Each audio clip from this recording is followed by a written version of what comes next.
Yeah, I feel like they move. At this point in time, the big fight is happening now. Arch trips though, taking down the demolition ships for the most Great part. body blocking.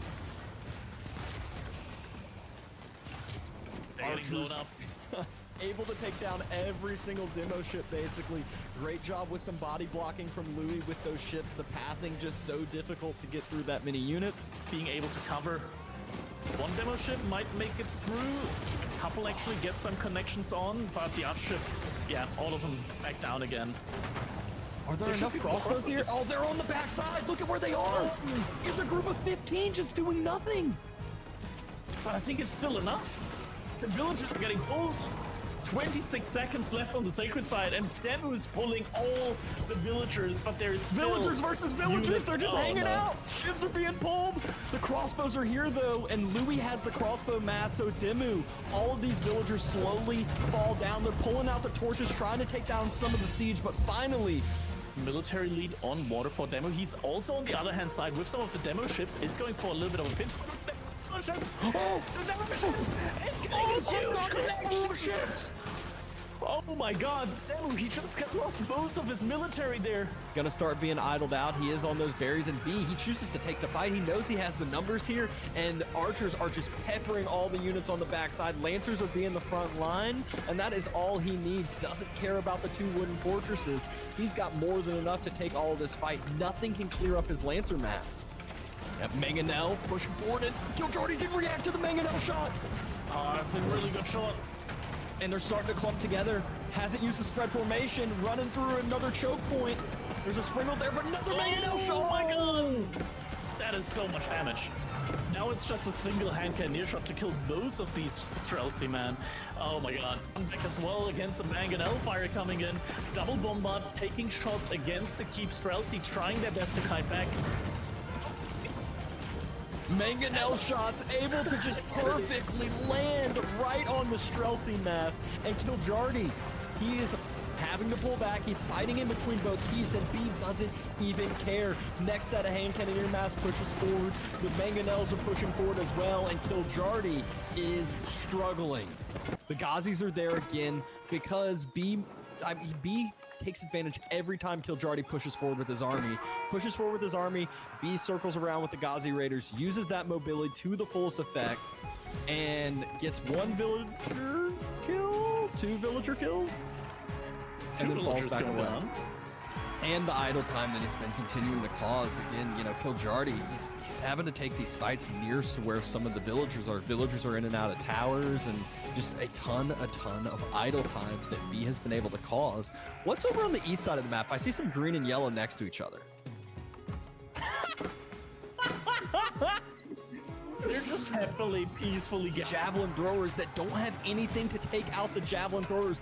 B loses that fight heavy-handedly, has 8 to 10 villagers that have to run with nowhere to go. He's running towards Killjardy's base. Oh my god, no way, a transport ship. That's unreal. I mean, B. It's getting taken down. It's getting taken down. He's repairing it at the same time. No Is it way. gonna live? It's gonna live. It's Killjardy does a great job splitting it off, took down the original couple, and has his own demos now coming in, takes down a sprinkled ship. So really good fight for Killjardy, but still just isn't going to be good enough. I don't believe B has too much ego and still has the numbers. The traction trebuchets will immediately fall. Look at how many villagers are here that are going to fall. Actually, Killjardy's just closing the gap too after all the siege. Oh my god. And then look at the split. He just immediately goes, and all of these villagers are just going to just get torn to shreds. Tons end up falling. The range mass helps to end up supporting. Pros now in this mass, there's no way for certain to really keep those guys safe. And oh, he's going to lose the entire limit night count there. Oh, that's so bad, actually. That is so bad for certain now. He's cleaning this up easy. He can't remass the javelin throwers, right? Like, it's only... He's off berries now, and this could actually be level up for Jean very soon here. Oh, this is so bad. Oh, that is the level up for JD. This might just be a forfeit for Zertan after that struggle bus right now. All you had to do was follow the damn train and just go Castle Age, but yeah, this is just straight up over now. The little bit as tanky as they may be, they're just getting picked apart by this mass of archers. Get spotted out. Villagers. Oh, villagers, stop! Villagers, what the? Dodge the Oh! They're all going down. So many villagers die in the blink of an eye. The Keshiks at least. The Keshiks just dove into the Donzo. They all just went down. The archers are diving the main TC. And again, this is a fight. I think Zerg could just take this. Just the villagers are running in. Why? I don't know. I don't know. Veteran C is coming in for the units now. Yep. And this is where even Springalds too. I feel like with villagers right in the choke point when they were trying to run away and drop off the gold. Speaking of choke forward again and another choke. Oh my god, this feels really bad though. It's a lot of resource that you're putting inside of a blacksmith now. Additionally, and the second ram is coming in. I don't think he's even gonna be able. Yeah, he's out of wood now. He needs this iron undermesh. 8 seconds. The two rams are gonna he's fire. Getting it. I'm not sure he's getting it. He's not getting it. 3, 2, 1. He's the most perfect timing ever. The Sipahi circle back around. Yeah. So while we're seeing this fight, demo ship comes in, gets a connection in, but they're taking fire from the TC and Marine Lord. He is going to repair up the Springle chip. I don't think this is going to go down, and this is a huge victory for Marine Lord, who has a demo ship out himself now. Oh, and the Archipelago went down. That is actually huge. Oh, look at that Marine Lord luring the deer. Lame onto. He's getting that one. Oh, it's not. He wants it in an even better position. He's so mean. He's so mean. Oh, he kills it even himself. That is so mean. Marine Lord's gonna come try to get another deer into a annoying location, deny more than just one house around the pit mine. He wants to deny multiple. We're about to see it now. Oh my god, the deer, he's gonna move. Oh no, yeah, there it is. The foundation's down. Put the foundation's down. It's also difficult because sometimes they just jump into the spear throwing animation and then don't brace, which can be kind of dangerous. Marine Lord doing a great job here right now of just microing down the Donzos instead of the javelin throwers with his archers. So Donzo numbers are falling quite fast, and Cat seems to have to fall back under his TC. Lost a lot of his Donzos in the process.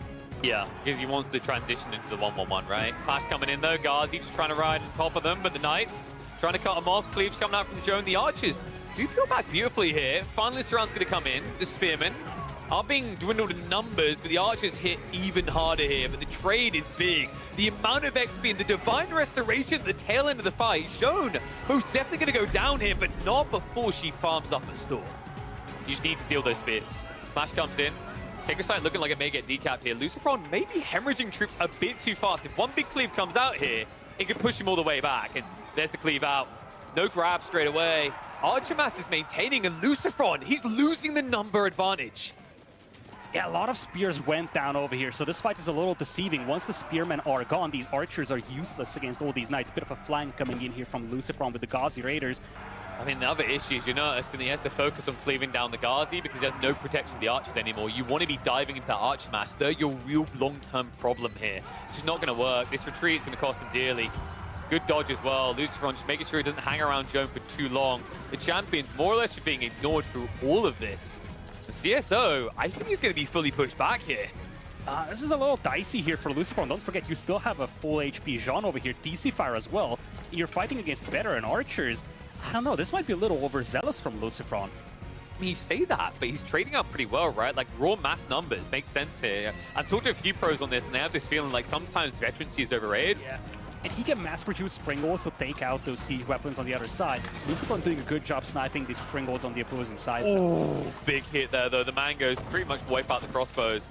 I mean, there's actually a lot of damage already on the White Tower here, right? So Lucifron should just reset with the siege, take out the buildings. In the meantime, those farms that we thought were going to be safe, turns out if you just bring enough bodies, you can run through anything. Whoops. Oh, the sheep! That sheep got cut off! I mean, I don't think they matter that much, but it is adorable. Like, Papa, why have you abandoned us? I'm sorry, sons. Purple's your new father. Yeah, please, build that outpost and shoot them. That's what I need right now. Oh, I'm sorry to interrupt, but what are those? Hello, I just want to, I'm just looking for an honest day's work, gathering the bear. Hey, leave some for me. I mean, I don't know, I guess this is how, like, you don't, I mean, you just, usually you're bending down, you're gathering your arms. I guess that's how you just don't skip leg day. Mr. Beast, Massacre coming in. He needs to jump on him straight away. Stagger formation, and that is why we should not walk beyond choke points. Very nice jump on those Nesta Bees, though. What? I cannot believe he just walked into the open like that. His food eco is getting back on track, but his eco in general is still quite a bit behind compared to his opponents. But once again, Papito is taking a fight that's a little uncomfortable, potentially. He's fighting against a lot of Limitani with the Knight. It's actually but it looks like it's not enough Limitani. Yeah, it's actually Gullum's in there. I think that was most of his Gullum just getting wiped out, which is grim, right? Like, hard for Recon. You want to know how hard it is for him to keep track of this? Look how much Vodka's struggling right now. He's like, oh my god, oh my god, oh my god, oh my god. He's just opened up another can of Red Bull. He's cranked it down. He necked it in one go. He's like, I'm ready to go, I'm ready to go. All of a sudden, Puppetball has 3 more raid groups going at the same bloody time. Like, this is out of control. Keep swooping in and picking off villagers. Now it's an 11 villager casualty list for Vortex, but oh my lord. Beautiful hit in there. Adamant's been eating some of those Manganique shots throughout Spy this game. in though.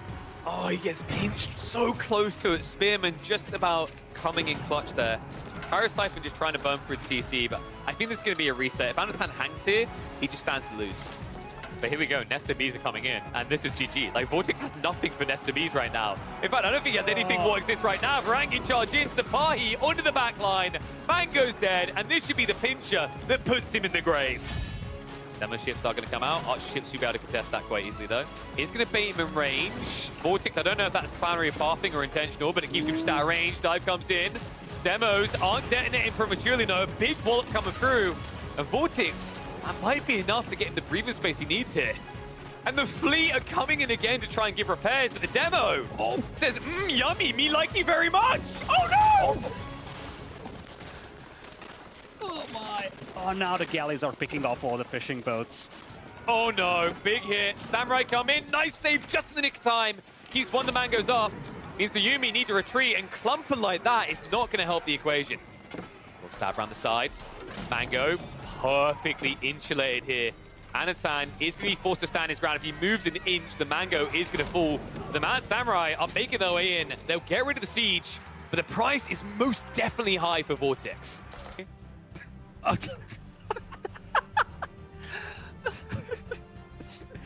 Oh my god, that's brilliant. I love Baltic, man. It's so different.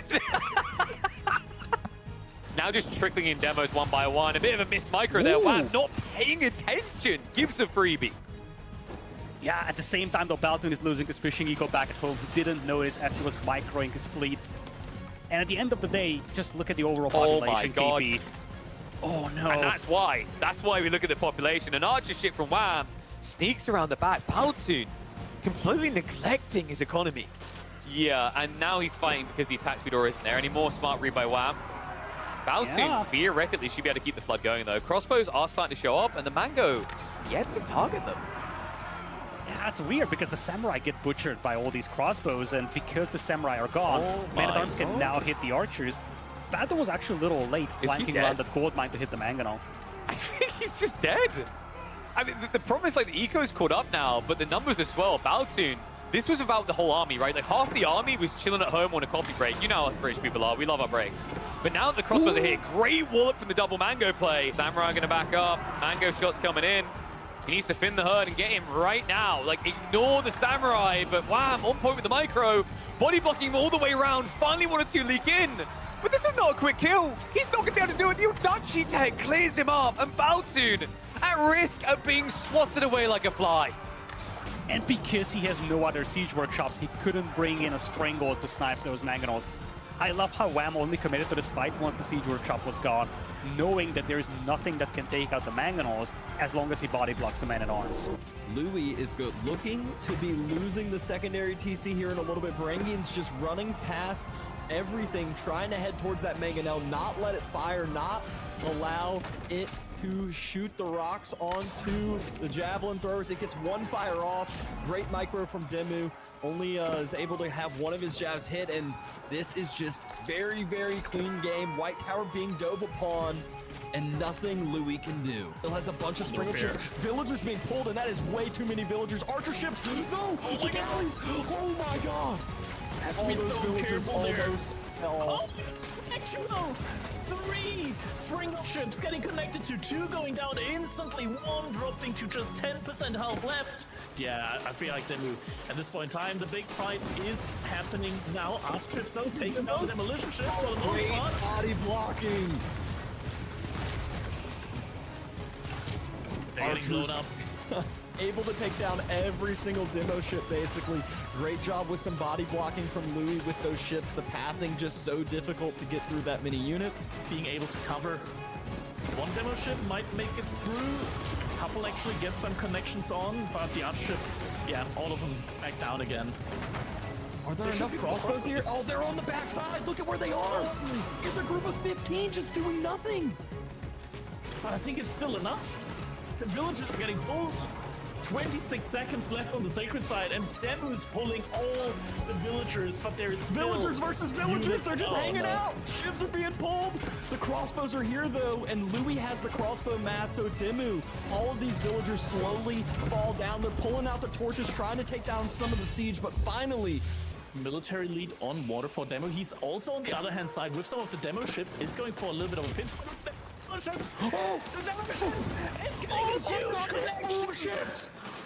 Oh my god, Demo, he just got lost most of his military there. Gonna start being idled out. He is on those berries, and B, he chooses to take the fight. He knows he has the numbers here, and archers are just peppering all the units on the backside. Lancers are being the front line, and that is all he needs. Doesn't care about the 2 wooden fortresses. He's got more than enough to take all of this fight. Nothing can clear up his Lancer mass. Yep, Mangonel pushing forward, and Killjoy didn't react to the Mangonel shot. Oh, that's a really good shot. And they're starting to clump together. Hasn't used the spread formation, running through another choke point. There's a Sprinkle there, but another Mangonel shot. Oh my god! That is so much damage. Now it's just a single hand cannoneer shot to kill most of these Streltsy, man. Oh my god. Back as well against the Mangonel fire coming in. Double bombard, taking shots against the Keep Streltsy, trying their best to kite back.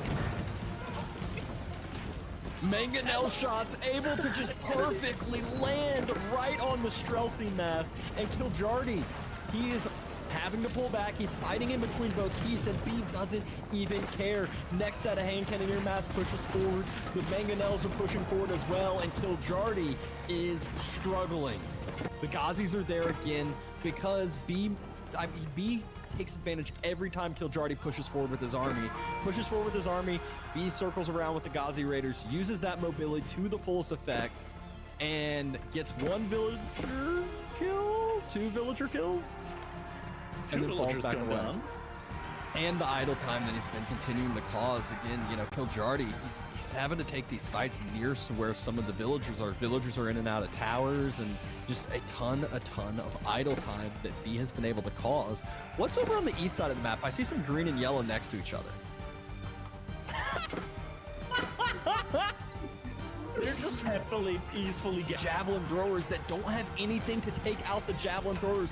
B loses that fight heavy-handedly, has 8 to 10 villagers that have to run with nowhere to go. He's running towards Killjardy's base. Oh my god, no way, a transport ship. That's unreal. I mean, B.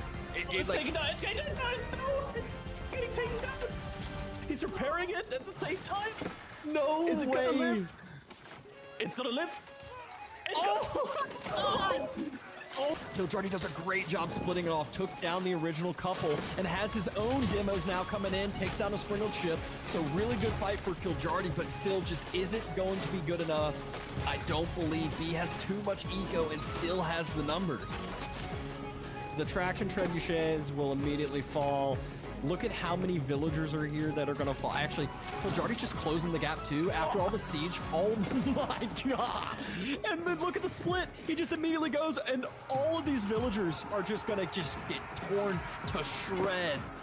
Tons end up falling. The range mass helps to end up supporting. For us now in this mass, there's no way for certain to really keep those guys safe. And Welcome back to the Master of Realms main event. That's right, we've already had a few games, but we've still got some more to go. But the beautiful thing is by the end of this weekend, We'll be 4 people shorter. That's right. It's time to start eliminating a few players. That's why me and Winston have both put on the suit jackets so we can attend their funerals, because a few of these people are barely hanging in there, Winston. And, we've had some interesting upsets already. I think a big one for a lot of people was Anatan versus Vortex, which already has me wondering what unexpected person is going to be leaving us, saying farewell this weekend. Oh, this weekend?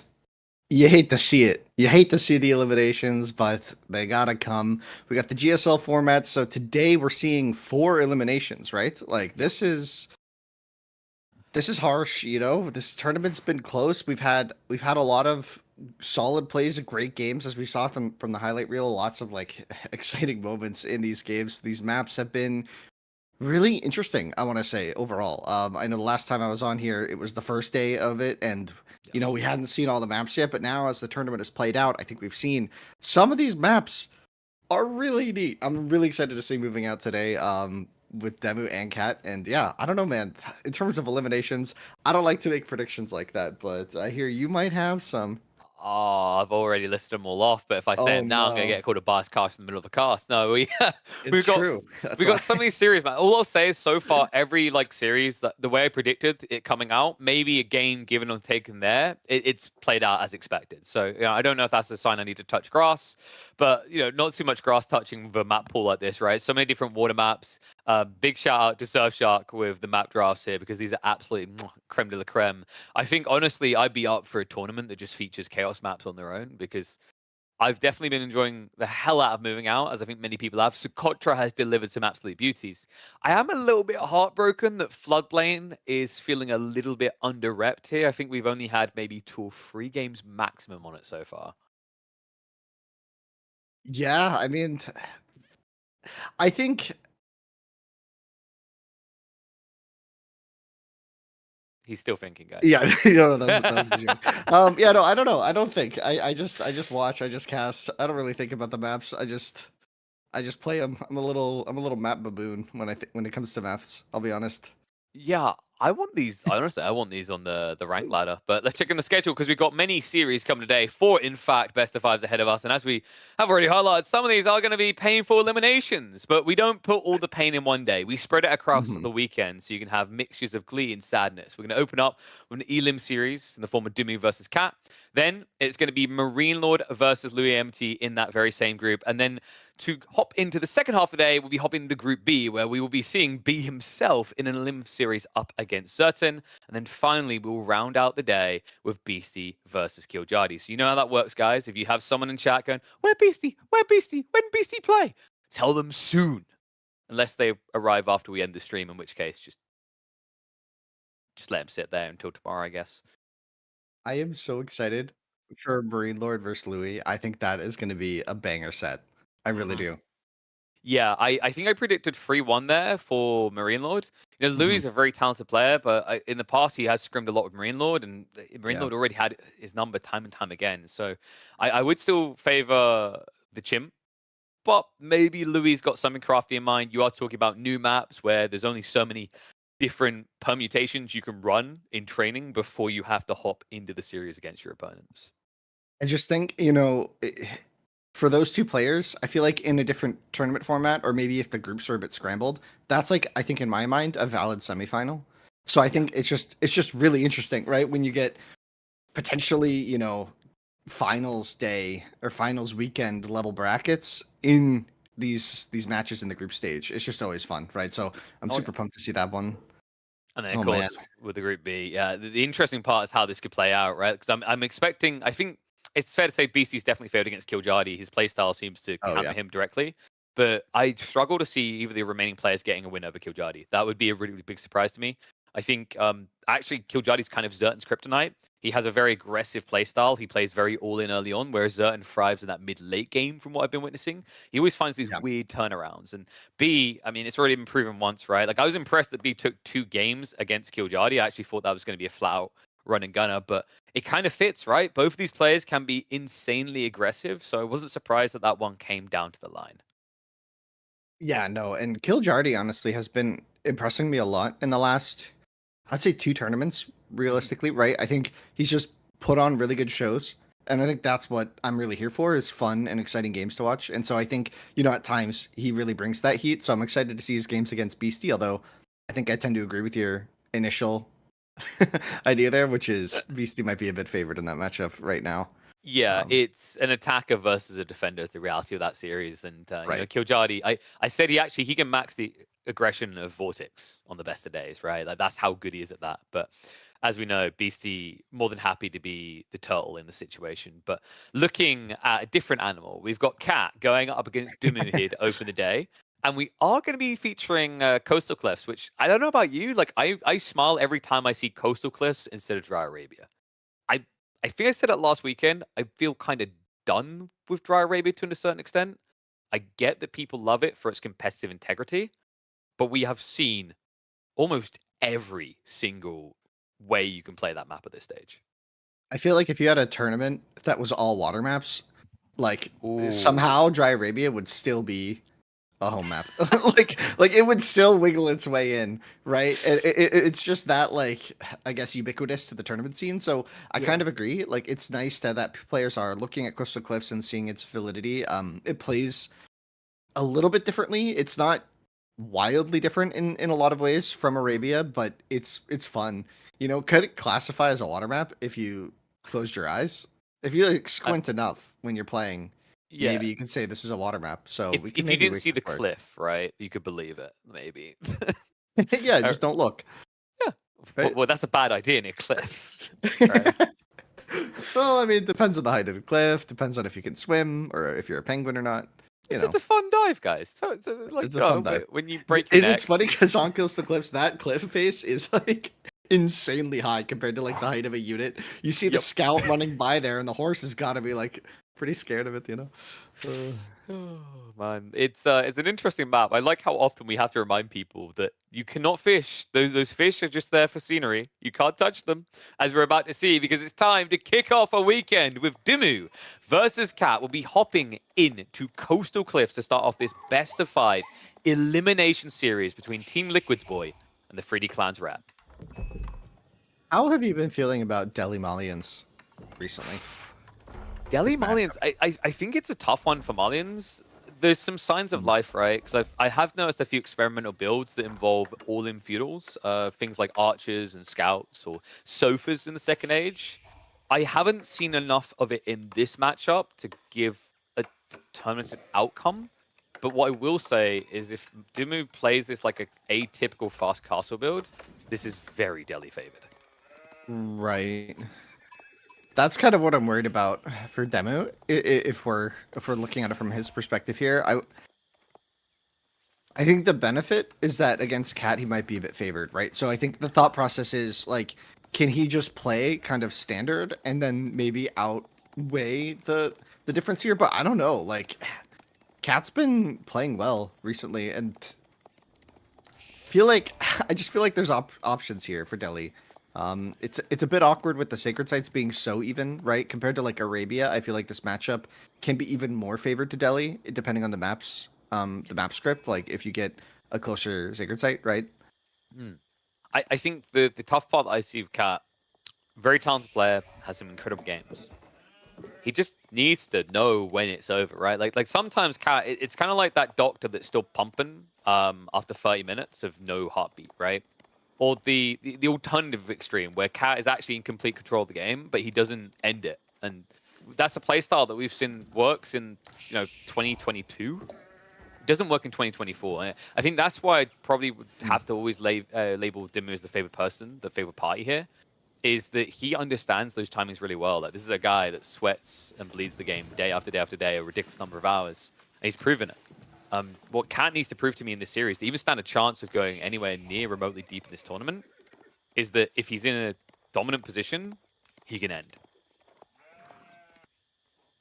Yeah, and I'm just trying to look at the map here, and it's kind of tough to see where Demu is going to go for his second gold. Yeah.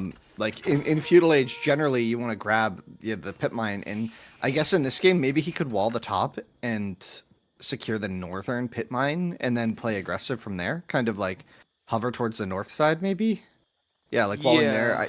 Yeah. That kind of play could work. Maybe I wouldn't even wall this gap there. You know, just just try and do something and then secure the deer and have your military north side. But I feel like that works. If he plays all in feudal though, he doesn't need to do that, right? Because then you just He could just aggro. keep it open. Yeah, because like the logic is you wall because you've got a reason to be scared. And the cool thing about Malians is like there's some ways they can actually beat out the Delhi. Javelins is a bit dicey. I don't know if you can wholly rely on it on its own. The reason is that the attack speed on his archers is kind of ludicrous, even when they're up against a unit that counters them. But I think something that is quite underrated right now of Malians is Sofa. Sofas in feudal, every time I see them, there's a smile on my face because they instantly have an impact in the fights. Yeah, but against Delhi, right? I think you just talked about it, right? Like the Ghazi, the Ghazi trade better, and there's always Ghazi on the map, and Delhi doesn't mind making spears, right? Like Delhi will gladly make some spears. So I don't know. I wonder if maybe... Oh, he's going for the wall. Yeah, Yeah, so the wall's coming up. It kind of makes sense to me because I think what it does is it means that you don't have to be afraid of the rotations from the Ghazi, because you almost know you have to know that Ghazi are coming, right? And maybe protecting this northern section just kind of eases your mind from raids. Yeah, the other thing is like he's walling in this early because there's a chance that Cat could come in eventually, not just the Ghazi, but like a spearman to wall around the gold. So that's why he's actually prioritizing the wall up first, because it's cheaper to do this than to try and obviously go for the pit mine, which is very expensive, and then come for the walls when your opponent's going to be there. So I actually like that he's put safety before greed. Oh, oops. Oh. Won't be happening a second time. Wasn't able to stand the pass. Yeah, it's just funny. And now he's going to go around to the north and probably get that, but there's a wolf in the mix. It's always annoying. This isn't that like impactful. It's just annoying. I know from like the perspective of demo right now, this is just like, really? I really wish that wolves were more impactful, right? I don't know, man. I think you want them to kill the Vil? I want them to be able to do something. You know, I love the idea of like a Sith being able to summon wolves, right? He's just gonna wall around this. I feel like he could stab with the Vil once and force the scout to leave, but it's the timing. Remember, Ghazi come up really quickly due to the military efficiency, so I think he wants to play it safe. Yeah, we got Ghazi on the field. They're going to be going towards the south because he scouted this wall going up. So good for Cat. Oh, not finishing that wall, actually. That's a weakness. Interesting. There's a slight weakness there. I wonder if it'll even get looked at, though, anytime soon, right? Because I don't think Cat's approach here is to try and dive the base. Like, the thing with Delhi in this matchup is, like, they suffocate the map, right? Because what Malians typically don't like to do is to come out. And that's why I was talking about that idea of playing a feudal Malian build. Is you are going to have to come out, right? Like, it's 2 sacred sites. It's a very quick unlock time. In fact, Delhi are so popular on this map because they tend to trigger the sacred site win condition. I'd say on average close to a minute quicker than you would on Dry Arabia. Yeah, and so we have the barracks coming down. The Donso, of course, much later than you'd like because of all this walling. And the Vil up there is completely exposed. This could be a dead Vil. Is that the half 8? Oh, yeah, and it's Demo didn't pull the right Vil. He left the hurt folk. If Cat's paying attention here, this could be devastating. And the gold on the front is also denied. So there was a Vil on it earlier, but I guess he retreated. He has enough gold for now, especially for Donso. Ghazi's in. I don't think that village is going to get away safely even with wheelbarrow, so it looks like First Blood is going to be drawn there. And the interesting thing here, by the way, is like him not having gold isn't necessarily a bad thing. Because I think the build that could work against the Delhi is Donzo Sofas. I mean, he does have gold too, right? Like, this is kind of the beauty of playing Malians, is your pit mines early on in the game, especially when you don't have any way to spend gold. It's really nice. He's got a lot of gold income and really no gold sinks right now, so he's just going to be stacking stuff up for ecotechs, looks like.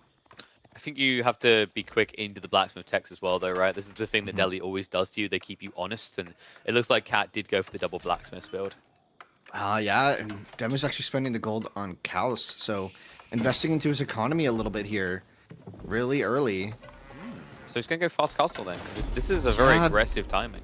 But this gives Delhi the sacred sites. I don't... Yeah. And not just the sacred sites. Like, the crazy thing that people discovered about this map is if you get any sort of blocker across the mid-map, it's actually more efficient to wall the entire map than wall the 2 sacred sites. Now, luckily for Dimu, there isn't a tree line in the center here that would make it more efficient for Cat.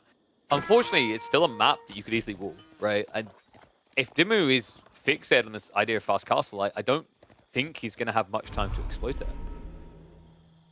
Yeah, I think that's kind of my fear here for Demo is it's not even going to be that fast of a castle, right? Like the Malian FC where you do a cow boom is not it's kind of a semi FC, right? It's almost like a 2TC FC. It's so many resources to get this eco rolling, and it's worth it, right? The economy in the end is bonkers, but I guess one of the differences, like on Arabia, I feel like this would be a death sentence, but maybe on this map it's a bit better because there's only 2 sacred sites.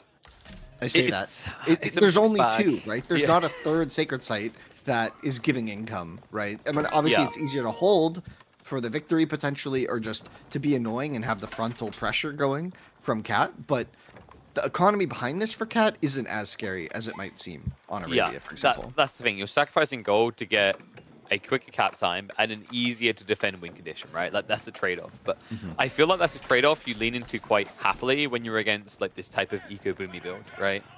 Because you need that gold more when you have a big threat that you need to overwhelm. But if you're able to hunker down to a certain extent, then all of a sudden, like being missing 125 gold is worth it in this matchup. When you know a Malian player has to come out, and it looks like he is on the way out now. Yeah, this is a lot of Donzos, and the archers are already in position from Cat. Yeah, but Javs are coming out too, with already 3 on the field. If he gets up to like, 6 or 7, how does Cat take a fight? It's a bit wild, actually. Like, he needs to go hard on that in the Jav count. Against normal archers, that kind of works, right? But against Delhi archers, I've watched some heinous things in my time, Winston. Like, things that these archers should not be able to do to javelins. It's kind of incredible how much DPS they have in those fights. The torches are out. The weak wall segment is going to get immediately popped because of that damage bonus against buildings under construction. He's not going to commit to it, though. Afraid of the Donso looping in from the back. The Javelins taking their pot shots. There's still only a few here. Several of them are back at home in the base. Then we're going to have to retreat here. Yeah, bit of a miss micro as well. Looks like Donzo or 2 were dragged in there with the Javelins, so more deaths means less of a defense, right? And the archer count is looking really healthy, man. I mean, Dimu, he did stockpile a lot of gold, but his bigger issue now seems to be food. Yeah, he's just spending it all on these Donso, on the Vil. The cattle boom hasn't really kicked in yet. He hasn't filled it out. All 7 ranches yet. And he was able to decap the one in the south, which is actually massive. With a Donzo, right? Not with a scout, not with someone fast-moving. A slow-moving unit, and Cat wasn't on point with that. So that actually severely hurts him here. Like, that's the type of slip-up you can't afford here. If you keep that constriction going, Dimu has to come out and take bad fights. Now with a reset like that, we're already halfway through the boom, right? He could commit the whole way now. Yeah, but for now, Demu has to play these fights safe. If he commits all in, he might run into trouble because he's still down in the blacksmith upgrades. He's gotten ranged armor. He's starting to queue up the rest. But if we look at Cat's ranged armor, Cat's blacksmith, he's moving along. And for Delhi to be ahead, that's always crazy, right? For Delhi to be doing this, right? Like, it's not often you see Delhi committing into Rams before like 15 minutes. In a longer feud, sure, but I mean, it shows the pressure he's feeling now, right? I think Cat, this is a correct read that he's off path now. He needs to do more than what you typically would with the Delhi, which is just camp the mid-map. Yeah, and taking out these houses, they pop. It's really annoying, actually, especially if you are wood-starved. Getting your houses killed as Malians can be really infuriating because rebuilding them is just a lot of clicks. See if the clicks in this fight are on point here. Nice cluster coming in. The Javs are picking away at this. The pit mine has been targeted. So Dimu, he is quite weak right now, right? But give this 2 minutes with the eco kicking in behind this. That's where things start to kind of eclipse what Cat can do. I also think Cat has started to spread his berry gathering out, so you might get to a stage soon where he needs to shift to a new patch. Yeah, he's been on that berry patch on the left for quite a while. And the pit mine goes down the wall, gonna get targeted. Yeah, this berry's almost out, so he's gonna have to move to like the middle of the map, which further exposes him and forces the commitment here. If he loses a fight now, it could be disastrous. But for now, holding a sizable military advantage, he has the ram hitting on the pit mine and the houses. I mean, I don't really see. I don't see the way out for Demu unless he can get a lot of units out quickly. It's really hard, right? Like, now with the pit mine gone as well, with gold access becoming a little bit more lame, he doesn't have the ability to just keep booming cow and booming Javs, but numbers are at least swelling up. And Cat needs to be careful about this approach, right? Like, if you get too distracted trying to burn through the walls, you give over 5 or 6 free kills, all of a sudden this more premium Malian army can fight. Yeah, the Javs have been trading pretty well for the last like 30 seconds or so. They've been picking off a lot of these archers, but there's still 30 archers on the field, so the Spearmen just can't commit against the Ghazi. The Ghazi will survive too long, and the Ghazi are just going to commit. The Vills on the north going to have to retreat. Oh, they're going to get pinched. There's way too many Ghazi. He runs right past him. Dumu had to lose more villagers in the choke point there. The Donzos are on the way. By the time they get here, Archer's already in position, and that's now a 5 eco lead for Cat. And the army's just still a little too big. You know, it's one of those things where this Danso Jav comp has been kind of the bread and butter of Malians for a long time. There's other ways to play it, obviously, but you talked about the Sofa and why players want it. It's so that you don't get into weird situations like this. Like, if you had, like, 5 Sofa, imagine if you just had them patrolling the reinforcements without any threat to this string of units across the map. You're never going to get defender's advantage here. Like, Cat is just going to keep up the pressure, keep going, and he's going to dive into the wood line here. This is a bit of a commitment. Yeah, but the Donzos can't lean in here, right? The Archer count is getting way too high, even for the Javelins. Like, this is Dumu in critical danger. He's not really able to split, and he's overkilling so much on each of these. One of the... Oh, there, that was a decent split. But yeah... There's a big problem here, though, right? Like, the fact he went Donzo told Cat what he was up to. Jonzo. Yeah, he went for the Jonzo. He's Dunzo because he went Jonzo. Exactly, because, like, what you tell your opponent is, like, I'm not coming out, right? And the other thing is, you know, you mentioned that cavalry for him. You're seeing the value of the cavalry, not just for cutting waves like you're talking about, but also in these fights. Like, it's forcing Dumu to commit out of position, and that's really bad because of this 1-2 punch. The Ghazi aren't actually meant to do any damage. They're just meant to bait you.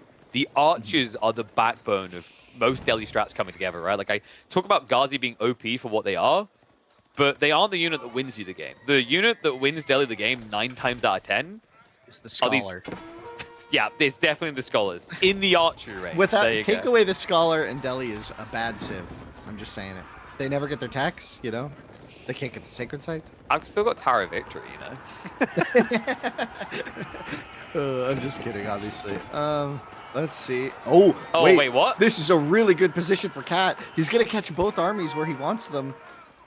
What a seamless move there. Cat now with the dive in the Javelins. Archer's cutting off those Spearmen. I mean, Dumu just has to run the Donzo straight in. The A-clear is going to betray him, and this should be game. Well, that's a lot of jabs, though, still. But a lot of Vills went down. 9 Vill kills, no pit mines. I mean, we talked about it at the start, but, like, I feel like Malians have to shift, like, do a different opening. Yeah. I think the really delayed, like, the wall was really expensive. It delayed his first building. It prevented him from really securing his base. And then the rest of the game just felt like he's been behind the entire time. He has no eco. Even all the cattle, like, they're in there, but you just give away to Cat the entire map for food. He's on the berries in the south. He's on the hunt. He's just comfortably gathering wherever he wants, and his rally point is in your eco with no threats. I just don't think this type of strategy works to the Malians against Delhi on these type of spawns. Like, this type of strategy maybe has a chance of working if you go for, like, a double gold back spawn, but this was 1 forward and 1 to the side, right? There's nothing defensive, nothing safe here, and now there's nowhere to hide. This is undeniable. 62 military to 10. Dumu seems a bit reluctant to let go. I did mention that Cat sometimes has an issue identifying the endgame state, but I don't think that's going to be a problem in this one. Well, we'll see. He hasn't killed Demu yet, as Demu has not resigned or lost the game. 4 minutes left on the sacred site. Demu maybe just thinking, I'll play it out till then, see if maybe a miracle happens. Because the odds of him decapping at this point seem low. These villagers looking for something to do. They're like, we're meant to be building a landmark about now, but we seem to be a little bit short on the food. And the rams come in. 3 rams. This is... Cat smells the blood in the water. Pouncing on the prey, as a cat might do. Dimu, he's looking like a little mouse right now.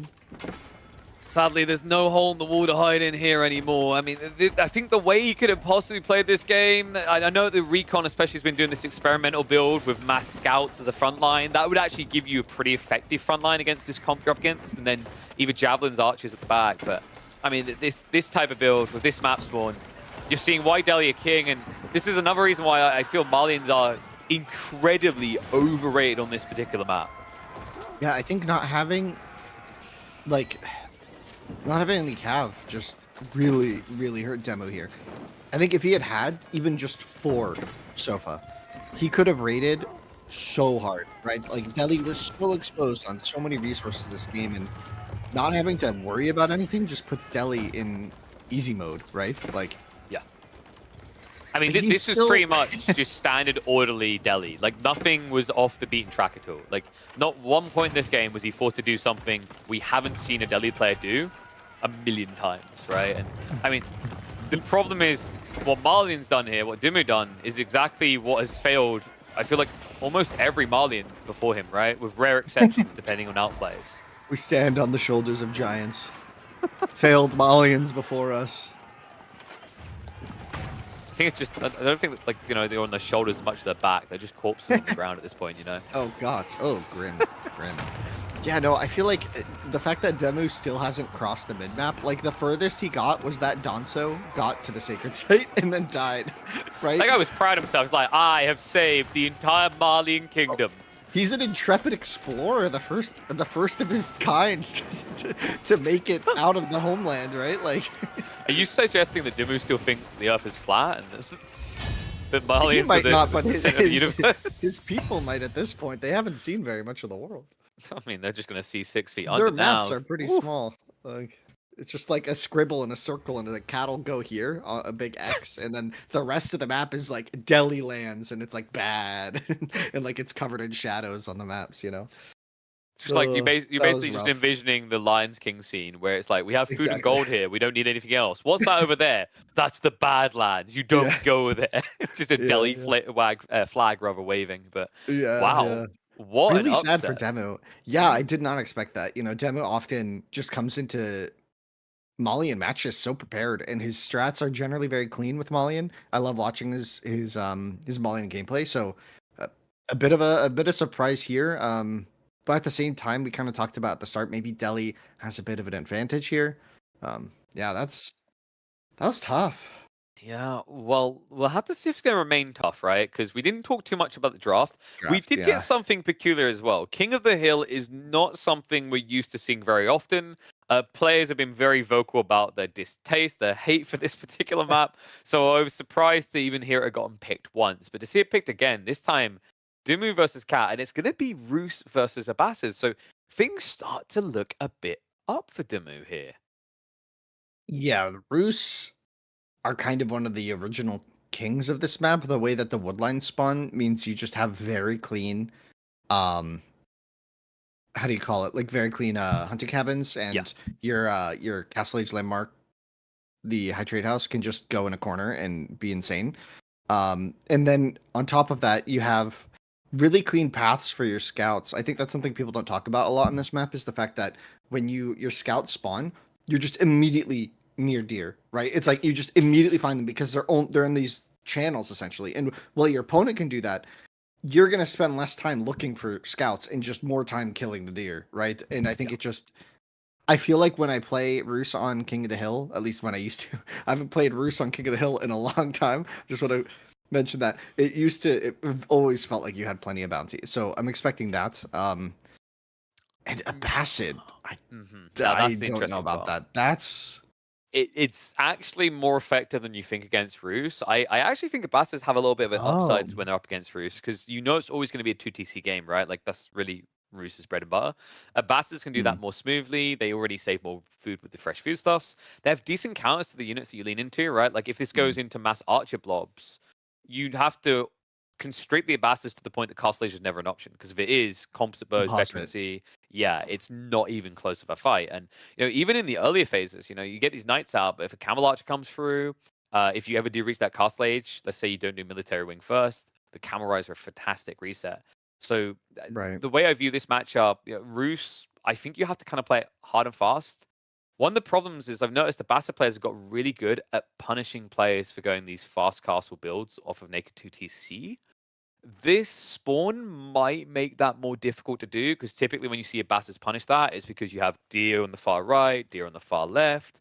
As we know, this map can often turn into a wolf fiesta, and I think a big reason why Roos is so favored is the absurdity of their walls, right? They're double health, and they build quicker, and they cost the same as everyone else's palisades. Yeah, when the game like stagnates, it becomes very well centric. But the last time we saw this map was from Beastie, and didn't he just go full Jugnu, full send? I And think it just so. like Yeah. won. Like I kind of wonder if maybe players are overthinking the map a bit and forgetting that aggressive strats can just win the game, maybe. Right? So Yeah. we'll see. Sometimes the resources on this map can be really weird. The fact that your wood line is so far from the TC means that early aggression can also pay off dividends, which is why again, why Rus I tend to think is really favored here, is they're gonna build a wooden fortress that's just 8 garrison slots, or the Kremlin, right? Just boom, you're safe on your wood line for a while, right? And I hope that goes on the wood line, right? Because I know some people highlighting the high ground. I think that's a mistake. You give up the wood buff that early on, the Abbasid economy will eclipse yours, right? So Yeah, that's you all. gotta put it. Yeah, that's going to be the number one detail we'll highlight in this early games. We hop into the second game of the Dummy Cat series. Cat with an unexpected lead here. Can he turn it into a stomper of an upset? Because Abbasids, they've got some decent strategies up against the Roos, but at the same time, Dimu, Roos, S tier Civ in competitive, it's The hard to really Roost. bet against it. Yeah, no. Also, he's got a great map. He can put the Kremlin kind of towards the north side of his TC, and that would cover like the gold if he needs it. And it would kind of cover that whole north side. Oh man, like I don't know. I don't know. I feel like there's a reason Roos is banned in most series right now, and it's because the Civ is just so well rounded on so many maps. And we'll see. We'll see. Yeah, it's like I'm it's excited awkward. to be surprised by Cat's Bassett here. Yes. So let's just go through the options here. We're not doing trade wing because we know there's no trade post on here. That's kind of a given for anyone who's hoping for some Bassett trade. Even if you weren't on a map with no trade post, it's terrible against Roos due to Knights and scouting. Like the biggest issue that I find when people face off against Roos is they try to get secretive. It's almost impossible to be secretive against the Roos because of the free scouts, right? Like you can't deny them early on, and you can't hide info from them. So I think Cat's going to kind of be wearing his harness sleeve here. Likely we'll be seeing military wing into a transition of 2 TCs. That TC transition should be kind of mirrored at first, but the cool thing about the Basses is with fresh foodstuffs, they tend to eke out a lead because of that, right? Like they spend less on free TCs with fresh foodstuffs than other civs do on 2 TCs for production. I think it's also worth noting here that Bruce with Demo, he instantly committed to wheelbarrow before he even Yeah. like kind of knew he had enough. He's very confident here. He's getting 2 more wolves, and that's going to be enough for the age up. Very comfortable. So loads of bounty here, right? This is a very comfortable Roost game so far. A little And tip on that, by the way, like people Yeah. shouldn't like wheelbarrow it's a fluid thing. Until it completes, the resources aren't gone.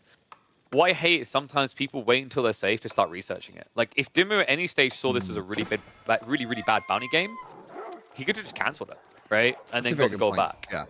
Yeah. But it's nice that we get to see him commit to it, right? On the UI. It's like we know Yeah. he's because we've seen games where we think someone's just waiting and then they never get it, right? Cough cough. Last time we were casting, right? Oh, Oh man. god, yeah, no, I remember Yeah. that one. And then there was the one where they refused to cancel it, and then they had to wait for 2 ticks in hunting Yeah. cabin, which was basically almost another minute waiting for their attack. It happens to the best of us, right?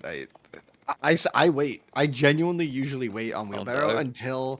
until I know I have enough gold because I'm afraid I'll miss it, But again, Yep. I'm not I'm not a top 8 player, right? So It's like Uh. then your brain's like, but it's a minute and a Yeah. half. I should notice that, right? But then you're You like, oh, should. you're so focused on the. you're so focused on getting the bounty, right? It's a lot of Exactly. clicks. I don't know. All right, and here we have the scouts looping around, so he sees the stone. He knows the game plan, so it's millwing into 2TC. Nothing really surprising here. Abbasid have been doing this really ever since the new military wing, right? Which is I say Yeah. new. It's been out for like a year. It's been out for Right. quite a while, but I Oh, don't down know. in the south. I find military wing in this type of situations bad, right? Like on an open map such as Dry Arabia, you're gonna get options, but King of the Hill, like what do you do with these 4 units? Right? I mean, Maybe you can go around the back and burn this, right? I guess, but like the reality is, a high-level player sees you coming with that. He's just going to pull a villager and build a short fortified wall, right? And then you're not getting in.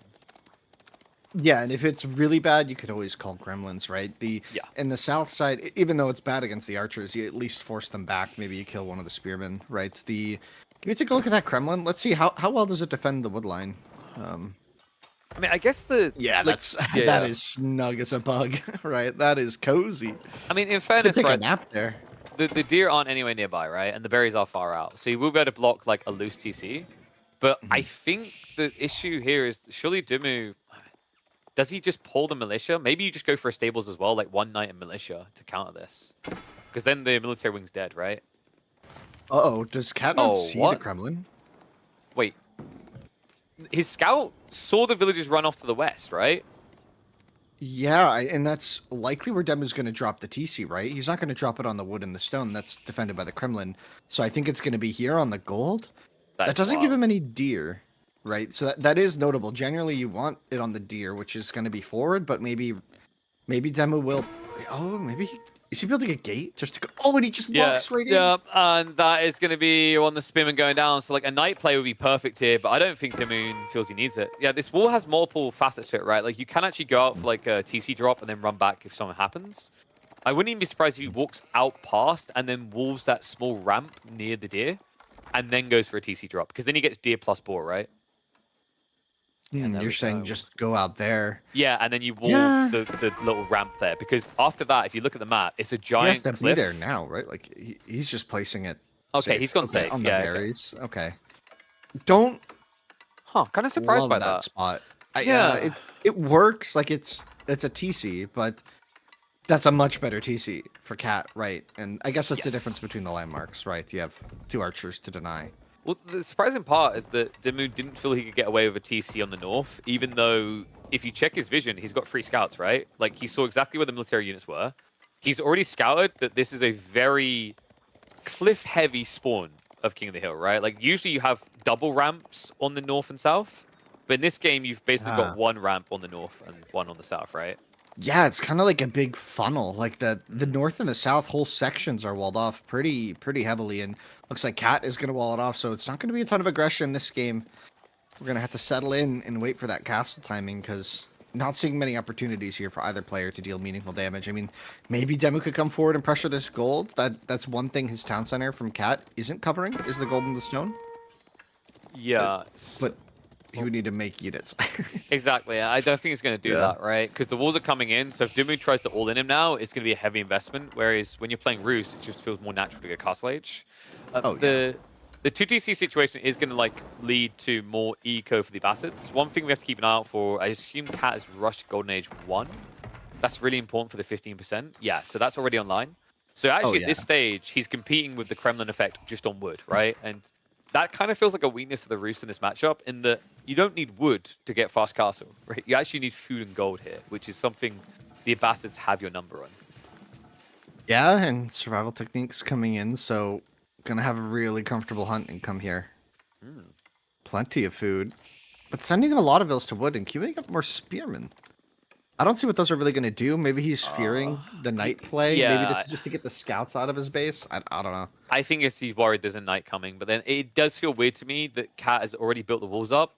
He shouldn't care if a knight's coming. Like, you do a reactionary spear play. Actively doing it feels a bit weird. Can we check the Golden Age to see how many buildings he's at? Because I'm wondering if that was just a...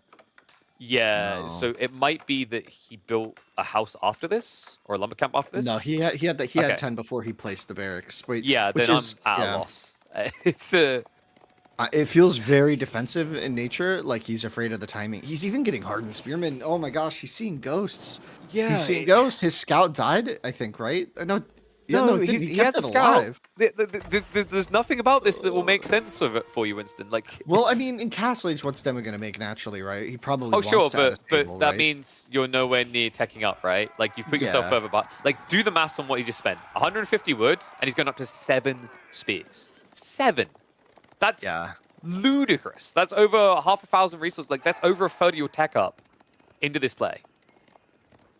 Yeah, this and look at the destroyed value, like too. Like the spearman going down was huge, and now we also have the high trade house in a beautiful spot. Guess the value. I'm saying, I think this is like a 210. We need to let it tick. You gotta let it tick first. Yeah, you gotta let it tick. We have to check it back in a minute. It's probably gonna be like 219. Don't you dare! Just yelling at vodka aggressively. Don't you dare click on this. Don't ruin the mini game. Don't ruin my game. No. No. No. Hold. Hold. Hodor. All That right. should be a thing. We should start Oh, we committing got some pesty to guesses things in like. chat. BC said 248. What 246? What was your guess? Mine was 210. I think I went with 219, but I feel like I did lowball myself. Oh, like, come it's a on. You went corner. 219. I went 210 first. All right, fine. I'll go 238. There you go. You happy But now? now you're just below Beastie. So now you're just, oh my gosh, dude. Yeah, now I'm playing Risk, Dude, okay? come on. This is scuffed. This is scuffed. Oh, man. And if I'm wrong, I blame Capture Age. Horse Arch is now on the way. Dimu still loves this unit so much. Not many players commit to it anymore. It's kind of surprising, actually. I think Dimu is one of very few players. Faye. Faye commits No, we to did. We Horse don't. Archer. Yeah, we We got don't. Warrior Bug, Ivy and Trinity, but no Ivy and Trinity, so it's not Faye for sure. Yeah, no, Oh. I love that playstyle, by the way. I think it's so cool and so fun to watch. It's a very dynamic style. So I'm excited to see Demu trying it here, and that's going to just counter all these spearmen that have been made. I mean, Demu had the vision, right? He saw the spearmen being made. Why make knights right away? Your opponent is walled and has a bunch of hardened spearmen. Why make knights right away? Right? I think he's going to need knights if he wants to hold the center. His warrior monk should come to the center and immediately just grab the middle, maybe. I No, think it's relics first. You could actually Relics. just go. Yeah, you could just go men at arms. But I think Dimu, did he go for a double monastery? I don't think this is Let's see double it. monastery, which is weird. Jeez, it was way better than- 271. What's his? Is he? No way. He can't be. No, he's not. No, he's level 2. He's level No 2. way. No way. No way. It would 335. So it would have been. It would have been clearly. It would have been that I was correct if he was not a bounty. I swear that it definitely would have been correct. We He's kind of close. forgot how ridiculous this is. Did they change No one- something about it's King of the always Hill? banned. It's always banned. Yeah, but like Well, no, what I think even it when we is- used to have it, I feel like you didn't get numbers that high. Have And people played it though since the change to the hunting cabin tree claiming thing, and the way No, that but- it works, like diminishing returns on the trees? Like, yeah, but even so, There's a big it should be change worse a then, couple right? seasons ago. It shouldn't be better if that's the case. Has King of the Hill changed so that trees spawn tighter? Is what I'm wondering. can we look at the trees? Can we like? I don't There's care no about this. action Can- here. They're can just we hanging out. So those trees look a lot tighter than before, right? Like before, Whoa. it looked like a countryside first train guy, ride. guys. Nah, ain't gonna What? work. Sorry, I completely. I was just surprised. He just ran his guy in. Okay, I mean, so, he jumped the gun, we're down right? now. Like Dimu's very gung ho with these horse archers. Right now, like Yeah. Kat has made a mistake though. He didn't prep the veterancy. He didn't think it was going to turn into this. Composite bow should do well though in the long term here, right? Yeah, but you have to have them, and that's the whole point in Dimu's build. Like the crazy thing is, if Kat bothers to watch like one Dimu stream, he'd know he does this all the time. Like, I'm not even exaggerating. Like, every single time I open a Dimu Roost game, it's horse archers. He loves. I mean, he does love it, and I do love the style. Right? I think it's a really dynamic way of playing. I mentioned this before, but and now we have man at arm follow up. So just whoa, that is such a nailed it. soul read on the archers. This is sick. Yeah, Yeah. this is sick. It's a smart read, right? Because you need to be resource efficient. You can't go knights, even if there aren't spears. It's just way too much food. So this gives you a lot more bang for buck. And we're on a map that's very tight, right? It's not like you need knights that are going to flank raid. There are no flanks to really raid here. Your opponent has walled himself in, and he's hiding in a corner. And we also have the resources for a keep coming in from Demo, right? He's on 540 stone. He's gonna have enough shortly. He's got a lot of bills on stone. He's about to all in this keep. Holy, this is a commitment to stone. Okay, this is really smart, though, because Cat is going mass archers. You do nothing against a keep. He's gonna have to like- transition to siege. A bastard can do siege pretty comfortably, but No, not the one they need. yeah, not what they need. I mean, dare I say, Rams? Composite bow on the way. I mean, you Ecotech's could- coming in for demo. He's prepping the hold. Yeah. He knows what this is gonna look like. He's gonna stop building eco. Not stop building, but like I think you turn this try and into a max out line of eco. keeps, though, right? Like, not one, you go two. It's that classic kind of is climb there enough escalation. stone? Are you kidding me? Look at the center of the map. There's a 2.4k stone. He's got 800 more Grab here. that stone, yeah. Yeah, yeah. Well, I mean, guess that's once why you the drop keep the is gone. castle, so that you, yeah. I know. Never mind. I mean, he doesn't have enough. Never mind. Keep on the way already, Winston. I know. So he gets the warrior monk buff in for the extra damage. That's really good against the archers, right? Low base damage unit. Any ranged armor does help here. So horse archers definitely starting to feel a little bit overwhelmed, but the men at arms are being ignored. That's the bigger problem here. So like the way you're looking at this fight, Cat is just giving maximum DPS to the heavily armored boys. Well, I mean, Demu has to commit to this fight because he's got 10 villagers. Oh my god. Building a keep behind this. He's going for it. Cat's just going to go for the deny, but in the meantime, isn't going to lose a lot. What is that one villager that just hung around, like committed to the duty here? So good Didn't get push, Cat. selected. I can't believe that. The timing on that as well. Demu, it feels like if he just waited maybe an extra 30 seconds, the men-at-arms would have been a high enough number. But now, I don't think you get this off. Demu's completely out of food, and he's YOLOing his vills my in God. to die. Cat already with the 10 vil advantage. He's about to turn this into a 20 vil lead. The shift Q comes in. This is to hopefully give Demu enough units to win the fight now. Wait. Okay, I thought there was a vil. It's Dem out right now. I mean, he's literally got no one building that keep. And I don't see how it's ever going up. Yeah, and the men-at-arms at this point can just get kited. A couple crossbows have been mixed in. Demu just ran out of food. This might just be over. Villagers. The vills are getting pulled. The vills. Everybody alert, alert. Vills being pulled. And vills going down by the droves. So he'll get the castle up, but the price is going to be insanely high here. We're talking about probably a 25 villager lead at the tail end of this. Sacred Site timer was paused temporarily. It still has 8 minutes to go. And Cat should have the eco advantage now to just reset and come with siege. Incredible fight for Cat there. Composite bow ticked in at just the right time, and it gave him so much damage. Demu really didn't expect it, and I didn't either.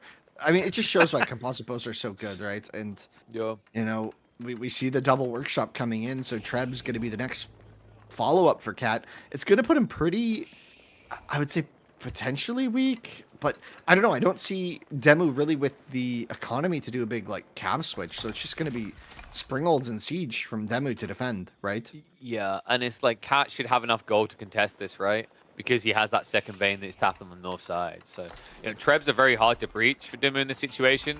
He doesn't just have to get Springolds, he now has to consider mangoes because of the crossbow issue. It's going to sound weird, but I would love to see Demu put a wooden fortress here between the keeps, kind of, and get the tech for line of sight. He would know exactly what is going on. And it would also be just another annoying target to have to Treb. Wooden fortresses have a lot of HP, and so trebbing it down would take a while. This Treb gonna start getting some value soon, though. And Demu needs to get onto that stone. He's full send. Villager a little bit too ambitious here. So second keep has been confirmed. That's info Cat didn't have before. Meanwhile, an attempted raid here. I usually find these raids go better when you send things that actually kill building. That's the thing that kills buildings. Wait, and Demu thought the same thing, and he's like, "Oh, I have time." He does not have time. That ram is going to pop that wall very quickly. Do you care though? Because you have a second wall behind this, and a third wall behind. Dare I say a fourth? Wait, this is actually kind of good for Demu. It depends on how the siege war goes, though. If Abbasid gets enough Springolds out, which he can do with all the men-at-arms here, or if he just doesn't notice and loses. These vills are bravely building this tower. We will build this do our wall. job. Job's done. And dead. Isn't that job's done as you hand in your resignation? You're like, nah, I'm out of here, man. They don't treat me right in these parts. Oh, he snipes one of the Springolds. There's only one Springold to defend. Wait, but the Parfait? Cat isn't using it.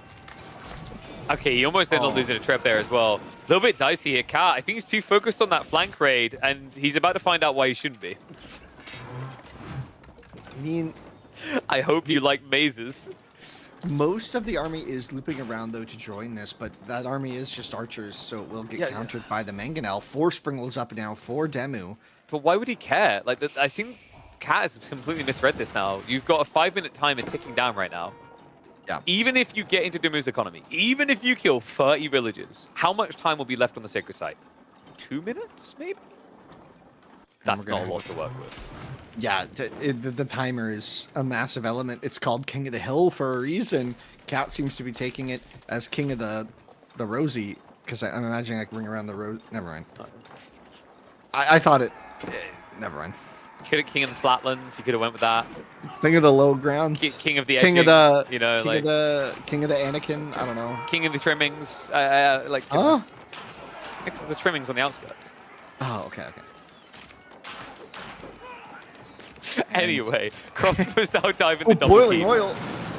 Wait, that actually got Completes. researched? Oh my god, it's actually going to be good in this game as well. He's got way too many crossbows. I mean, 4 trebs are up, but they can't do anything. Congratulations on your flank raid. Let me give you your reward. Arrows. It's a lot of arrows. And there's just a defensive keep, because why not? He's just gonna go to the gold.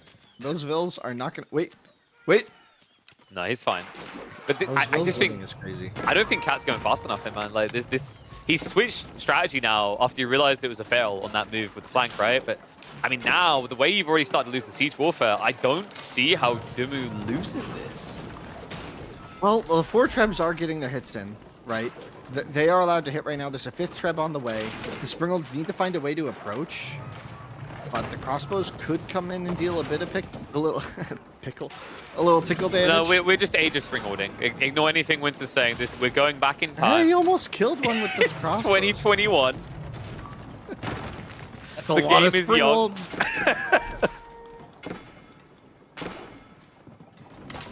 So, sets up shop. Oh man. classic Terra main, right? Gets in a game, trying to decide if he wants to play bio or mech. That gold is not safe. There are 2 mangonels on the hill above this gold. If Demu is looking at this, that's an obvious target. All the vills are going to be clumped up in vision. He's sending him. He sees it. He sees it. Mangoes are moving. Surely he sees this. Come on. Spring's trading out right now. I mean, Cat just has to go and he knows it, right? Timers are not on his side here. Looks like he's getting the win in the fight there, though. 1 Spring on advantage right now. Cat feels like he's going to need an extra treb here. Dumu just putting mind, body, and soul into that repair crew. Mango shot. He's going. A little pump fake. I mean, if the keeps do go down, though, Demu has invested a lot of resources into this. Oh, wait. What? Mango, no. Oh. Wait, he's not looking, though. Okay, he looks. To Wait, he went to repair. repair. Oh my gosh, I'm panicking. Okay, but that's pretty much his whole eco lead idle right now, right? So Dumu economically isn't that far behind, and he still has that timer going. He still has 4 relics rather. The sacred site. He's also got the high trade house. I'd argue his economy's fine here, especially when you consider this is all about siege. Yeah. This push is about to happen, though. Demu doesn't have the numbers. Only 5 against 8. It's just not enough Springolds. Initial opening fire looked good. A little bit of overkill coming up from Cat. Men at arms are going to start leaking in here. But it looks like Cat's raw number advantage will hold up. The Trebs, however, what? The Mango! The vills are Mangoes getting to clear pulled. The this. mangoes on the north. The Mangoes are doing it all right now. All the trebuchets are gone! I'm speechless.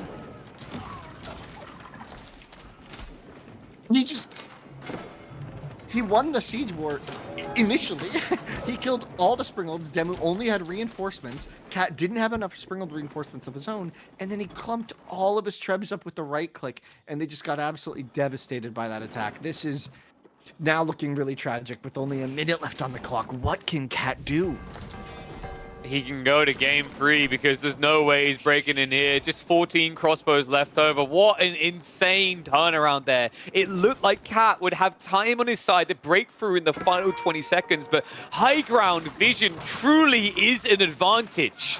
You saw it there. Those Mangoes should never be able to creep up like that, especially with 3 more Springolds left guarding those trebuchets, but now it's undeniable. Cat, even if he sends the villagers in, he's just going to get massacred. We are going to have a 1-1 scoreline. Dumu will not roll over and play dead. The Bill pull comes in. 20 seconds on the clock. I don't even think they get The there. Mangoes are still alive. They don't even get there. Dumu Oh, still no. has the Mangoes. If he just targets this big clump of villagers, Well, we're going to hear a lot of castles. The going keep on is for going to do once. enough. The boiling oil comes out after those are almost dead. They go for the kill on this. They're going to go for the dive. Demu actually has almost no units to defend this. It's just going to be the keep. And the siege weapons now. I mean, he's not which even are pulling getting his villagers. The wild part is Dumu isn't even pulling his villagers to just stand on site. There's 3 Here we seconds. go. That's And it. It's over. Doesn't even What? try with the toss. An insane game. Either player could have taken this. Let that just go through your mind for a second. Process the way that this one flowed. But in the end, Benny Boy gets on the board. Yeah, on the board indeed, with kind of a spicy win there. The Vil exchange in the early Castle Age when Demu lost the keep, and Cat was just up 20 vills. It was like, okay, how does he do this? But the map has a name, and the name matters, right? You got to be the king of the hill, right? You got to be on top of the hill. And Demu showed why that's relevant. How those early investments in those defensive structures there were going to pay off later, right?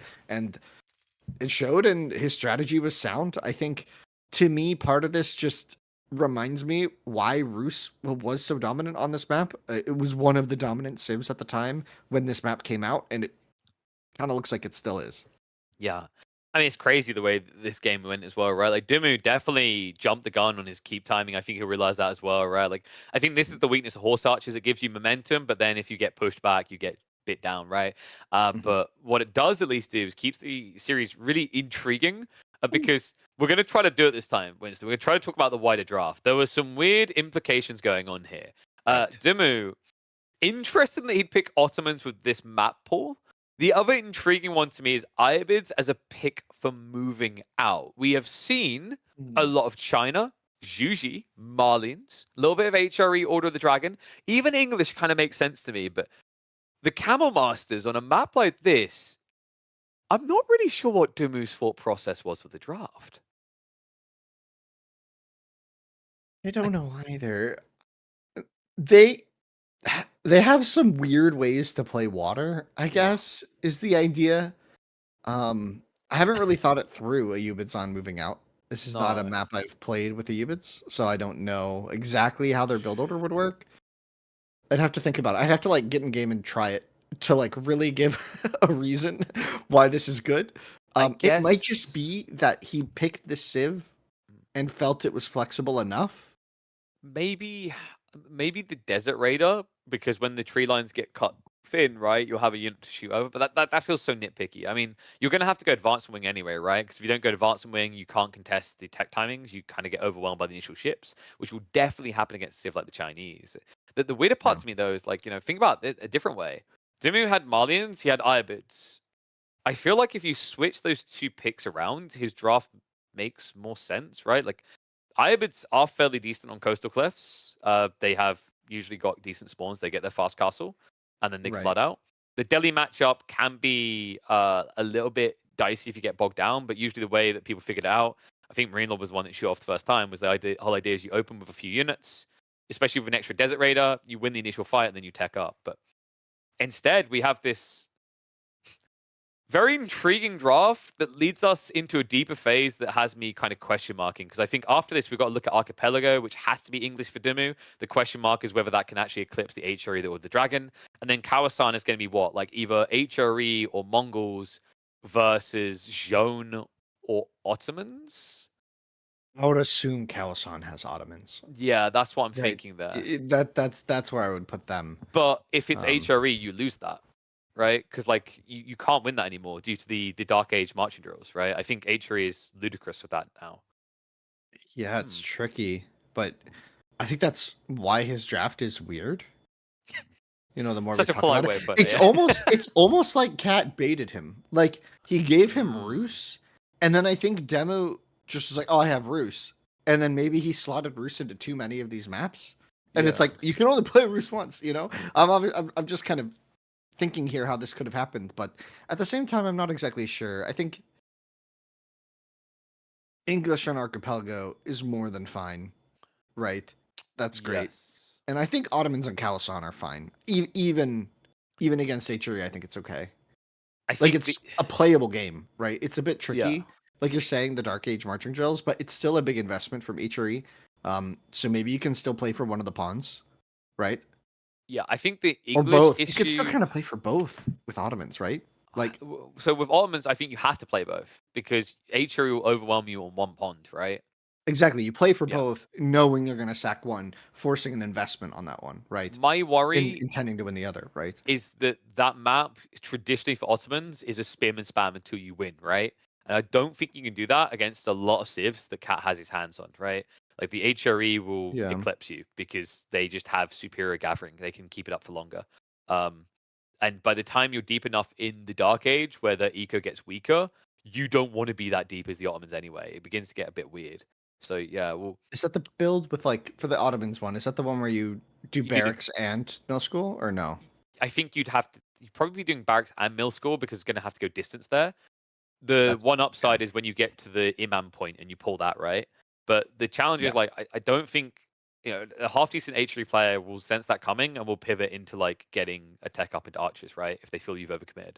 So we'll have to see if we get that deep. We're theory crafting a lot. It could be Kawasan doesn't appear because I think that's likely to be the one safe for map number 5. But looking forward to map number 3, this is an intriguing one, folks. We have seen a lot of China, a lot of Juji, right? Actually, like right now, this map pool in Master of Realms is making Juji look OP, which was unfathomable just a few weeks ago for such an underwhelming Civ. And while it isn't Juji, China is a close second for a power Civ. And actually, I'd argue potentially works even better on a map like this because moving out requires you to move out for your gold. Except China doesn't have to. And the Ayabids really don't know who they are when they don't have all those coins. That's a fun way to put it. I mean, this Civ doesn't know what to do if it doesn't have gold, right? Like, I think Ayabids is... The way I describe Ayabids at the moment, Civ that needs a nerf, but the moment you nerf it, it can't do anything. For sure. Yeah, no, it's definitely because of the tempo and the timings, right? Like, the Civ just is... because it's kind of built on immediate benefits for mage up, it's kind of balanced and created around that, right?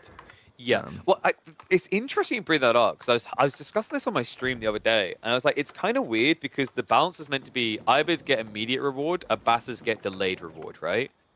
But that's actually not true because Abbasids with 2 of their wings get an immediate reward.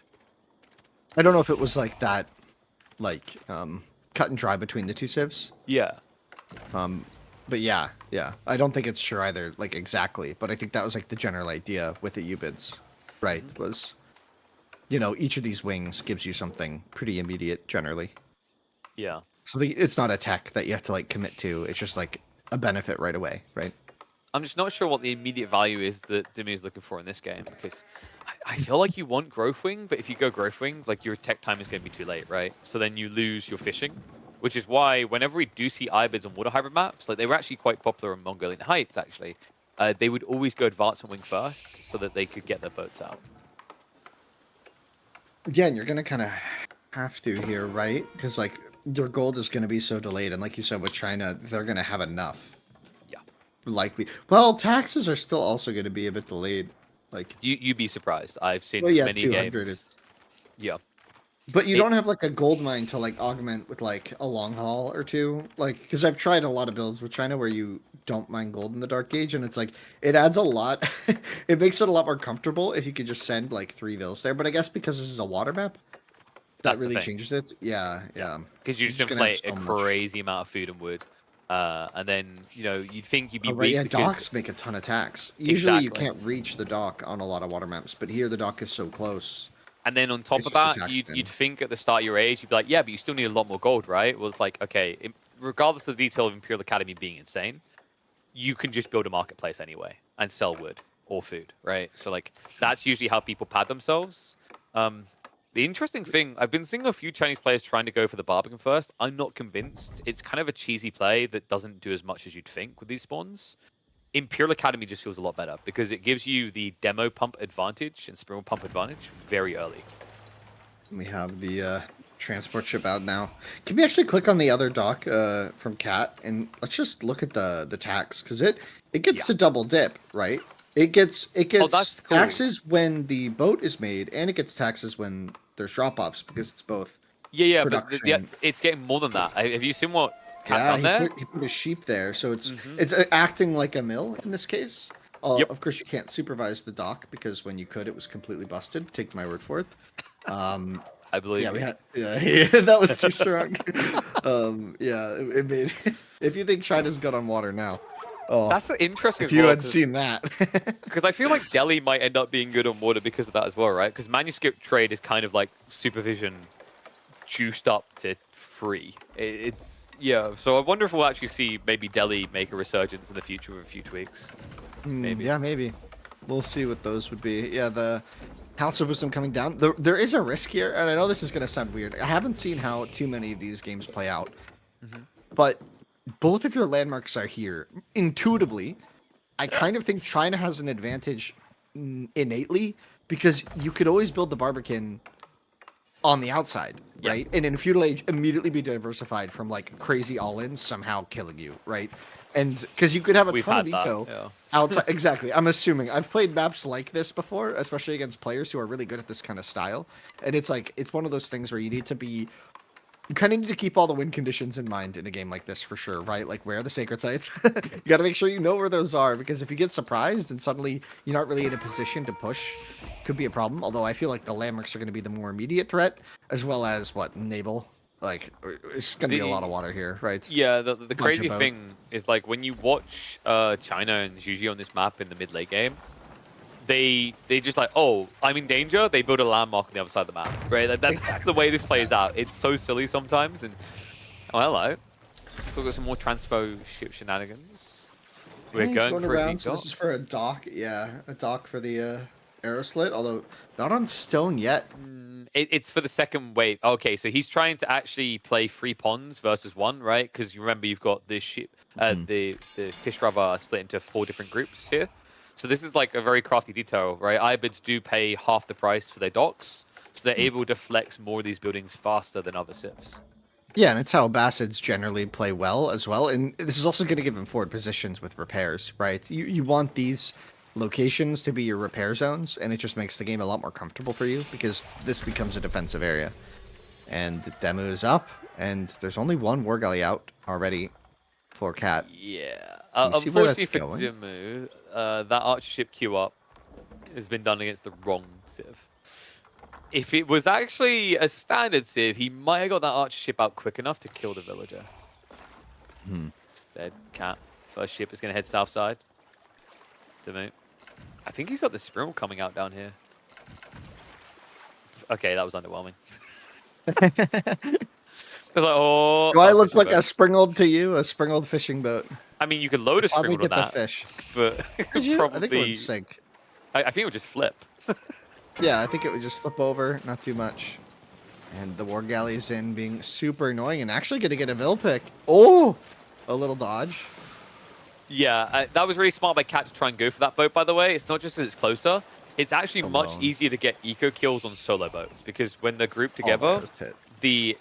the arrows hit different targets. It's just so annoying. Aqua, I'm going to try to calm down here. Actually, Dimu, if you microed this... Oh, God. The Oh, we timing got- on that. He's attacking the wall by accident here. Like, Cat's wall just saved him there. Yeah. And now he's going to go back for defense. And the transport ship is going to be in the front to tank it.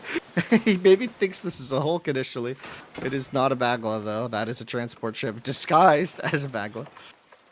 They are pretty good for it, though. Like, 400 HP on that thing for 100 wood, and there is no unit in the game that gets bonus damage against them. So they're actually surprisingly effective at absorbing. Towers, right? Yeah, towers. On Against water, though, walls. nothing at all. Right? Yeah, like, yeah. it's just our defensive placements is basically your only thing. I think Springolds do work as well, so like Siege, but in terms of on water, demos don't get bonus damage, Archer ships don't, Springle ships don't. So pretty damn effective unit in that regard. It's why I think Marlians could be a very broken pick on this map because of the transport ship plays. And interestingly, Demu has 2 mines gathering, gathering gold on the map. And I like this kind of spread approach. Feels a little less wrecked by one raid, right? And I mean, meanwhile, Cat You not should able be to getting really. raided though, right? Like by Well, a Chinese player at this stage. at this stage, yeah, but I think it's still like it's forward planning, right? Like, Oh. eventually, this is going to be relevant because you have Well, to how about- expect that China will have buildings on the mainland eventually, right? Yeah, but how about that for relevance? Now, this has been why Basses have been getting played quite a bit in scrims at the moment. It's the teak masks. Teak. I love teak masks. It's a very cool tech. Teak is peak, right? The extra 15% health. Teak is peak. For those wondering, this is basically boot camp for your water units. It's actually incredibly effective. Yeah, and it's available to both the Ubids and a Bassid, as they share mostly the same naval structure, right? Almost identical, actually, right? No, it is I identical. think it is identical, right? The only Yeah, difference is like how the landmarks play into water maps, right? Yeah, Like which Eco Wing versus advancement kind of thing. Culture, sorry, versus advancement. Oh, yeah. You mean for the discounted arrow slits? Yeah, and just like also Speaking of which- how that plays out with like the timings as well. It's just different how you do the FCs. It's intriguing actually that Cat went for arrow slits like this, by the way. He's been pretty committed. He's actually got a lot of stone gathering happening in the right corner. So he seems to rely on like more of the iron defense strategy here to reach out. And you said units on the mainland, but we have the stable coming in for Demu, and I think that's a smart play, especially because Cat is not Song yet. Obviously, Demu probably doesn't know this. But once he does become Song, where's the Barbican going to be, right? Probably on the mainland. I think Dumu does know this, because if there was a Barbican, it would be dropped aggressively to try and harass your wood line. And if you look, right now, Cat's eco is getting harassed. Yeah, second fleet was moving in, so fishing's getting auto out. He can pretty much see everything he needs to here. Yeah, wait, what's going on water production? Demu just has way more stuff. Honestly, I don't know. I can kind of guess Is it what because he happened put here. 10 vills on stone or something? How No, many no, vills are no. on Yeah, stone? it's because the villages he sent out to the mainland aren't gold gatherers, they're stone gatherers. They are solely there for Well, it stone. was 5 vills on stone, Yeah. and he's building a mill for the single sheep. He's in trouble economically. Something went wrong here. Can we check his taxman count? Because I don't think it's high. I don't think he's actually got that many. I think he's got 2, maybe. So, yeah. So he's got 2. He's supervising on the wood. He's trying to run that little taxman around everywhere, but it just feels like he's not returning enough from that one guy. To repair with vills, which just eat it instantly to that many baglas. The Demo. bagel's coming in for the kill. The Demu does get the kill on the dock in the end. The Vil gonna have to retreat, and now this whole pond section is kind of won by Demu, and this is very awkward. And the horseman comes in with perfect timing. I mean, this is suffocating now. Cat, he needs more food, right? He realizes he's behind in the sprinkle count. This is how he rectifies it, but now he's being idle up. And back to Moving the out, island. I'm moving back in, Mom. It's like a kid coming home from college. Red's too high. Let me in. Wait. No, this Wait, is you're not letting actually me back? worse than that. I'm No, kicked out? this feels 10 times worse than that. This is the my wife left me. She took the house. She took the dog. Oh, Can I the live in your Vil's the basement? woodline. Oh no. Oh, this is. I think he's just dead. He's like dead. look at the eco right now. He's dead, Jim. The Vills. Wait, the Vills are on this transport. They don't have anywhere to go. It's okay. We're a sea people now. Oh, the taxman just eats a bunch of shots to the chest. He's okay though. He limps home to tell his friends and family. I was just doing the rounds at work today, and a bunch of bolts hit me. Do you ever feel like man. when you kill a taxman, it should have a taunt effect on all the nearby villagers as they run over to pick up all the coins off the ground? Okay. I'm just looking for Moving on. Chinese nurse, man, you know? I see. So it's just like a No, pot it's of gold. IA. IA is the problem. Yeah, it's like, it's like, oh my god, like you shot him and then his bags of coins burst everywhere. And then the villagers like, oh, money. And they just stop gathering. You don't get the That was gold back. They just keep it themselves. That sounds kind of fun. It is. The Is funnest the part official? is knowing Wait, China's is the nerf. official an eco unit for the purposes of the Byzantine tech? Yeah, it's got the work attack. It does, right? Yeah. So yeah, you get gold that way. Oh, Yeah, that yeah. Vil is bravely chopping that tree. That taxman is a little bit too close to the edge there. If I was inclined to say death to taxes right now. Yeah, this is. Cat has to feel super suffocated. He's still holding on. He was able to solidify what he does have, and he's trying to get another sneaky dock up. He has plenty of stone for an immediate. Yeah, arrow slits there. Wow. The problem is I don't know how you're going to contest this long term now with no gold, though. I just don't have wheelbarrow because they have no gold. Death to taxes, quick, all the villagers, grab the coins, grab the coins. Kick the body behind the lumber camp.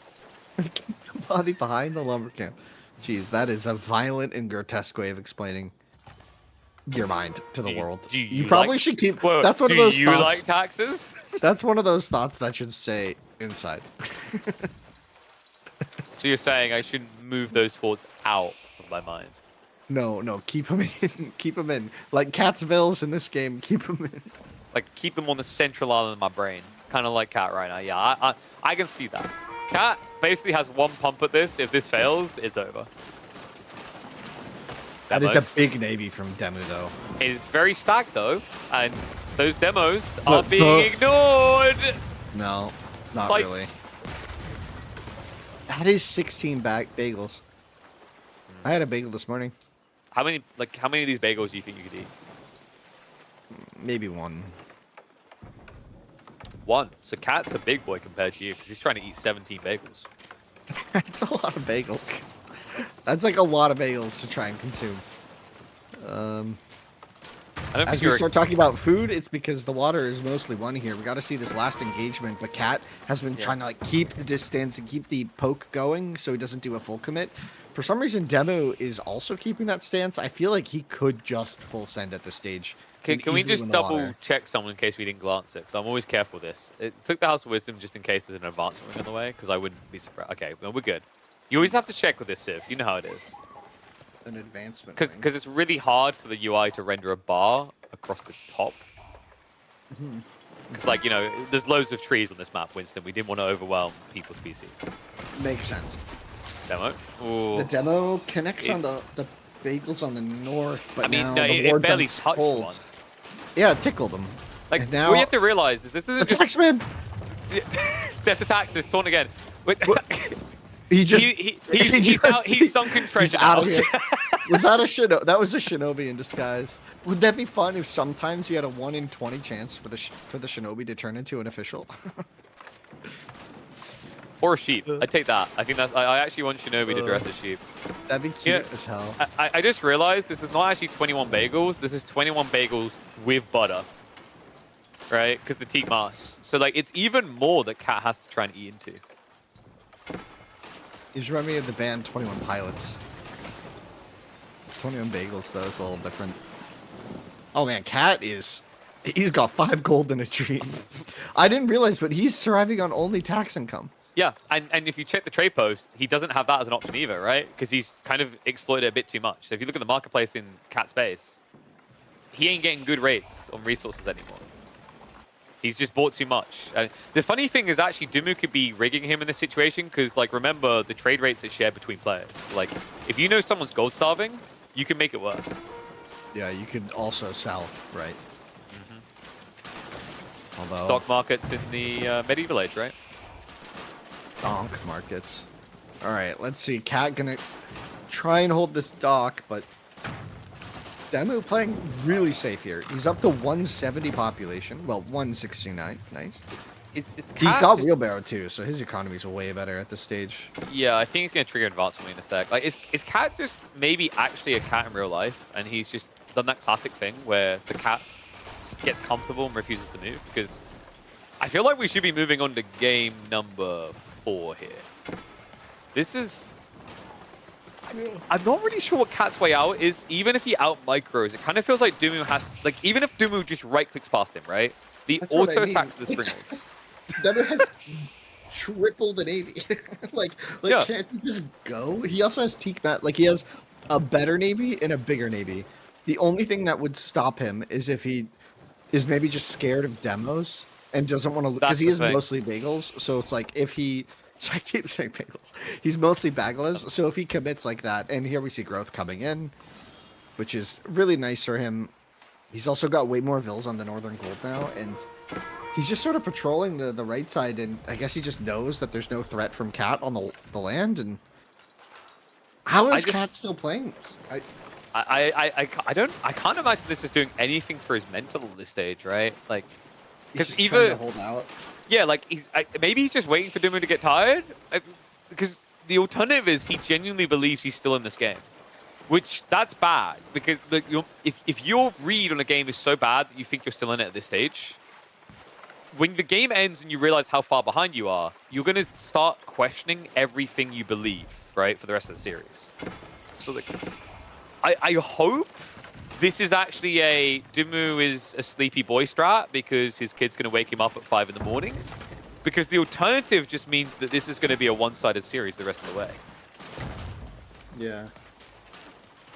Man. Demu almost has enough on either side to win the water with only one of his fleets. Yeah. And wait, Like, we're talking about that level of disparity.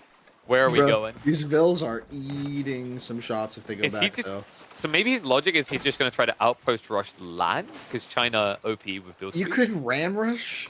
No, you like, can't. maybe. You can't ram rush. I'm not this. saying you can, but you could try. like it's where he has wood and he has. I mean, you could try to stick your hand in a toaster, but you probably shouldn't, right? Like, I don't think land rushing works here. If he was at least Castle Age, right? Like some Trebs, maybe. Because that's kind of OP.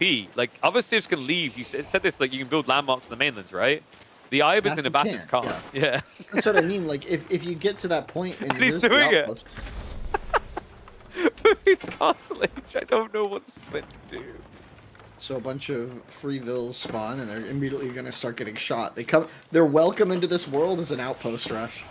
They're like, hey, wait, we're Castle Age Vills. We're supposed to live. And Demu's actually gonna retreat here. He's waiting for the upgrades. He's got armored hulls coming in. He's This is also such got a the Streamer patient crew. play. Yeah, it's kind of unnecessary at this stage, but I mean, better safe than sorry, you know? I mean, yeah, it's in a big fairness, it's not tournament, right? Dimu's fault, right? I think it's like more in Cat. Like Dimu right now, I can just imagine going, just GG. Just GG. Just GG. And every time he's like, okay, I don't speak Cat. I can't translate out of human to him. Well, at some point, do you get paranoid? Like, he What, like he's added got a another secret scout. strategy? Yeah, like, oh, no, not a strat. Like, do you get paranoid that he has, like, Vills that you missed? Like, right? Like, is there a point where you just start to think, oh gosh, did he already, like, have Eco outside? What, like that I walk missed? his villagers out to the mainlands Like- and then hide behind one of the tree lines? Yeah, like, there's two TCs in the south corner, and Cat's actually on 100 Vills. I It's think like, he's just going to do it now. Like, he's got Yeah, Golems yeah. coming on land. bring mean- both navies, though. He's coming now. They're just spending a little bit of time with the building, a little bit alone time. It's fine. This Oh, is it. God. The Golems are in. It's a massacre. GG. Cat finally lets out a squeal that almost sounds like a meow, but is definitely a die cry. Oh man, and the Vills are just torching in the background. They're like, we're sick of this. Oh man, wow, that was a dominant game from Demu. I feel like maybe the Lake Hat could fix that game. I don't even know what went wrong. Like, it was just overinvestment in the arrow slits. He had like 250 stone float. Maybe he was thinking he could build a TC on the outskirts, but he started losing water maybe quicker than he anticipated, because I could see the intention there being, I'm going to put 5 Vills on stone, get some arrow slits. Those will buy me time to defend, and then I'll add in the TC. But he was at like 200 something stone, 250, when he was like, I'm out of food, because he lost water so like abruptly, right? Yeah. Because Demu was able to counter the arrow slits by having forward docks of his own, which gave him the regen, and that's generally enough to kind of, if you have more ships, you can kind of keep taking fights, right? And yeah, it just didn't quite pan out. I can see where Cat was going, and I feel like that makes this whole game look much worse than it really was. I think, the first 10 minutes of that really decided the outcome, and the rest was kind of the resolution here. Right? Would you Yeah. agree with that? I think the big thing that mattered there was the double dock play, north and south, because the whole idea Right. that Aristets play is it's meant to deny the second pocket of food gathering. That doesn't work when your opponent does double dock like that, right? Meanwhile, you've gone out to the mainlands to make that play. The other problem of what happened there, Dimu was really quick to react to it. If you remember, he started pumping horsemen the moment that he saw the Aristets. That's because that play by Cat is very informative to you. It tells you that he's out on the mainlands gathering stone, right? That is already a vital piece of info for Dimu that he doesn't get for free normally. Because the issue when you're up against the Chinese or the GG is you don't know if they're on the mainland. So randomly gambling into a horseman play without potentially anything there just loses you the game. So like really cool little detail there by Dimu and perfect read. And what is happening to the draft now? We talked about Ottomans. Ottomans Kawasan? on water? What is the idea? I thought Ottomans. I tend to think that Ottomans are.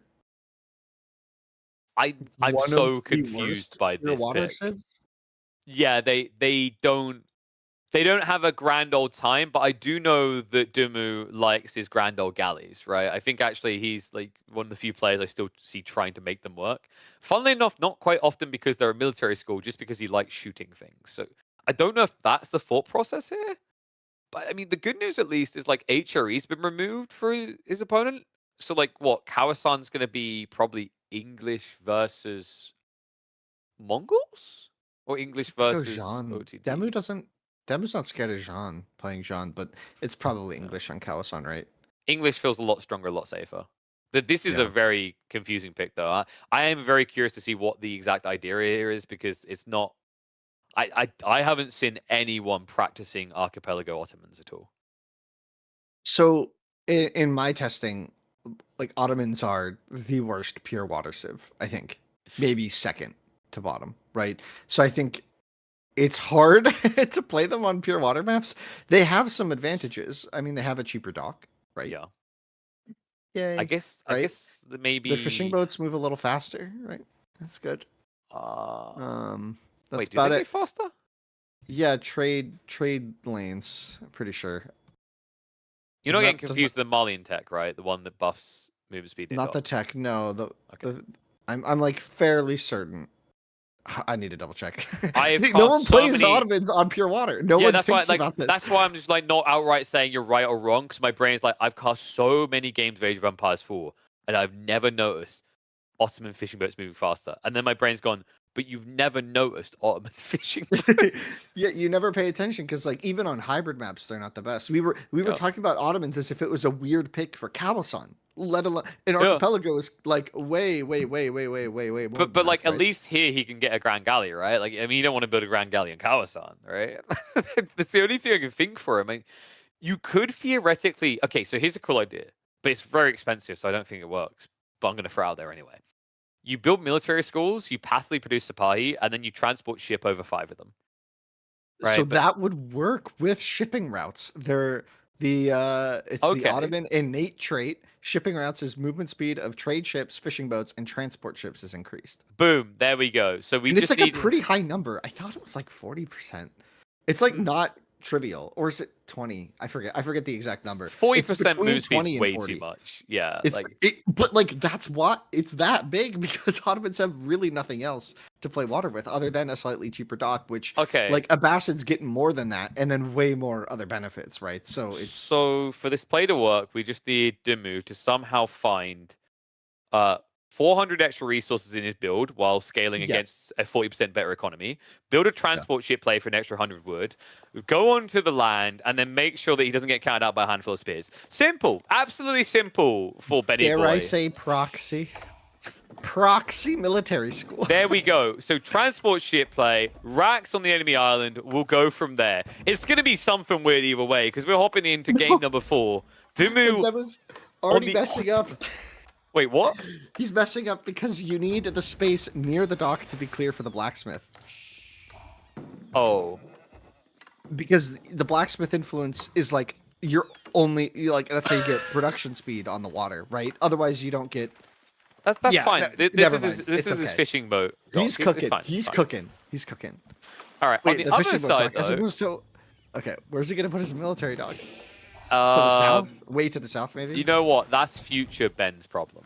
Future Ben's problem. Okay, yeah, because is there enough? Wait, there's actually enough space for a blacksmith there, right? Not My now, brain there always isn't. potatoes on space. I'm think that's pretty one sure tile with too the small, lumber right? camp now there isn't. Yeah, you need 4x4, right? Yeah, that's. Yep. Okay, well, he's literally like a so one that dock tile will screwed. not get the influence. So that's one of the 3 advantages in feudal age that you could get. Okay, but on the other side, we didn't even introduce Cat. He's going old school, El Clasico. This used to actually be like a top 3, maybe even actually top 2 civ for water. I actually think it's not even a top 4 now. I think it still is. I think for pure water maps Really? like Archipelago and Warring Islands, like pure water, I think the economy of H3 is still just S tier, right? It just works so well. It the Aachen dries up so Chapel, fast though. yeah, but you put it on like a big wood line with your gold. You only need like 3 or 4 villas on gold for like the entire time. It's just so comfortable, right? It's definitely 100% not better than Juji in China, right? So we're already striking those top 2. I guess the fact that China's economy, there's 2 of them now, whereas Yeah. like Order of the Dragon didn't get doubled really the economy. But like Juji is different, even right? better than China, right? So it's like for different Yeah. reasons, right? Like the tech up cost. Then you've got, I think Japan's better, actually. I On think pure the water? fishing boat. Yeah, I think the fishing boat cost really does like ramp up, and then the Arislets Yeah. helps a lot, right? Yeah.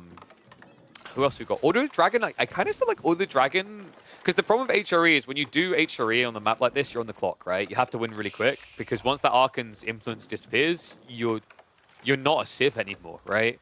Whereas Order of the Dragon are technically weaker in the opening, but if it goes past 15 minutes, their economy is just outright better. Second talk already coming down for Cat, showing the prowess of HRE here.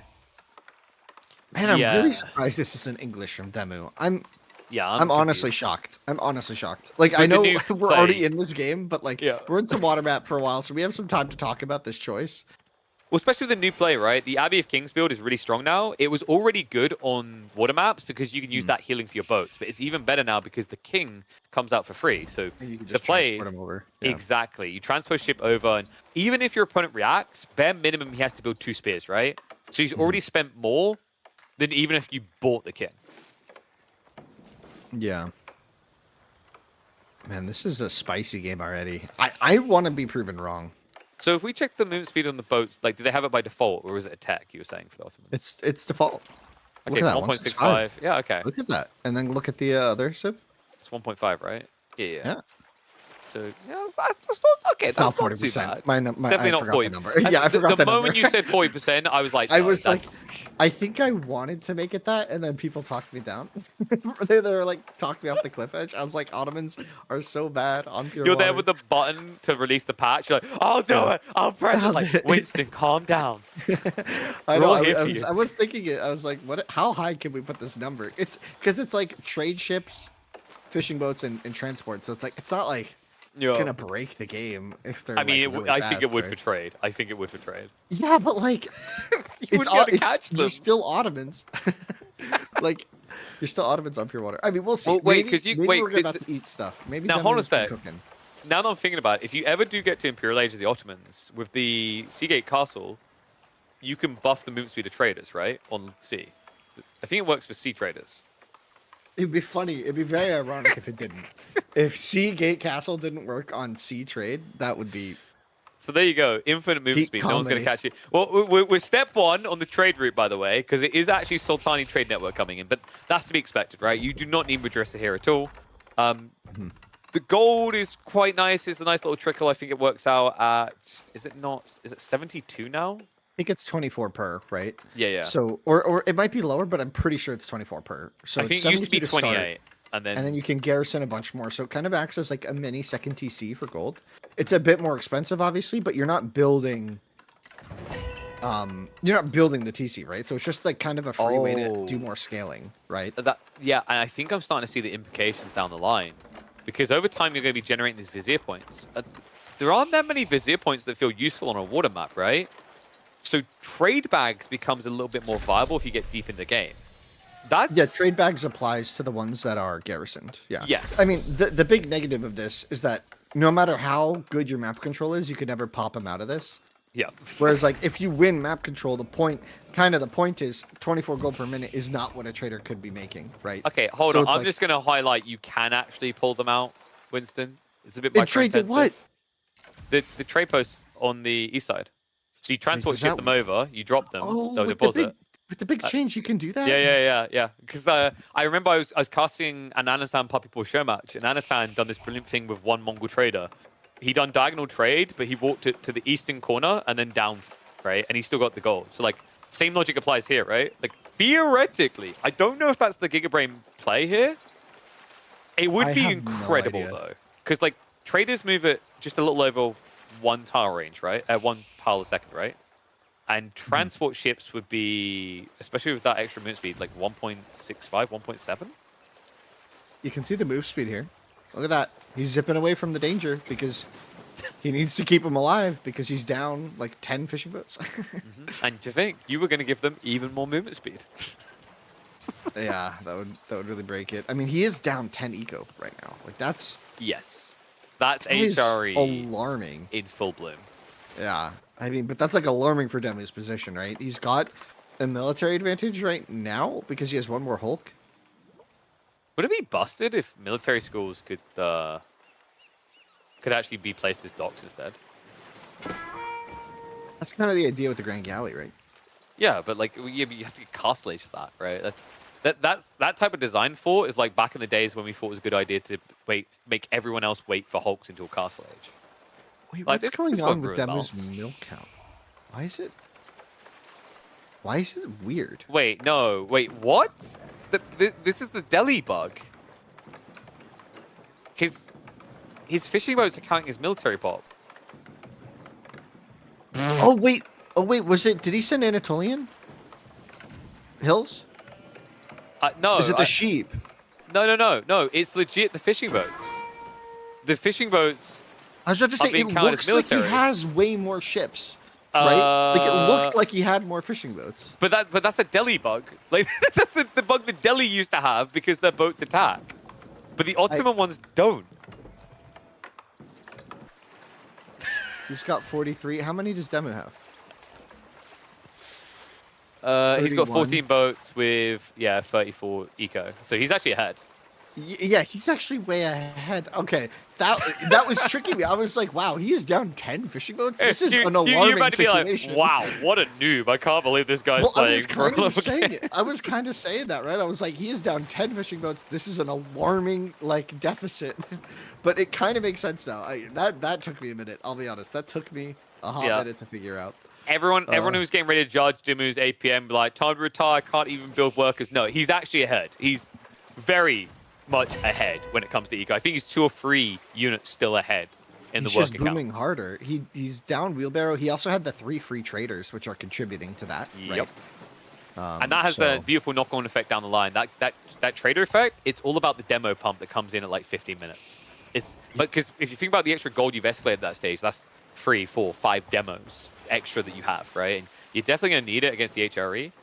With that Archon Chapel placement, I don't think that's a weak point for Cat, by the way. He did get a good placement on the wood and the gold, so he can at least keep inflating on gold gathering. That wood line, however, is getting thin.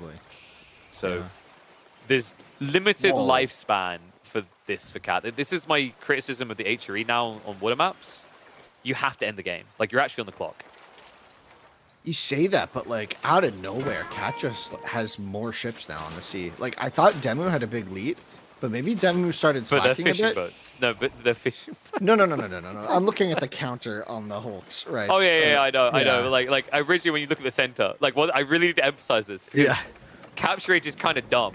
The military count for Demu is disingenuous. Yeah, that because I is not think the it's real counting number. Fishing. Yeah. Yeah, something weird happened. We'll look into that. I don't know what that is.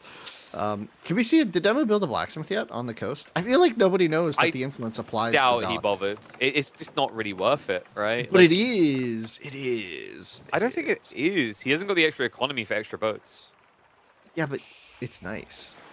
I mean, it's nice, but you have to idle the villager walking out, spend 100 wood. If you had more archer ships, it would make sense, because then you justify it by going Steel Arrow as well, right? So the goal here is at some point for these guys to murder each other's faces. But you know, if you guys just want to get up for a leg stretch and walk around and then come back, don't be surprised if the game's suddenly over when someone threw 5 demos the other guy. I think Demu. Well, I think both players at this point could start sneaking trade ships. What? There's one on the screen. I was about to say that. I think they could start sneaking trade ships. I don't know if I'd. No, he can go. He's got a dock further back, actually. The only thing that's an issue there is he hasn't gone for the maximum trade. So we've got extra resources starting to boom up for Demo. Flash coming in. The arrow sets are there to be annoying. Demo's trying to just leak around off the east side of this fight. Demo, wait, are those fishing boats he's run landing with? Like, No, those are. all right, they're just that pathetic looking. The archer ships. Oh no, dive comes in. Man the sails to get him out, but not quick enough here.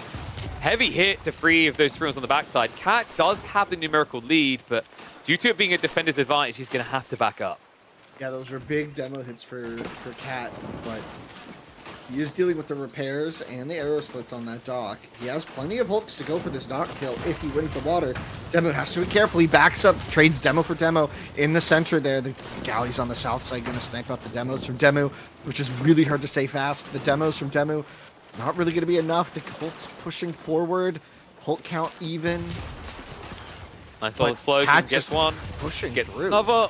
I think Demo's slipping a bit here. There's another wave of thrill ships and explosive ships coming through. I mean, Dimu, if he can bait Cat close enough to this dock, he could get a good hit. I just think Cat is just too switched on. That's an Archer ship. The demos are on the other side. Yeah, actually, right now he's griefing himself. All the ships are in the way. And he just pushed the Archer ship close to the enemy fleet. So he doesn't have a counter right now. He has to back up. What a demo. Return fire, though. Dimu's running out of places to run here. Military lead. A couple trade ships. How much are those getting? That's not that much. That's not bad. Oh, he's not going to the south one. He's exactly. going to this one. He's but also on top of that, he's not going to the dock furthest at home.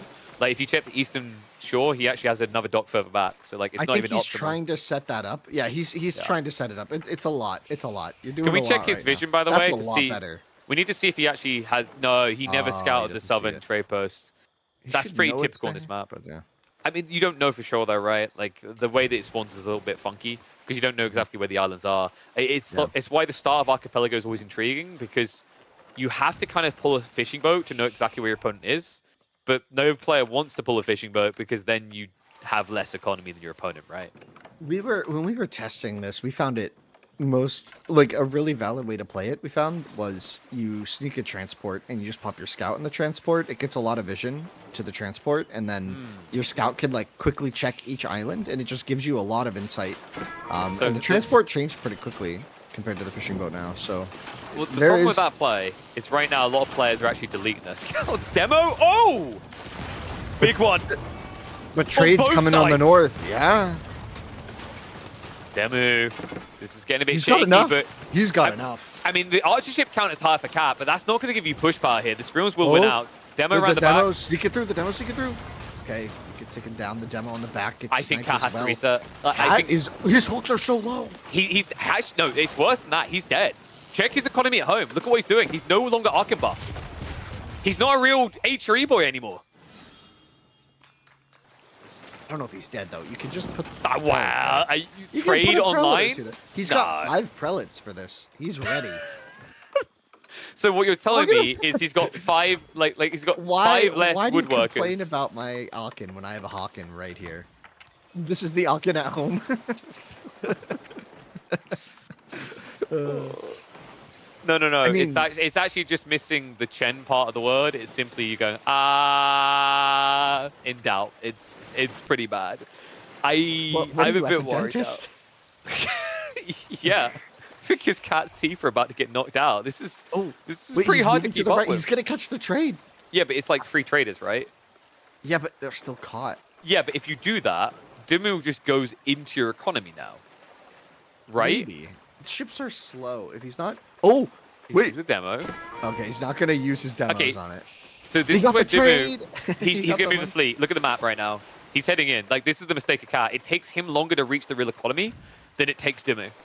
And shipping routes. It's about to come into play. His fishing boats can escape. You're laughing, but I'm serious. His ships are slightly faster. Meanwhile, Cat's about to be very poor in this game. Food income is about to sink down hard. Fishing boats just try to retreat to the south. I mean, if he's quick, he actually could catch the land eco as well. There's no big wood line here anymore. I think no, but there is if you're Demu, right? I don't think it's idle time though. It's still worth it, right? Like you can back up now and kind of be content with this. Can we do a real-time check of Dimu's actual eco count as the game lies to us? I think Dimu is ahead. Yeah. By quite a bit. So he's at like what, 70? I don't think he has added more trades. He's still got 1 or 2 left. They're still trading right now. I mean, he has got 2 trading locations, right? He's got the water and the land. I was just wondering if he added more into the. Oh, Dimu. Landmark, this is scary. He's cut off from home. Demos. Or is it scary for? I know it's scary for Dimu. He's running into the demos. Oh my god, that's a huge hit. Return fire coming in. Lost his whole navy. Dimu's dead. He's going to lose everything here. What a turn! What a chaotic fight. Oh my god, the timing on that Cat. He even pivoted right side to catch him on the retreat. It looked like this was going to be a Dimu favored game, but that strike right there resets him. Cat Now out of position with his own Springords, but Dimu lacks the demo count to now punish that. Whoa, those demos came out of nowhere for us. I'm They speechless. snuck in. And huge loss on the fleet side. And now that's going to give Cat any advantage he wants. He could remax on the sea, which would be smart. Or he could, like, angle for a Castle Age, potentially. Castle doesn't wood really get line. you much, though, right? Relics, I guess. One But yeah, relic, it's- yeah. It's like the rest are harder to reach because the moment you tech up, your opponent has to push you, right? Instead, look at what Dimu's doing. He's actually the one going for Castle Age. Yeah, I think he's thinking it's his only hope. A couple Grand Galleys, they can deal decent damage if they're protected, but they take a lot of damage in return, and they're very expensive. So you can't really like have them with no navy. They're best if you had a large navy, but he just traded out everything, and Cat's remaxing, and he's going to be coming in for the kill soon. Yeah, I'm impressed. I legit thought Dimu was just pulling ahead at that stage. I mean, it looked like Cat had dropped the ball, but that maneuver back in just in time flipped it all. And now all of a sudden, you know, we have Dimu prepping for Castle Age. He's even gone for the Imam point here, by the way, so he's definitely committed to this. Demo's coming around the back. If he goes after the eco right now, I don't think he knows, though. No, instead it's going to be detonation on the fish. Got to watch his fleet because, oh wow, almost double the ships in the center here. Don't be the top bar there is lying to you. It is counting Demu's fishing boats as military here. Yeah. So Cat Which has makes a this massive chaos. military advantage. Yeah, Look it at the makes it size of absolute that chaos to fleet. keep track of. Now, if he doesn't take out the docks, demos are still a problem, and Dimu did just queue up 3 more. But the demos from Cat, it's an overwhelm again! No arrow ships. No arrow ships at all from it. Oh, they just spawned just a little too late. Return fire comes out, but it's going to reset Cat. I don't think he cares, though. Damage once again done. It's now 3 times the Springwolf to that of which Ben has. Whew. How is he doing this, man? I can't believe this. Like, we're past the window of H.R.E. strong, right? Like, we're deep into the Arkan doesn't really matter anymore territory. But yes, still. Ben. Refusing to give up, though. He always has the demo pullback play. But so far, Cat has been better with these demos time and time again. A little bit of a weird conga line in. Boats randomly coming out and just getting sunk straight away, but I think that's kind of maybe baiting Cat, because if he sees there's an archer ship, he comes a bit closer, and then demos like that get 3 hits. Yeah, Wait, the villagers are demos? fishing. What? Wait, what is happening to Cat's fleet? Oh my god, they're all low. Like, check the health bars right now. He just sat under these demos for way too long. He sat under these docks, and Demo Okay. lives to play another day. Like, and the Because- wood line for Cat just ran out. Yeah. Look at this migration. Well, Where's okay, so, Ezekiel? so we need to Where's talk about everybody? the issue. We need to talk about the issue of Cat. I highlighted at the start of the series. You're seeing it right now. This is a he's person migrating. who doesn't know when they've won, right? Look at this Like, migration. no, but listen out up. of wood. This is really important right now. Cat was meant to tech up before that fight. He added more Springles. He had an overwhelming advantage. And instead of just taking the age up into armored hulls that allows you to dive under those demo ships and not care that much, he chose to double down on a feudal age, knowing that his lifespan is running out. Like, this is what I mean about Cat being a really good player, but sometimes just not sensing when the game is over or the final move to make to end the game. So something I'm going to highlight here is wood. I've played this map a lot, and I really like Archipelago. I like playing Archipelago. Call me crazy, but what matters, and I like it at this stage and on primarily, right? I think this is when the game starts to get really spicy. Is I think you got to start looking at other islands now. You got to find a new home. If you run out of wood and you start getting camped, you lose, right? You need to have another island with eco growth on it, another TC or something. Like, you need to get 16 villas off to a wood island ASAP. And both players aren't doing that right now, and I worry for Demo here because he has less wood on his starting island and he's about to run out. So you're saying map spawn difference? I mean, it's relevant here, but getting there. it's also how you have to play Archipelago, right?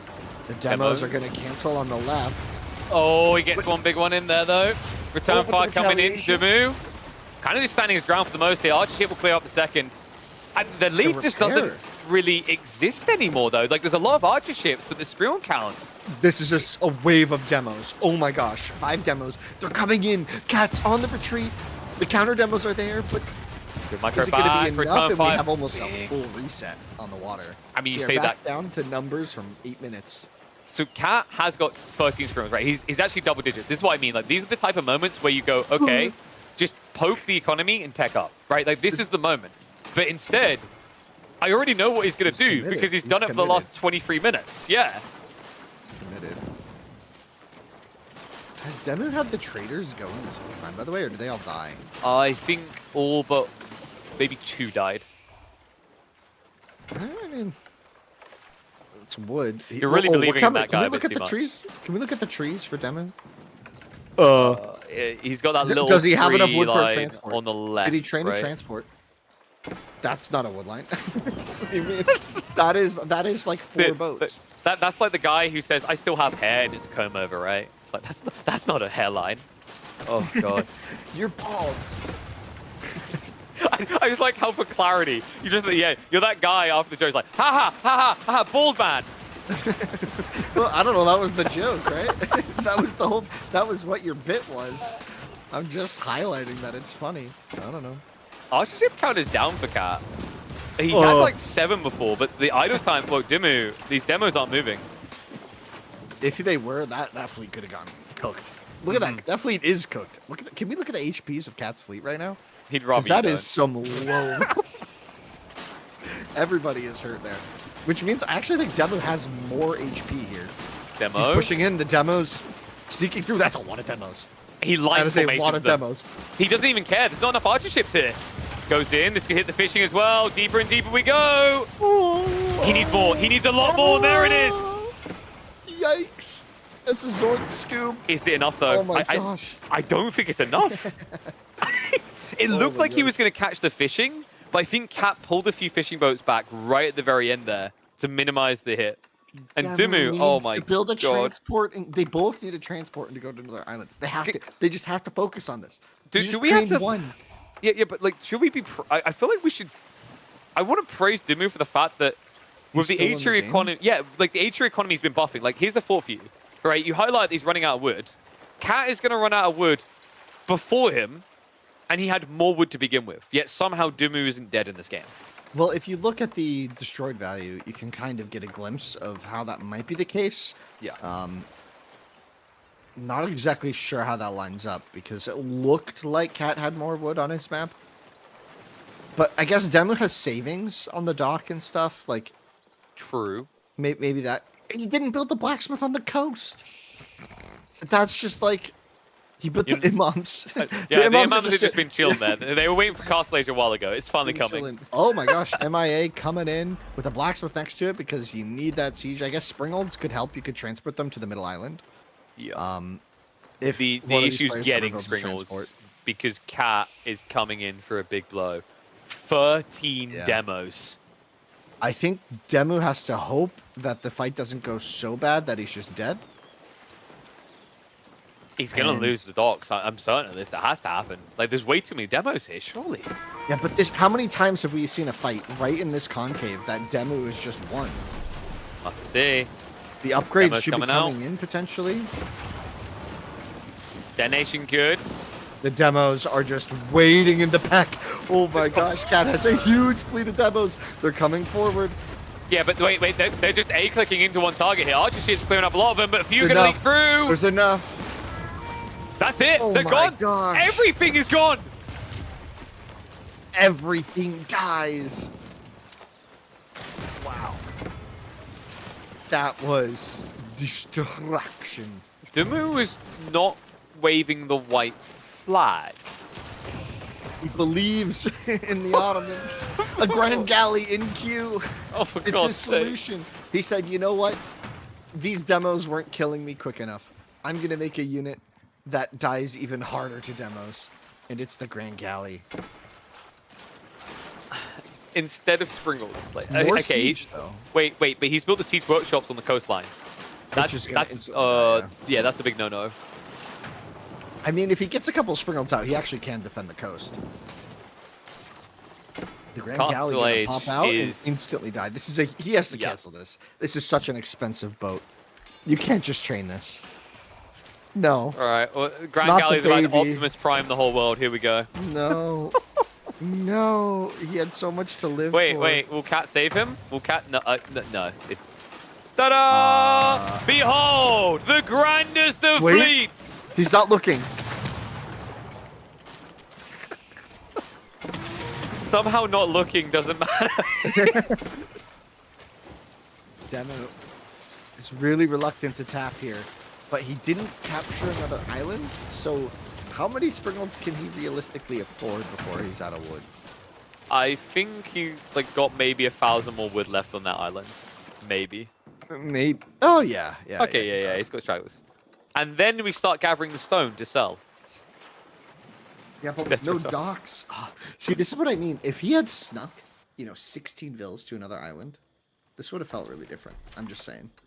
I mean, like, there are many things that could have made this game feel Really different. different, Yeah, Where like did- this has been a very unorthodox game of Cat Archipelago. has This has 50 idle vills. Cat has 50 idle vills. Okay, he's moving them. Where are they? been this has been overall. He's Oh, on the on the Central middle. Island. Yeah, On the middle, This has yeah. overall been a very unorthodox series. I think it's fair to say. Like at this point, my brain is kind of I'm just like, is Zimu simply just dragging this out because Cat done it to him last game, or is there actually a plan coming together here? I mean, the siege on the coast is gonna defend really well, and that's one of the benefits of the Grand Galley is that it's extreme range. So Yeah. against everything that Cat has, this bad boy outranges it. Yeah, you could. He doesn't have any military schools, so you could consume. You could just click the button. It's free. It's free real estate. Some free units. Get a few knights together, drop them. You'd have to get the vizier points. I mean, what else has he spent the vizier points on? He's probably sitting on one that he can't spend. But the docks get to go up because of the siege defense. The biggest thing for Demo now is wood. He just has no wood. 2,000 in the bank, and then what? I mean, at this point, you'd expect him to sneak the East Side Island, right? Just go right inlands away You have from to the sneak. shores. You have to build a transport, but he just doesn't. Even the Grand Galley works as a transport once you upgrade it, right? Can't you garrison back into it? I think you can. That ship is I'm having not a good time. sure if you can garrison back into. Yeah, There's good the time. transport. I took it another way. I was like, that's me when I'm on a London subway train. Just can't move. People just claustrophobic. And we have the wiggle around. transports, so the Oh, the this mass is where I get exodus is claustrophobic. here for Demu. Wait, is he gonna go Central Island though? Because that would. No way. mean, he's he'd got be he's got a dead. transport on the right. Yeah, okay, so So- he's making the right move. And look at this. He's got a nice little path inland. I think he can even drop a lumber camp further In right the back. behind yeah. the tree lines. Yeah. There we go. Yeah, there's a little spot right there in the overhang. So that should hide him. It's very unlikely this gets noticed, especially if, for example, he just deletes the transport ship afterwards. So this is his grand idea here is the Grand Galley spam. So This we're is gonna be up to wild. 4. I mean, why isn't he clicking the free button to upgrade them? Like, why not? Is there a downside? Does it like? No. There isn't any downside, right? The downside is that you have a max number of military schools in the game. So if you have military schools Yeah. on the land, you're kind of competing with that cap, right? But he's not building any. Like, just upgrade him. You get a couple spearmen, you could do something with them eventually, right? I guess they consume pop if, like, you're not going to use the units, which can be annoying. Maybe that's the downside. Yeah, correct me if I'm wrong. Like demos do counter Grand Galleys now, right? Because the wording got changed. It used to be broadside, but now He it's gets a big ship or whatever. yeah, now it's big ships or large ships or whatever. Large ship. So yeah. that should Big counter boat. now. L's back, by the way, on the way. Where's that? On the What? central island? That must be center, right? Yeah, we don't see it anywhere Definitely. else. Yeah, okay. yeah. Do you really? I mean, I guess you don't have any need for the alternative, right? You're up 126 eco. It can be nice to sneak it onto, like, the South Island, for example, if you're Cat, but not really needing it in this case. And you have got to keep these Grand Galleys alive. That's not a good start. Let's see that demo damage. Yeah. I love Keep in that mind- the last second hesitation from the driver's like, I don't want to die. Okay. So one down. These are very expensive ships Yeah. that need a front line. They are Where are the currently Springolds? frontlining. Where are the Springolds? Why isn't he retreated to the coast? Oh my god, they're Siege just out of isn't range. there. Are they? oh man. And think- Cat has to retreat. Yeah, I don't know if that's because Dimu thought he'd just lose them in the retreat anyway because they're so slow, but I feel like they were so close to the shoreline at that point, it's worth the step back. Would have probably kept an extra one of the Grand Galleys alive at least, but now we have a big problem. Cat, he's queued up the Carracks, he's got shipwrights on the way, which gives another boost to the HP of all your combat vessels. This is where I think Dumu's plan may fall a bit short of expectations. Maybe. Oh my god, you're holding on to the Grand Galleys. I'm holding on to the Grand Galley. If he upgraded them, he would think about it like this. He would have just 10 units. He could just, if he gets them to the enemy island, that's just 10 spot heat. Yeah. All he has to do is click the button. You know what I mean? I guess it's just a lot of overhead. There's a lot going on. Microing on these maps is one thing, but like you also have to manage a lot of the pocket economies, which can feel overwhelming at times. So I definitely empathize with the position of both players that this is like a hard situation to play. But you know, it's fun to lean into the mechanics. Wow, even a Stonewall there to keep him safe. Yeah, I think now Cat might notice at some point. We Well, actually, wait, that's kind of cool. did we Dimu check has the relics? 2 tree lines he's cutting there, by the way. The relic situation, I think there's only 1 left to be grabbed, yeah, on this. Did we island check over here. where they are for Cat? Because I They are think not one in was in docks, a I know dock. what No, you there want. was one. One's in the Regnants. One's in the Elsback, right? One's the Regnant, No. one's Elsback. He put it in the One's dock next to the Reg. Yeah. Oh, he put it in the Yeah, dock. like I said, yeah, there's an Els. Okay. Dude, you got an Elsback. I don't care about 5% tax. You put it in there. You put it in the Elsback. Yeah, yeah. That is a lot of Aerosliths being queued up. And Aerosliths don't really scale well at this stage of the game. Like, the docks HP is kind of becoming a limiting factor in how many you can have. Oh, God. We have the Siege. Wait, what's in that transport? Is that just Siege? Or Vils? That might be Vils. I think it's just there for a good time. The demos Some are of the coming not in. going to have. Demo reaches in. Well- That's a big sinker. I mean, you say Eric well. goes down. 2 Grand Galleys left. It's If these, there's no Carracks left. I mean, the screws with the cannon should be enough The to clear demos. up, but the demo, again? How is he not dead? This one, can we just talk about the bottom of the sea right here has got to, at some point, it's not going to be a seabed. It's just going to What? be, at some point, it's not going to be a seabed. It's just going to be a graveyard of ships all the way. And it's Oh, gonna no, be no, a no. ship It's island. not going to be a graveyard. It's going to be a wooden dam, and it's going to Yeah, look exactly. like Beavis It's a made it. wooden Yeah. dam right here. How many fleets have died right here? Oh, the demos are coming in, though. Wait, Who he split. cares? He's got his He key split. drop. He's But what on the does this- mainlands. But what does this do? I mean, you just drop Raxus now, right? And build men at arms. But to do what? Kill anything that was left behind. I think you build rams because there's the only thing there is buildings, right? Like there's no units on this island anymore. The crazy Like- part to me is like, surely Cat could just win this game if he went Sacred Sites. Like the only reason Dimu isn't dying there is because he keeps falling back to the Springolds, right? Like that's the part that's perplexing to me. It's like I think Cat. We talked about this whole idea of like he does play really well. He does do a great job in these games, but sometimes you reach this point of like, okay, now how do you really end the game? It's like he's taking the much harder route here. Well, the Carracks are in business now. He's got 4 up, 5 up actually. That's a lot of Carracks with 3 more in queue. Once he has 8, he can just steamroll the docks, right? It's the game ender on water. They insta kill the docks essentially. Yeah, but what Which was is- Springles? I mean, they also honestly, you see, tier 4 ships kill Castle Age Springolds pretty easily, right? If you can You reach them, need- right? Like that's the challenge. Well, without the upgrade, the range isn't that much more, and the Springolds are less It's mobile. 8 versus 10, right? Ooh, nice massacre on the village line as well. Yeah, 8, Yeah, 8 range on Carracks and then 10 on Springles. But the Carracks are more mobile. They're much Yeah. faster. Even they look slower because they're big, but don't be deceived. They have pretty high move speeds. That Mangonel is vibing, bro.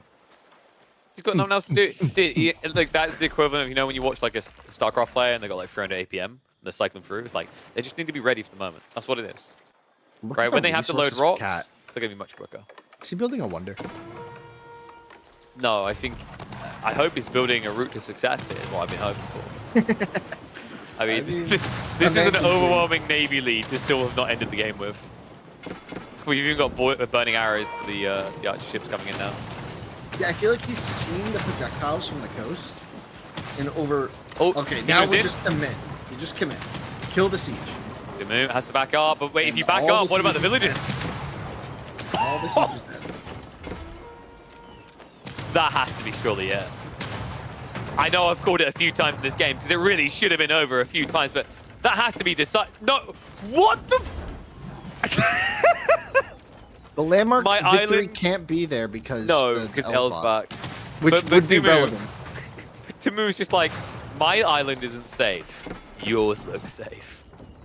I mean, but there's no resources. I don't know There's how relics? much Cat needs to care. There's I don't one know. relic and all of his docks, I guess. I'm just... I And really houses would are just annoying. love to have paused the game at this stage and went for a mid-series interview of both. So, yeah, how do you think you're going to win the game right now? Well, And like you the just get that chess point. confessional. Yeah, then you get that point. Yeah. But when you get the moment where Doom is like, I think I can landmark snipe him. And then you, Yes, like... we gotta...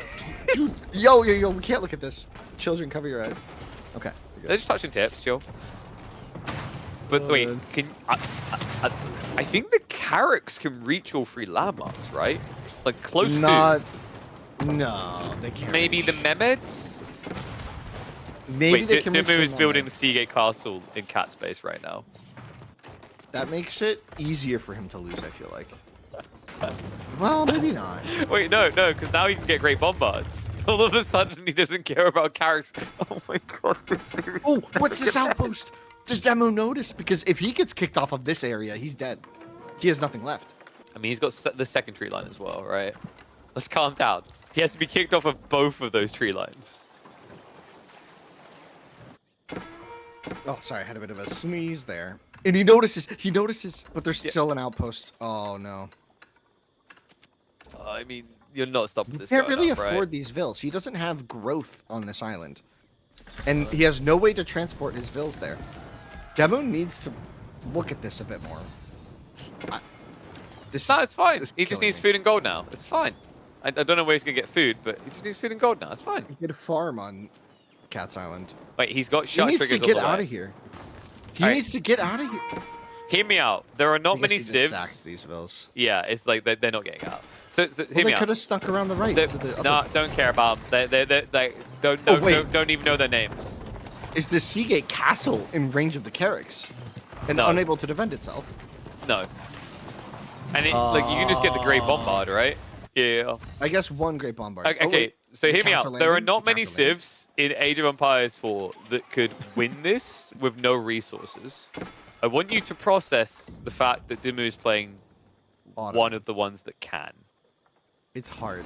You know what would really... I don't know. He invested a lot of wood into these rams, and he needs wood for siege, but he has no wood. And he's never Did- going to get another dock up. Did you not right? see all the straggler trees that he claimed on Cat's side?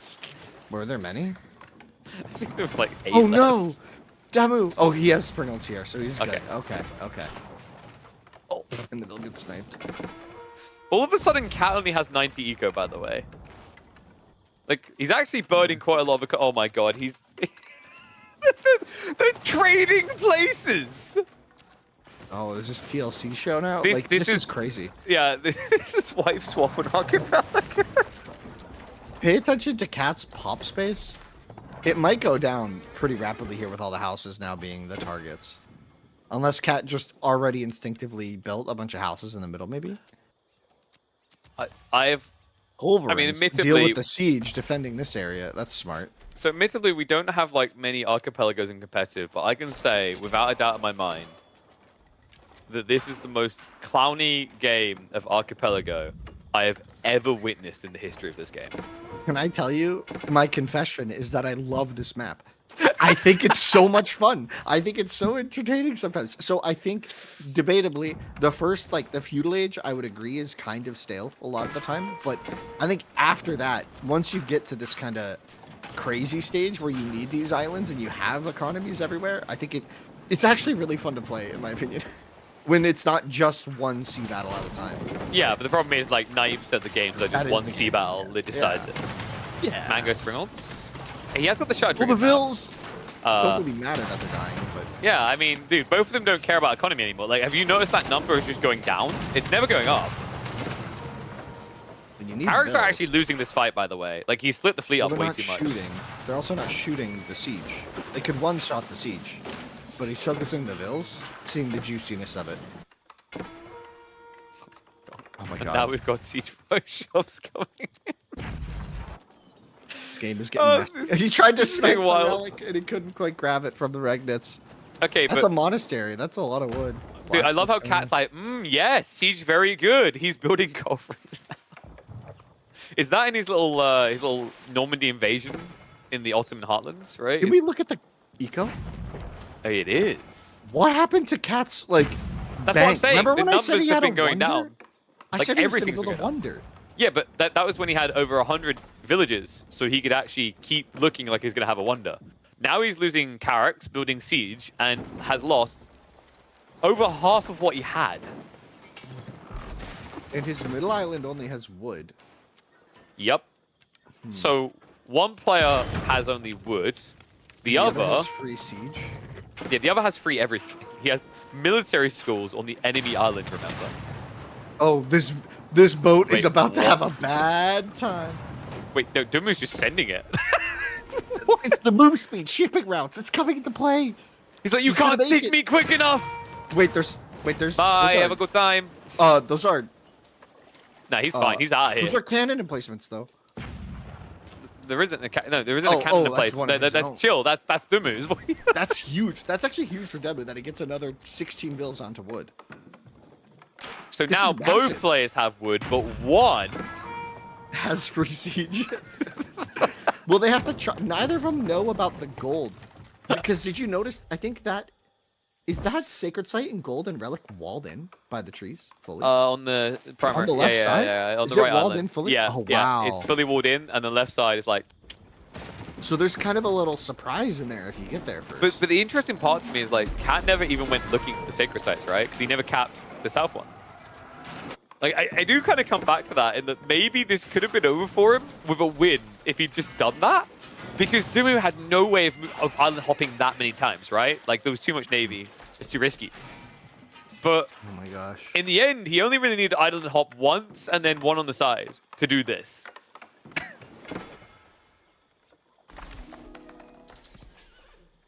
Siege works now coming in.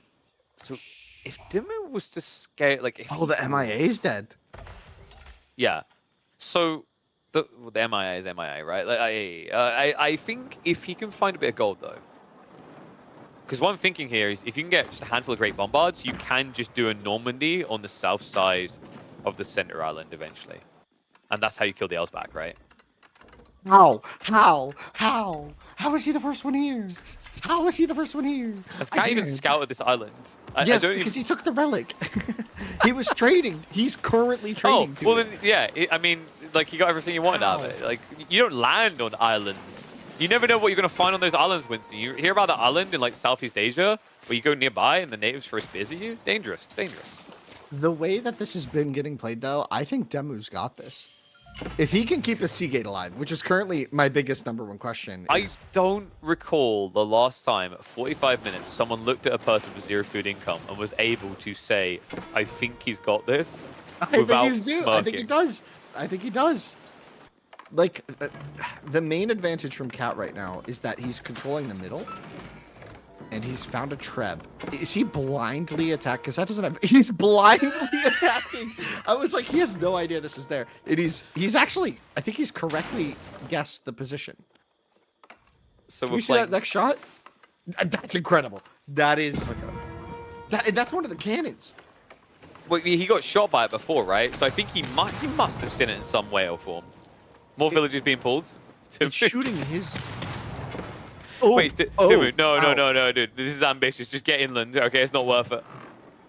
If Cat had upgraded that outpost, by the way, a lot of the villas would be dead at this point, but he just wasn't able to afford it, I guess.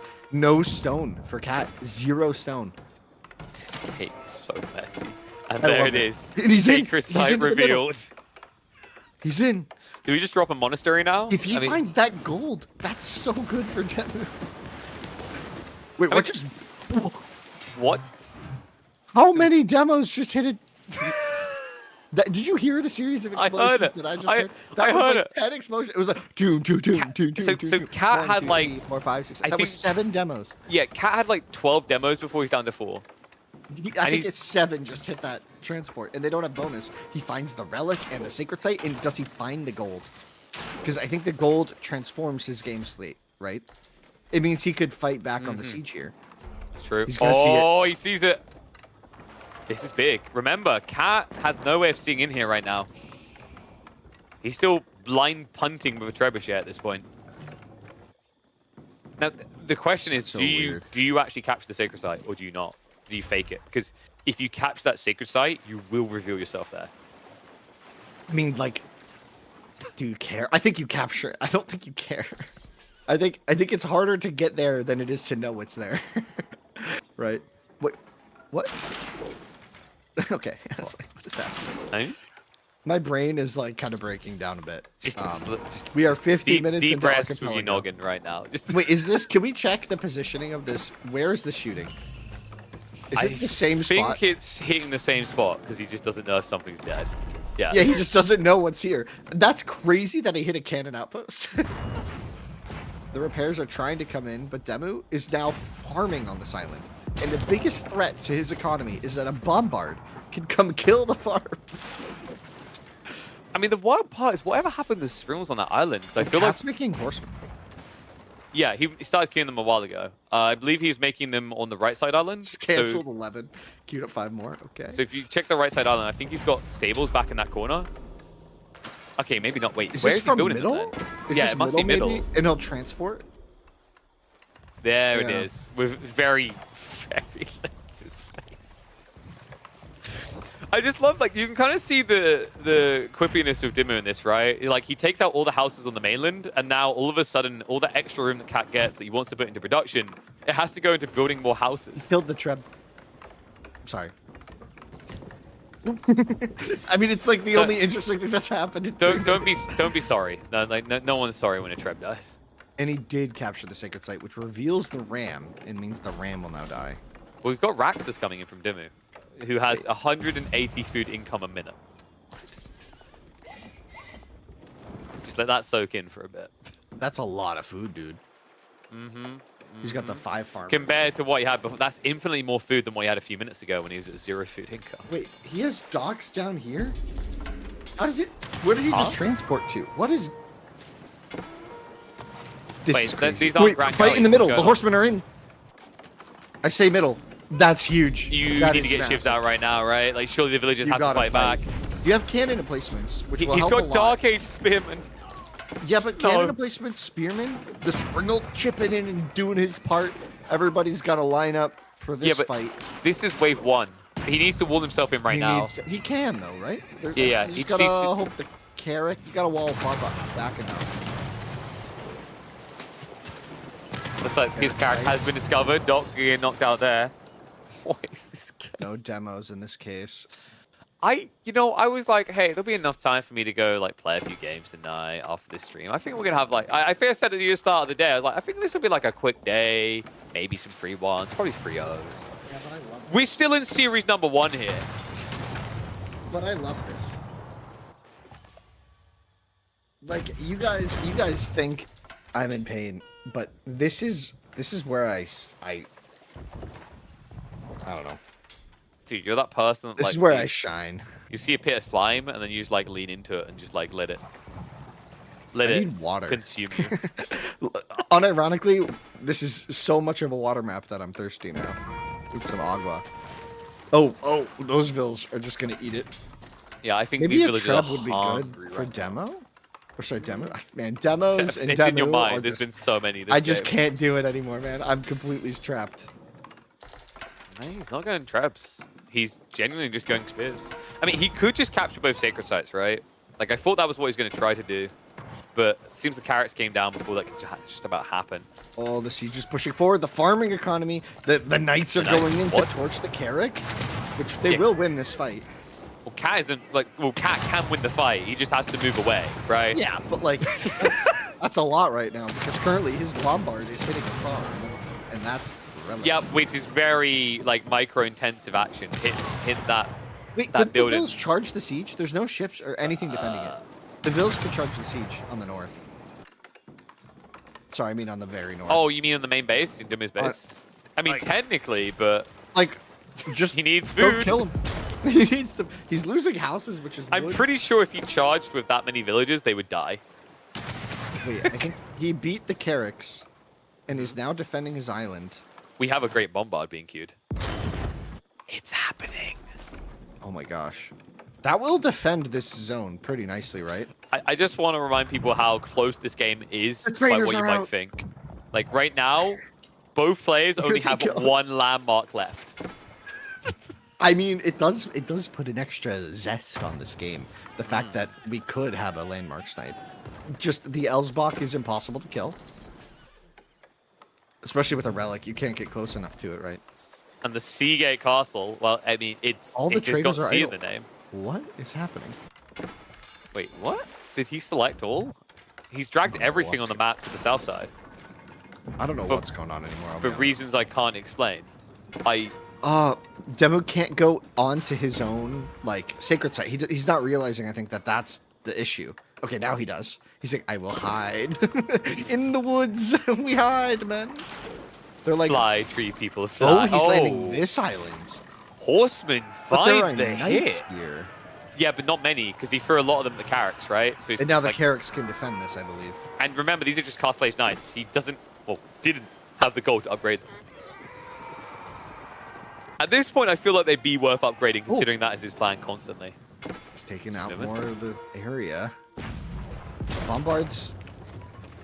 He just evacuated. The one bombard was enough. Which sucks because you want the MIA pumping this game, right? Which is why I kind of wanted Demo to charge that. What? This market's just for exchange. It's gotta be, right? Yeah. Did the bombard die to the culverin? No, he wheeled it all the way back, right? Yeah, he's still got it live. Right there. Look. This big boy's ready to go. Apparently he wants to take out the outpost more than he wants to take out Culverin. Intriguing. Keep in mind, like, at this stage, anyone losing Siege, it's genuinely like... that? I think it was That had empty. 15 things. Wait, really? That had 15. 15 horsemen? Oh my god.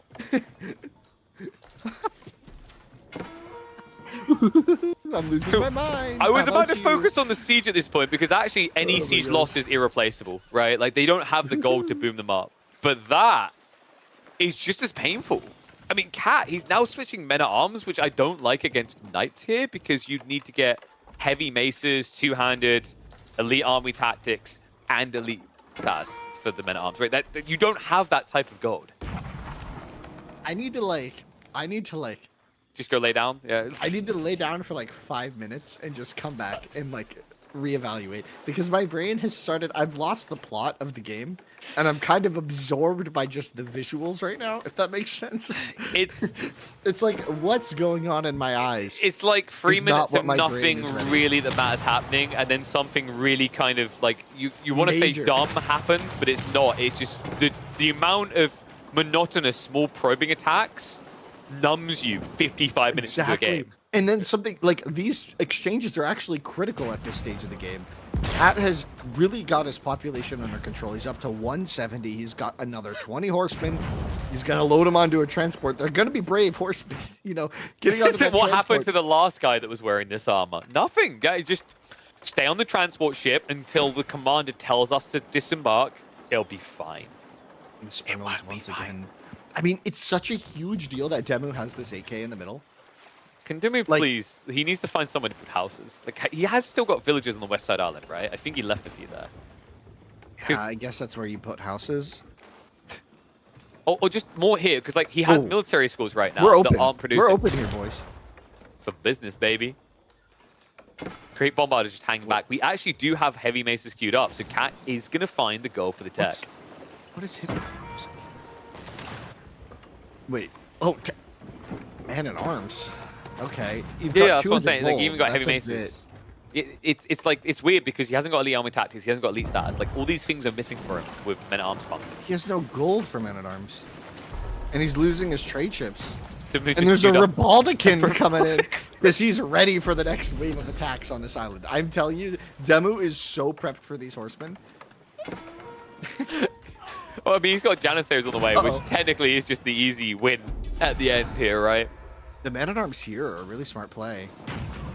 Actually, it does work because the spearmen aren't going to really be equipped. Although, are those just past feudal age man at arms? Horseman. I love how the trade is just here for moral support. Well, they got Yeah. kicked out of their abode. They were just chilling, and then a bombard came in and burned down the house. So they're kind of like They've been little accounts piggies. for life. The big bad wolf is just. Look at the only thing left on Demo's original island is 3 bombards, or sorry, 3 cannons, and 3 And a ball. The Revolve. It holds. Baldy boy do it. There we go. It's gonna push him Sacred away. Sight. Sacred Sight victory. Finally. And down he goes. Wait, but in the meantime, the chop through is there. If this culverin goes down, it's not going to get replaced quickly enough. The bombard can now roll in and kill the cannon outpost, and that would give Demo complete control of this area. Meanwhile, the landing on Cat's original base, which is now Demo's new home, They're in trouble. He's got the siege on the coast. Transport He's gonna ship. hop him in. Get him out! Get him out! What? Wait, was he trying to garrison them in a ram? What's going on there? I think maybe it was just awkward, and he's He gonna gets them leave. away. Free Sacred Sights get out. captured. This is it. This is what we've been waiting for. Like, Cat is going to have to full-on device send it onto an island. Now, I'm wondering, yeah, Dumu has tracked a the second Springald Reboldequin on the way. Where are the Springolds going? Can we check that? Can we check that transport? This is going to be interesting for a bit. He's got a journey. They're in the middle of the ocean. Here he goes. Where are we going, guys, boys? Guys, please. Dumu, Unload. run! He can kill the bombard. Wait, what did he click there? He can kill the bombard. He killed a villager instead of the bombard here. Oh, that bombard's good. It should, Wait. theoretically, One more reload shot. coming through. What a dream. Gets the trade. Unironically, Sacred Sights right now. Yep. Unironically. That's what I've been waiting for this entire bloody time. But it was so tricky to get the timing down there, especially with the carrots nearby. But somehow he snakes it in. To hold the ground. Now, this is where Dumu might benefit from getting some small walls up and around just to create it's funnel so points. Awkward. It's so Yeah. awkward with the markets and the Sacred Site. But anything that pushes melee troops on top of each other is good, basically, is what you're looking for here. Yeah. Anything that does anything is good here. Yeah. Because most things don't do anything here. Cat's So like, it- wait, you can actually take your siege to another island? Oh, hold on a Yeah, sec. these culverins would be huge against the Ribald, actually. Double Ribald now. So he's waiting for the horseman. Oh, it's even simpler than that. Like, you actually just go kill the Seagate Castle. I don't think you actually react to the sacred... Like, reacting to the Sacred Sites is the harder way of winning Oh, and Demu just lost a lot of his knights there. How much does this. he have? This is it. No, Oh, he's building here. And he's got... Winston. This is where his army is. but coming look out. at the size of his army. Winston, I'm telling you, this is it. What we've been waiting for. Normandy in reverse. The Germans are about ready to storm the beach. But where's he going to go? They're on the move now It might from the be Outback. obvious for you. But where's he going to send it? Where's he going to send the army? Is he going To the south? I think he's hardest going breach to the point south. on the beaches. He's actually going to... What was the hardest landing? Was it Omaha? I think He's Omaha. heading for Omaha. Oh, God. This is actually the one potential way that you just lose it. I don't think you should, though. 2 culverins, I think, is enough, unless the repairs on the Great Bombard are enough to win that, and then the Ribalds come in. Now, if he sends in the men-at-arms like that... The problem is the vision. The problem is the vision. The culverins can sneak up through this wood line and see the Ribalds, potentially. Oh, this is cool. This is a big-ass army. This is the a moment gap. Cat's been going The- for. He's going oh. to go around the south, the walls. He's going to try and get the culverins to snipe the Ribalds and the Great Bombard first. But more pinch siege is this. coming into play on this island. There's another Great Bombard in queue here. You can pinch this But from both sides. they're on the Sacred Site. They're giving vision. The culverins are going to shoot from surprise and No. potentially win this. I actually think you can sneak this from both sides with this many to brute force it if you want to. Cannon placement. Oh, the culverin. Demo It's doesn't revealing. notice. It's on the vision of the Sacred Site, and he's going to lose 1 Ribald for free, and that's huge because that's all of his army. This is so many horsemen and man-at-arms. but He's why going to get does- overwhelmed. He's going Does to Doom- lose his Sacred Check the Site. south corner. We need to see if Dumu has more room for Siege Workshop, because he actually has a lot of wood and gold right now. He could build more Siege. Okay, so at this stage, I wonder if it's worth Oh, deleting the bombards. rats more Siege. Who cares? It doesn't matter. There's no way the Siege will hold this back. Cat. It's a swarm of kitties The now. repairs on Revolticon the gets a shot Revolve. out. The repairs. Revolticon's dead Okay. though. Like, there's no protecting that. That is going to be it. The decap's going to come through, and I think from here, Cat surely after he clears this up, he has to be heading home to reclaim the home island. You say that, but even though Demu has no economy, he has 3 military schools there. And he's making gems. Well, no, without Istanbul Observatory, though. Like, that's the big asterisk you're forgetting here. Because it is a big asterisk. You can see it. Like, his production rates have never looked formidable here. Yeah, he might also not have the Vizier points that give very much in this case. Yeah. So Sacred Site is decapped. Everyone Okay. can calm down. We got to sit down for another 30 minutes. We thought the game might end, but we gotcha. That's not going to happen here. You're trapped in our world now. Oh, the traitor. He just eats shit. Oh my God. Traitor. Oh, and with it, Demu. And that, no. You don't say anything else. That last sentence about him eating is all they'll hear. It's done. An hour and 5 minutes. We have the verdict. If you thought this series was long, you're about to feel small because we have got a 5th final game in this elimination series.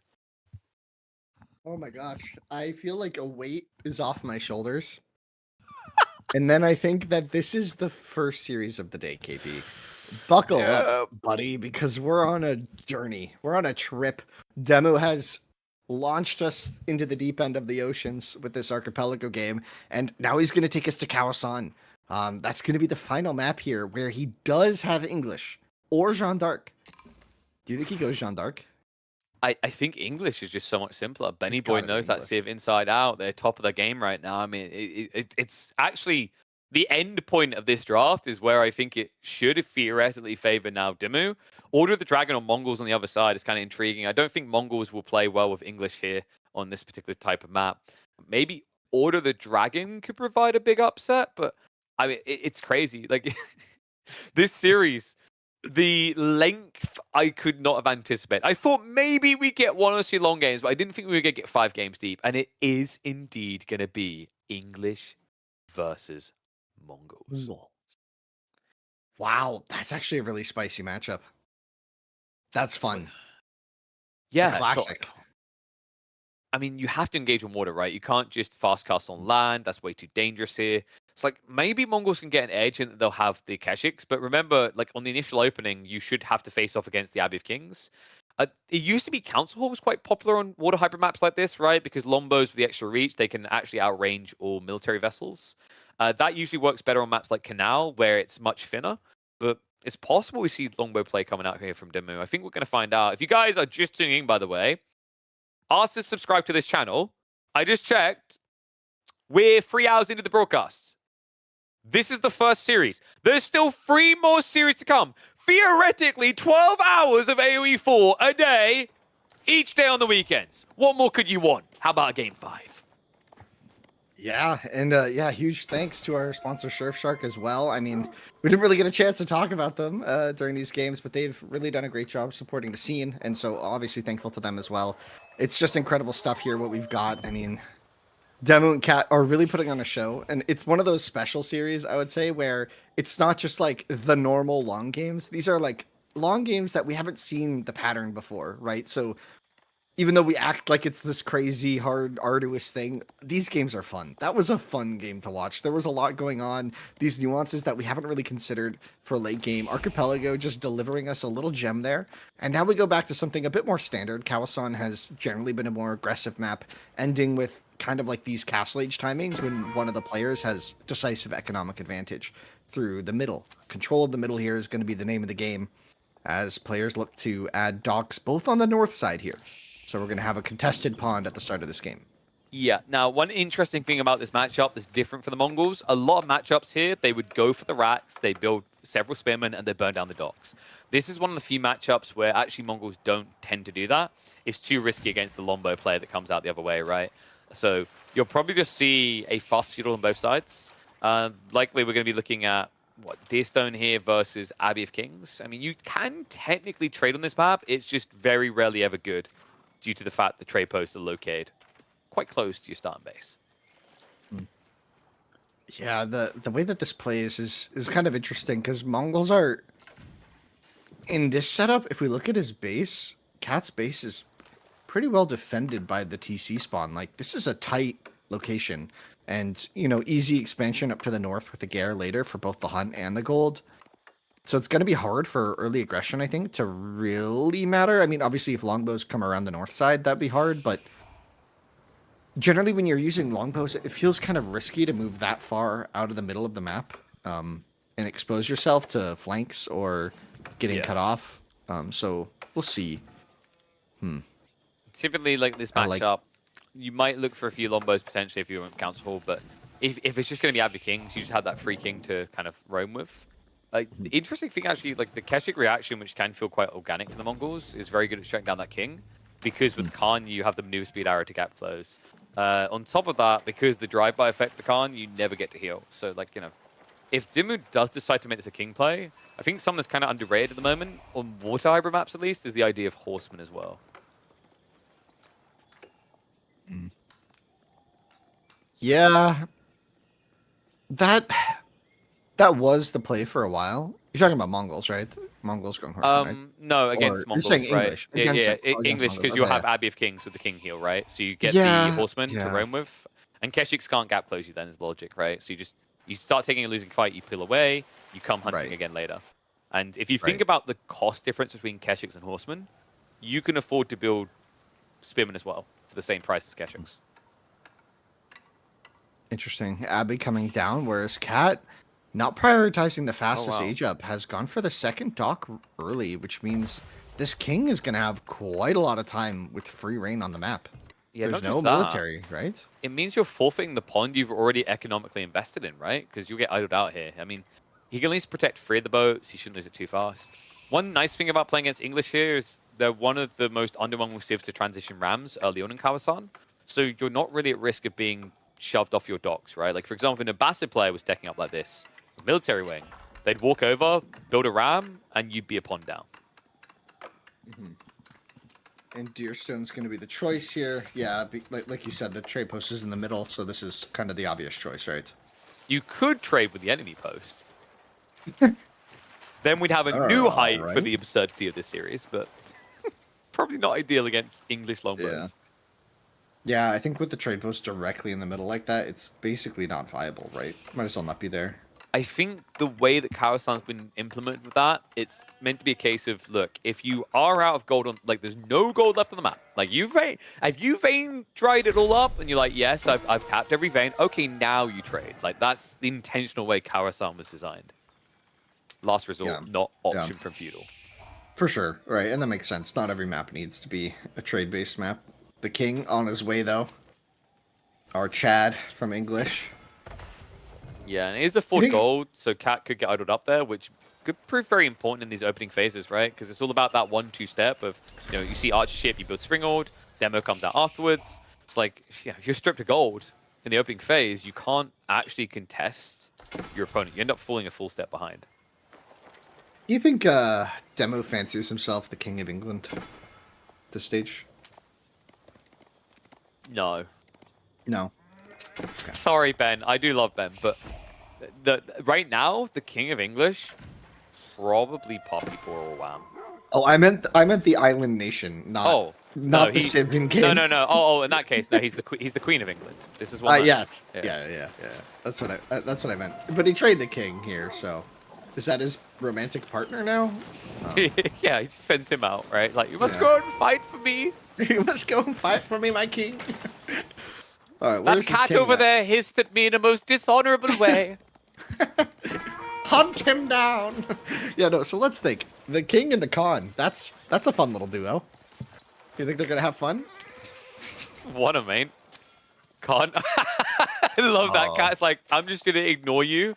If I don't acknowledge you, you can't hurt me. Interesting thing about this matchup, by the way, it's a very weird bug, but I did notice this when I was casting one of the qualifier games. Did you know that the Khan's movement speed is dynamic? Yeah. As in, he cycles between 1.62 and 1.69 movement speed when he's chasing someone and attacking. Nice. I'm not even that's not even for a joke. He legit does that. I know. So I know. It's Yeah, impossible for the king with 1.69 movement speed to pull away. Yeah. The Khan is weird. He's a weird unit. I remember watching at the time. I was like, why is he moving faster now? And it's not maneuver speed. It was we were like, me and my chat were trying to figure out, we're like, is it the Keshik formation? It's like, no, it's legit. When he attacks, when he should be out of range, his guy speeds up to stay in range. It's very weird. Yeah, it used to be much more noticeable on the Mangadai too. They used to go much faster when chasing a unit if you right clicked. So it was rather than just right click and run with them, you wanted to like right click and target and chase, and you would like keep the speed of the enemy unit.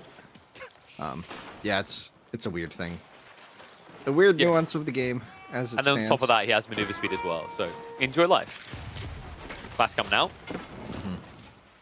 Just move in there with the Archer shield. I don't think that was meant to be intentional. Dumu does get baited by it though, so Cat able to eke that out. But double spring versus one. Other pawns looking a bit dicey. I kind of feel like Dumu's getting a bit of edge, but the nice thing Cat has here, of course, is those emplacements you naturally get with the Uvu stone. Uvu, yeah. Yeah, still plenty of stone in the bank. 400 now.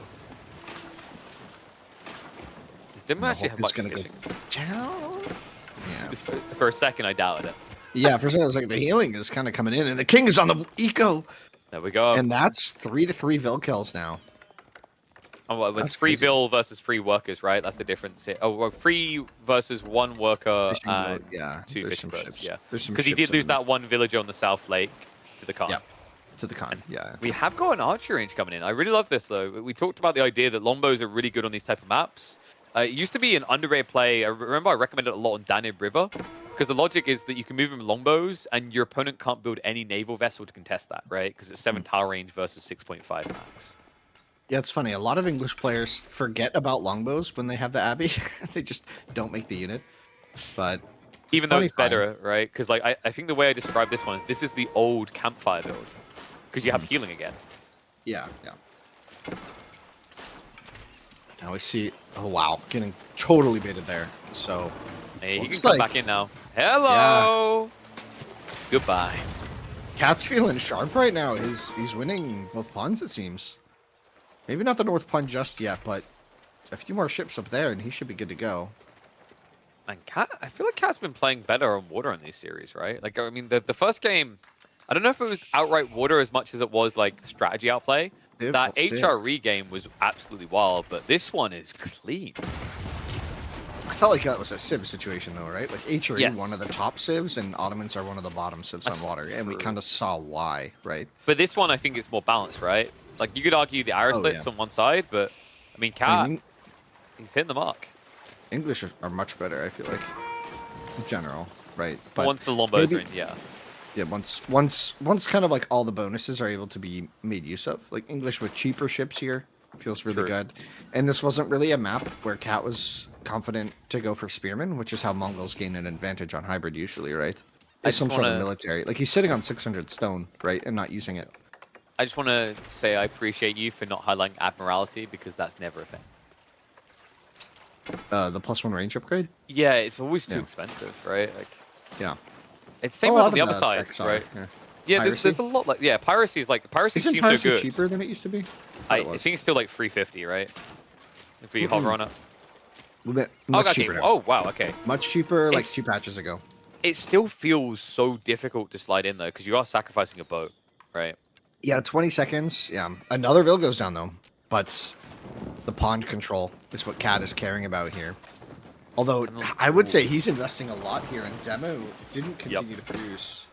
He's looking at castle here, like he's He's halfway at the already. North Pond. Yeah. So Lombos are starting to come. They can just run down the center. Because Cat, I don't think he's even got a production building for land at this point. The king on the gold again. Okay, he has got the No stables. way.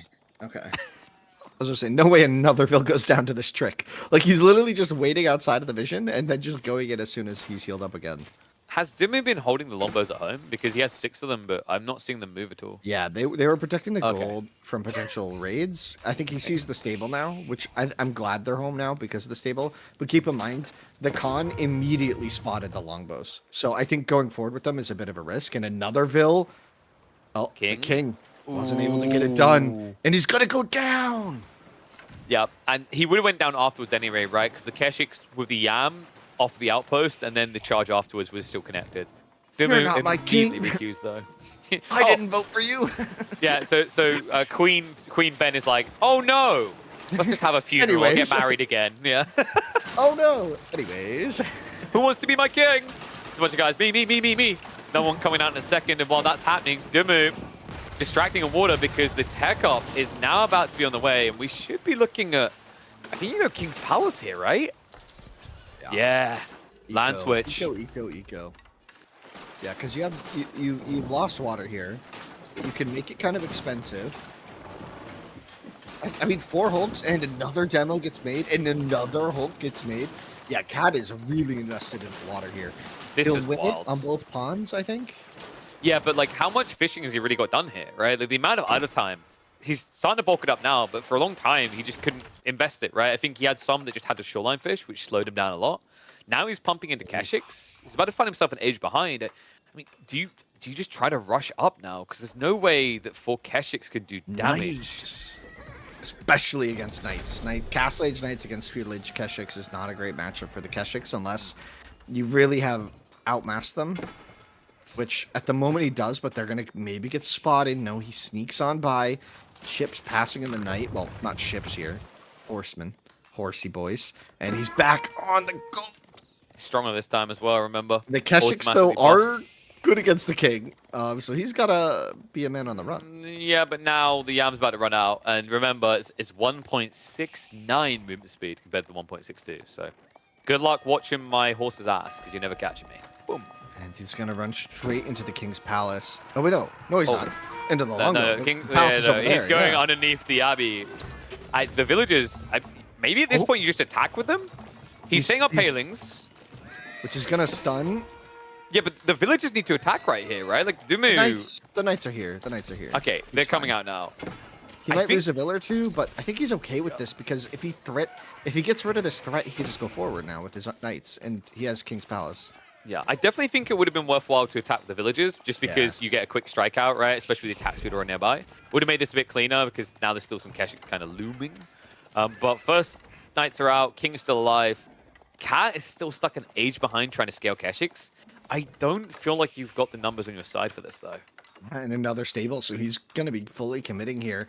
Just now catching up on, like, Wheelbarrow, for example, which is going to be contributing a lot to Demu's economic edge on the land. But on the sea, though, Cat has now fully boomed on the water.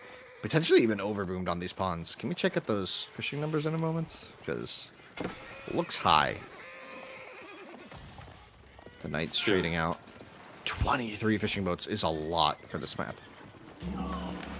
Like, usually, I think most time when you've got 2 ponds, it's more around 18, I would say, is the number we more typically see. A little bit more stable there. It's just Keshiks coming. I mean, the funny thing is, like, Dumu, he's already prepping the appropriate response. Oh. You'd think maybe Spearman, but instead it's going to be Crossbowman and also a play towards Relics. Yeah, this is really smart. Grab him while you can. And he's going to be applying pressure here. The Keshiks defending are not going to be enough. The King going to get involved. The gold mine evacuated. Intermission coming in. But these Keshiks are Knights returning home. maybe surrounded. But he could just run away and heal up. Yeah, he Beauty can of turn the around for a Abbey. fight right now. Like, he'd actually win that fight every day of the week. Yeah, just cycle charging too would be good. Just the initial wallop is huge, right? 36 damage Exactly. at the stage. And Boom. boom, waits for the positioning, gets the strike, and one Keshik goes down, another one limping away. The numbers for Cat don't look good here. Like, I actually think he's going to have to go Spears. King pulls back. Right, stand their ground, recycle charge. I mean, this is the problem right now. He's losing with defender's advantage, and the next wave is on the way. Like, he actually needs to start mopping this up. King just about moving out of range. He needs to body block here. Or he needed to snipe it with the con. Yeah, it looks like the cycle there, the formation, got him further out of range there. So, nice little play there by Jimmy. Down he goes. The King sacrifices himself for one of his knights. Usually it's the other way around, but in this case, that King was feeling gracious. Ben now walks out into the hall. He's like, I require another husband. At this point, the Kings are getting suspicious. Like, get through these pretty fast. Yeah, we don't really see them. They just kind of go off on a big honeymoon and they never really come back. What's going on here? This knight gonna get owned by a springald shot from the sea. Dunman does have eco-inflation on his side though, right? Like, the villagers can go forever, the fishing can't. Step readout now coming in. This is tough. I mean, I get it. You're scaling Keshiks. You don't get value out of Kurotai, but now you're fighting into a disadvantageous aura, right? Like that attack speed is meant to be offset by Kurotai in this matchup. That's not going to be the case. And this is the crossbow reveal. He's kind of been prepping it for a while, not really queuing them up right away, but here he comes. Now that he really sees the commitment to Keshik's here, he's queued up a bunch more. The second relic, too. Jeez. Yeah, I can't. I mean, the problem is this is what happens when you have to go for Distone, right? Like, you have to get an eco-inflation on land some way, but this just feels like a relatively weak eco-inflation compared to the English. So what's his way out? Because if he sticks cavalry, I think this becomes a little bit monotonous. It doesn't actually hit harder, it hits lighter as the game goes on. Kind of feels like actually Cat needs to be transitioning into crossbows. Maybe he's worried about longbows as a threat here. Right. Yeah, I mean, it's good against the crossbow. He saw the crossbows, right? So he knows that there's a couple coming, and you need the Keshik kind of have a lower HP pool than a normal knight, so crossbows are generally pretty good against them. And the Stepper out just gonna get idled. That feels so bad. Oh man. He does at least have 500 gold in reserve, and in fairness, he's switching into Horseman anyway. For reasons that I cannot explain. I mean, you're against knights, like... yeah, it's not good. And here's just gonna stick the fight. This is fine as well. Like, the crossbow archers are kind of being ignored. The knights are brute forcing it. Keshiks are going to start to overwhelm with defenders advantage coming through, but it's still more idle time. The knights are holding. The knights are holding. The horsemen, they're eventually going to flood their way over, but the knights are still alive. There was a knight picking off Goldvilles. The Khan tries to get involved. The Khan and the King once again. On top of that, this is not even the main army, right? Like, this is the distraction. This is half the army. Crossbows are scaling upwards. And although it seems like the horsemen will be a good counter, I see these knights and I still don't see a solution. Yeah, it's an interesting composition. Keshik and horseman is a bit wild. It's super food heavy. And I guess that's what Cat has a lot of. Yeah, but he has a lot of gold, right? So, like, here's a fort. Build Keshiks and crossbows. 48. Oh, this fight is not good. Oh, the choke points. The berries are actually working against him because the Keshiks, they have numbers. They can't use them like this. Oh, crossbows also getting buffed by the nearby outposts. One thing is, it's kind of hard to tell which is the Keshik and which is the horseman. And it looks like he might actually have enough here. The knights are dropping. I'm not convinced yet. The crossbows are kind of being ignored. This is it. He has to run away. Oh, and so many low HP knights. That will not be low HP anymore. Yeah, Demu should be glad to send this army home and just go heal up. You can get the Abbey healing going too, and just this is gonna snowball really quickly if this army can heal. If Cat's able to fight again quickly, it should be okay. And Spearman now being the addition. Yeah, Horseman Keshik loses to Spears. Yeah, this particular king is like that stepdad that buys you ice cream all the time when you ask for it right now. Like these knights. This is kind of what makes this place so insane, right? Like, that change so that the king has the aura in the go. There was this idea of a cheesy strategy a long time ago. You remember the one where it's like you'd cycle knights back home and then they'd heal at the Abbey of Kings? But it just never worked because of the timings. Like, this alleviates that whole concern. Just check those health bars. You wouldn't believe they were just in a fight for their life. Yeah, if we were on his point of view, we would see the healing. Oh, and the flank comes in. He went around the north side of the pond. We kind of missed it. The yellow on the minimap there, hard to spot. Demu's heading in, though. He's going to ignore this and let reinforcements deal with it, which is a smart play, because if he comes back now, he's in a reactionary state. So Spearman will stabilize, but now the knights and crossbows moving into the main. And Keshik's had to retreat. He simply can't stay there. And Vills go down in the outpost, and the Steppered out over there protecting a large portion of the land economy. The population's neck and neck, but this force from Demu is just better. The idle time alone is going to sting him here. There's also the production now being camped. Like, the new crossbows coming out can be cut down before they can do anything. You're going to have to fight this, but I mean, the difficulty is, do you really have the numbers? It's deceptive, because on this screen, you'd think, wow, Mongols have more units. Yeah, half of them are economy. Oh boy. And here comes the fight. Demu going to stand his ground. The Spearman protecting the crossbowmen. The villagers going back to work. This is a bold assumption, thinking he's going to win this fight. Fence arrow. It's not going to be enough to hold, though. It's not going to work here. Like, remember, the other thing about these military numbers is deceptive. Look how many ones are boats, right? He's got 8 Navy vessels. His military force on land isn't substantial here. Wave 1 goes down, but now Spearman crossbow are massing up at home for the English. Yeah, that was a big fight window for Cat. Look He at the needed eco, to though. clear that up. Yeah, but like, Yeah, was he using the villagers to fight there? It looked like it for a second, right? They were idle to the left of the fight. They weren't even in it. So And they then were he just getting ran picked them. still. That's Yeah, wild. a couple of them died. 19 to be specific have died on the side of Cat. A couple of those fishing boats, but mostly not. And this army's gonna get caught out. They're even man at arms in the Oh, mix. Spears this time. No, they're The not. thing he can't deal with. The ship's getting involved, but only feudal age, no upgrades on those. And Sacred Site victory approaching for Demu. He's gotten 3 of the relics, 2 on the side of Cat. And then veterancy for archers now. So interesting. I think this is the switch up we talked about that I believe Cat was worried about, which is why he didn't go crossbow straight away. Now, this is where Cat is scary because with the gold running on the backside, he's going to need to switch siege. If Demu just steers more to the right side, I think these fights start to get one-sided.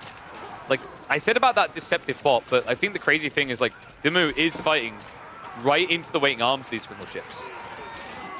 Yeah, and into the spearmen, the Keshiks go.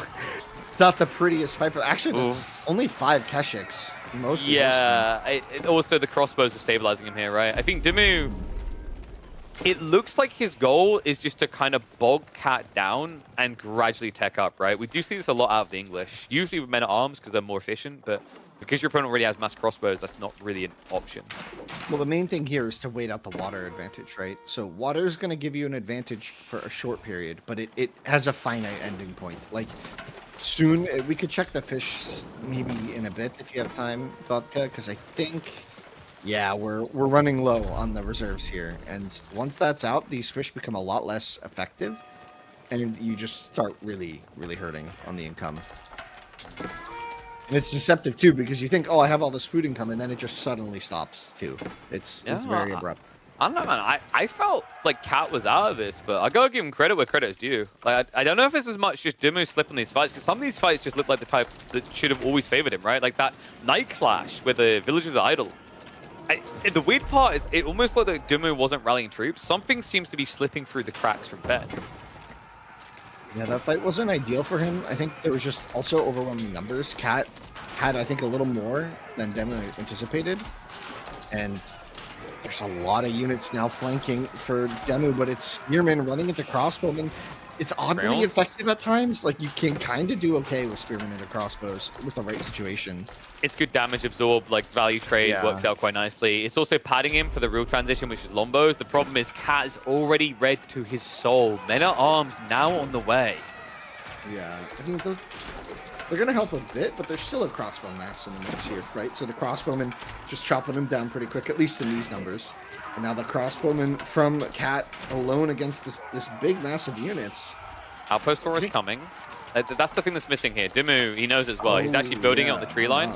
Yeah, so Cat, that was really smart. If he hangs around any longer, he'll just lose really badly in this fight, right? He'll be behind on military. But, yeah, once again, those numbers are deceptive, right? For anyone looking at the top going, why is Cat not just dunking these fights? Think about the population on water, right? Almost 20 of his military pop is on the sea. Exactly, yeah. Steppered out, repositioned to the left, which is, we've got Vills in really close proximity there. Which could be relevant soon, especially with the mobility from Cat. And Horseman being added now from Demu, who has the food eco. His farm situation has to be really good at this stage, right? Can we check it out? Yeah, we're approaching late game English. And that's when I really start to favor Demu in this situation. Yeah, I think that's always the issue of Mongols here. It's like, now Cat's in a more defensive format, and you can't play Mongols as a defensive civ. The moment that happens, the game feels over. Keep drop sneaking on the step redoubt. Another pain point, right? It's like, I think this is another reason why step redoubt kind of fell off, is you become predictable on where you can find that landmark and where the priority is. Because for step redoubt to be good, you need to have a lot of villagers with it. And these villagers apparently are not going to be strong enough to take down the keep builders. He needs reinforcements. It's going to be tight. This is an expensive keep, though, for Demu. Like, it's going to go up. It goes up. It goes up, but, like, he's I'm losing having my almost every doubts. Vill. I'm having my doubts. I'm actually having my doubts, Demu! Oh no! That's got to be look, and it's more than the health bar. That is 99.9%. Oh my! You know, there's a saying in the H2 community: if you know it, you know it. But maybe we need to call this a Demu Castle or something like that. I mean, it's 2-on-1 series now. I think I called it a Demount Castle before. Demount Castle. Oh man. Oh god, this series, Demu. I mean, that one, you'd think it wouldn't matter that much, but remember that is pretty much his entire eco lead to build it up, and he's still going back for more. I guess he's thinking that denying the gold is going to win the game, right? This is the hope. It does deny the gold here. I mean, he can kill villagers in return now, right? It's like Cat pays a price, and it's too big a one. Demu with the decisive castle to knock Cat out of the tournament. It took him a minute. It took him a minute, and quite a lot of ills died for that castle. But like the king, Demu has no issue sending them to their deaths. He's got plenty of stepchildren. It's fine. Yeah, he's got plenty of kings apparently lying around. And Demu really knocking it out of the park with this series. You cannot call this decisive. It was a wild series. A wild series. But pretty fun. Yeah, like, you know what? I want to give it some... I feel like most people would agree a lot of AoE4 at the moment has kind of reached a point where you really just want to have a patch to mix things up, because you watch a lot of games and like 15, 20 minutes ahead, you can kind of see how it's going to go. These boys, you couldn't even figure out what was going to happen 5 minutes ahead, right? Like, I think I even had it a few times there where I'm like, this should be over. The Archipelago one, I think I called it over about 4 different bloody times, because it really should have been. But these two always somehow found a stay of execution to provide one of the most entertaining games I think we're going to see in Master of Realms. But with that in mind, I think what we all need to do is take a step back, deep breaths, and reset. This is a perfect time for people to go get their credit cards and subscribe to the channel, because that was one series. We are 3.5 hours into the broadcast. We still have 3 more series to go. So while you're subbing, I want you to listen to a few words from our sponsor who helped make this event possible. If you enjoyed that series, if you love the chaos and the anarchy that was presented to you here, you need to go and support Surfshark, because they allow these tournaments to be fundable. And you're about to hear that from the one and only Pesty. Hi, I'm Pesty, founder of EGC, and let's just cut to the chase. When you purchase Surfshark VPN through our link during Master of Realms, you can pay as little as $2.09 a month and get 4 months free on top of that. And yes, I do know it sounds too good to be true, but it actually gets better. When you buy even the most basic version of Surfshark VPN at this quite frankly ridiculous price, you'll get their ad blocker thrown in for free, and you'll be able to use Surfshark on unlimited devices in your household. That's right, you can use your one single subscription on your computer, your phone, your Xbox, your TV, and on every device of every member of your household. And no matter how many devices you use your Surfshark VPN on, it will have absolutely no impact on your connection speed.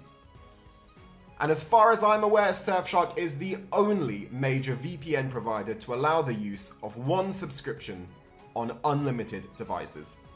Of course, there are also a bunch of other great reasons to use Surfshark as your VPN. Here are just a few.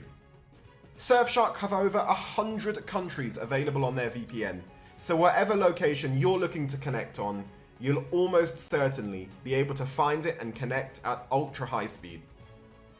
Surfshark offers a full refund within 30 days on all of their products, so you can enjoy all the benefits of Surfshark totally risk-free, and if you decide it's not for you, simply contact them and get a total full refund. Surfshark offers 24/7 live support on all of their subscriptions. So if you ever encounter any kind of issue, they'll work to immediately sort it night or day. Alright, I think you get the idea. A world-leading, ultra-rapid VPN, unlimited devices, money-back guarantee, and all for as low as $2.09 a month, and 4 months free. But just one final perk by choosing Surfshark as your VPN and getting this great deal through our link, you are helping us create future AoE 4 esports events. Surfshark are huge supporters of the Age of Empires 4 esports scene, so by showing them some love back, you are supporting us too. So to get Surfshark, a world-leading VPN for as little as $2.09 a month, just visit through the link in our channel description right now. Thanks everyone for all of your support, and we'll be back with more action in just a moment.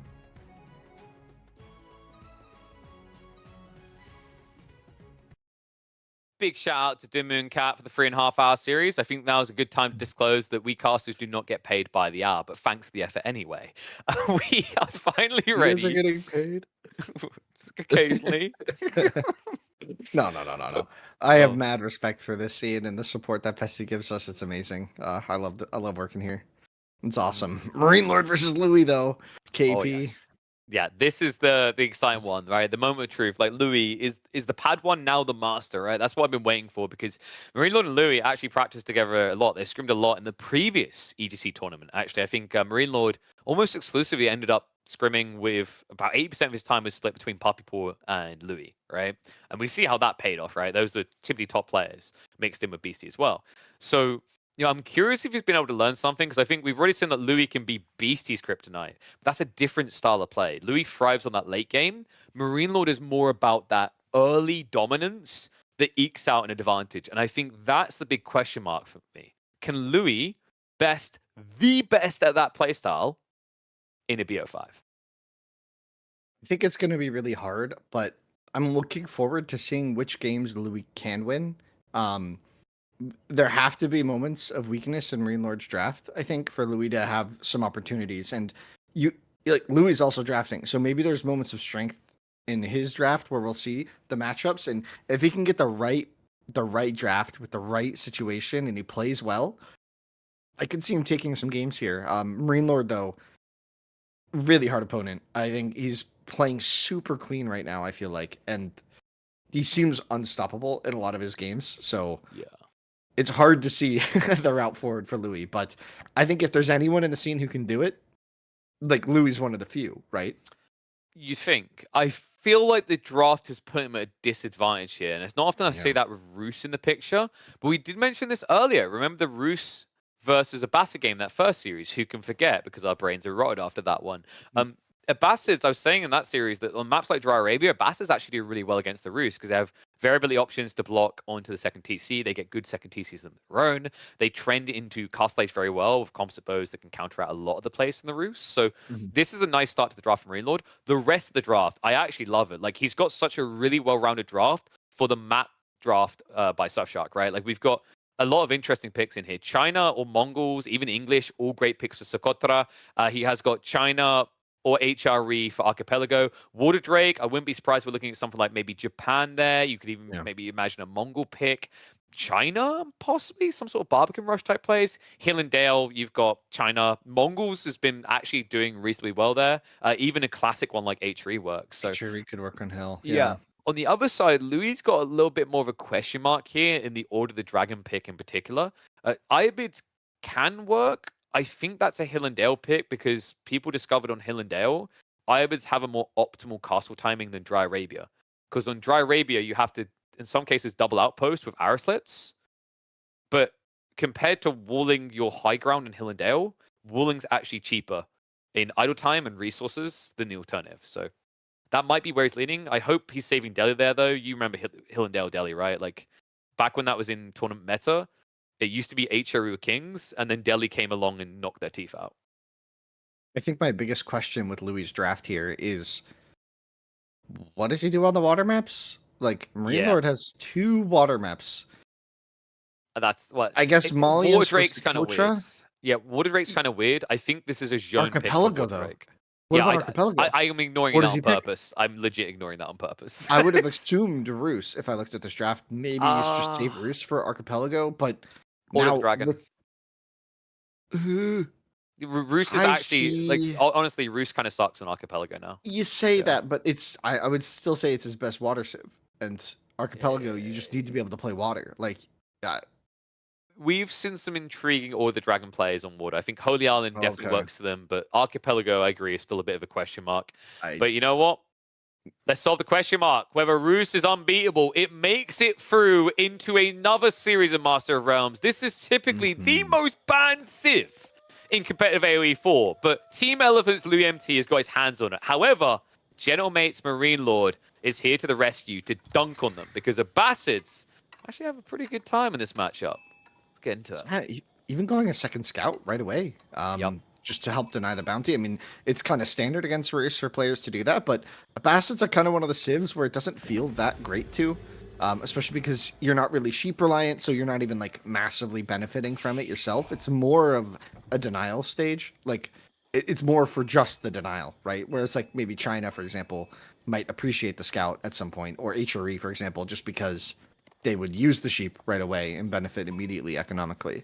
So it we'll can see work here. out to additional resource starvation, though, is the thing to highlight, right? Like, Yeah, it's interesting because I think the advantage you get here compared to any other matchup is other civs, like let's say you were playing French against this, you went two scouts, right? You'd have to bring a scout home to drop off sheep. You don't have to do that as the Abbasids. You can just prioritize sending it straight to the hunt and gathering sheep on the way. So it's actually kind of intriguing. Like Delhi and Abbasids can sometimes just come out with more sheep than civs like the French because of this.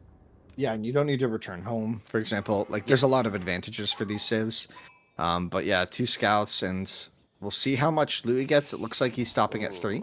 This is an ugly start for Louis. He hasn't touched any... He hasn't scouted the deer at all.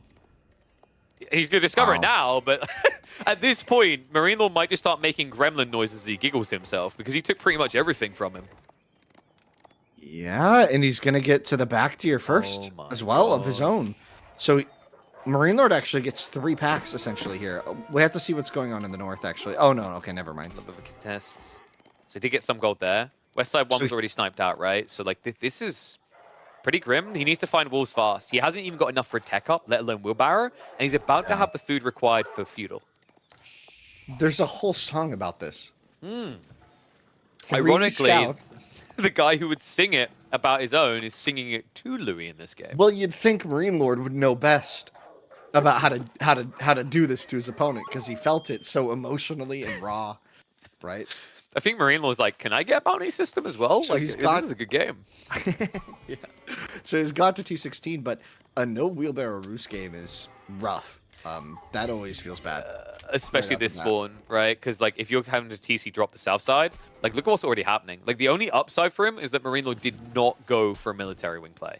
He's actually going culture. And the Kremlin comes down in the back here. Really interesting position. So just gonna cover the gold in the wood. Yeah. The Not culture really wing defending is... the hunt in the south though. Yeah, culture wing is interesting, by the way. I said earlier today I thought military wing was overused in this matchup, and I kind of stand by that, especially with spawns like this, right? Like a melee wing would still struggle to block a Roost player, a reasonable timing Roost player, from reaching a TC on that south deer. But culture wing instead of eco wing is kind of perplexing. I guess like if your goal here is fast castle, it makes a lot of sense, right? You do get that big discount. And he's on stone.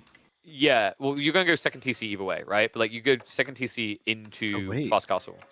He changed his mind. Oh, no. It is. He's going Chill, you're right. Okay. Believe in yourself. I saw the 2, and then it went to 0, and I was like, wait, what? Yeah, so it looks like he is going to go to stone. Probably a TC on the left by the gold in the hunt, right? Because Roos might give up map for a bit. You could play it tighter, potentially, because like Roos, there's a risk they go knights, and they auto you out here, right? Like you clip 7 villages quickly, which means once that happens, knights will dive in and get kills, right? But if you're near the primary base, it's a lot safer. And if this is a fast castle build, that definitely makes more sense. You want 50? Yeah. So what, just on the berries? I think you put it on the deer to the north, maybe, or the berries on the south. Way up there? That's such a... no, it's not that far. It's retracted, and it also bridges his base, right?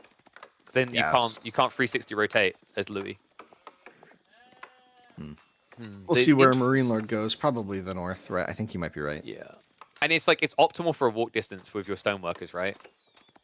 Because they can immediately build it.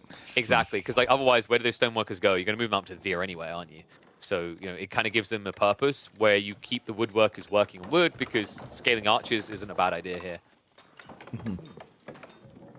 The interesting part, though, is I usually like Trade Wing instead in these type of games if your goal is fast castle. The reason it doesn't work in this matchup is that you're against knights, right? Like any time you're against a knight-based Civ and Feudal Age, trade feels really bad.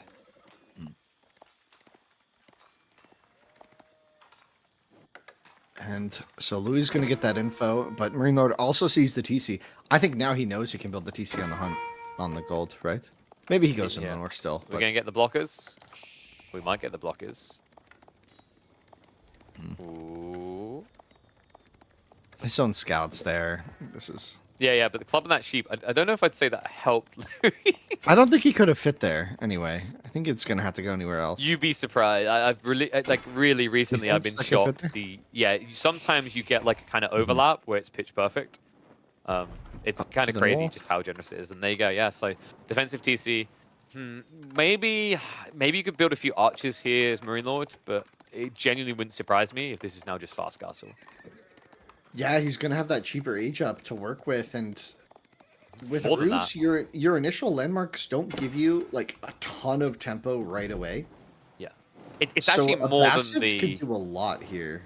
Yeah, it's more than the tech savings though, if you think about it, right? Because fresh foodstuffs now is a huge difference between the two TC builds, and then Golden Age will be kicking in, which is another big difference. Because once again, like, what does Ruse kind of hate about these fast castle builds? There's a lot of good things, but the bad thing is your positive to your economy is wood-based, and that has no relevance in a castle age race. Right. Stable coming down though for Louis, and I think he built that after the scout left, so I don't think Marine Lord's going to see it. But he already has a barracks, so he's correctly guessed. And wall going up as well. So once again, everything he's doing here is about blocking a 360 rotation, because that offers more ganking opportunities for the Roost, right? So this wall in the front and the right, and then you've just got the TC that's kind of blocking the back left side. Really smart and clean play so far. Yeah, and like, I'm looking at the additional Woodlines pass, right? Like when we get into the mid game, that left side is ripe for the walling. I feel like Louis doesn't really want this to hunker down into a too deep of a phase. I think he needs to play with some urgency here.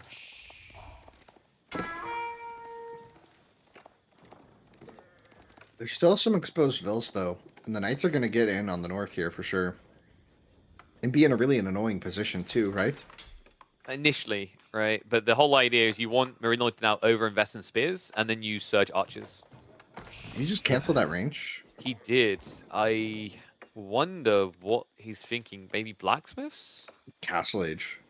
Nah, you got 400 wood. Like, spend it somewhere, right? Oh, okay, there you go. No, this is a ball play. Wooden fortress. Wooden fortress with hunting cabin. Yeah, that makes sense. So 275 wood. That's why he didn't finish off the archer range. Yeah. I mean, he's not even actually producing more archers right now. Like, that's how thin he is on the timing. Yeah, and just one knight to tank the boars still. Yeah, this is... I mean, I bet it's still big boy wall. That's where his wood's going. Wait, now he can't... Oh, no, he can't afford it. Yeah, okay, I bet you it still isn't level 2 Bunty after this. You think it was that low? It was pretty low. Maybe he gets like 255, maybe? No, I actually think he's like 235. Let's check it. Oh, I was 10 off. 225. Wow. I don't know what it is recently. I've gotten really good at anticipating like bounty checks without looking. You're in the system. You've watching the mainframe. It's your brain size. It's too large. You know what it is? It's all part of the persona to make me seem like the expert on Roost, so that when I say the hunt system needs to be reworked, I now serve to lose the most, right? So there we go. Yeah, we need to rework the hunt system. Agreed. So military wing though coming in. That's gonna be 2 camels. That's gonna be really nice to get early on here. Yeah, like the archers aren't really gonna be enough because the camels just have so much raw stat initially. Until Roost really has a lot, and the Knights are going to be heavily hindered by this. Well, this is the thing that's really nice about this build, right? This build that Marine Lord's doing is really good against Ibids as well. It's been annihilating Ibids. Because you just come in with the tech up. Camel Riders, not just do they beat Knights, they beat Camel Lancers as well, right? Like, it's such a good, well-rounded unit. And it's why, like, Louis' timing just doesn't work, right? Going Knights like this works against greedy TC plays. The moment Marine Lord dropped one that close to his base, this play was doomed to fail. And now, with half of his pocket money going into a feudal attack and half of it going towards a castle age, he's going to be completely behind. Yeah, but he is on hunt on the map, right? Yeah. So he can get eco techs, and he has really good income behind this, right? So his castle age isn't that far behind. In fact, if he just waits, he can click up in like 30 seconds. There is a bigger problem here, though, right? There's two camel riders. They deny the knights. They can actually also deny your relic gathering, right? Like, Abbasids, I don't know if you noticed this, but recently Abbasid players have started to notice that they do actually have religious buildings. I know, right? It's a crazy development. They didn't realize it for 3 years, but now they've started to actually do moss drops. And like, I could see a double moss drop being really strong here for Marine Lord. Interesting. We'll see, though. Marine Lord is up to Castle Age. The Camel Riders are in. The High Trade House gets placed. The Scout gets sniped. And the Spearmen are on the move. We have a bit of activity now, KP. Some stuff is happening. That is not a good High Trade House position. I mean, look at his alternative. He runs Let's all get the a way gold far check. north, right? What do you think it is? What do you think the goal is on That's going to 80? be 89. I'm going to go 90 then. Oh, you're that I'm guy. going to put... Well, you've done it the last 3 times we've done this check. No, I didn't. Look, I moaned You about went, it. oh, And I'm then going to go right above you. Yeah. You're like, oh, you're a pussy. And then I added another 30 onto my score, right? And I still beat you. Whoa. Yeah, we'll see. We'll see. So boot camp coming through. Marine Lord already scaling into knights. And the walls are coming up. These walls are broken, by the way. I do not know why. But for some reason, they build quicker than standard palisade walls. Oh, right. I keep forgetting that. Yeah, that's I not don't. good. I will never forget that until it gets nerfed. Right. Okay. I don't know, maybe if it was just like you built normal walls and then you had to pay 1 or 2 extra wood to upgrade them to fortified, it would make more sense to me. Like, there's no downside to these things. Well, the downside... Don't you go there. Like- Don't you even say it. I know where you're going. Exactly. You were going to say that they can't build stone walls. No one cares. By the time stone walls matter, Arus are a mile ahead. Just saying. Final word in there. I got my morale victory. Yeah. All right, Phalanx coming in, Blacksmith upgrades coming in, Vet Archer coming in on the side of Roos, however, so gonna kind of counter out those Spearmen pretty nicely. The cavalry mass, though, growing for Marine Lord as he adds more knights to the fray. Interesting compositions. Archers. What? Yeah, Okay. Vet Archers is interesting, and then he's queuing up. It's for the 8 archers he has, and now he's going crossbows. Yeah, Interesting. because the weirder part is like I was worried that he was going to go like I actually either way with this, right? Like Marine Lord, What is this? it's a ram. Calm down. Like those walls are that broken. This but, is like, a dream, though. Come on. But the weird play here is like, you know, Marine Lord, if he sees what Louis doing, he just scales archers. Oh, relic. He's gonna get Saviors saved. arrived. Nice. And All right, that can we was- check was the that- High Trade House? That was a single mosque, by the way, right? It should be Ooh, 110. Damn. Oh, wow. All right. That's a bit higher than I would expect it. Can we look at that again? There's a lot of straggler trees around, right? On the south side, is there like I a small... guess. Oh, Oh, one other wait. tree. Wait, but he killed deer, so he's part... That's why. Okay, that's why. That's level 2 bounty now. We were too late. Oh, yeah, he's level 2 now. So, what was it? Oh, not yet? What? All right, yeah, Roos needs to be nerfed.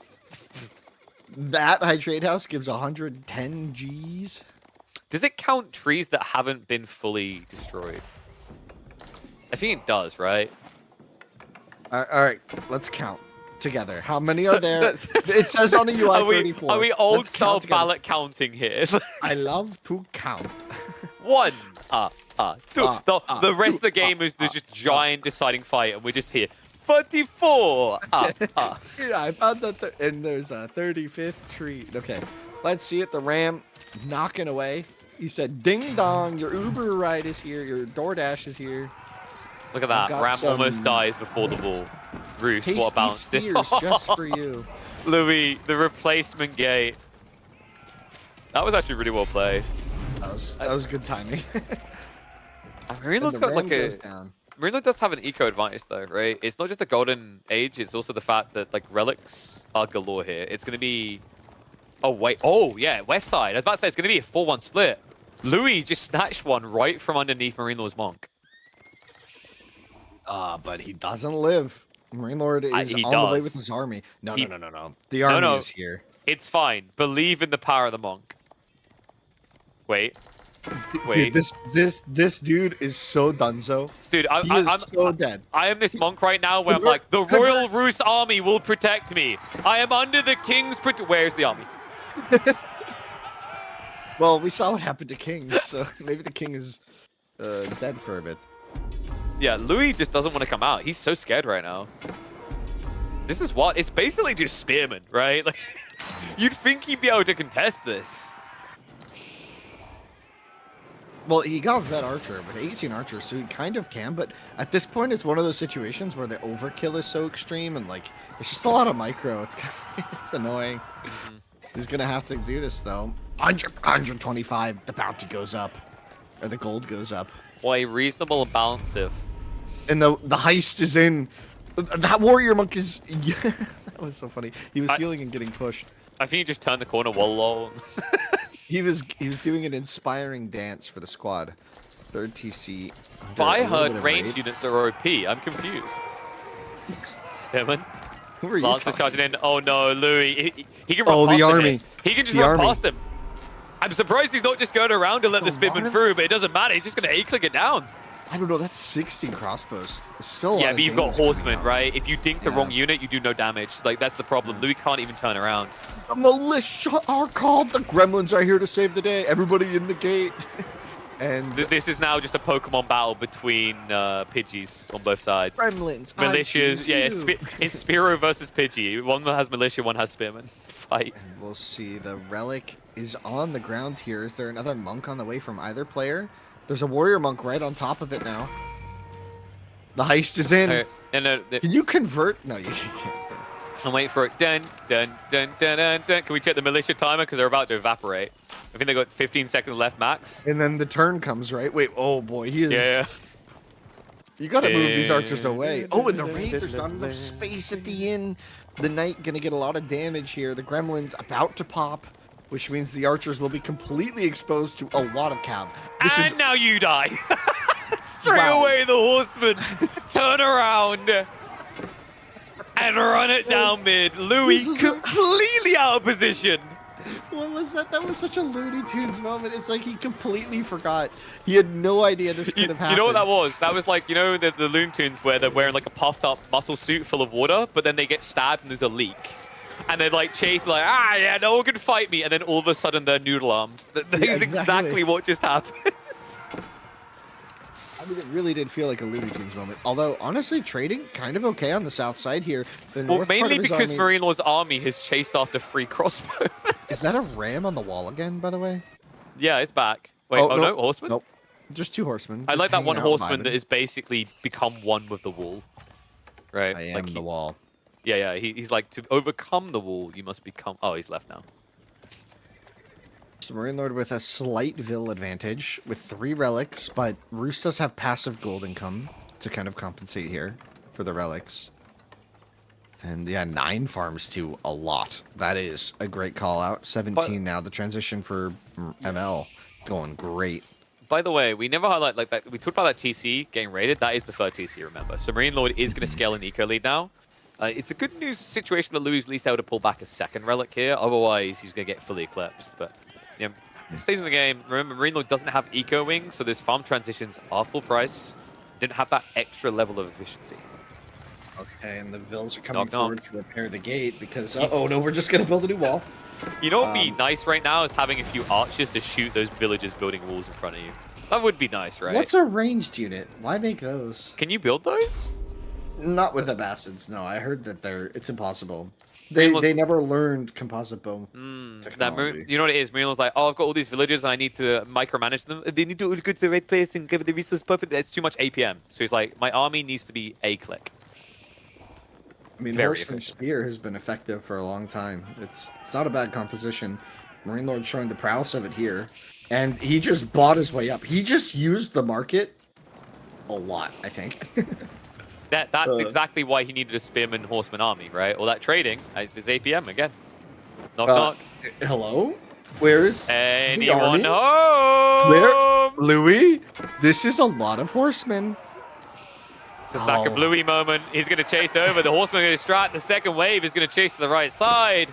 And Gremlins are Louis, called. he's going to be 20 villages behind and an entire age behind here. Wait, no, this is bad. Look at what Marino's doing. He's pinched him on both sides. There's no way to save. Build another gate. He's going to do a ring around the rosy situation. Back into the waiting arms of the Oh, horseman. the counter raid, though, is really good. And the Stonewall gets denied there. Something that the Roosevilles would have really liked about now. Would have been a Stonewall to call home.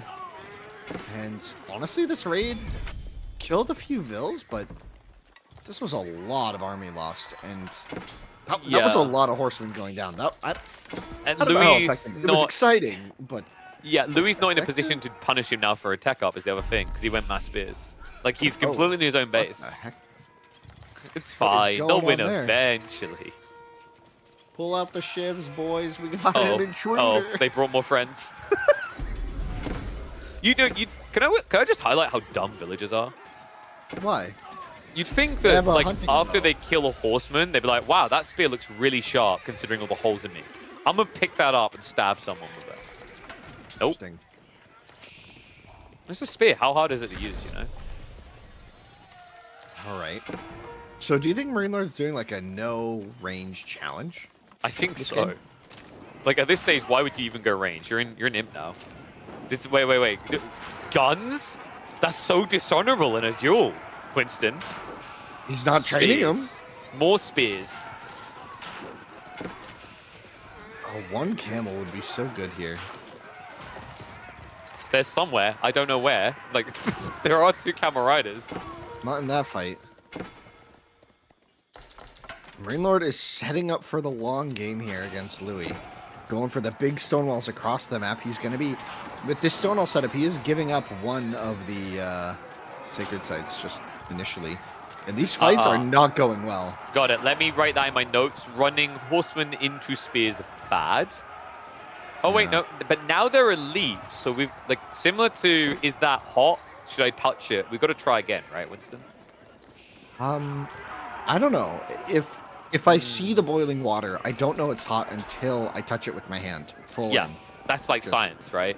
That's how you check the temperature of boiling water is what I Yeah, did. that's Schrodinger's bath, right? Because you throw the cat in the boiling water. You don't know what's happening unless you can see. So he's gonna go for the raid again. He's just gonna try playing full horse spear here. 3 hand cannons in queue though, so Go the ball. challenge has been abandoned. That's Not illegal. that there was one, but Do we just default win Louis now for that? I think it's an admin win. Yeah, that's what I heard. Yeah. Marine Lord, we went into this tournament. We went Marine Lord. We get it. You're the chimp. You brag too much, so you're not allowed to build range units. He's like, I was stupid, right? And that he built 3 hand cannoneers, right? Yeah, like, you know how Dota 2 has the whole 3-2-2. This is going to be the scandal, right? 3 HC. Okay. 3 HC is the new nickname for Marine Lord. And in comes biology, so these horsemen are going to be essentially fully upgraded pretty soon. Ooh, Just group lacking a processing few on the way as blacksmiths. well. Yeah, big gold vein secure. So we Oh, are just going to Marinos be are 30 flooding up built. to 40 hand cannoneers now. Yeah, I mean, if he has the gold income, he does have the 8k on the right, like you just said, so that'll help. But yeah, no, it's kind of awkward if you're in Louis' position. Like, you've just been dealing with these horsemen, taking better trades over the course of the game. Yeah, and it's like Not tough. significantly, but a little better. But it's like also tough for Louis because like these walls are just so underwhelming. I mean, honestly, like who would ever call them overpowered? Just look how easily you can burn through them with all these spears. Exactly, yeah. It's like No. you really need stone walls, which is why you would go Spaskaya against this. And then lose, yeah. It's- Yeah, and then lose, but that's okay. But you know, like At you least you have live walls. 5 minutes longer because you've got double defensive Yeah. landmarks. So. Exactly. Oh, and the Let's raid see. is back in. Some of these vills were hurt from before, but Louis, sharp as a stick, he's quickly noticing. Sharp as any of these sticks, there's a lot of them in this game. So he's going to be able to hide. Keep going You up know what I over mean? here. I forgot the term. What is the term when someone is sharp? Like Sharp as it's- a knife, sharp as a No. dagger, sharp as a tip, sharp as a... sharp as a rock is an insult. right? Sharp as a Sharpie? Like, what we... you had all these options. I meant sharp as something, and I forgot. He was just quick. He was quick. That was quick.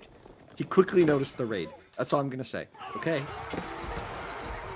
Oh wow, the crossbowman taking the fight. Kind of. Don't worry outside the walls though, a little bit. the hand cannoneers are gonna win.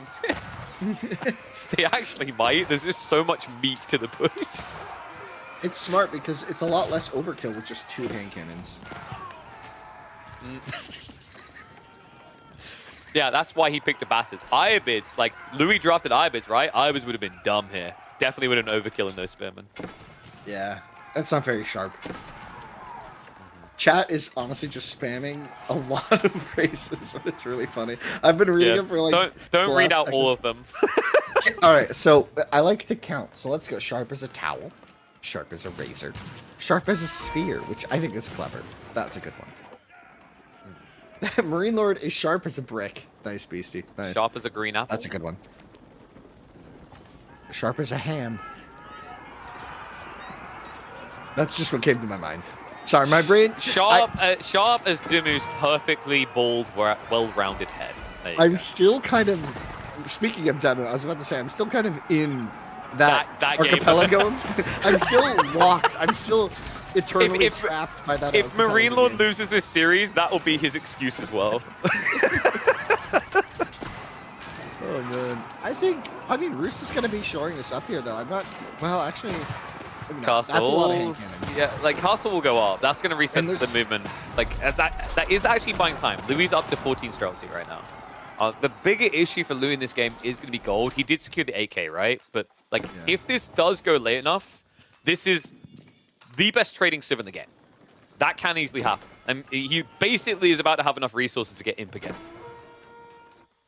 I mean, but still, Louis just keeps taking better fights. The horsemen just not really pulling their weight here. I mean, they're doing their job, they're raiding, and they're keeping Louis occupied, but they're not really winning the game at this stage.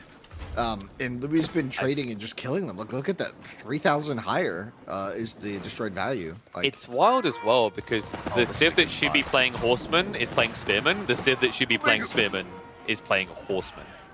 yeah. Mango shot, not too bad. Oh wait, I've got it. As sharp as a 2021 Springald. There you go. Those things were pretty sharp. Did they used to have 120 base damage, right? Was it 120 or 90 On what? on Springalds? Was it 60 base? I felt like it was higher. It was. I think it was 60. base. Did they have a higher attack speed though? Something was different back then, I remember. They Or was just it the didn't have bonus population? damage, and they were just like insane against everything. They just Okay. killed everything. I felt like. I don't know. I've kind of burned the memory of that out of my mind. The stats. I'm glad. But I'm if just you glad it's don't not that. remember the past, you're not doomed to repeat it. Oh, Like we my did with legacy. Magnus. My legacy. Dude, like AoE4 is still gonna be going 20 years from now. Winston's gonna be in the retirement home, and someone's just gonna introduce the Giga Springald. He's like, not again. Comes out of Do retirement. you to remember rebalance. this You know- new young generation of whippersnappers keeps not thinking about what happened when I was a wee boy and Springolds were the terror of the town.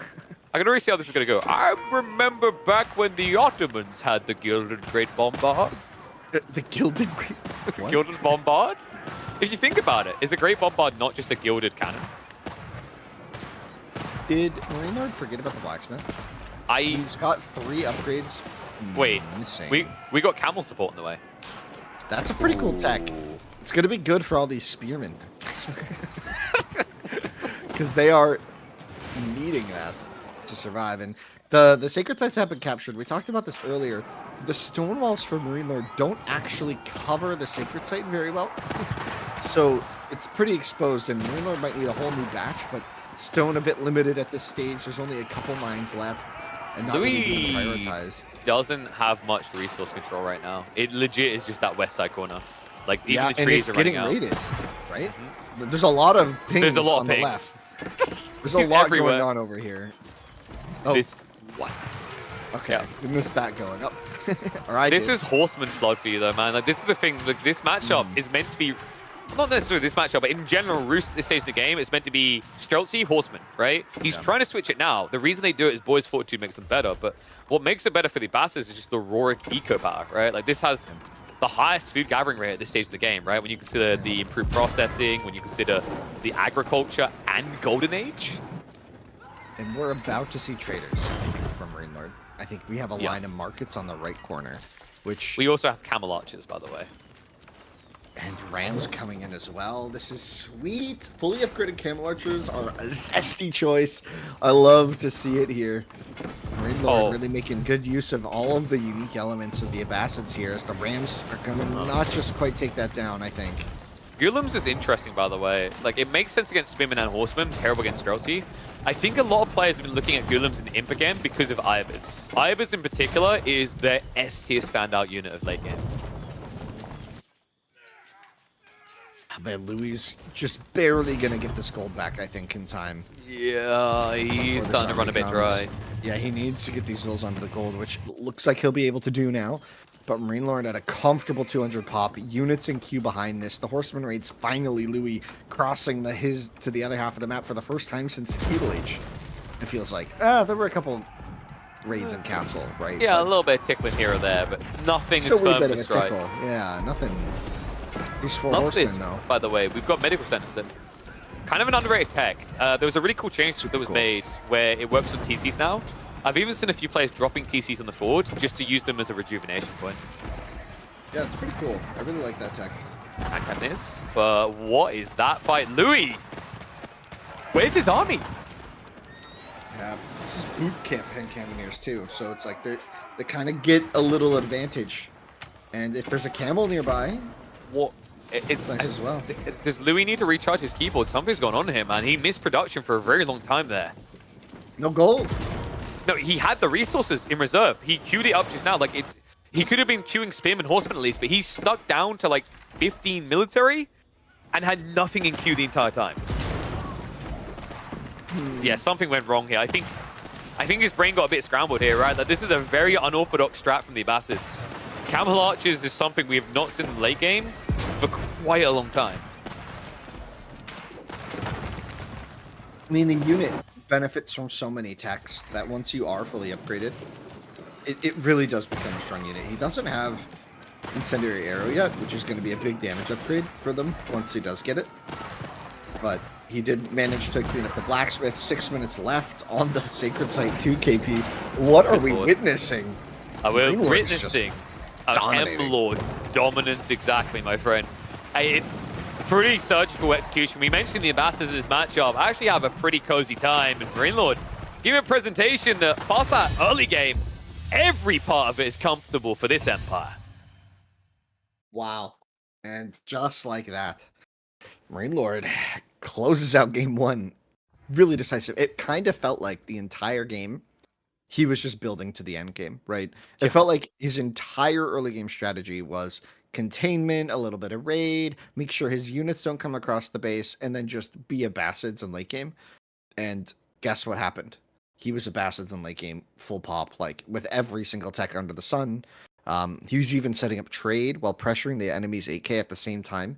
That's like a surefire way to make sure the game doesn't go super long, right?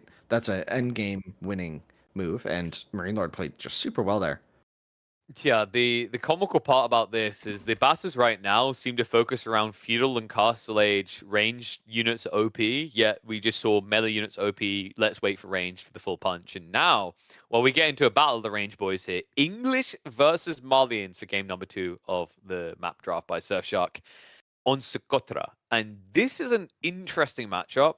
I've been pleasantly surprised by the Malians. I'm tempted to say they are the best or second best civ on this map.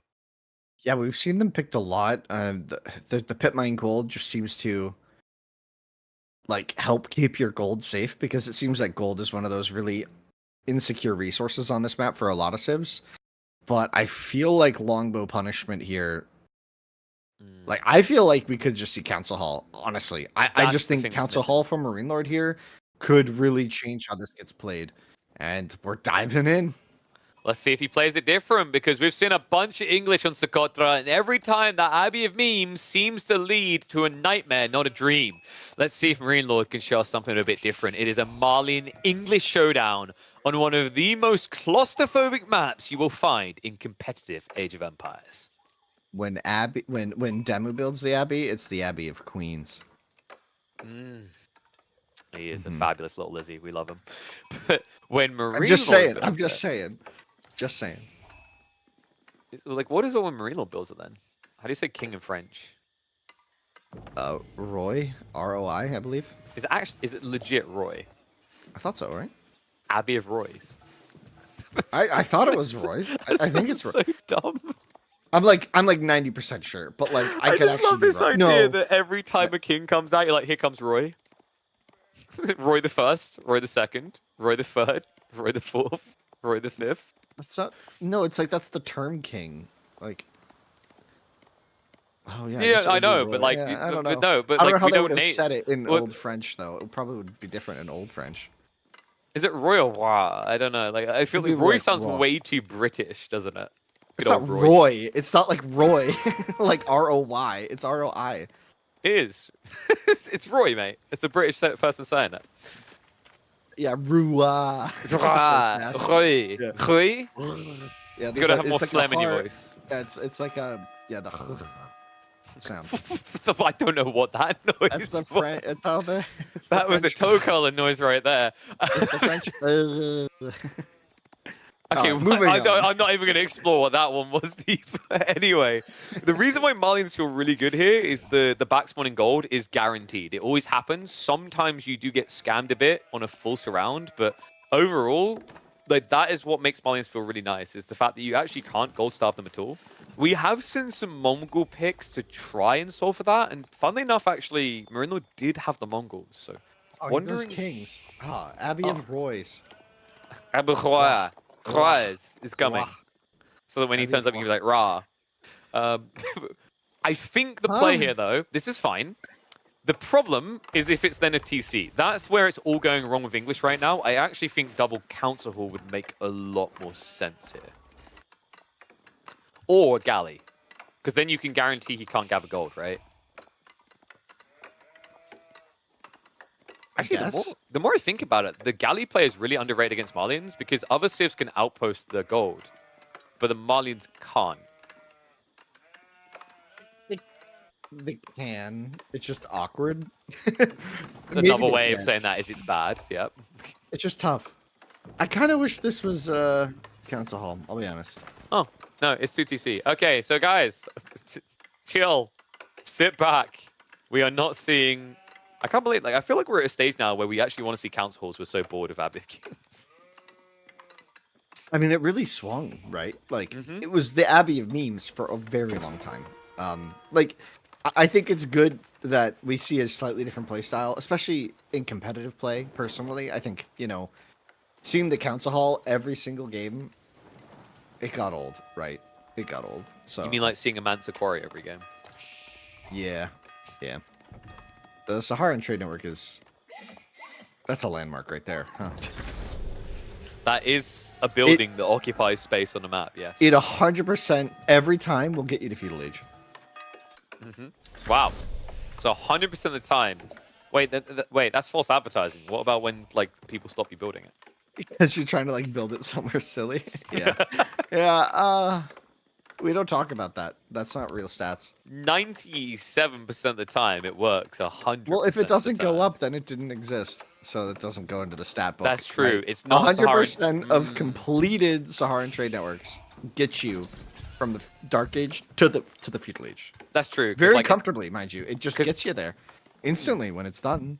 That's fair, because like if you build a house but you don't finish the house, then you're not gonna sell it as a house to someone. It's an incomplete house. Yeah, there you go. Yeah, we figured it out. So Saharan trade King networks is coming. never happening, but this every day of the week. Donzo's queued up for the king. Marine Lord looking like he's ready to crown himself the champion of the tournament already. And he's running around with his king. Good old Roy. He's a Donso. Oh, yeah, Roy the boy. The boy king. Oh no, that is Roy and his boy, as in his son, right? Because like the, The scout. scout? Yeah, he looks like a little kiddie horse. Kitty horse? Look, kiddie horse. What's a kitty horse? A little pony. Could you... Oh, a pony. Yeah. Okay. A little kiddie horse. Oh, man. TC And the coming in. TC though. goes down. What is that berry spawn, bud? Okay, people gotta stop picking Juji on this map. Like, That is crazy, actually. Yeah. That's insane. The king almost loses his life to try and kill a scout, both of which they can regen. So all of this has meant largely nothing. As the wheelbarrow comes in for Louis, that's exciting. Getting these ecotechs rolling. You just can't accept what this series is after the first one, can you? We're playing Age of Empires, my dude. This is the most excited I've been all week. I'd say we need to get you pumped. to touch I'm the grass. legitimately excited for this game. I am excited by Oh, every moment. wait. Has he got any villages around here? I don't think so. Because, like, remember, short bows could finish the scout. Oh, he does. There they Uh-oh. are! Get him! Get him! Wrong town, brother. He just said, like, this is not your neighborhood anymore. And immediately into the dock now that it can't be seen. Oh, This man. is sick. This is insane. Yeah, I like the dock play here from Marine Lord. He's got his eco setup coming in. Although I'm a little afraid that not afraid, but like Louis' economy is also getting started. He block a house spot for the outpost. Double check. Wow. He did? No, he definitely did. Oh, okay. Yeah, but not on the gold that could matter, right? Because, like, the back gold still could be in danger. Yeah. He has got that spot there, but, like, by the time he reacts to it without a scout, he won't be able to place an outpost there. Yeah, but I don't know, like, what is it? I mean, I guess the galley could eventually kill the gold, but without longbows, No. you're not really pressuring the front. You right? can send the king and scout there to start burning it down, though, right? And it's actually a Springle chip. What? Brogan? I mean, it makes sense, right? It can deal more Does it? damage to buildings. So if there's no threat of the outpost, Wait, no, it doesn't do more damage to buildings, though. It does less. really? Actually, no, you're right. No, you're right. It does. What are you talking about? I'm too pretty sure focused the on- Hulk Yeah, does you're a little right, more you're right, damage you're to right, yeah. buildings. My brain is focusing on the base damage because I want to kill villages. You're right. Yeah. Yeah, against Vils, it's a little bit worse, maybe. I guess like it can pick Donzos more freely because Donzos can like edge your range and push you away. It also does have more health overall. A little bit of everything for Marine Lord. He's gonna have one of every unit now. It's a new challenge. Last game was no ranged units, no bows, no archaic missile troops, only guns and swords. And this game is one of every unit. Look at that. It's perfect. 1-1, 1-1. Whereas Louis is going to One. be one type of unit at a time because this is 100% a Farimba. He immediately breaks it. You think this is for a Rimba drop? Oh, it's yeah, gotta be right. Yeah, like dude, he has no cows. That would be the dumbest Fulani ever. It would be a Fulani. A fool, Ani? Dare Yeah, you not say that? full. Dare Ani, you but- say? See The what we're wolves making. get in on the action here. The king running. You really Wow. want them to do something, don't you? I'm just saying it's happening. Like I wonder like When you're commentating wolves fighting the king. yeah, the king no, he ran like a coward. The king could kill the wolves. I'm just saying. And Yeah. he should have. And now these spearmen know. Because the scout saw everything, right? Little with- Roy the boy, the child of Roy the king, the Roy man, that scout is telling these spearmen right now, hey, our guys, this guy, you see, he's a coward. Are we sure that Marine Lord isn't actually Cat? Because that would explain why he ran away from the dog. Ooh, wait, is That's he actually pretty producing? Okay, yeah, he's coming in with his own vessels now. So vessels. Ships are on the way. yeah, it's gonna be a I just walk like the word. Yeah, I just liked vessels usage there. That was fun. Yeah, it's a big word for me. I'm getting very elegant these days. King diving in, and now all of a sudden a forward outpost feels bad. Like, wait, shouldn't we be Yeah. going into the thing that he's scared of? Oh, and the scout, Roy and his son are gonna take 10 up a minutes, scout. and No, still they cannot kill a Zero. scout. the war canoe though in the mix.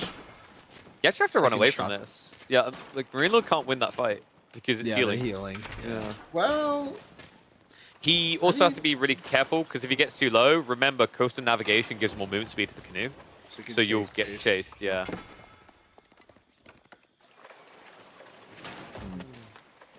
Saving up, starting to come in, but I mean, like the thing now is surely Louis goes for the relics, right? You have to for Imba here. You actually don't have that great of goal control right now. Yeah, but I mean, this attack isn't doing too much other than forcing ships, right? That's Which is kind of the good, though, main right? benefit. Yeah, because Yeah. you want to force ships while you're an age down, right? And not let the Farimba be the Farimba, but you're not really stopping the Farimba from being the Farimba. The Farimba is still the Farimba in this case. So just to confirm, the Farimba Yes. is the Saharan Trade Network? Close. Try again. It's the Mansa Quarry. The Farimba is the Imba landmark.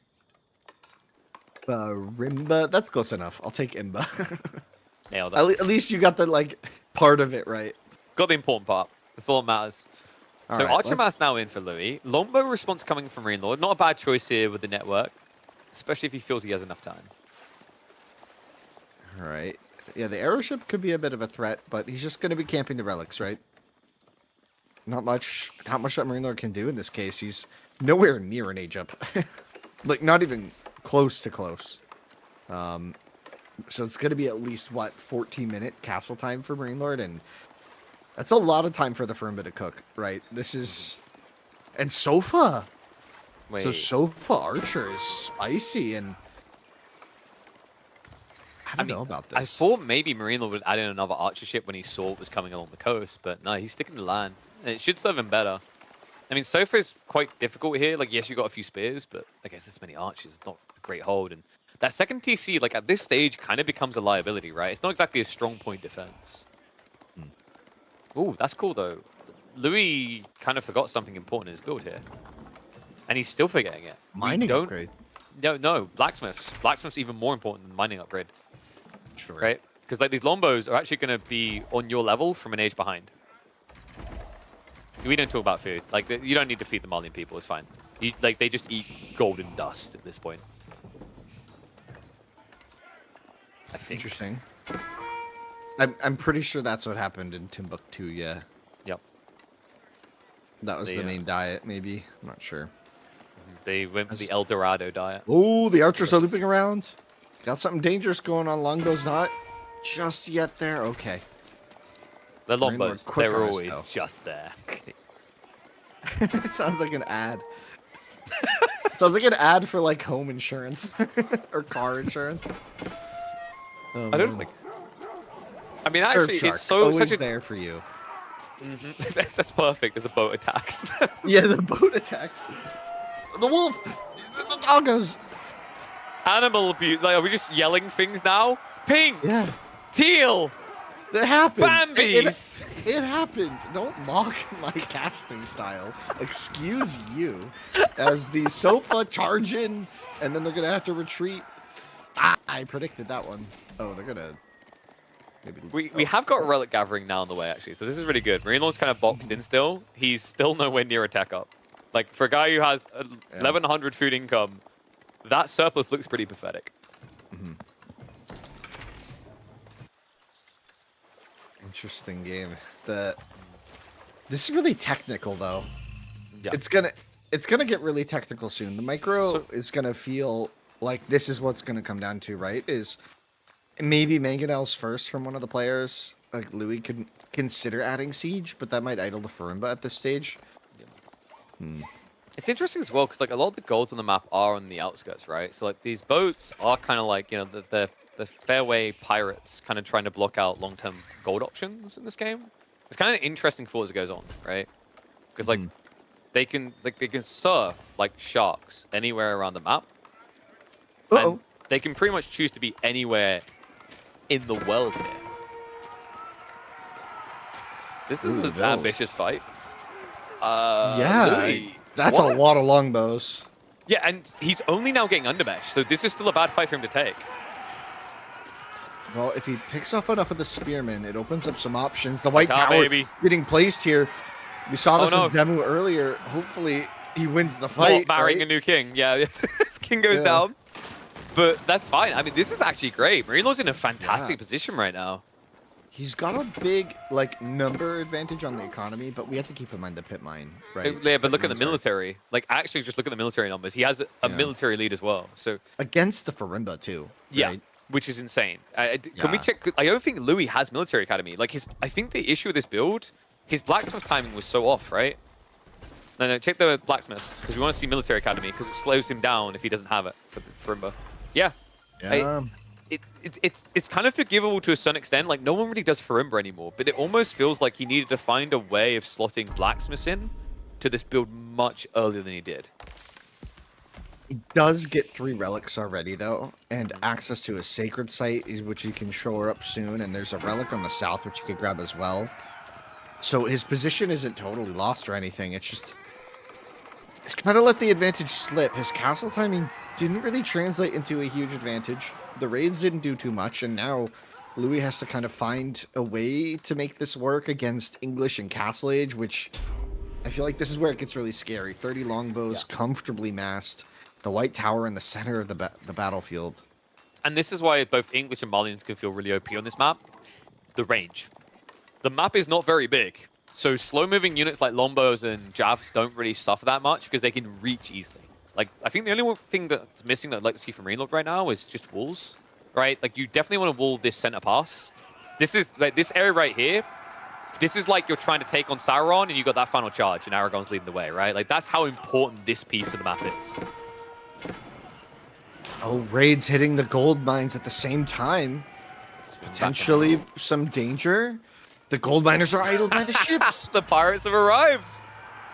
Oh, Louis, that hurts. That's a gut punch, right? Because look at his other options here. He has to either contest the center or go for a coast option. So his only option now is to win here, but that means you have to fight into the attack speed aura. Yeah, did he get Network of Citadels on? Probably not, because he likes winning games. Because if he got Network of Citadels, he'd lose it on the White Tower and the TC.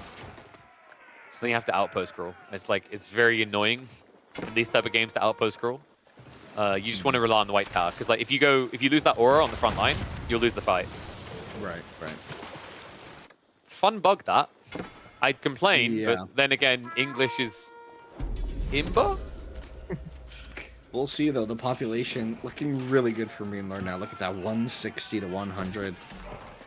Nearing enough stone for a keep is Louis, so maybe there's an opportunity coming up for him to defend. That was Mansa, right? He's left the Mansa on stone this entire time. Yeah, and it's working out for him. Slow but steady. That's a keep at like 25 minutes. I don't know. Will he be alive at 25 minutes? Probably not. We'll see, though. If he's got something to do about it, he's got something to say. The Spearmen are kind of out of position, going for the raid there, but the Mangonel shot comes in from the White Tower below. And now the Spearmen are in position. The Mangonel gonna do a hasty retreat into the massive Spearmen. He could just punt another shot. The village is being pulled as well. I mean, Louis, if he loses this area of the map, he's going to lose the relics as well. At that point, Farimba just doesn't really exist in this game anymore, yeah. This is starting to look really good. Trebuchets. Submarine Lord is aware of his positioning, aware that his army is stronger, and he's going in for the kill now. Trebuchets in queue. Probably another outpost to be crawled near that tree line, right? Like, just keep... this is the beautiful thing. Like, if you think about it, this map's a lot like King of the Hill, just not with the Sacred Site win condition, but in terms of the limitations and how good English can feel. Like, it's that classic trench warfare minus the trebuchets. And the trees. And with that, the relics are... What's it called? Evicted from their home? Evacuated, booted. Booted. They didn't pay their rent. They're kaput. Yeah, they're rough. That's rough there, because... Villages? Longbows. Raiding. Network of Citadels now on the way. So this is what I talked about, right? Like, when you need to defend, Network of Castles, just rely on it. But when you're crawling out like this and outposts start to exist everywhere, Network of Citadels is able to rear its ugly head, and it is busted. Yeah, we're seeing it now. The Trebuchet in position. No outpost just yet. Looking for that next step from Ringler to close this out. The ships from Louis going to run headfirst into the waiting arms. Like, hey, everyone on land's dying. We can die too. He's getting the relics. What a heist. Oh my god. I mean, he has to stand here so long to try and pick these up and pull them back. Lombo Master's getting too big. Sprinkled there. Not this is over. Quite able to snipe the Treb. But the Mangonel, he's just waiting. He doesn't even need it. Like, that's the thing. The Lombos will just win this. Shoot. The Mangonel. Was that shoot or a bad word in French? I'm not sure. My gosh. What a game. What a series so far. Like that. Marine Lord is up 2-0 here. I think we're gonna have Incredible a stuff from him so far, eh? well, I think we're gonna have a 3-0 at this rate. Like Louis, it's not that he's playing bad; it's Marineland's on form, and Oh the big boy. question Looks like mark I now KP have. has dropped for a moment, but it's okay. We are here. Yeah, you can see on this Can Streak timeline. hear me? I mean, Marine Lord just so solid the entire time, growing with that 2 TC play. And we kind of talked about it. A lot of Malians, they kind of need to make it work with regards to. Sorry, there was just an audio thing here. Yeah, yeah, my you good? brain just went crazy. The 2 TC play from English outboomed because usually you expect Malians to have both pit mines and cattle, and here they didn't have the cattle, so a little rough there. Without having that food income, you kind of saw why it stalled out. Can you hear me now? Yes, I believe so. All right. Vodka, we good? So I predicted the last 20 minutes of gameplay. You just didn't hear any of it. No, a very interesting game actually. I think like Louis' issue now lies heavily in the draft. I we talked about this idea of a few picks that look decent, but Marine Lord has executed flawlessly so far, and he still has decent picks left over. So with him already being a match point, the other issue is like Louis kind of has to punt out maybe picks that he wanted to save for some flexibility down the line. And yeah, I said this, right? The Japanese pick, it just makes a lot of sense on this map. We've seen it in the past. So Shinobi's kind of interesting. I don't think Coca is insanely over the top. But Louis has a decent shot with this. Like, Ibids is really nice because the counter to Coca is just have a lot of docks, right? And that's something that Ibids and Bassids can do very efficiently. Yeah, so we're definitely gonna have to see how the Shinobi do here, but man, Marine Lord, can we just talk about how clean he's looking? Like, that Sokocha game was very technical. Like, he made it look easy, but it's very easy in Marine Lord's position to slip up your positioning and to let one or two of these Castle Age units just destroy you entirely. He played that without walls. He played that with just like longbow defense and was able to always be in the right spot. His reactions to raids were really good. And when Marine Lord is playing like this, man, I feel like he's just the best in the game. I just feel like he's the best. And it's so hard to see a path to victory here for Louis.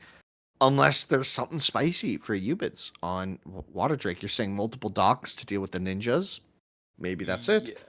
You could potentially just play land as the Ibids. It's a bit dicey. In theory, it can work. I just feel like if this turns into a fast castle game, Onimusha just kind of smash everything Ibids do as an opener, right? Like, I actually think Onimusha are being slept on in this matchup on land. Also, the way that this map plays, the eco is nice. And actually, Japan can justify it more than Ibids because it's shoreline fish, right? So paying 75 wood hurts a lot. What Water Drake is more about is the military ships that can stranglehold the entire map. We'll have to see which way they want to play it, though. It is time for what could be the final game of series number 2. Marine Lord, already on match point, picks the Japanese on Water Drake. Louis MT with a well-rounded Ibids to try and contest. Yeah, incredible stuff so far in this series and today in general. As we see how Water Drakes will pan out, we've seen this play in what, KP, like probably like half a dozen different ways. Like, this map still doesn't feel fully figured out to me, at least. No, and Marine Lord doesn't want to make it about war. He wants to make it about economy. That's sensible here. On the opening, you'll get outnumbered, right? Because of the dot costs. That's the whole reality of this. Is the other thing he has to be conscious of. Ibids, when they play water maps, advancement wing tends to be a priority. So what Marine Lord wants to do with this type of dot placement, he just wants to kind of be a bit more greedy. He doesn't want to have to contest that timing because ever since the Coca Township nerfs, you'll always fall short. Right. No, for sure. Yeah. This... I don't even know what to think. I'm wondering if he could go Desert Raider. It just feels like it'll be too slow, though.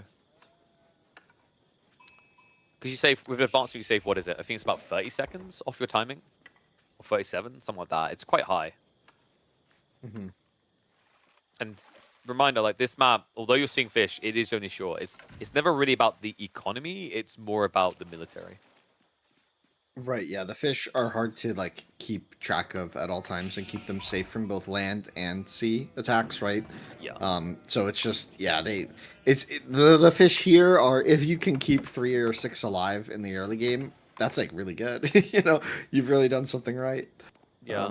I think the theory with Ibids and Bassids here is kind of cool from that perspective, right? It's like you can just keep shifting that economy around with dock drops to keep them efficient. I do think a Bassids is better than Ibids here, by the way.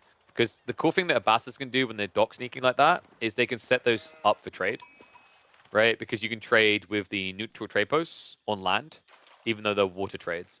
So yeah, there's some cool plays here. A few players were exploring trade. I think I saw some scrim games where we saw Chamber of Commerce coming out. You can guess how that one went. Ottomans was an intriguing one with trade, and Abbasids with Trade Wing was the other one that I was Fury crafting. Interesting. Yeah, I mean, certainly there seem to be options for this map, but well, let's see what these players do, because, like you're saying, I feel like you would need to survive against the ninjas if Koka is the play here from Japan, right? And currently we're seeing still just the one dock, There but it he's up. is. So Yeah. Culture Wing on the way. So That's so Marine Lord, fast. he's being so greedy about this. Can we check? Is that 4 fishing boats? Maybe 5? I mean, at this point, do you just not go Koka, right? I do think Koka is overrated, by the way. I 100% think it's overrated. It's not that good on these type of maps. Especially considering, like, on a map like this where you don't have deep water fish, if this game goes 20 minutes, you feel bad that you don't have farms now, right? Like, it ruins your timings. So, I wouldn't be against him just ignoring it, actually. Yeah, I agree. It's probably going to just happen because players feel like they can end the game in 10 minutes. But the issue now is, with how quickly your opponent's up, there is 0 value in ninjas. That's what I was going to say. There's going to be an airship out, and unless you think you can get on the wood line somehow or, like, deny the gold, what is your Shinobi going to do?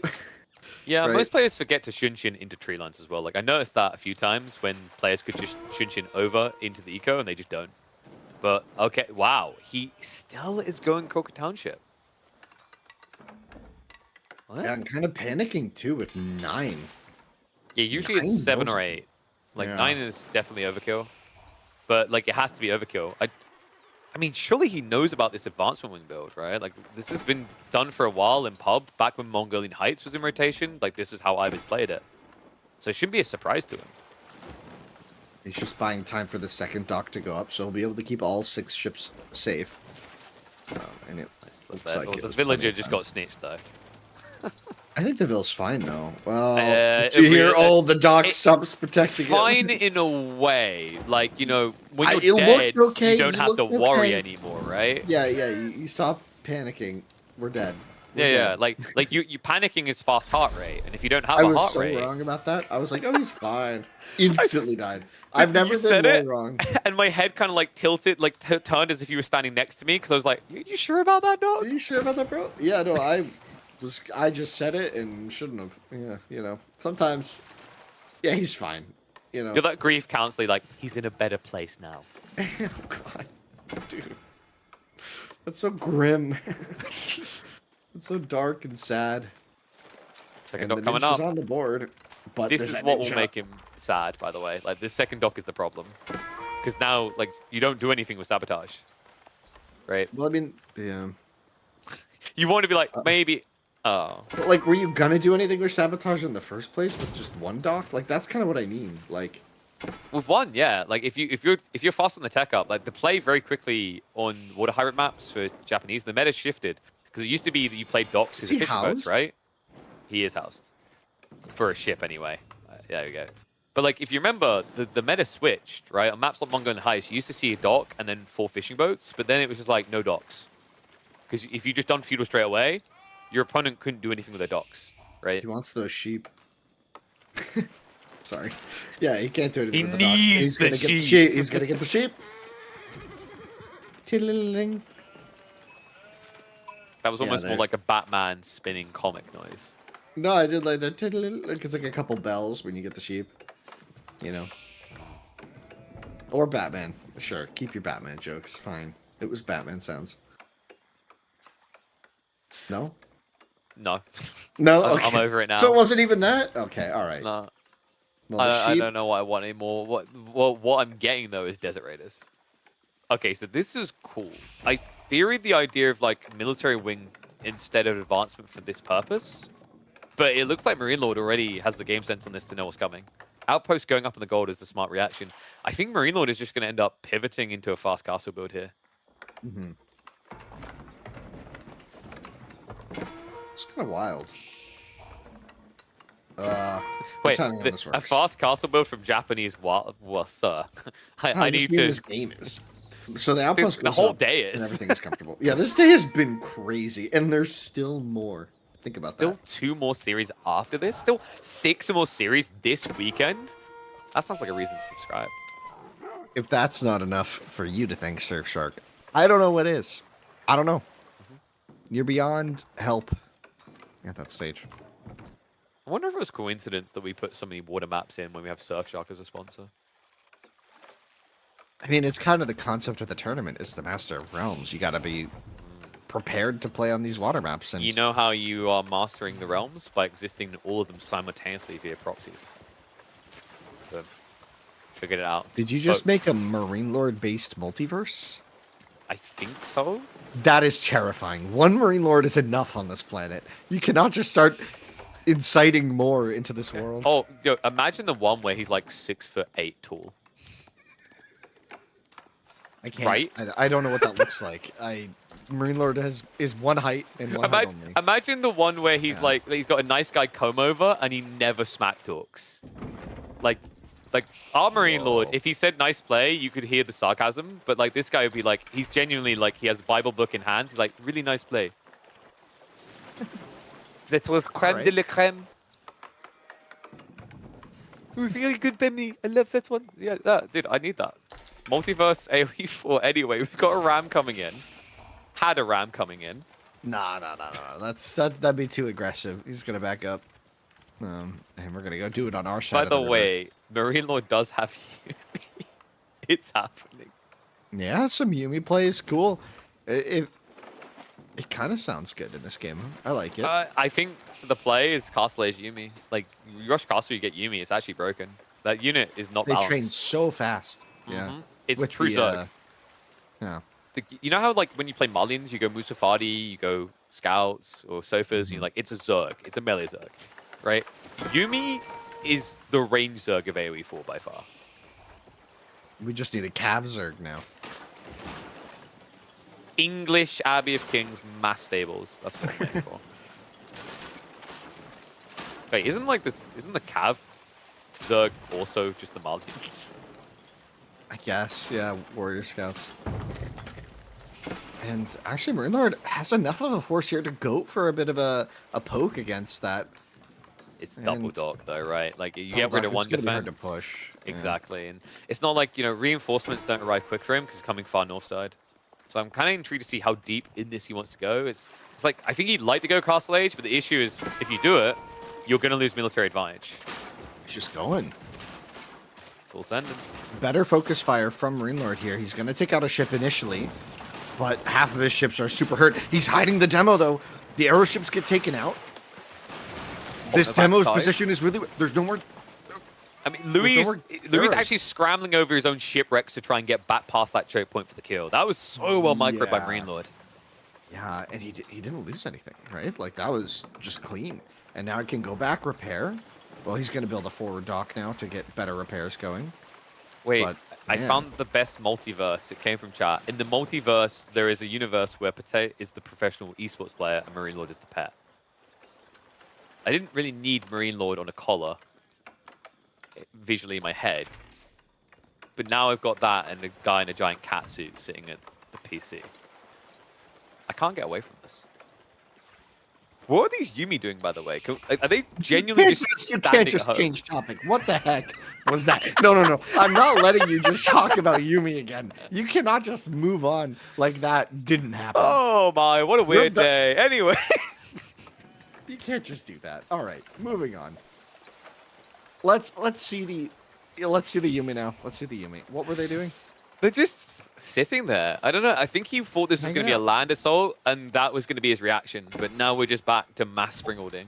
Well, I think it was going to be a land assault until Louis saw the reaction. You saw him cancel the ram and the range, so I think it was a good play for Marine Lord to be prepared for this attack. And now we're going to back up and think about Castle Ages, right? But Yeah. it's Yumi going to mass take us a bit to of time. support here, by the way, isn't a terrible idea. Like, Springle ships have, what, 3 ranged armor? So your damage is heavily reduced, but it's the piece that can put you over the top and chase down. Yeah, Junks have 1, and the Springles have 3. So, like, it might be a method for sniping out the archer ships so that his demos can win the fight. He's got more demos on the front line. Look at this. Dog drop. Maybe. Demo Yeah, wrapping you want around. those repairs. There's no way Airships on you the get in. left, though.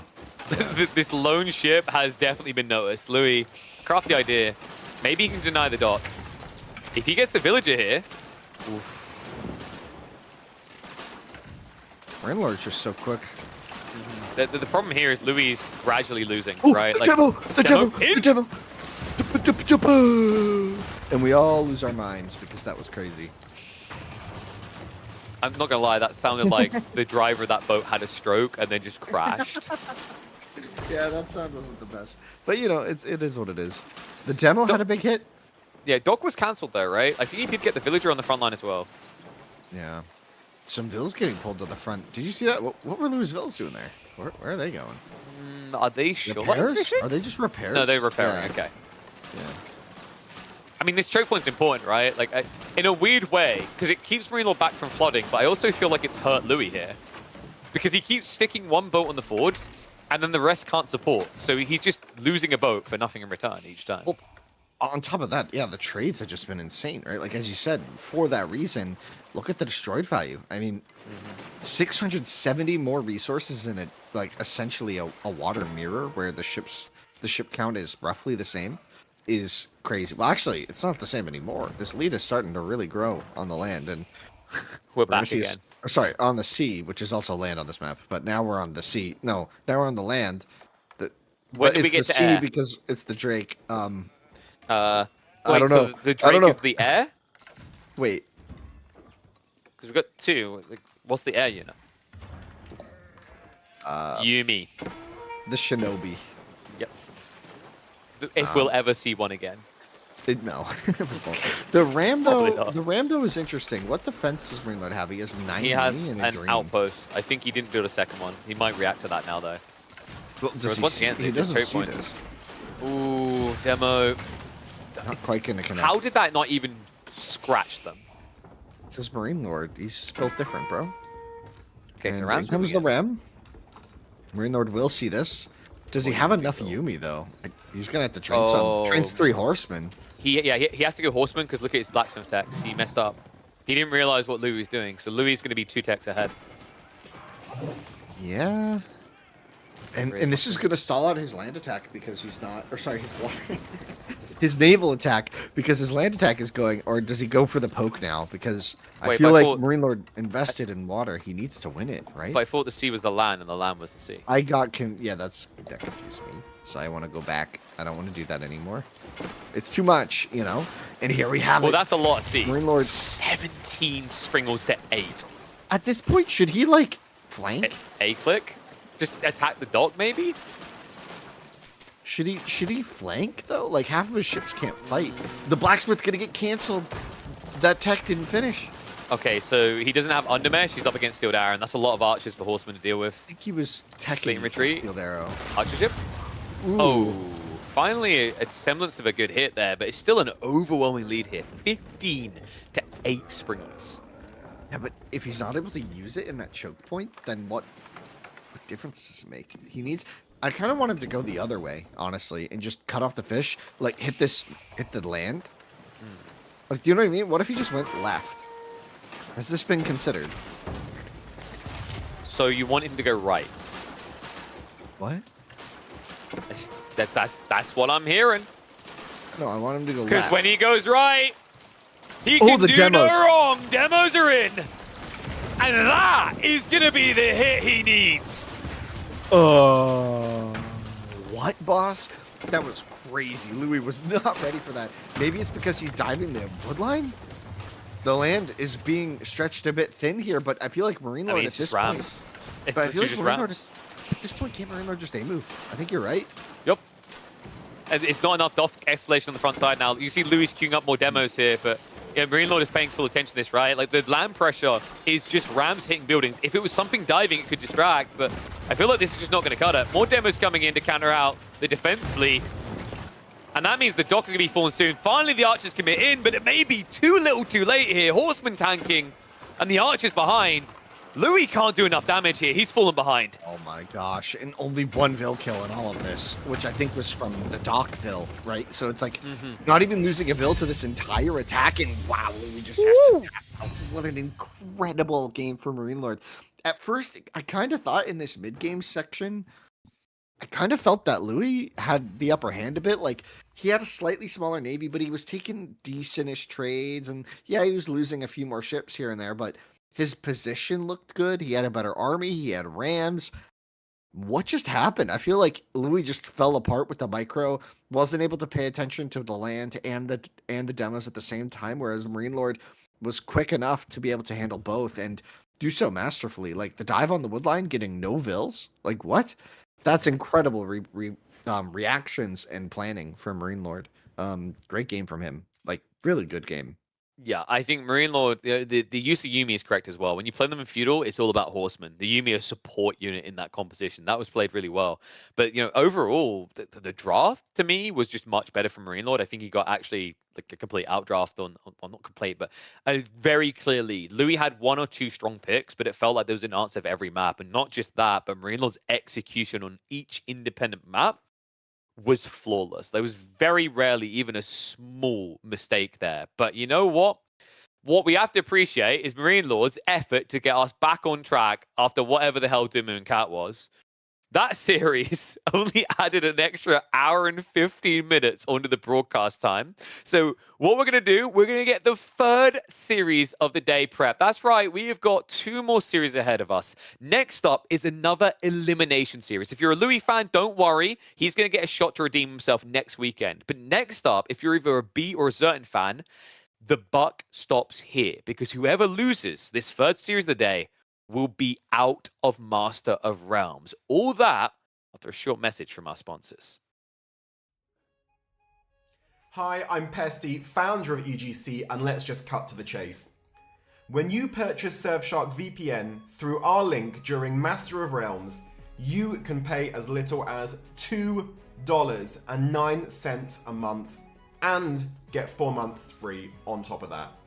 And yes, I do know it sounds too good to be true, but it actually gets better. When you buy even the most basic version of Surfshark VPN at this quite frankly ridiculous price, you'll get their ad blocker thrown in for free, and you'll be able to use Surfshark on unlimited devices in your household.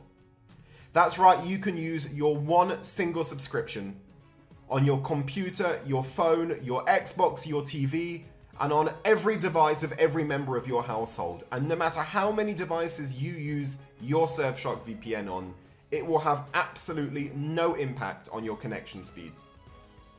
And as far as I'm aware, Surfshark is the only major VPN provider to allow the use of one subscription on unlimited devices. Of course, there are also a bunch of other great reasons to use Surfshark as your VPN. Here are just a few. Surfshark have over 100 countries available on their VPN, so whatever location you're looking to connect on, you'll almost certainly be able to find it and connect at ultra high speed. Surfshark offers a full refund within 30 days on all of their products, so you can enjoy all the benefits of Surfshark totally risk-free, and if you decide it's not for you, simply contact them and get a total full refund. Surfshark offers 24/7 live support on all of their subscriptions. So if you ever encounter any kind of issue, they'll work to immediately sort it night or day. Alright, I think you get the idea. A world-leading, ultra-rapid VPN, unlimited devices, money-back guarantee, and all for as low as $2.09 a month, and 4 months free. But just one final perk by choosing Surfshark as your VPN and getting this great deal through our link, you are helping us create future AoE4 esports events. Surfshark are huge supporters of the Age of Empires 4 esports scene, so by showing them some love back, you are supporting us too. So to get Surfshark, a world-leading VPN for as little as $2.09 a month, just visit through the link in our channel description right now. Thanks everyone for all of your support, and we'll be back with more action in just a moment.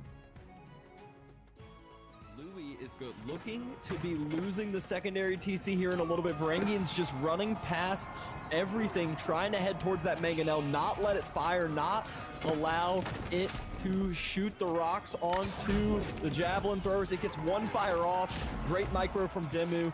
Only is able to have one of his jabs hit, and this is just very, very clean game. White Tower being dove upon, and nothing Louis can do. Still has a bunch of sprinkler ships. Villagers being pulled, and that is way too many villagers. Archer ships, no! Oh my galleys! Oh my god! Has to be so careful there. Almost Oh, actual 3 Sprinkle ships getting connected to 2 going down instantly, 1 dropping to just 10% health left.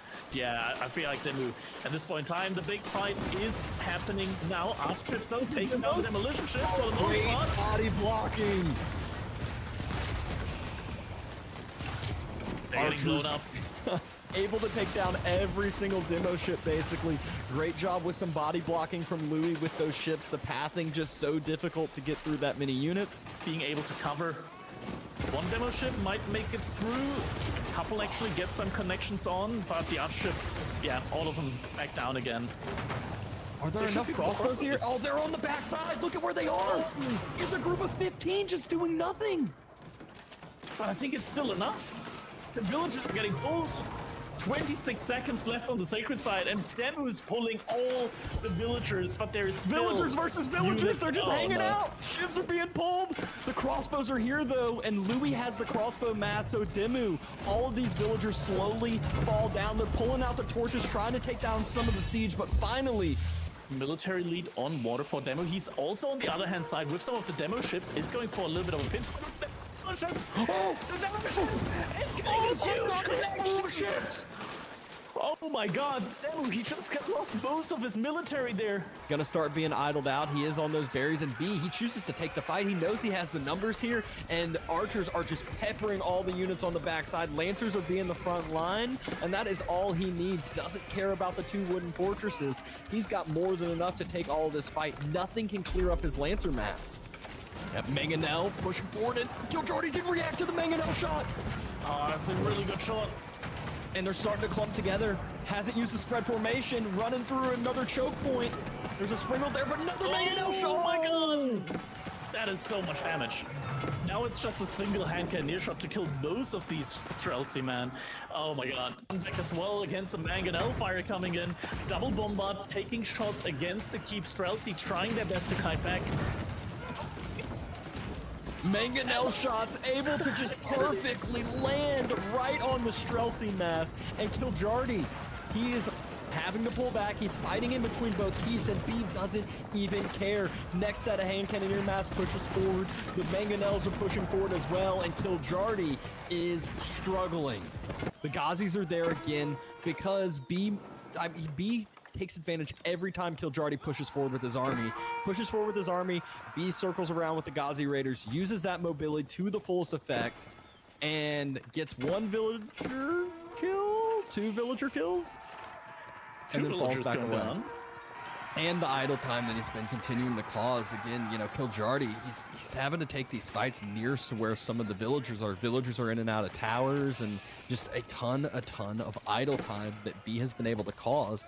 What's over on the east side of the map? I see some green and yellow next to each other.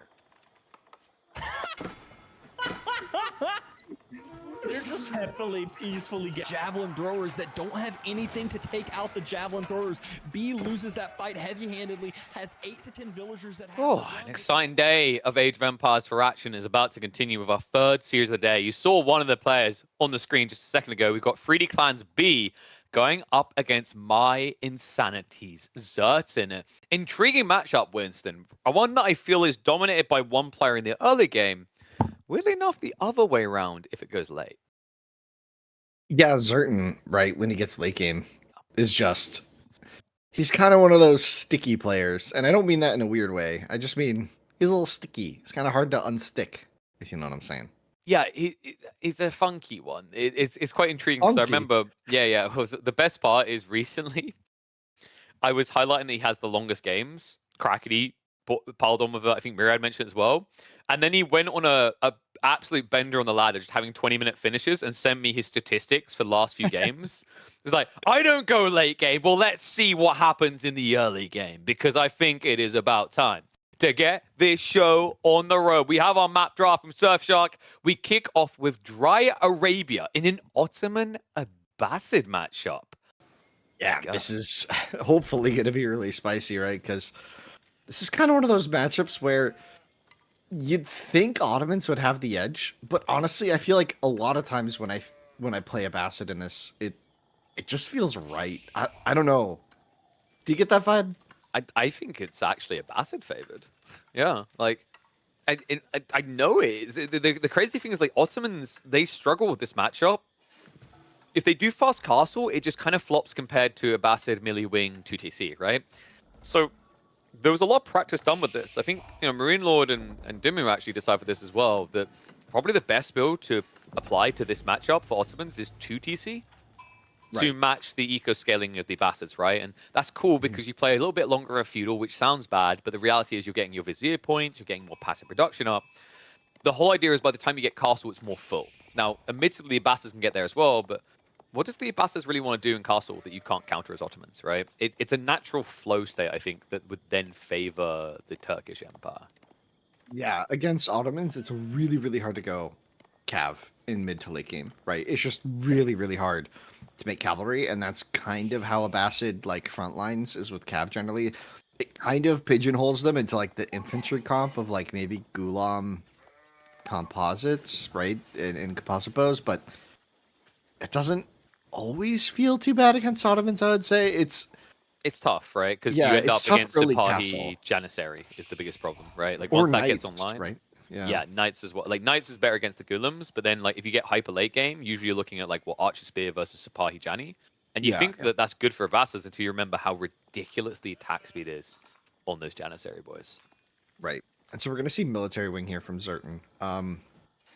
Makes sense. This makes sense, yeah. Right, you can just deny the TC spot.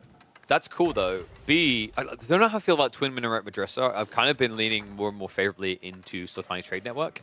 But the nice thing here is that he didn't bother with the military school. It's so worthless in this matchup because that Spearman instantly dies.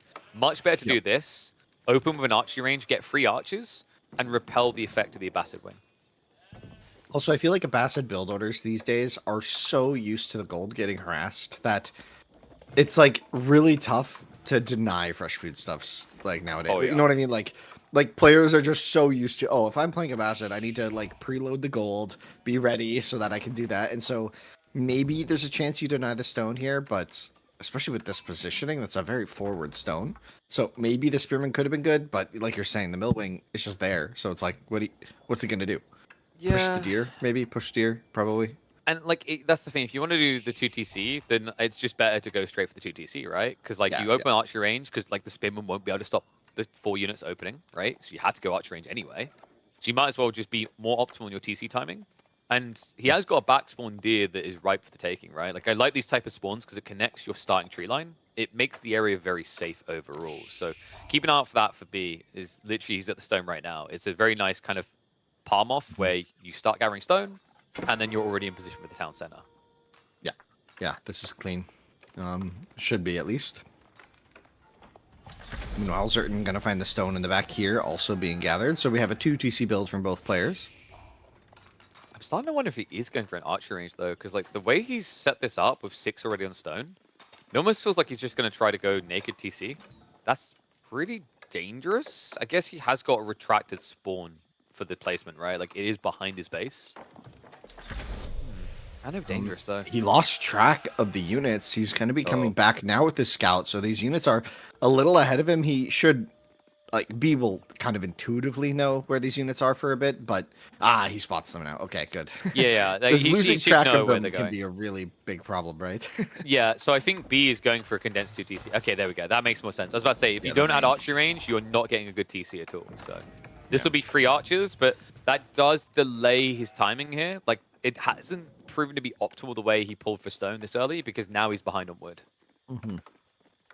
And these units are wrapping around and the archers aren't out yet. So Maybe that delay there was a bit of greed from B, but he's going to get the 350 stone and have to retreat, right? He's going to drop and run. And yeah, condensed makes sense here. Although he does not have the No, wood to he build, doesn't so want condensed. He wants the TC there. He done the build he in a needs weird way. units. I wonder Oh. if he actually scouted the melee wing, because this is really weird. Like, if you know it's going to be military wing, you should have more people on wood to begin with for the archer range, and then you go stone afterwards with confidence, right? What is happening? This is a crazy Beautiful. mill pull here. The wolf getting involved. B's got a dog on his side, and the wolf gonna keep. Oh, I love it. Look That's at that. intriguing. Like, because now it makes me feel like B should have just went 2 archers then. Because now he's kind of like off on his timing. He's got a bunch of woodworkers there that are going to walk back. Like, a lot of what B has done here doesn't feel optimal for your town center. I think it's fine though. I think 3 archers makes sense. It makes it very think clear that you're gonna win. Yeah, yeah, archer but no, work. my point is like everything else around it. Like pulling the villages there, it idles villages on the south side where he doesn't have a lumber camp, right? So he's eventually going to have to walk back, or he's going to have to build a mill. Which you don't want to build a mill on the deer, you want to build He a just DC. did. Yeah. That is weird. And that's beautiful. I love that from Zerton. It's a very kind of atypical play right now for the Abbasids, is they go for the stables, and that gives them all 3 counter types, so it makes it very difficult to compete with them. Intriguing detail is that he waited.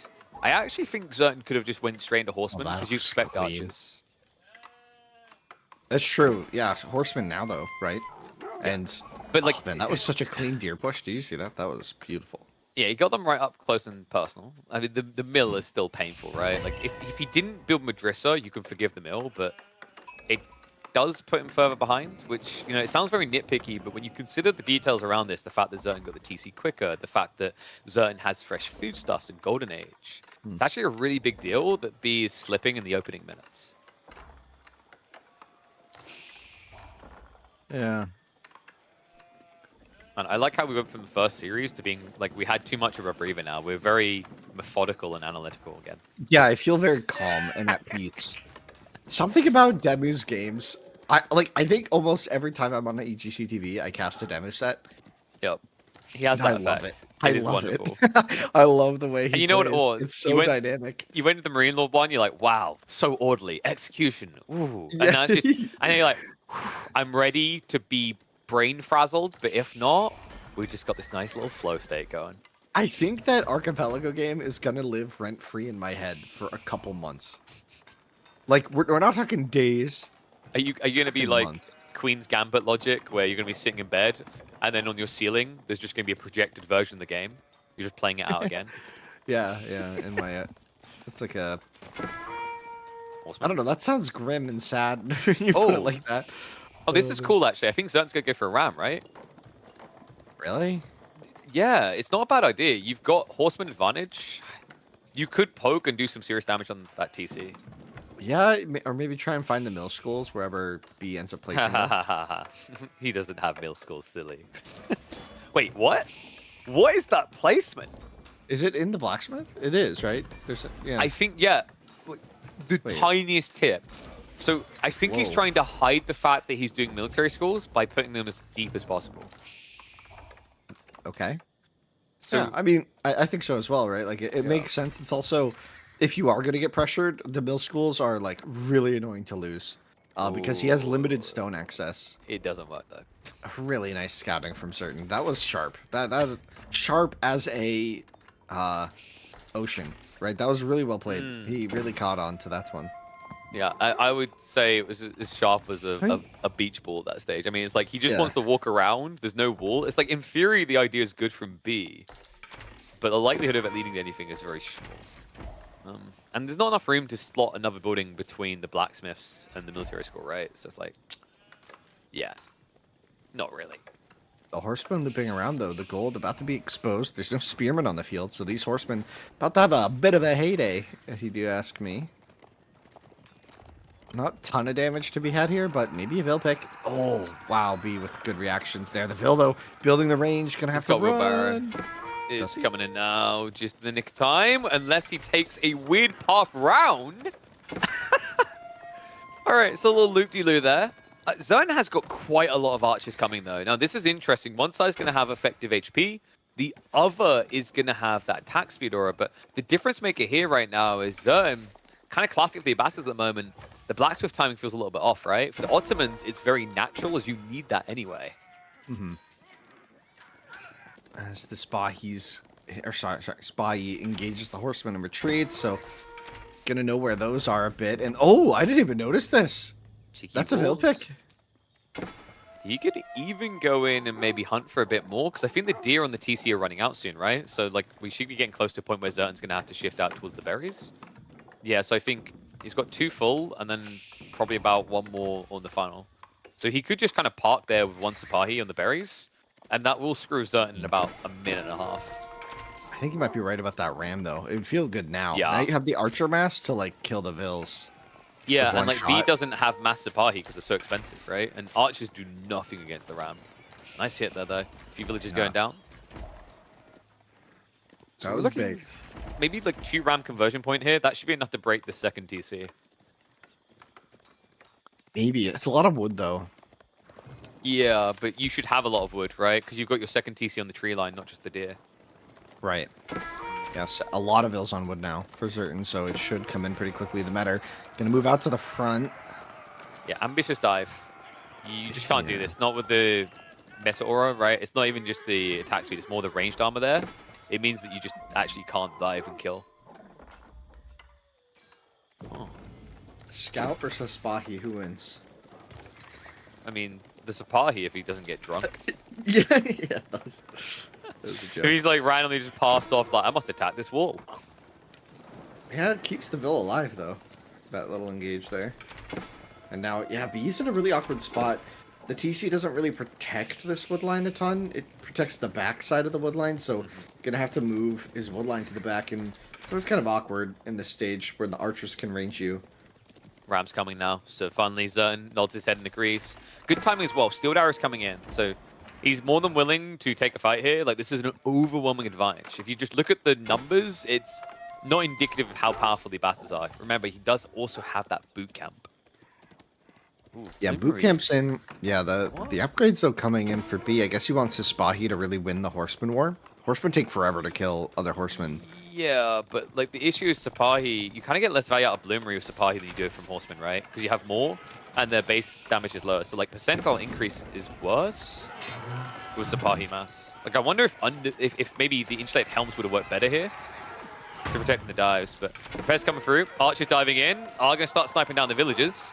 Sipahi, you have to defend this. It looks like he may have activated the Fortitude as well. So Horsemen should be able to mop that up. Yeah, the horsemen though from B are coming home, so we should see a flank soon. And if all the horsemen here from Zerton get traded out, these archers are going to be dead meat. The horsemen, the flank is here. This is a feigned assault though, Zerton. The backstab comes in. It's not a strong one, and Meta exposed. Archimass still decent size, can easily trade out, but the bigger details happening at the top bar. Zerton is about to pull the trigger on a Castle Age. But he needs to go. He needs to go right now. Like, he needs to read this for what it is. It's an advantage to now exploit for military gain. Like, if he turns for attack, it favors Zerton. If he sends it to the enemy base, though, he could catch him with his hand in the cookie jar. Yeah, and Imam on the field as well, so there's a bit of healing coming in on B's army. He got the Imam VP. That is And- intriguing, actually. You don't see that against mass archers often. Makes me wonder, is B just thinking of Castle himself now? Like, typically, you see that for 2 reasons, right? 1, you're against mass melee, or 2, you're going Castle Age. Yeah, this timing right here is where I would usually give Ottomans the edge, I would say, in this matchup, but I feel like Zerton has done it a bit. Yeah, he just lost the meta as well, so you haven't got the extra ranged armor or the extra attack speed. So you will reset him, but Spearmen are coming in, more horsemen are being built. Little idle time be achieved here, but I mean, the difference in age up is what's now worrying me. Yeah, that's the point, is Zerton is going to go castle, and it's with Culture Wing, so, nothing Very aggressive like tech super unlocks. immediate. Yeah, he's going to have to get techs, right? Yeah, but that makes it very powerful, right? The savings add up insanely fast here. Now, Archimass has been reset, but if you think about it, like, this is someone that he wants to upgrade anyway, right? Like, against Ottomans, archers is kind of your best friend. You can beat their archers in Castle Age. If they go Janissaries, you beat them too. The other annoying thing is this outpost, right? Because he doesn't have many Sipahi here, so this torchdown is insanely slow. Yeah, but B needs to kill the Vils in here. If those are Vils, I think they are, right? They definitely are. Yeah. Yeah, he needs to kill these to equalize because he is down bad in the Vil count. But this will help neutralize a bit the lead that Zertan has built up. Oh, They're B's up to double feudal age. downing though. Like, look at He's this. switching to feudal. I mean, he has enough res to click up, but not quite the balance. So it's definitely tricky here. Heading farms even. Okay, this is getting dicey for B. Not able to go to the hunt, even though he has map control. There's a hunt to his left he could grab. Oh, man. What does he do when he sees the tech up? There's the big question mark. Typically, you look to punish a player for this. Yeah. Yeah, but if you dive, Zern made a really smart choice here. He built spears.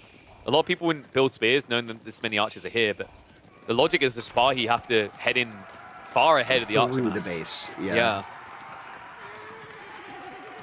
I mean, you deny the gold, but there's 700 in the bank. So, like you said, as soon as his tech is done, Zertan is going to have such cheap techs, and he'll be able to afford everything he needs here, alongside Gulam from 3 barracks. Did you see that confidence play as well? Zern cancelled the veterancy on archers until preservation knowledge was done. Typically, you have to rush this tech to defend yourself, but he's so convinced that B can't come in, he's not rushing it. Mm-hmm.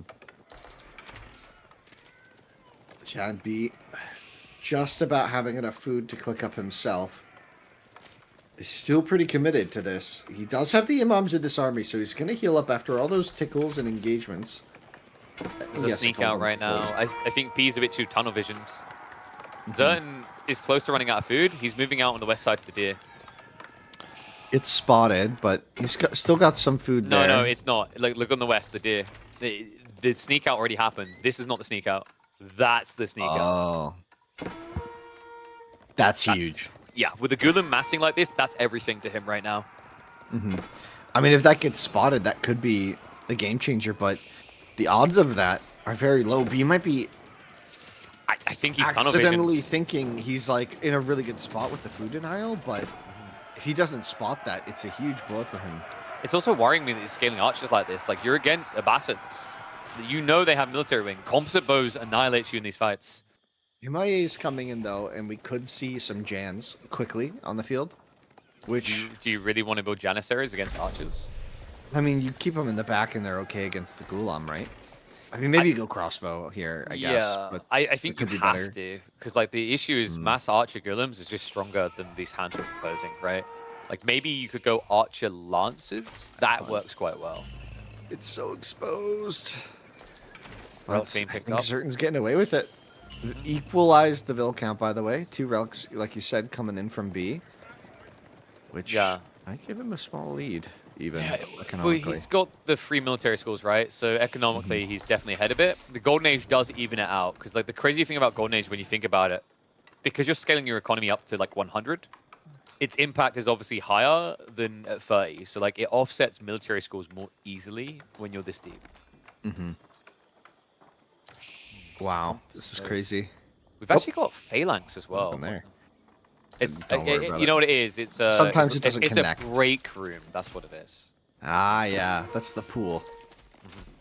When it rains, they go in there for the baths and stuff.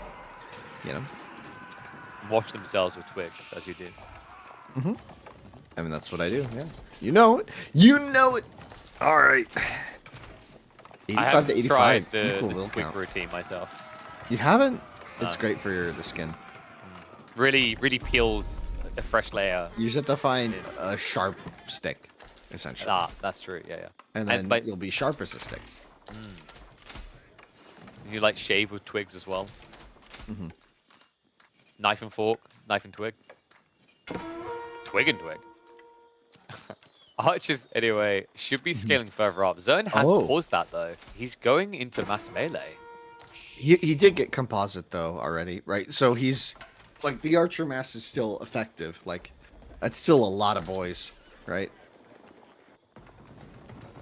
Melee, we're going to be building up for a large battle here as both players head to the pop cap on their army comps, and then we'll probably have some sort of clash, looking to see when players start navigating towards the stone and start considering a keep, as they have large economies at this stage that could support a bit of diversification there. As the crossbow mass is up to 15 for B, which is really good. Jan's even coming into play. Man-at-Arms coming into play. B's just going to make a bit of everything. He wants the A-move comp to work. Plenty of metters. Certain. I mean, the problem I'm seeing here right now is Stalling. starvation on the way, right? Like, I think he's going to run out of food first. On top of that, he has targeted relics now, but there's only one he's likely to grab here. That's a big food switch coming in right now, though, and that is without Eco Wing, right? Yeah. So it's just a raw farm transition occurring right now, Well- and we see that in the military numbers. Up 20 now is B, as the military schools and others continue to.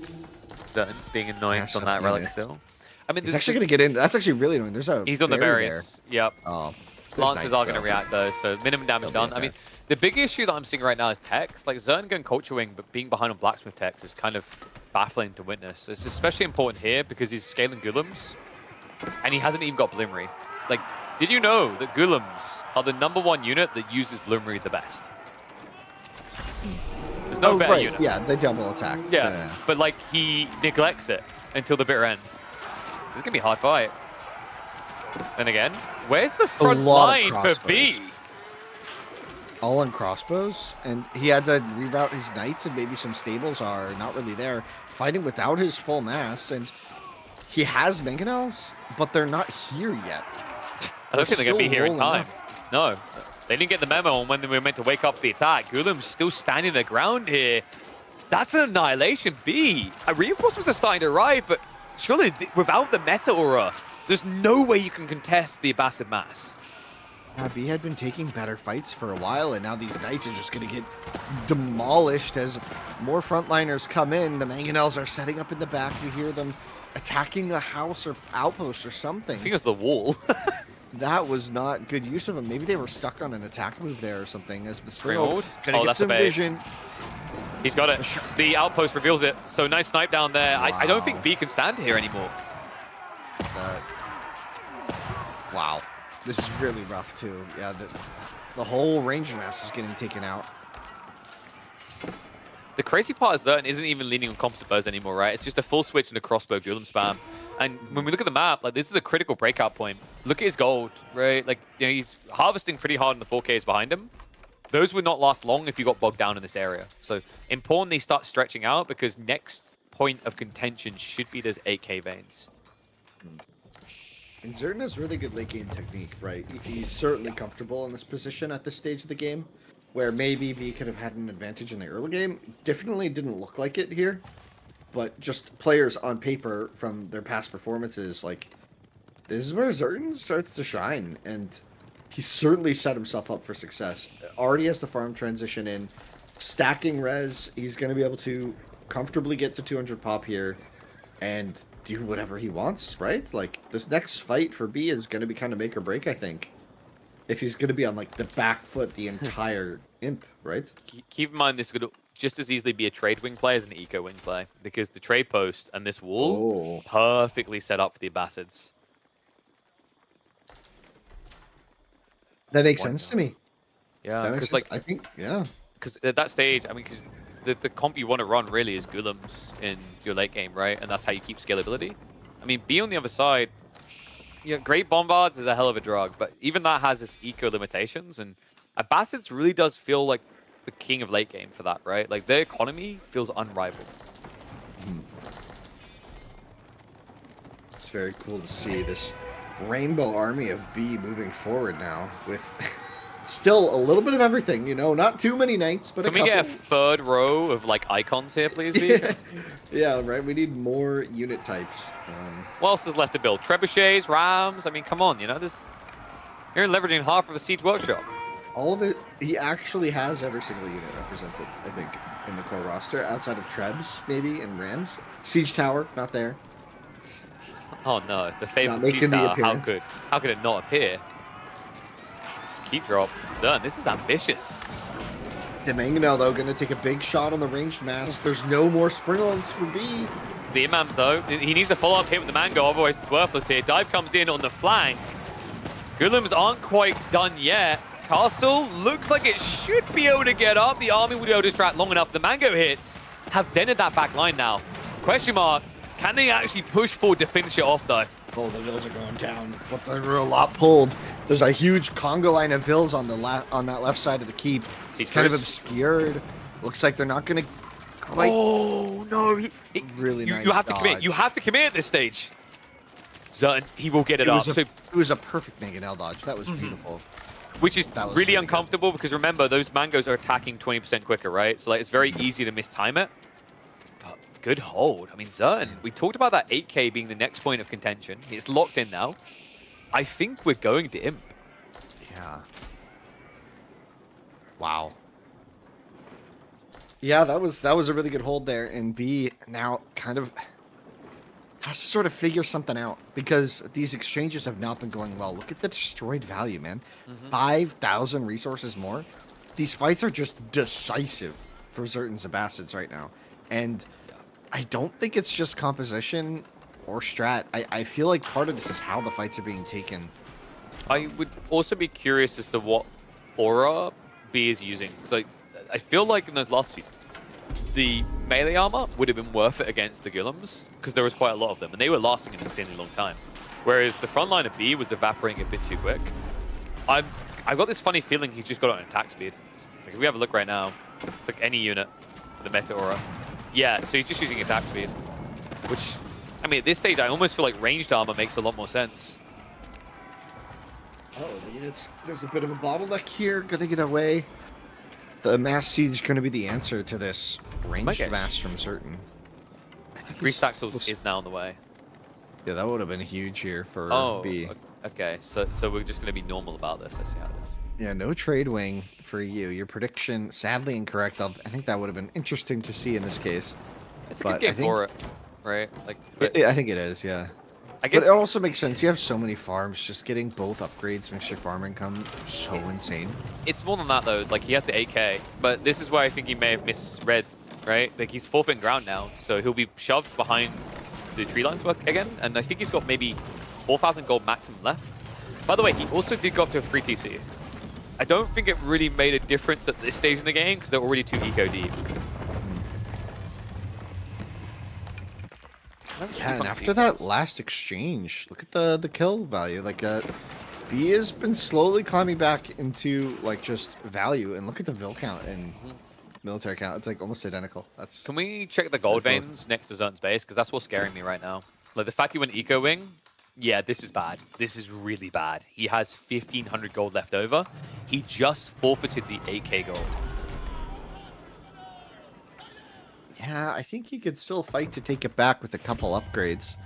B looking to wall off the right side, and they're both players now just setting up lines and lines of walls as we get ready for the later stages of this match. I'm starting to think B's going to end up trading at this rate. He could. The Treb's coming in with the attack speed, though. They have those garrisoned units inside with siege crews. Istanbul's Overtree on the way. So timing difference isn't going to be huge here. Zertan needs to leverage this into shutter triggers straight away to brute force his way onto one of the goals. He can't wait around here. Right. He's like awkwardly popped though, so he's only gonna have what, the 5 springolds, which That should be it's enough. though. enough. Yeah. He's not getting it though. This Interesting, is he's- wild. So he wants. So he's just gonna flood Gullums. No, the horsemen. It has to be horsemen. You can't afford Gullums in mass. I say that he's going for it. Queues up both the elite decks. Golems. Yeah, Golem spear. Isn't that spear? Yeah, Yeah. but not like horse. the problem I'm taking here is Gullums. Was it 30 gold each? I don't, because you also have to get elite army tactics. Shot Yeah, triggers is on the EAT way. costs a lot. Yeah, if you fail to secure the gold with the first fight, I think you're just dead. Oh, these Trebs are going down though. You say that, they're pretty far away. They're coming in. Classic It's slow, snipers, you know. meaningful. They shoot at you from 5 miles Oh, away whoa, and whoa, then whoa, walk whoa, off. whoa. Whoops. Okay, he was not looking. Yeah, he doesn't have shutter triggers yet. This is a bit ambitious. Almost in. Oh, mangoes. But B's up as well, so he's going to be getting his own shutter triggers, a little bit delayed, but Tithe Barnes as well for his extra relic, and crossbow as well. Going to be his B. first upgrade. Should be turning for the fight now. Mango shots come in. Even puts the trebuchets in for good luck. Keep drop attempt here by Zertan. This one feels less likely to work than the last one. Big smash! Mango low. Big smash. Reload's coming in fast here. Splinter formation, but nice micro. B just targeting multiple locations. Looks like the shot trigger advantage will come through clutch for Zertan, as it looks like B was just 25 seconds short of being able to even out there. However, the biomass might be good enough to push through. Now that biomass of units is certainly strong enough, and the Springald might get taken down here, in which case the Trebs could move forward and start working away on this fresh keep. And like you said, Zertan desperate to get his hands on one of these 8Ks. If he doesn't get access to this quickly, things could go south, and I have a feeling B has just enough unit flood at this point to sit under this, and that's exactly what he's going to do. Yeah, and the Trebs, remember, they got that buffed attack speed, so this keep won't last long. I mean, Zertan right now, he's idling 15 eco. He has no gold income. Wow. The Great Bombard on the way as well, which should end any of the ranged masses if given the opportunity. The Gulam, though, is no EAT still, right, on the Gulam, so... No, which is huge, right? Like, it's just boot camp. That's only boot camp, yeah, and Yeah. you don't have so many crossbowmen from B. He already has a on the way. lead. Incendiary on the way. That's going to be just hard counter. I just don't know how he's meant to hold here. Like, I wonder if trade just would have been the better choice. You would have at least had a gold trickle coming in. Yeah, your food income would have been weaker, but food isn't the suffering point here. I think B just on point to identify that.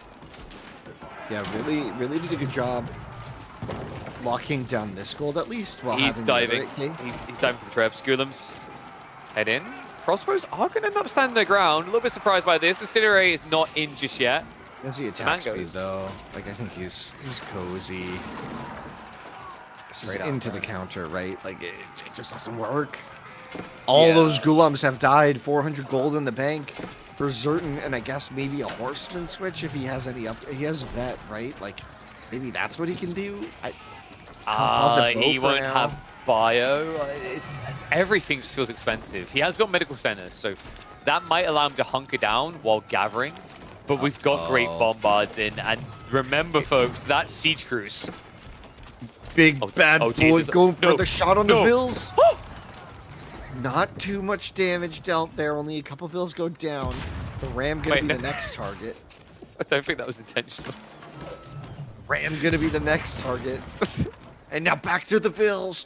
Wow, it's better than a Springald. We're back on them. Yeah. Wait, why is he back? The one Springald? Or maybe he needs to. The little Springald who's good. Yeah, he's just refocusing for this next. Oh, that's so attack. cool. B's doing the wall gates. I think Baldwin was the person I've seen doing this the most recently. It's a really cool little strat, especially when you're against things like Gulams. Great And bombard. Springalds. He could just blast Springalds the keep have right now. Ooh. A little bit of bouldering going on there. repairs? Oh, yeah. I think it would have been better value just to hit the keep there. B, with that dive, way too many troops lost. Yeah, a huge loss on that. But there's 2 more bombards on the field already.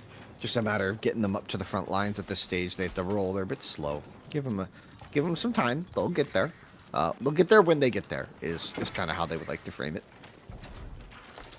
Got it. So they're those annoying workmen that keep telling you different reasons why you can't have your sync yet. Your Like, sync? well, yeah, like, you know, the workman is like, I need this repaired tomorrow. He's like, well, you know, we got to change like the valves. And the Great Bomb was like, oh man, we can't make it out there. There was a rock on the road. Let's go round. There was a horseman blocking bridge. We had Some to. idiot built a wooden wall in my way. Yeah. Someone, not pointing fingers, but it was B. Oh man. And yeah, B's just comfortable to I camp know here. this He's is setting coming. up for trade. I mean, if bastards aren't going to take advantage of it, right? Ottomans are. They've got trade bags. 40% extra gold is pretty nuts. Oh, we got the bombard on the south side now. Knock, knock. Hey, this keeps just gone. Certain. He did at least get elite army tactics, but enjoy life without gold. Sayonara keep. He's gonna move forward anyway into the gold, even without the keep. The Bold. bombard's in the back. Look, I mean, You can't have a outposts don't mining really camp. slap the same way as a castle, right? he doesn't have a mine. Like, if you just focused on mining camp, it's like he killed all the. I mean, boats. no, because if you do that, he leaves. If you do this, They die. he keeps stacking up, baby. Crossbows moving in. Control. Oh no, the Springalds. moved B, in. wait, What is A-click? he doing? A, B? What the heck? Wait, this might lose him his army. No, because the real army is behind this. It's Oh, the no, great bombards. bombards. I mean, he lost everything there, though. Like, that was a huge misclick. He Hear me out. into the melee More- units. Hear me out. More population now for Siege. That's fair and a valid point, and I give that to you. 4 minutes left on the sacred sites, though. And not quite enough stone for a keep yet, but it looks like B's looking to put one here. If he plants a keep here, it gets really hard, right? This is why the walls are toxic as well, by the way. Just look at that. Oh no! Anyway. Oh no. Anyway. Yeah, I think you're going to see a lot more players using this. I noticed that recently in a team tournament, Baltoon was using it a lot, and it's really... Like, it almost looks cheesy. It just ruins any ability to counterattack. It's like Fortnite. Pretty much. But I don't know how I feel about that arc for Age of Empires 4. Hey, But man. actually, when you think about it, placing all the walls is that, right? Someone's going to Right. muscle memory making little boxes to hide in. You can just make that like a script for everybody. It's just one of the buildings is like a stamp of 4 walls in a circle in a square, and then you have that on like your mouse wheel or something, you know. You're talking about a community that doesn't want to have auto-queuing villages. Yeah, I Calm know. down. I was joking. It was a joke. Please to clarify, everybody. It was just a joke. I promise. This man is a dev, but just to clarify, Just to clarify, that was a joke. that's definitely not in the backlog. No. Could you imagine? Oh man. We have just a whole R&D team playing Fortnite. Can we just be real here? If there was a like templating for buildings, like building walls, most of the submissions would just be penises. You know I'm right. Great bombards. If they just aim and fire right now, like this castle is kind of creating a choke point that might lead to Zertan choking. Moving in with the mass archers now. I mean, I think Zertan's got enough here, right? To do what? Die faster? Like, I mean, the problem is he has no answer to the siege still. He keeps fumbling, like... I mean, not he fumbling, can't get enough, keeps right? Losing the Springholds, yeah. He Yeah. doesn't have enough gold. He needs culverins, but he just doesn't have the gold for it. He needs his trade setup to come online faster. How many traders does he have now? None? None? One? 6. He built the markets. He has 6. And we won't talk about the other side. I mean... We don't want to kiss and tell on what the Ottomans are doing. It's I big, think though. B's... I don't know if he has a huge trade route yet. What, he's probably like 12, I Well, expect. I think it's 12? I mean, unless he's just focused on villages now to take away the gold, maybe. Let's have a look. Okay, wait, we're uncertain though. Okay, 5, really? Yeah, he's pop locked. They're dying because there's... I think... Isn't there still like an outpost on the right? No, maybe not. I don't know. No, there's not an outpost. It's just, I think it's more the fact B is just focusing on taking this gold Yeah. away Yeah. because he knows Zert needs it to Well, even the stand a timer. chance. Like, the game's about Yeah, to yeah. end in a minute. I mean, it's stone walls right? as well. Like that's what makes it more painful. Zertan is now making a last-ditch attempt with Rams. Wait. Yeah. This is gonna Wait. be... His An last-ditch attempt. attempt is going to go straight towards B's army? This is one of the attempts of all time. To... Okay, here we go. The army's coming in. Zertan feeling the pressure back against the wall. No gold income. Can only make rams, spearmen, and archers. Oh, He's going to God. be moving forward into the mass, waiting arms of B, who's welcoming the him quick with wall? a warm hug made of bombards. The Oh my quick wall God. to And choke point him up. And the keep has the great bombard emplacement as well. The units here, they're just melting. This is Oh done. my. Game 1 will be going to the 3D Clan Boy. Wow. That was an interesting game. Like that went the distance, right? Like I kind of felt like early on B was struggling to keep up with the pace of the fights. It felt like Zertan just always had a little bit more and slightly better positioning, but it didn't really end up killing B. We saw the ram attempt in Feudal Age, and I wonder if Zertan should have committed more or less there, because he killed what, like 6 fills, I think, 7 maybe. He needed more rams. don't Like know. he went 1, right? Yeah. Like 2 rams would have broken that. I was a little bit shocked he didn't just 2-3 ram that. Like that, 1 ram is not going to get enough damage done. So like that was a poke attack, which yeah, I agree. It was a very unorthodox Felt approach. odd. But well played by B, Mhm. kind of presenting the way Oh, you meant yeah. to play this. Like you have to do TTC in this matchup. I don't think it's an option anymore. Yeah. Otherwise, you just get eclipsed.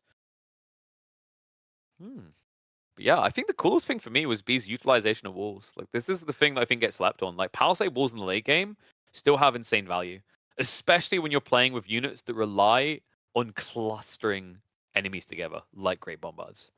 Yeah, that was just a really clean, I think, execution of the entire Imperial Age. And we talked about how maybe Zertan would have an edge in the late game, but I mean, B showing the potency of Ottomans and really just a supreme like mentality around map control, around objectives. He had more relics. He understood that it was going to be a gold game with the civs on the field. He understood that and he played for it.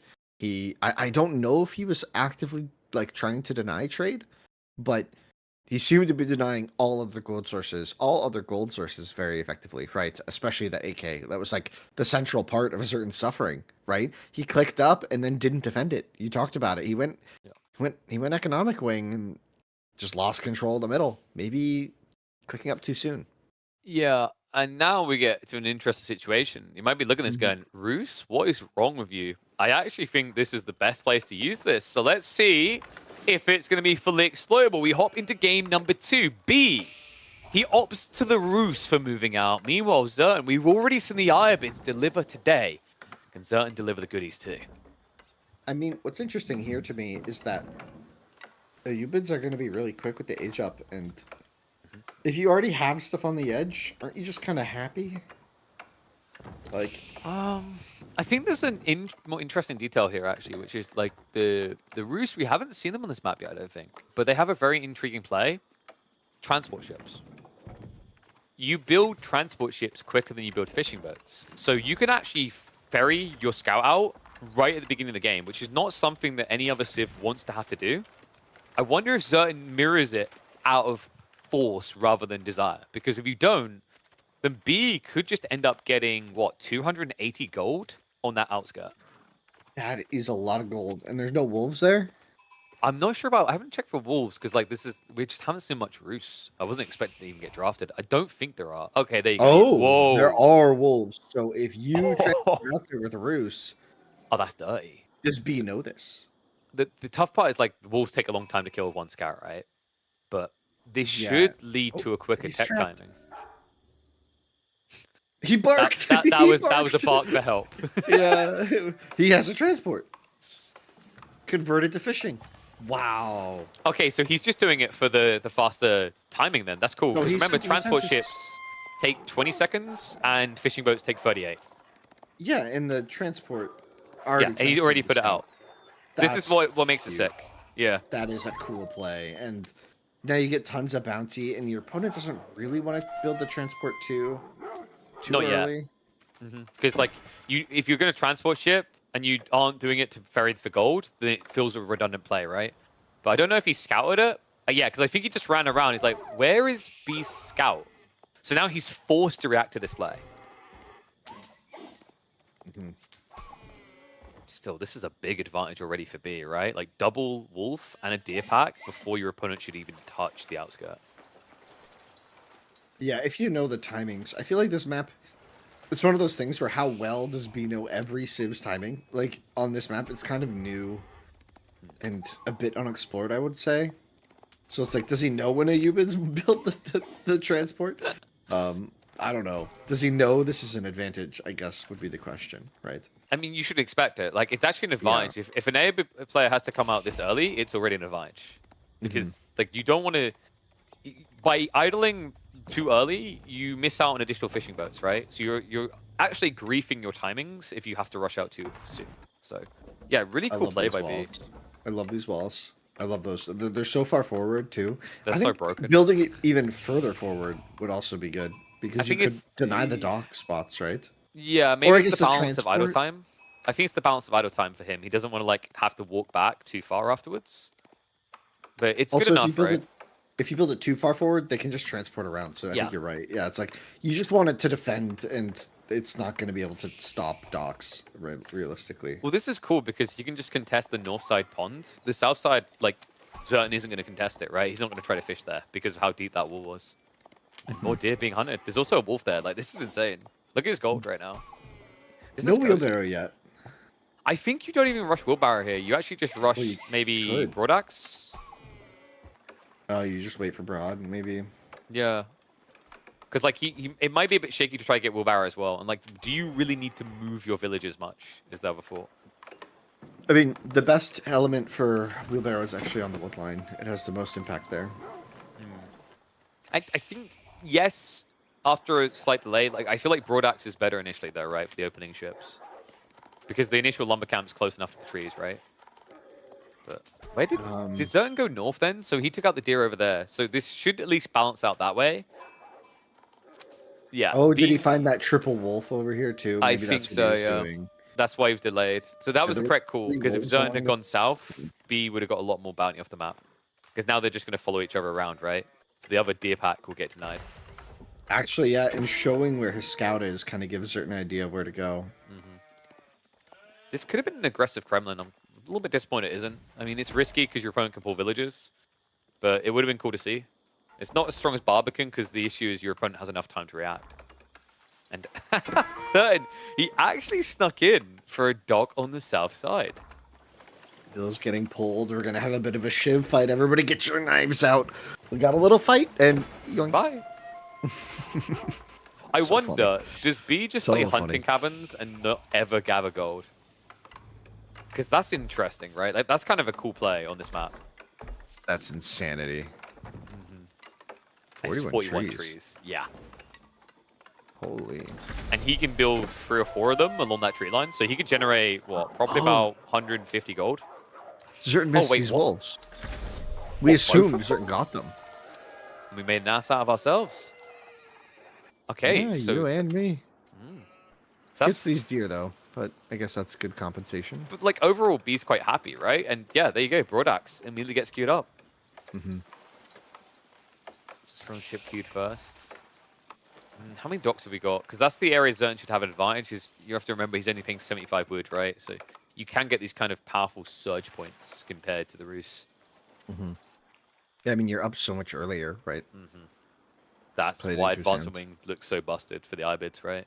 Yeah, yeah. For these kind of like technical maps where it's about speed Yeah. on the age up and like really using your first ships to your advantage, but not too much advantage gained here just yet. We'll see how that translates into the north and south corners of this lake, because that's where the game kind of gets decided, right? Yeah, one big advantage that the Ibids do have over Rus here is the demo ships, right? Like, I think that's always a weak point for Rus, is demo ships are very hard to use. The hitboxes are bigger, ergo they can't get as deep into the enemy formation, and also they tend to get hit easier by archer ships. So I wonder what B's solution is to that issue, because I've seen quite a few Rus players struggle with that specific detail recently.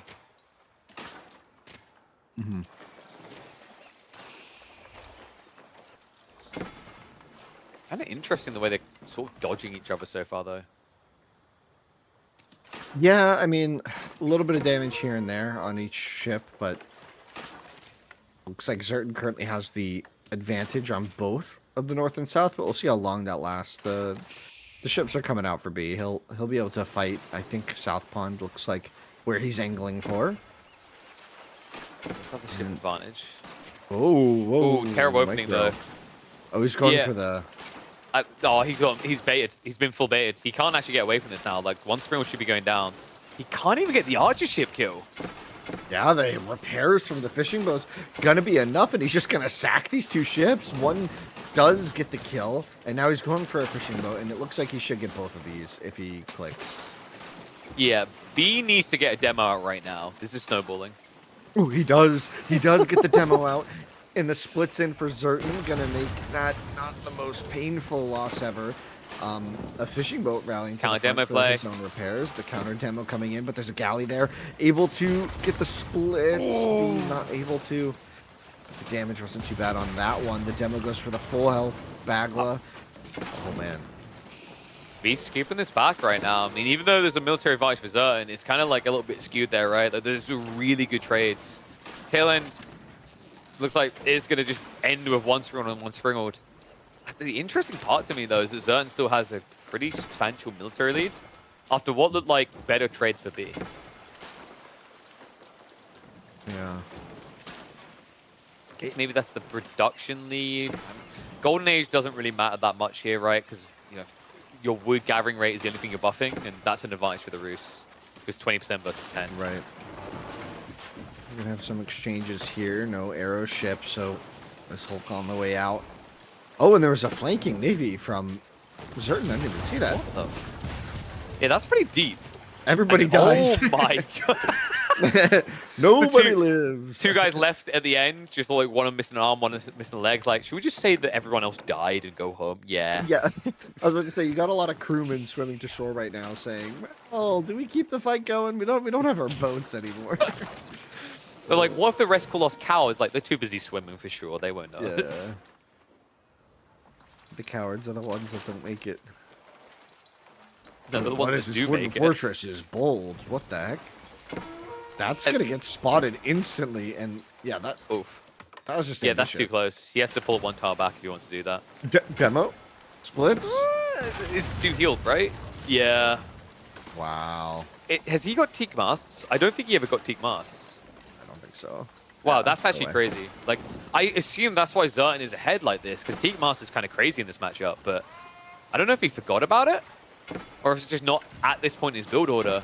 Like, in fairness, he hasn't really kept enough ships alive for it to feel truly valuable. Gosh, these bagels can't keep getting away with it. Shaking fist.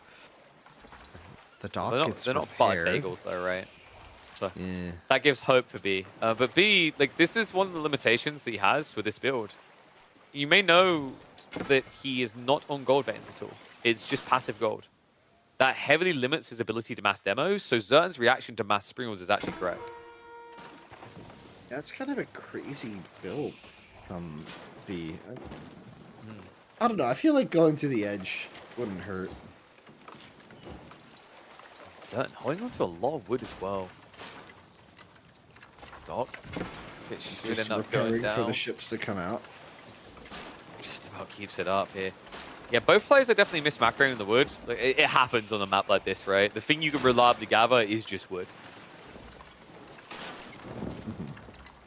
I do feel like B is kind of getting outplayed here, though. But these small little differences with the archer ships, especially. Oh, to say that. Whoops. Really good splits again from Zertan. Did you see how just clean and clinical that was? It was That last second. Yeah, it's kind of wild, right? It looked like it was going to be too late, especially with It how slow wasn't. bagglers are. Yeah, and it just didn't end up being too late. He was able to do it. And that keeps up this pressure, and he's got a... Wow, he's got a down rating? Like, Yep. what isn't he doing right now, right? And now this is the depressing part, right? Like, B can't afford to lose demos like that. He just doesn't have the gold income for it. It's so hard to use Roost demos well, though. Is he market abuse? Can we check the market? He has a market. No, Yeah, like, he's yeah. selling wood. Why I just is saw him. Zertan not selling wood, though? Look at his wood. Zertan would It's benefit. got 1,600. I think he's just started.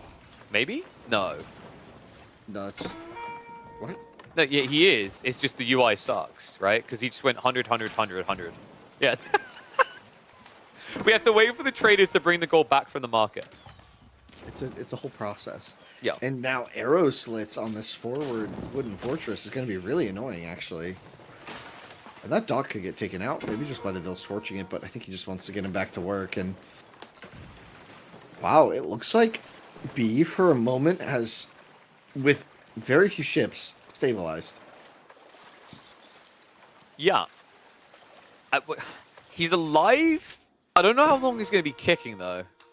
Zertan's making a full migration onto land. This could actually be a TC drop. I mean, he's far enough ahead for it. Maybe he just wants more arrow slits, but I actually think a TC drop makes a lot of sense here. Yeah, and TC, that looks like enough for a TC from certain. If you have the food income from the fish, TCs are really, really easy, especially. It fixes the overuse of wood as well, right? Because like all this trade on wood means it's pointless doing that. And then while you've got B, who is still trying to trade for gold and rely on hunting cabins, you can actually just have a TC on a gold vein. Going to stone now as well. Interesting choice, the stone and not the gold, because the gold price, when we checked it a minute ago at the market, it was down to like 40 or something, and it's just going lower and lower. So that gold is really not... That exchange rate starts becoming a lot worse. Almost wonder if the Golden Gate... Oh, the demo! Oh, the demo! Oh, what an incredible shot. Certain gets a demo just in time. The Vills were about to garrison, but no, the door did not open. They did not budge, and down they go. I think Oh I don't think B realizes how dead he's about to be, right? Like, the problem right now is he's going hard on stone to get Arislets in placements. He's just trying to wooden fortress this up, but with Zern's move out to the outside islands, with the fact that Castle Age is imminent, I mean, he isn't reliant, he isn't shackled to the center island. B's that kid living in the basement. Zern's that Shad who owns a mansion.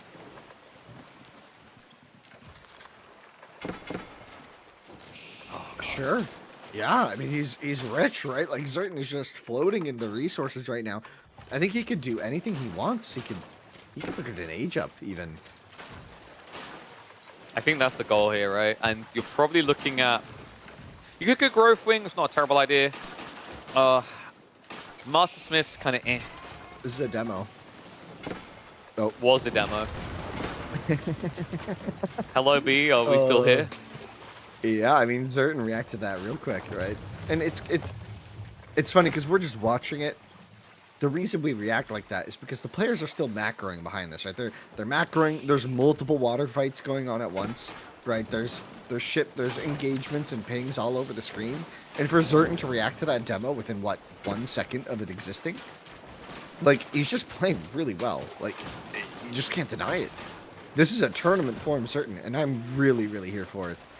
Mm-hmm. I mean, I love to see it as well because, you know, this isn't the late game we talked about. We thought B was going to be very creative, very dominant in the other game. I'd argue with the way that Zerton microed on the water side, B didn't look dominant at all in those opening plays, right? Zerton seemed to have his number. Yeah, it seems like at every engagement has been good for him.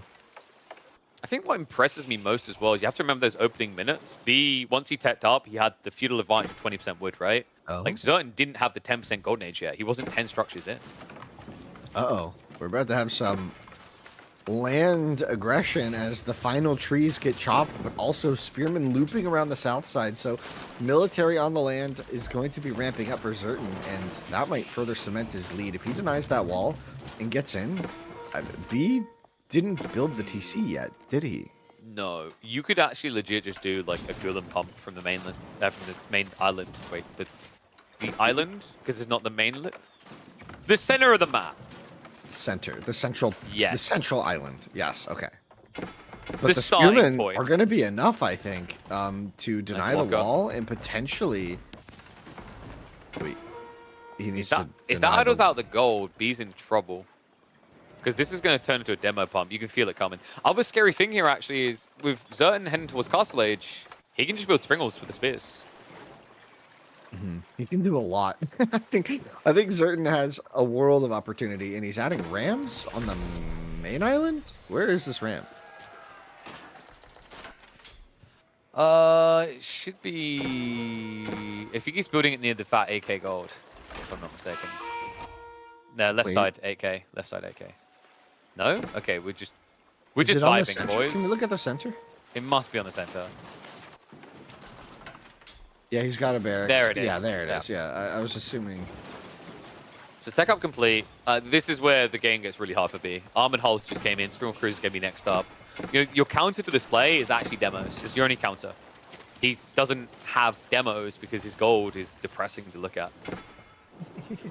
Yeah, the market play I think was really interesting early, but I think that should just hold you over until you can afford to send some vills. But he never did, right? Like, he just held onto these vills on the mainland for so long. He tanking the market with this strategy isn't the way. And wow, the demos connect. B caught slacking, and down goes his navy. Oh my.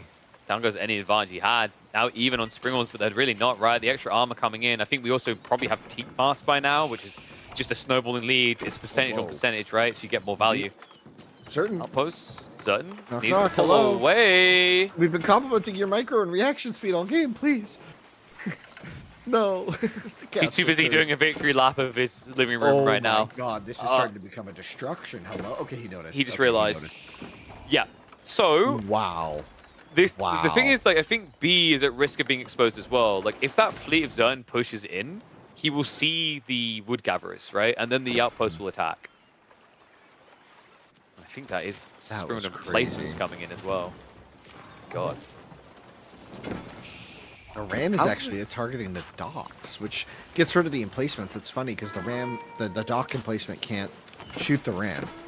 No, but it is can funny. shoot deer and boars. Did you know this? There was a period of time where it could shoot elephants and only elephants. Yeah, Why don't can't we ask. just let the deli be? Oh man, it is what it is. Villagers? Has he got the archer ships there? The villagers are trying to pull away, but B? Oh, He's reacted okay. just in time. He's all set. He's fine. Calculated. But yeah, the Navy swoops around from both players, having a bit of a trade on the ships. But still a lot of fishing boats, and the repairs on this ball probably been going on for a while. The Archer going to defend there. A Treb coming up in the middle. Okay. We're really... Things are heating up. Yeah. If B doesn't age soon on the outside, he's getting landmarked. Like, even if he trap. gets to the outskirts, I don't think it's going to look good here, right? Like, how do you set up? This 4-5 wall's only going to last so long. Like, Zerton will keep gradually scaling that spearman count. That's just a ram waddling around towers. So funny. Don't mind me, I don't want to kill your tower, I want to kill that tower. Okay. Where are these traps? Okay, here we go. So this is essentially a clock. And yeah, he missed. Okay, he missed. It happens to everybody. So the clock is how long until he hits. Hello. Unfortunately, the Springles decided to attack that dock. Yeah. You gotta be careful. You're being baited in. There are arrow slit outposts nearby, and there are also Springle crew ships. Oh boy. He just needs to get off this island. This is a death sentence right now, and I think yeah, he just pulled a transport ship, so he understands as well. Like, He has it's to build too late a now. landmark, man. I think he's going to be able to build a landmark in time, obviously. It's a good high trade house game. Maybe in that left corner, yeah. Mm-hmm. Just slot that bad boy right in. I don't know, it kind of doesn't look as juicy as you'd want it to be, but... No, but like it's gonna be better than your average for sure. Well, like, what were we guessing? Who goes first? Where are we going there? The same time? Or do we keep Alright. it on our heads? 3, Let's keep it in our heads 2, this time and see who's right. when it gets 1. revealed. Okay. We're assuming he's even gonna build it. Maybe he wants to. Yeah, he is, right there, yeah. Maybe he wants to build an Abbey of Trinity. Alright, I'm keeping my number in my head. And, Uh-huh. and at the end we'll see who's right. Let's see it. The Ayubids are coming. Up the river. The demo Wait, just... the villagers that got left behind. Like, wait. The transport ship. Okay, he does at least ditch them out of it. I don't know, man. I don't think you can play like onto the. Yeah, you can't play out here. You don't have anything to really defend you. You don't have a TC here. Bad time to give it over. Tech up was least complete. Alright, we'll check that in 30 seconds. Keep your number. Keep your number. The threat of getting landmarked is now less severe, although the high trade house getting burned down by those spears doesn't seem completely impossible. I wonder if the They got long. gremlins would have been good at this point to just hit the wood line and the treb. That's an interesting idea, actually. Yeah. Why like the not other call time. at this point? It's 22 minutes. How many could you have? Like I guess it's tricky against you could have, Ivan like, 30 specifically. gremlins, right? Yeah, but like against Ivids and Abasa specifically, right? Like the firearm mitigates your burn through speed.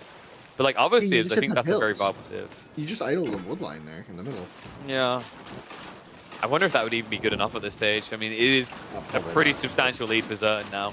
Almost double the population. It's really hard at this stage. And we talked about how good Roos is on water maps this entire tournament, and I mean, I have think we? even showing. I have from the potency here. Can we check that high trade house before the game ends?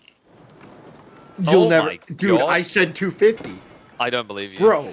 No, I did. It was in my head. I mean, I I put said 198. exactly 250, not 251, not 249. Yeah, sure you did, Winston. Dude, no, you gotta believe me. You gotta believe me. I got it. Anything else you want me to believe while we're at it? Like, maybe new I said pathfinding's coming 250. to I Age of said Empires 250. 4. Maybe there's new net code on the Dude, way. I'm just There's big going to be a brain. working capture age. Anything else you want me to believe while we're here? I'm big brain. I want you to believe that, but I'm big brain.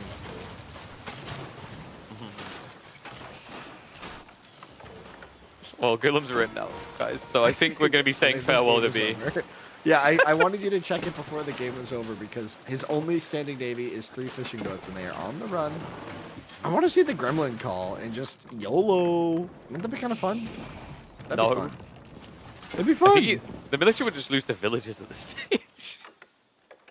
The Golem's just like, there is a Golem in there, right? Just go on in. It's party time. Have at it, boys. And away we go. Oh, God, there's more as well. Yeah. Oh, no. It's Gulam time. Wait, what the heck is going on? The irony of wanting gold and dying to Golem. GG, there it is. Roos will fail him. Zerton able to even it up. Iam is a surprisingly effective pick on moving out as the meta is starting to develop.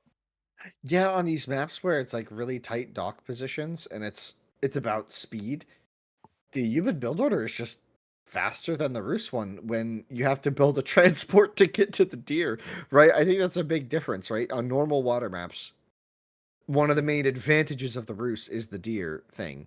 And we talked about how we got them, but it was still kind of slow, right? Like, it wasn't as fast as it would normally be. Yeah, well, it's still quicker than the Ibids, right? Like, overall, it's not too bad of a timing. Was it? He was up later. But that's advancement wing, right? Like, you're not going to beat advancement But wing. that's what I mean. But that's like how humans would compete, right? Is with Yeah. the advancement wing. But the transport ship play is pretty cool there. Like, I think it's going to work against a decent amount of civs. I think the bigger issue, though, is just Roos aren't better on water. They're better on land, right? Like, the civ... I think we've been holding on to a very outdated idea about Roos on water maps. It just doesn't work anymore, right? Like, the conversion initial ship seems great, but then you're like, all right, what next? And then you realize, oh, wow, Juji would have felt better right now. Oh, China would have felt better right now. Oh, even HRE would have felt better right now. So, yeah, it's definitely not a pick That's that a I'm on hot board take. with. I don't think it's that hot of a take. We could ask okay, a bunch of bros. it's a lukewarm take, but it's not a cold take by any means. It's like I don't think I've seen Roos win once on Archipelago.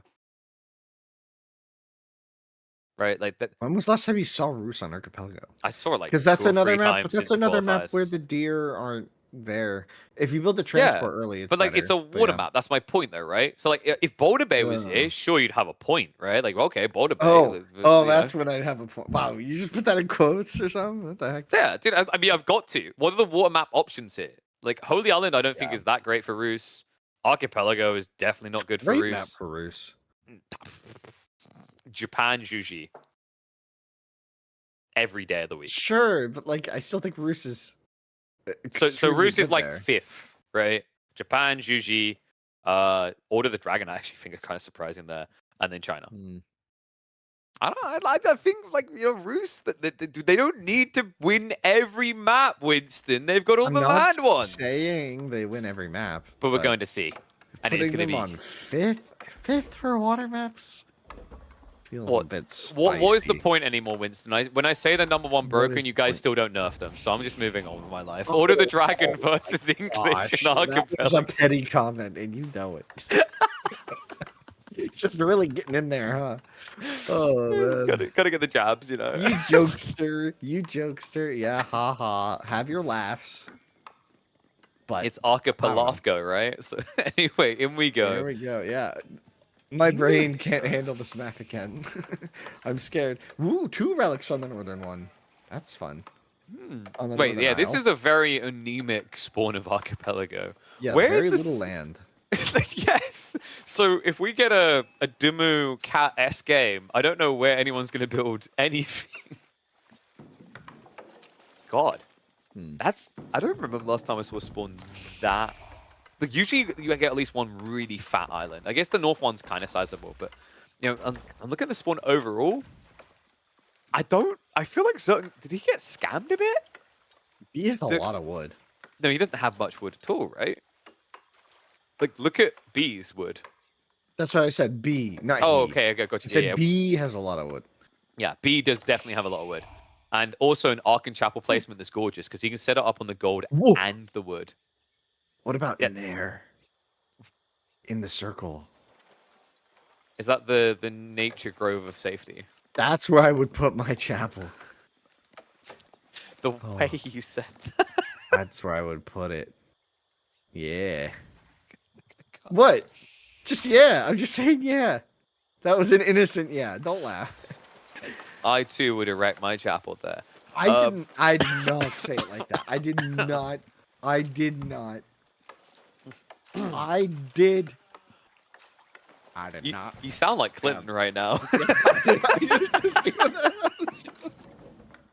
I was literally mid-sentence on that. Oh my gosh, and then I was like, Pesty probably doesn't want me doing that quote on his stream. Anyway, less politicians, more royalty, because I think we're going to have an Abbey of Kings on the way soon. It's a really cool play, actually, on this map for the English. It's why I think they're not good as Juji or Chinese, maybe not even HRE, but they're not terrible, because it does force a big reaction. And if we're being totally real, the reaction that the Order Dragon have to give is very, very expensive.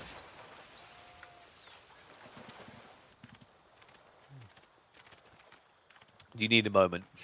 No, I was just mentioning in chat that I did indeed call 250 in my head. I knew it. I said exactly 250. I called 250 in the Discord. I called 250 in the public races. But I did not call 250 in that room. Is that what we're going for? It was 250. We have another set after this, don't we? We do. Like, honestly, I'm just not going to lie. I think EGC does connect the series together for YouTube uploads. If they don't, this is very confusing right now. And we do have one more series. If you guys are... I haven't noticed many people going, where Beastie? Where Beastie? Well, if you were one of the people that were doing it, and I just didn't notice, Beastie is coming up next against Kiljardi. Now, that is not going to be... I don't think that's the Elimination series, right? That's the winner series. Yeah, that's the decider because Kiljardi was able to free 2B. But whoever loses this particular series will be out of Master of Realms. Oh man, yeah, this is crazy. I have felt like the games today have been like very high quality in terms of enjoyment factor and also players. Like, I just think these games have been really crisp. In general, I would say. Like, these have been fun and enjoyable games all around, all day. I couldn't be happier to cast. There was the Demu Archipelago game, all right? I will maybe omit that from that record, but the rest of them were cool. That is... No. I know you for long enough, Winston, to know the subcontext there is, oh boy, we could get another Demu Cat game here in Archipelago. That's in my head right now, and I'm ready for that reality to become true. I'm ready for this. I'm so mad that he didn't put the Aachen in the circle of trees. That would have been such a good spot. That's such a good Aachen spot. That it's is just like look at the opening right there, right? It's just like it's begging for an Aachen to be planted in it. Unfortunately, the walk distance might be a little bit I don't too care. much. It's gonna pay off because you're gonna have trees for years. You know what? Screw it. Just build a second TC TC here, you cannot right? Tell me that's not the best Aachen you've ever seen. That's like the point of the Circle Forests. That's On a the whole water map. purpose is to put the Aachen Chapel in the middle on a water map. Yes. Yes. This is why there needs to be a select all trees, because I have a feeling there is not that many trees there. You just think there's that many trees there. No, there's a lot of trees there. You're being What do you full mean? on catfished by that tree line right now. No, that is an insane tree line. What that is right there is that that is like when someone's balding, but they do the comb over so convincingly, you think they've still got a lot of hair. It's not as much as you think. But You're so wrong.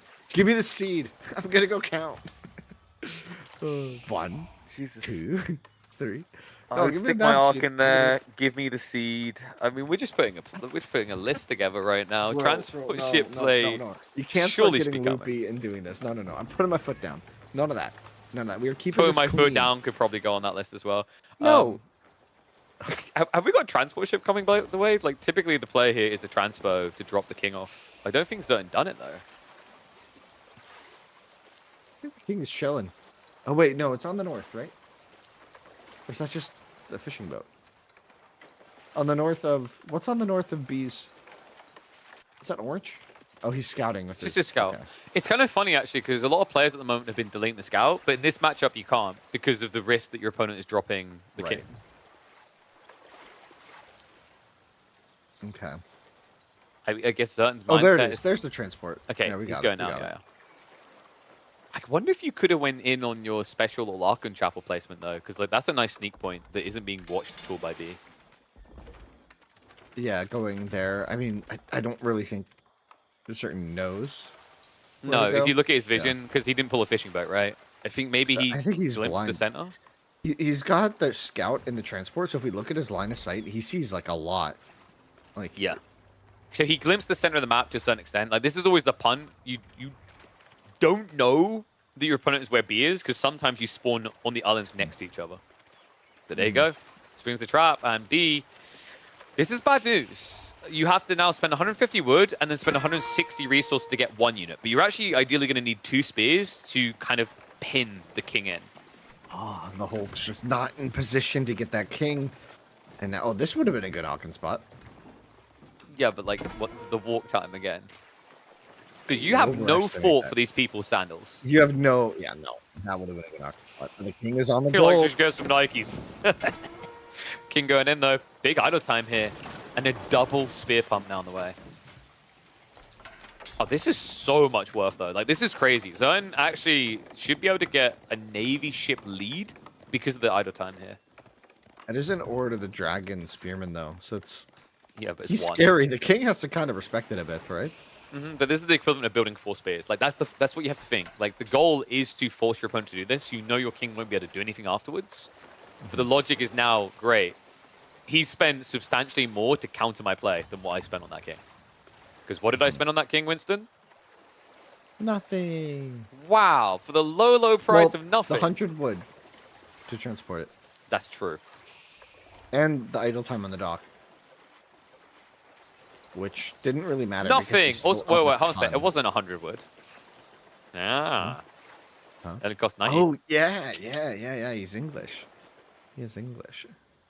He's English. We're very good at just building boats. You think English would be the best on a map like this? I mean, historically, this was our strength, right? Anytime we took a fight we couldn't win, we just went back to our island, and no one wanted to invade us. That's not true for this time period. The Royal Navy wasn't established until the Tudors, right? I mean, but people still... Which is like... People still much gave up on invading us after, like, the 13th century, right? Yeah, after the Normans got kicked out. Yeah, after, William came in from Normandy, that was it. Yeah, and the Danes. That was earlier. Yeah, not that much earlier. Well, much earlier, yeah. By the centuries that the Yeah, the by history exists, centuries. it's not that long. But for you or me, it's quite a bit of age. The King. Romans got there too, right? No, they gave up. Italians came in, they're like, oh, these people have no style. I love how he walloped that spear 3 times and he done like no damage. That is the equivalent of like a real person trying to beat back a brigand with like a purse. It's so underwhelming how little health you remove from these spears. Yeah. Oh, we're gonna have a naval engagement though. Zertan finally building up the courage to move forward. And the naval count has completely evened out. It's almost dead. It's dead even naval numbers, except the defensive production speed going to be there for B. So gonna have to retreat after a little poke. Could Zertan have went Admiralty? This game was so idled out. I wonder if Admiralty would have been a good shout. It's not often we see it, but there are some games that just set up naturally for it. I mean, it's a really good upgrade once you have it. It is tricky to get though, right? Okay, It's one of the more expensive if we click ones. the springwood chip, we can check. I think he already has it. Yeah, we You have hover. to hover the On, damage. yeah, you go hover on the range. Got 7 tower range. Yeah, he's got it, right? Yeah, he has it. Yeah, he did. Okay, there you go. Yeah, this is cool then. So B has to kind of all in these fights. It makes him more predictable. I mean, not even just that. You have to take so much damage doing it, right? Like, every engagement is so expensive now.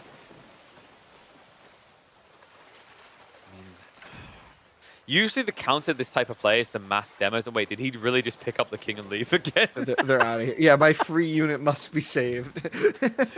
All right, guys. Same invasion next. Same time for the invasion next year. Okay, see ya. Oh man, and in we go again. The Hulk mass for Zertan looking pretty intimidating with the Admiralty upgrade in play. It means that these engagements are just a little more comfortable for him overall. And both players getting a wide formation here, ready for this engagement, but Zertan just going in for the poking, gonna retreat. There's a demo hiding in the fog. He's got the fishing boats though, right? So I think he sees this. That's the kind of tricky part. Like, actually, Zertan needs to be careful. He's the one who lacks vision around this little stealth forest or more. Yeah, the docks also give good vision into it, right? Yeah. It's, I mean, like, the fishing boats here, yeah. the fishing boats really do make it trivial. Interesting enough, he has backed those up though.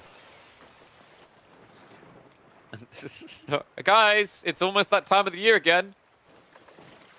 There's no way B would have moved his spearmen from the south side of the island to the north side of the island in this time. At least he's having fun with it, right? Stuff is happening. I just love that B's anticipating it. He's actually got the scout patrolling there again. He's like, I know when you'll be back. And this is deja vu. I just feel like I've been here before. Zertan thinks he's being so sneaky about it as well. He's like, yeah. He's like, oh, I'm such a sneaky guy. oh, I could be a ninja. I'm so subtle. Demos? Demos in the fishing boats. Ooh. Looking for the shot. Waiting for the juiciest bit he can find, which is 4. Which is honestly not a pretty good exchange. Yeah, it's pretty good. Even though there's a discount there, even though the overall cost is low for the English there and the losses, it's still eco removed now, right? Yeah. You gladly take that. Yeah, and it's like production as well, right? So it's like double the units worth production. King's in on land though, having a party. He's having a good time. Look at him go. Wait, not the scout. Ignore the scout. The scout is... Wait, actually... He's The like, I scout need to is be what sneaky. sees- yeah. The scout is what's giving up the whole plan. He's like, if I Hey, just man. get rid of this guy. Snitches get stitches, right? But that's actually kind of huge. You know? And now if he just goes to the south side again and gets picked up, and then comes around again. Somehow I don't know if we could get to that point. These armies are big.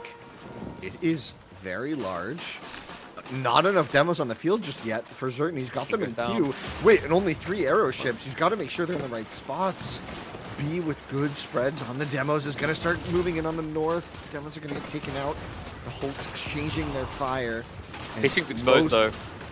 Like he's most actually losing economy in this fight right now. This is... I think B's happy with that, right? The king is gone. The king is dead. Not long live the king, so he won't be back again anytime soon. He just needs to get out clean. Oh, wow. Big Navy lead for B here. Looks like he has most of the lads as well. Really good concave fight for him. Demos in the back. Still a big threat. 4 arrow ships for Zertan going to be critical here. Keeping his mass alive. Because he is super clumped. The first demo comes in. Does hit 2. Second demo comes in. Hits 1. I think every demo connection here is just furthering that lead for B. Now up 8 Hulks. Yeah, this is snowballing quite a bit. It's the power of the Dragon economy. At this stage, they feel better than HRE, because if you check that wood line, it's depleting. This is where HRE is like, oh, guys, I don't know about this. How do I play the game? Not Order of the Dragon. It's built into their villages for the most, right? So they don't suffer as much when you go deeper in feudal like this. Yeah. Feeling clean here from both players. In terms of economy balance, it's all looking good. Wait, But we got healing on the go for B. Why have we got healing on the go for B? Did he felt get? it was a good tech. He got Bucket Brigade. He My favorite actually tech. got it? I The forget actual worst, name for the tech. worst tech on mortar, and he got it. It's like it's something about buckets. It's a bucket icon. It's the fire stations. Fire stations. Yeah, because it's buckets. Which is confusing. With a name like fire stations, you think it would only work when you're near a dock. Fire stations on the ship though. They have like buckets of water ready to go. You know. I mean, that just sounds expensive. I mean, More people to employ. I have to give them a bucket as well. yeah, the bucket's the real kicker there, huh? That's how they get you. Yeah, like I'm fine with the indentured servitude of 2 firemen, but like the bucket prices are through the roof right now, especially with how quickly wood burns out on this map. The transport ship just feels not whole anymore. A corner dock here is kind of sneaky. I like that play because it gives 4 fish up for certain that he could move his fishing ships to. Although you do lose the vision of them, but I think it's still worth it. In comes B, fleet and all.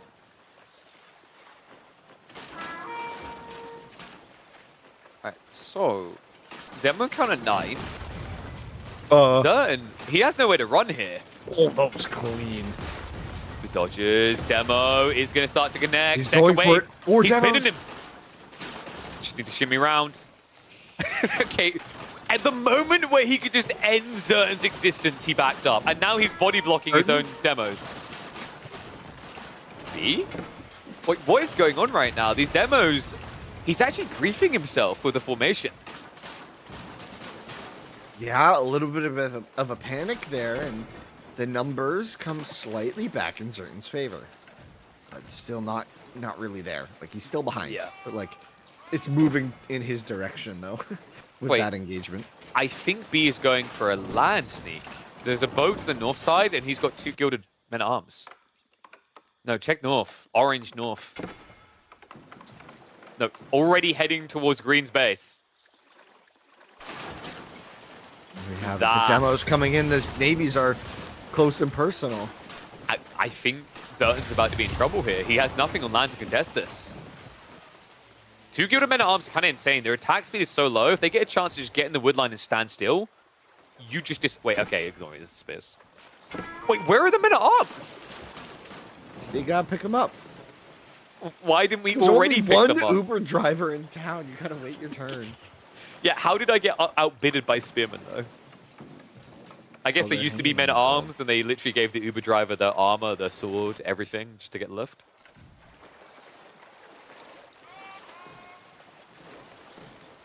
This is kind of funky. I think Zertan, he's trying to go castle. I mean, White Tower gives you a bit of a reset point. I think actually one thing that I noticed these players don't really do on this map is try to build an outpost on the shore. Something that's kind of underrated, especially because you've already got transpo ship, is taking one villager and dropping an outpost on that island right there. Yeah, and That- forward docks as well can be really Yeah. good too for arrow slits. Wow, look at Zertan's res. Short post out. Why isn't he aging? Oh, there it is. It's on the way. White Tower's coming. Okay, it so under had duress this though? been men-at-arms, right? Oh, wow. But for some reason, it was spears. Men-at-arms are still maybe on their way. We'll see. Is this like World War II American assistance on our way, or like That is FedEx tomorrow delivery on our way? No, this is a lot of demos from B on your way. This is a lot of demos. If he gets this spread right, and he hasn't got his fleet in the way this time, so as long as he doesn't retreat himself into it. And he has a much larger fleet, like double the numbers here across the board. He has to fight into Admiralty though. The range is good. And The there demos some are just demos. actually struggling to get through here. Well, He I think splits the fleet. you want them hidden. You want them hidden for a bit. Here we go. Big hit coming in. Zern, the panic. There's nowhere to run. Oh my god, the entire fleet just gets completely eviscerated. B just wins the water in one fell swoop. 13 demos. He says, is this enough explosions? And I think the answer is yes there. B just going Resoundingly. to submit this with a reel to Michael Bay and say you should have me in your next movie. That was insanity. Just wipes the entire fleet just before Armored Hulls comes in. Zertan, I mean, he's scrambling at this stage, right? That White Tower on the flank does nothing here. Uh-oh, and demos coming in for the final cleanup.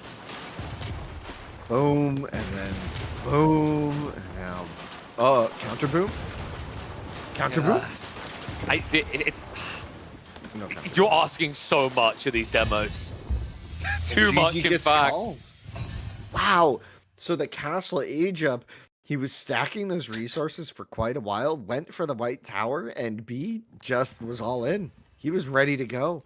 I wonder if he read that situation. If he was like, this is when my opponent might be thinking about castle. What if I just made demos instead? And I think it turned out really well for him, clearly, right? Can we look at that Yeah. military count? I want to see that final naval battle just dropping. Wow. Jeez. Look at the size difference of the navies.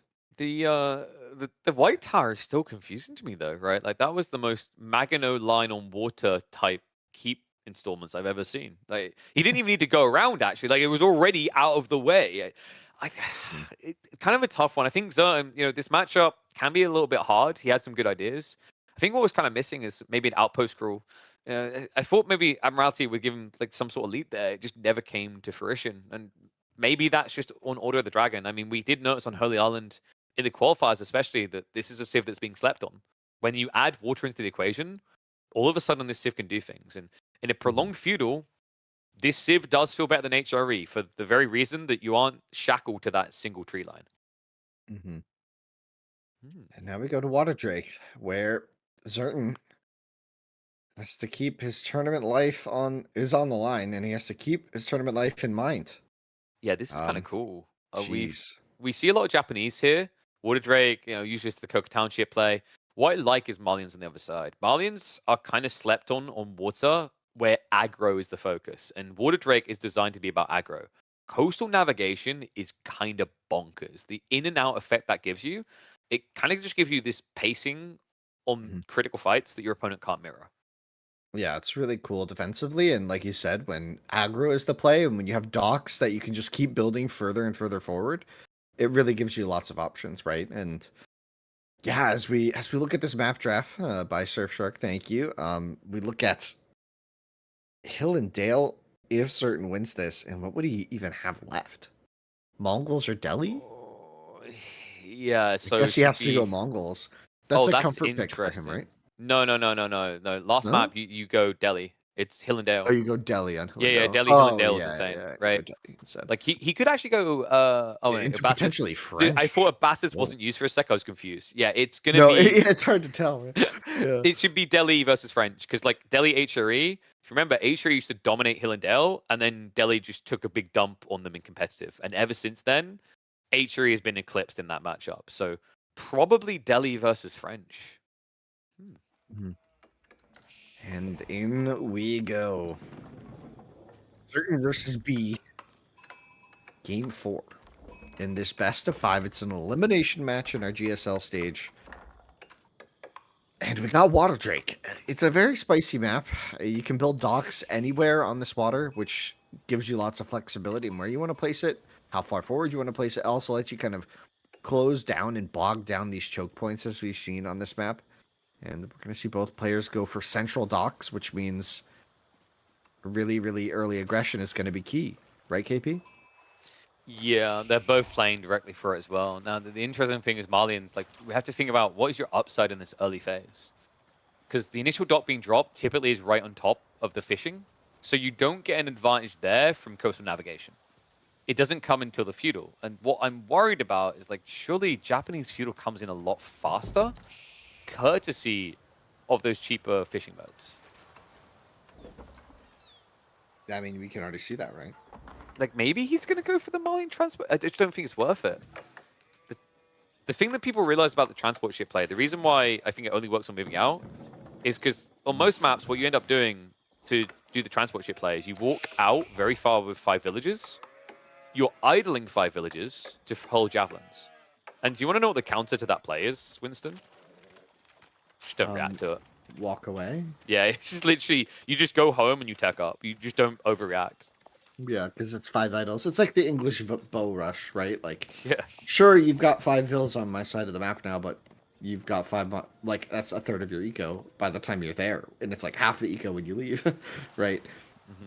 So, I mean, we're seeing something interesting from B on this water map. He went for the instant pit mine, which kind of slows everything down, and now he's on Strag, so he's not really stacking food nearly as quickly as Zerton. So Zerton's going to have a much cleaner age up, but B is going to be banking on having like a slightly better eco long term, hopefully, right? With the gold income, not needing a mining camp later, because they'll have just so much gold stacked up.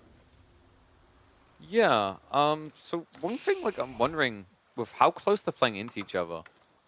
The one reason why I've seen some people sometimes get Japan, they just go wider, is because this does allow the Coco to come in quick enough to potentially deny the dock. So, like, maybe B's thought process double dock. It's just, that feels really weird, because at the same time, you want to get pit mine with houses, right? Mm-hmm. It's interesting. A lot of considerations. I think the Molly and water builds feel super flexible in exactly how you execute on them. But yeah, but oh that god, is a he's transport. doing it. He's legit doing it. it's going to be good against the Shinobi, I guess, Yeah. right? That's the Which- value point. I guess the yeah. shoreline fish makes this okay as well, so you can just keep gathering when you're not attacking. And there's a Vil there, so the Vil's going to go down to this. He Like, didn't wait, target it. can I hide inside, guys? Can I hop there's on one of the the fishing target. boats? Nope. Okay, so this does block the Shinobi play. This is kind of intriguing. And it's just gonna shoreline fish. And he's A actually mill. building a mill here. Oh my.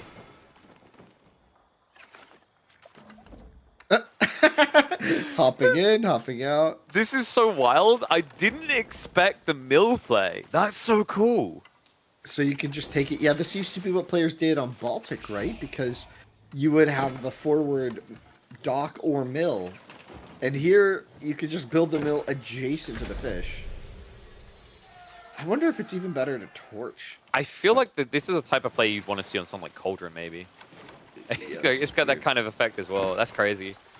So Shinobi mean- on the way. What's better, idling 3 fishing boats or 4 of your starting bills? It's shoreline fish, right? So like idling your villages is worse. Yeah. Yeah, because it's one Like, don't, food at this versus. point, don't you just... He's bringing more Vils forward? Is he going to build an Wait, outpost? what? Please, Is this a demo? please No, let it be an outpost or something. This is getting weird. It's now 8. I don't want to sound Idling- biased, but part of me just doesn't want to go to a Hill and Dale game because I know how long that's going to be. And now he It's has a the scout engagement, the inside. transport ship against the galley You lose this though because the fishing boats. Ooh, and the son. dock repair. Oh, Wait, what is this game? B is scaling fishing behind this though, right? It's a lot of idle frame, but he is scaling fishing. This is such a weird game. really torch maybe the airship, like the junk, like hop out, torch, Maybe. hop in, shoot, kind of thing. I think the javelin attack speed's quicker though. It's just Oh, he tried. He's maybe. thinking about He's it. thinking about it. He has to right click his own Archship's ship. dead though. Archship's gone. Yeah, he won't be able to kill it quick enough. There we go. So he gets rid of the first ship. And Zern, he queued up 8 another. Vils. This is 8 villagers. Yeah, but you know. worth it. they're having a good time. No way this is worth. Okay, wait, hear me out. Has he got the pit mine up? I don't think he got the pit mine yet, right? If he builds the pit mine, He did. He built it. In okay, so he got pit mine. Mance is coming on the way. That kind of allows you to get away with having these idle villages. Because Zertin, what did we say is the counter to this? You don't react to it. What is Zertin doing right now? Just 2 shots. Dying. Fishing boat. Dying is what he's doing right now. What? Where's the Shinobi? Is it burning the dock or something? I think so. I think I heard a burn here. Yeah, but like he just doesn't care. Another boat went down. Another boat is going to go down again. Yeah, He's I actually- guess he's killed all the fishing from Zertin. Right? Yeah, he's timing this between the archer shots so that the villagers never get injured. It's so annoying. Oh, you had to say it. You had to say it. You had to say it. I have to. Got to keep it interesting because right now Yeah, this is but looking you like had a to force him. shellacking. Yeah, this has been a bit of a shellacking indeed. Yeah, look He's at the going to eco. kill the Shinobi. Oh, the Shinobi's going to run. Wait, gonna he's get going one to get the shot. coastal navigation now as well. You need to Shinjin right now. No, not like that. Not into the water, and it's just dead.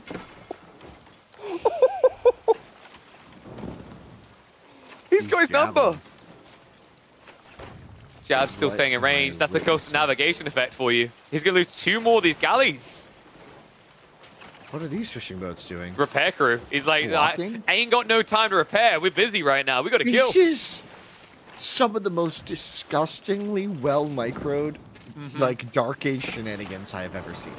He's It's 10 been- eco ahead. Like, this is not a negative anymore. Wow. How? Because Zertin kept investing. He never stopped. Did Zertin idle TC or something? It's the I fishing. don't It's the fishing understand count. how- It's the fishing count. Because Zern lost 4 fishing, and then B's got like 8. At what point do you just try to sneak out a demo? It doesn't work. Because Well, you the don't do demo doesn't bonus deal damage. damage. Yeah, Yeah. you do 85 base to a 400 health unit. It doesn't work. Right? Like, he's going to try it hide now. a dock, maybe, if you're going to keep investing. The other problem... wheelbarrow on the way at that mill. But like the Oh, other that's so problem funny. is that demos tend to have a kind of internal delay on triggering a manual detonation, right? So if you're planning to wait for the moment where B pulls the villagers out, like there's still a small window where he can pull out, repair, get back in. This This feels is like so the dope. hobbits contributing in battles in Lord of the Rings. Like this is how the hobbits contribute. They They're do just this there stabbing the... They do this like annoying thing. They're like at your ankles, like doing crazy stuff. He's not targeting the ship though. Oh, big boat. Yeah, but do you not just kill He's this hitting the too? dock. He's hitting the dock. Okay. Okay, repair. Yeah, get back in. I love how Timmy almost got left behind. How is it now 11? Who's in here? Who joined? The villager's like, who hey, is that this? looks fun. Can I be part of this? I mean, he's got War Canoe coming now, though, right? Like, the It's amount of 10 damage kills. absorption here. 10 vills are committed. The problem is, like, Zern has no easy way out. He's stuck now. Demo's coming through. Oh, no. The timing as well. He's not paying attention. Man, the sails. It doesn't matter, though. Javelin should be able to finish that one off. I think this is over. Like, Zern... I mean, there is a possible out micro, but, like, the way B is doing this... He's not failing at all, right? Like, he hasn't made one critical blunder at all. Where's his other dock? Oh, he just has 2 things. He done a dock to the south side, right? But, yeah, the fishing boats see that, so it's not a secret detail. Oh, Shinobi. the Shinobi could burn it? I mean, the Shinobi can also just die. Oh my gosh. Good old 120 resource investment. Definitely was worthwhile. Well, there is Archer ship on the south side, but you can chase that down now, right? I think the logic here is Zertan's like divide and conquer. So now he gets chased on one side and then gets a fleet together on the other. I mean, how many ships do you need to beat this? I feel like you want 5 Springhorns at least. That's crazy. Yeah, because it's 400 health, least. right? Yeah. It's And the ridiculous. Well, I mean, the cost has to keep is continued. Like, Yeah. I mean, well, The B could have lost offset this profit. cost, though, right? Like, look at his eco right now. He could have just built a handful of Donzos and put them in instead at any stage. With the amount of well, they don't resources he's got repair now. it. They don't repair it though. Yeah, but you don't need 8 villages, right? Like, 3's good enough. Maybe. Maybe. I Instead, don't know. The instant repair He's sending is really sofas. nice. He's actually just going to send sofas. Wild. Like, 3 sofas into that base right now, and it's GG. Zern has nothing. Aristus is on the way, so that's cool, right? Like, that's the counter, is getting Aristus finally. Because transport ships don't Does handle it? that. Yeah, because they take bonus damage. I do wonder if an outpost would have been the solution for Zern to this. Because you can build an outpost anywhere, right? Oh my god, Demo doesn't even touch it. This is just dirty. Another archer ship about to go down. Demo coming in though, Zern. He gets a damn good hit here. Huge demo for certain. And suddenly the vill count, you have to start thinking about it if you don't notice this. And he does, and now he's like, oh wait, I had a lot of fishing boats there. So that sneak dock in the south finally paying off here for Zertan. But there as are he now continues surface to coming. get chased around. Yeah, there's now surface To- coming in though. To So, what? well, you send it to the land. Yeah, you just Like have to actually, hit the you wood. have a new entry point soon because Zern's about to chop through that tree line. That's also scary, by the way. Like remember, when there's a fleet just on the other side, an overchop is a death sentence. Okay, I don't ask me what that was. I think he's about to demo this dock down. He I think is. He's sick of this. Because it's He's a sick of this. it's a heavy investment, right? Like he went Arislets here as well. Weirdly enough, okay, he's actually gonna dive past. Pressure brought down. And you get out and torch maybe, or do you risk a demo maybe? Yeah. The problem is you don't know the timing, right? Like yeah, there Yeah. could be a demo coming at any After moment. the next ship, maybe. He's just gonna siege it down. Sprinklers are good enough. 2 sofas now that should be roaming. Another Sprinkle comes out. I don't think that's a positive. He's That could've even been a repairing the other boats. Yeah, this is insanely cool from him. Like the way he's been microing this that well, and he's just using it solo against other ships still. It's like, well, we got somewhere to be. Have you got this, boys? Yup. Off you go, Cap. the Malian militia can handle this. This is insanity. Yeah, and now the war canoe count. Like the only reason the eco looks close is I think Zertan built some fishing boats, right? That's a pipe dream now, man. Like I don't see how he gets back on water at this stage. Does he? He shouldn't be. Like I think you just go castle and hope. Like castle Yorishiro Siege Workshop is probably your best bet here.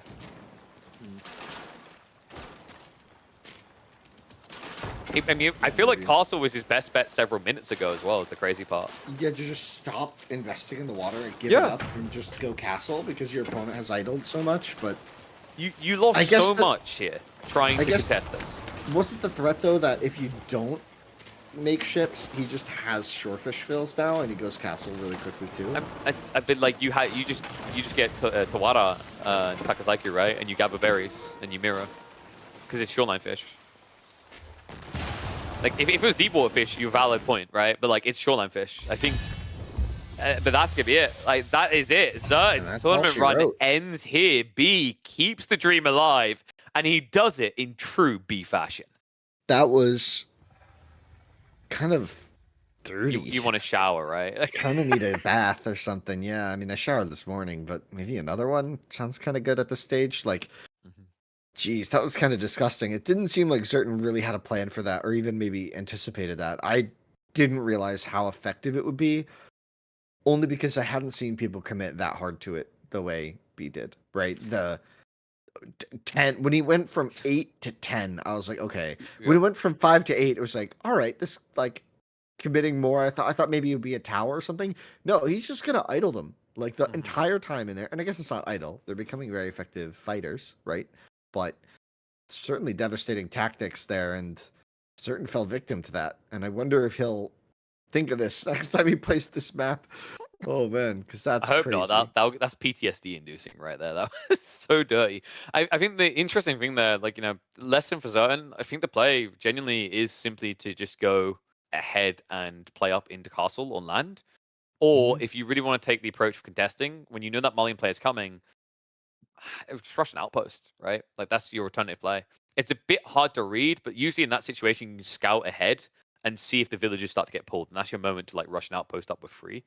But kind of a tough one there. A bitter end to Zertan's run in this tournament. Unfortunately, wasn't able to get to that fabled late game as often as he might have hoped that we thought he'd be favored in. B keeps the dream alive, but we need to find out who he's gonna have to slay to make it to playoffs. Up next, we've got the Decider series for Group B. It's going to be Beastie versus Killjadi, a best of 5. This one is not elimination, but it guarantees who will make it through to the playoffs straight away and who will have to contest with the enigma that can be B. All that after a short message from our sponsors. Hi, I'm Pesty, founder of EGC, and let's just cut to the chase. When you purchase Surfshark VPN through our link during Master of Realms, you can pay as little as $2.09 a month and get 4 months free on top of that. And yes, I do know it sounds too good to be true, but it actually gets better. When you buy even the most basic version of Surfshark VPN at this quite frankly ridiculous price, you'll get their ad blocker thrown in for free, and you'll be able to use Surfshark on unlimited devices in your household. That's right, you can use your one single subscription on your computer, your phone, your Xbox, your TV, and on every device of every member of your household. And no matter how many devices you use your Surfshark VPN on, it will have absolutely no impact on your connection speed. And as far as I'm aware, Surfshark is the only major VPN provider to allow the use of one subscription on unlimited devices. Of course, there are also a bunch of other great reasons to use Surfshark as your VPN. Here are just a few. Surfshark have over 100 countries available on their VPN, so whatever location you're looking to connect on, you'll almost certainly be able to find it and connect at ultra high speed. Surfshark offers a full refund within 30 days on all of their products. so you can enjoy all the benefits of Surfshark totally risk-free. And if you decide it's not for you, simply contact them and get a total full refund. Surfshark offers 24/7 live support on all of their subscriptions. So if you ever encounter any kind of issue, they'll work to immediately sort it, night or day. Alright, I think you get the idea. A world-leading, ultra-rapid VPN, unlimited devices, money-back guarantee, and all for as low as $2.09 a month, and 4 months free. But just one final perk by choosing Surfshark as your VPN and getting this great deal through our link, you are helping us create future AoE4 esports events. Surfshark are huge supporters of the Age of Empires 4 esports scene, so by showing them some love back, you are supporting us too. So to get Surfshark, a world-leading VPN for as little as $2.09 a month, just visit through the link in our channel description right now. Thanks everyone for all of your support, and we'll be back with more action in just a moment.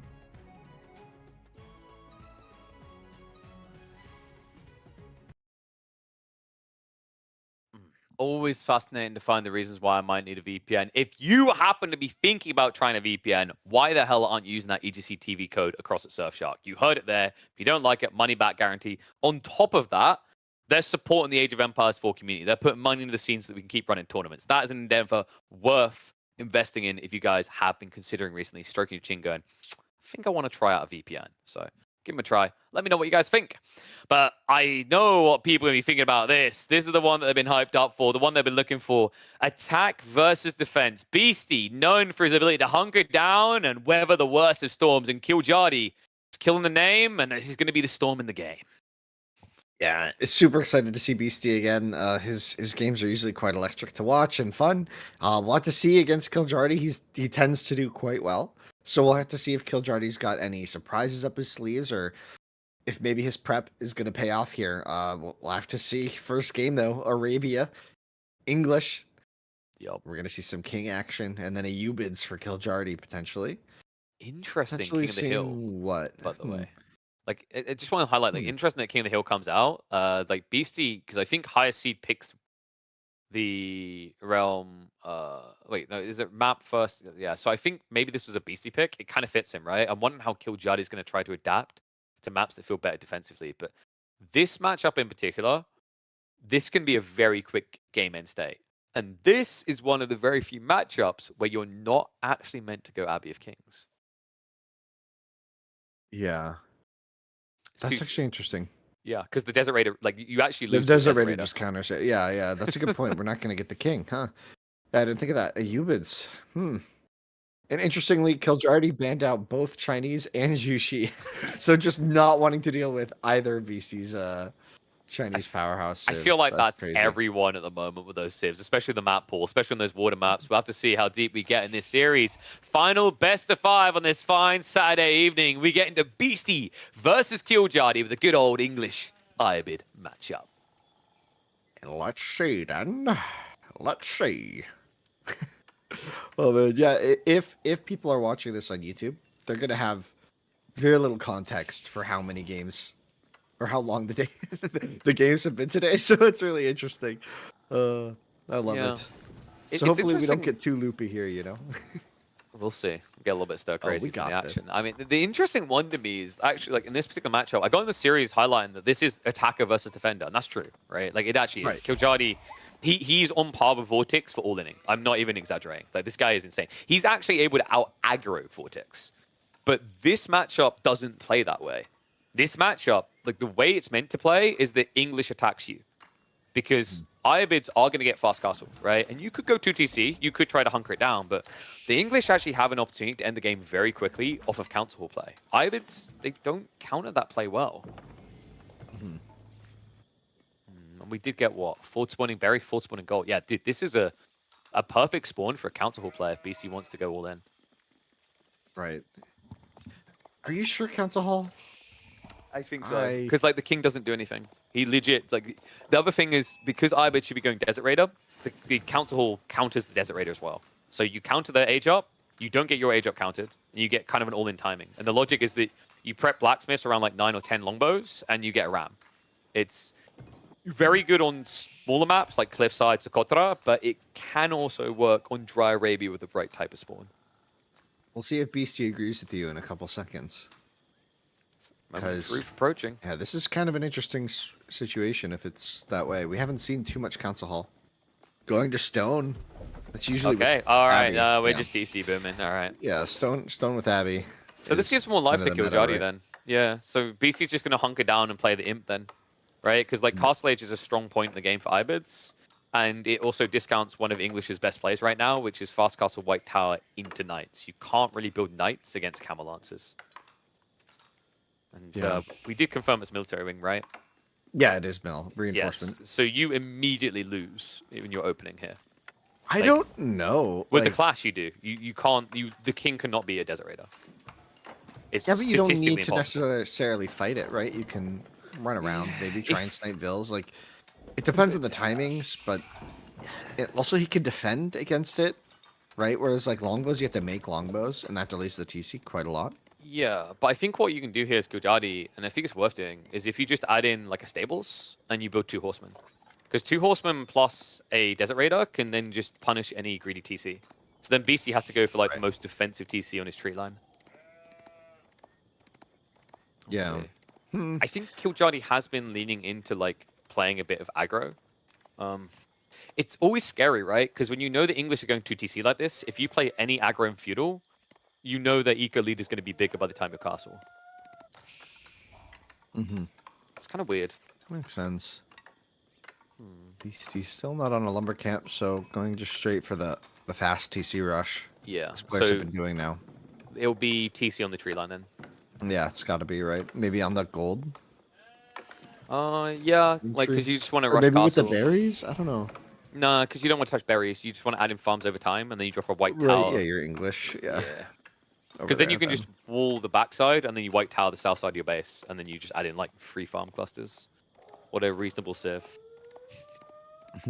I'm not that smart, by the way. I'm not a genius of AoE4. It's just... It's almost like every English game is this.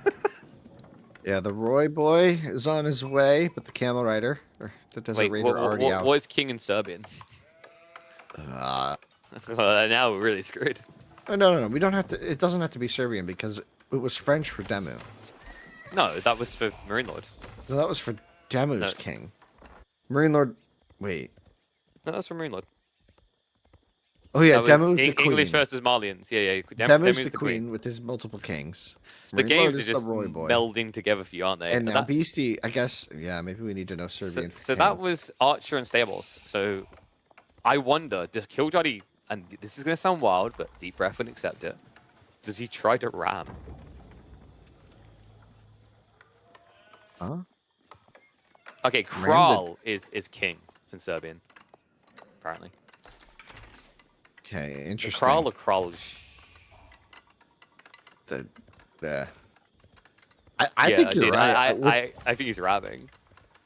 I think he is, yeah. Archer Ram here with some Desert Raider and Horseman to support. Good reaction there by Beastie. You can tell the difference between like high level and low level English players. Low level will not attack with the villagers there. High level will. It's like you don't lose any time and you just offset the whole value of the Desert Raider. Until you go very low level and then it's just a move everybody. And then you select all, and then like you're like, wait, why are my people not working on the sheep anymore? Wait, where are we going? And then you're like, well, I'm here. I might as well use 25 villages to build up a TC, right? All right, let's see. A lot of units coming across. Killjardy really going aggro here. We got to see the reaction from Beastie. The king is moving forward for a counterattack, but what's the defense going to be? Second Desert Raider will pop out in about 10 seconds. So that's your defense. But he might miss. And the Archer might go down here. He's going to get stabbed in the butt. Oops. Where's the Desert Raider right now? He's in a coffee break? Vibing. Get your ass in there, vibing. boy. We got work to do. He actually goes after the scout. Oh. Wait. BC, he didn't get the final strike. I've noticed this about the king. I think his attack point is a little bit off. People constantly click away too soon with him. It's because he's not a full knight. His attack speed is intentionally lower. Like, it's not made to be a full knight, right?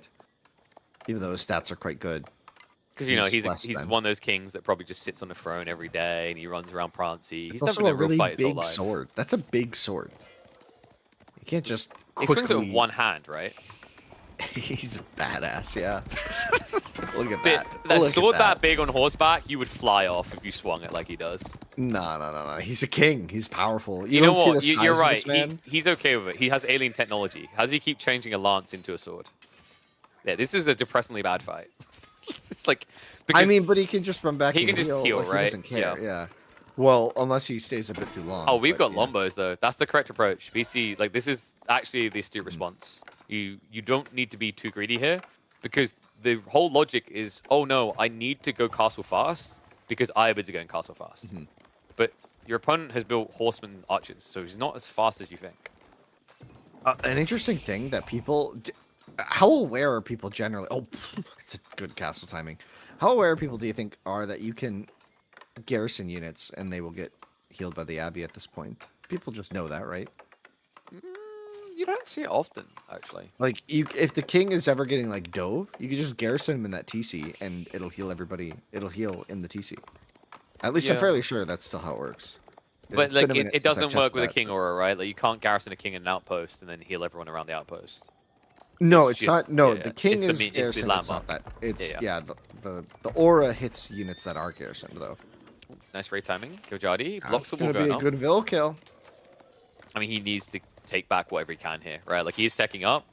Did he go growth wing? Not with Please villagers. No, he tell didn't. me. He went to speedy. Ooh. So that's interesting. So he's not going to be ahead. No, in he's going to eco. be quite far behind. So he needs, But like... camel lancers are the dream. Look at this double stable camel lancer is going Yeah, to be but his don't- play. I think you double moss drop, though, because you need to get the relics very quickly with this build. But can't you just kill?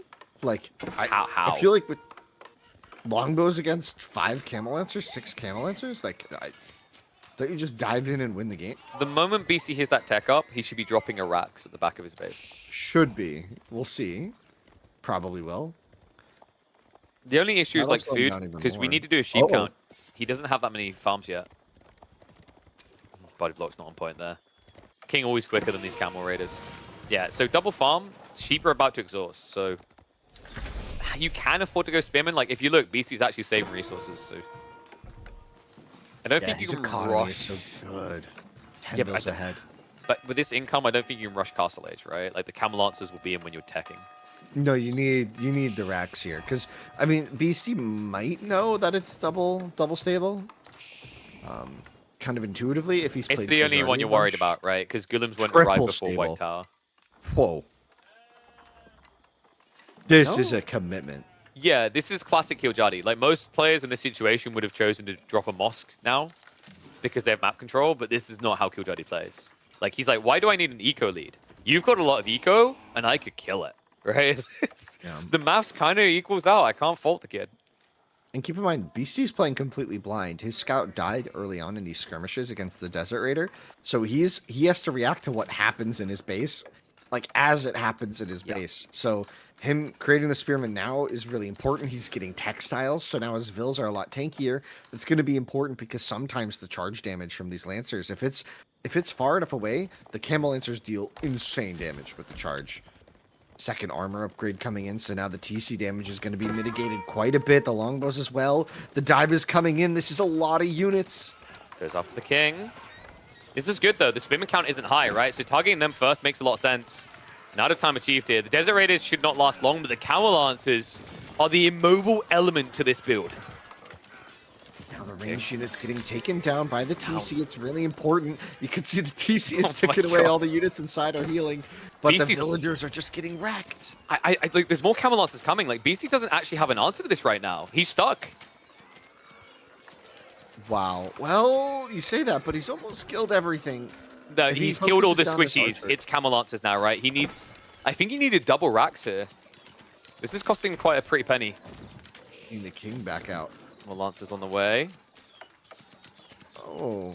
a Wait, what are blacksmith you would be doing? Good here. No, you can't go blacksmiths, right? You can't go back now. I think he just needed double racks. This is going to be uncomfortably close. If Killjardy doesn't run out of food, the Lancer numbers are scaling, the Spearman numbers are not. Just needs to target him King is down. King out. comes out. It's still only a feudal age king though. He'll melt pretty quick to this. Spearman is doing a lot of work. He can hop in the tower, but there's no room at the end. Get in. Everybody in. Everybody needs to be garrisoned right now. Yeah, it's starting to leak over now, right? The villagers are getting attacked. The king doesn't make it in the TC. And another king goes down. Oh my gosh, 23 idols. BC Yeah, and there's a crumbling. bigger problem, right? Like, you keep looking at BC's count, and it's stable at 52. But that's not good, because Killjadi's is going up, and yours isn't moving. So your eco lead is completely depleted at this stage. Yeah, only 6 Vils in the lead. 12 Vils already down in this engagement. Killjardy with the full send, able to do it. He woke up this morning and said, I'm going to send it. I'm going to send it. Well, I guess it's, he woke up this morning and said, I'm going to send it. And then it became midnight for him. And then he's like, okay, now I'll send it. He's been sitting in his seat for 6 hours like, I'm ready to send it still. I'm going to send it. Why is the series still going on?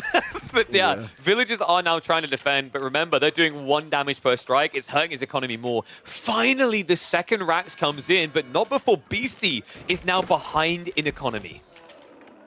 Yeah, but he still has 2 TC, and keep in mind, he did a farm transition. So if he ever gets out on the map, Killjardy is going to be using these external resources, and there is the mosque, so the dervish is bringing in some relics here. Wow. And that's what I was waiting for, right? Like, the issue is, like, Killjardy, in theory, you think he can keep this up forever? To a certain degree, right? Like, it's the diminishing returns logic. Like, dude, you're a dirt guy, you get it. You have a good time killing the support that's 10 levels underneath everyone else, but at some point, it's like, this isn't worth my time.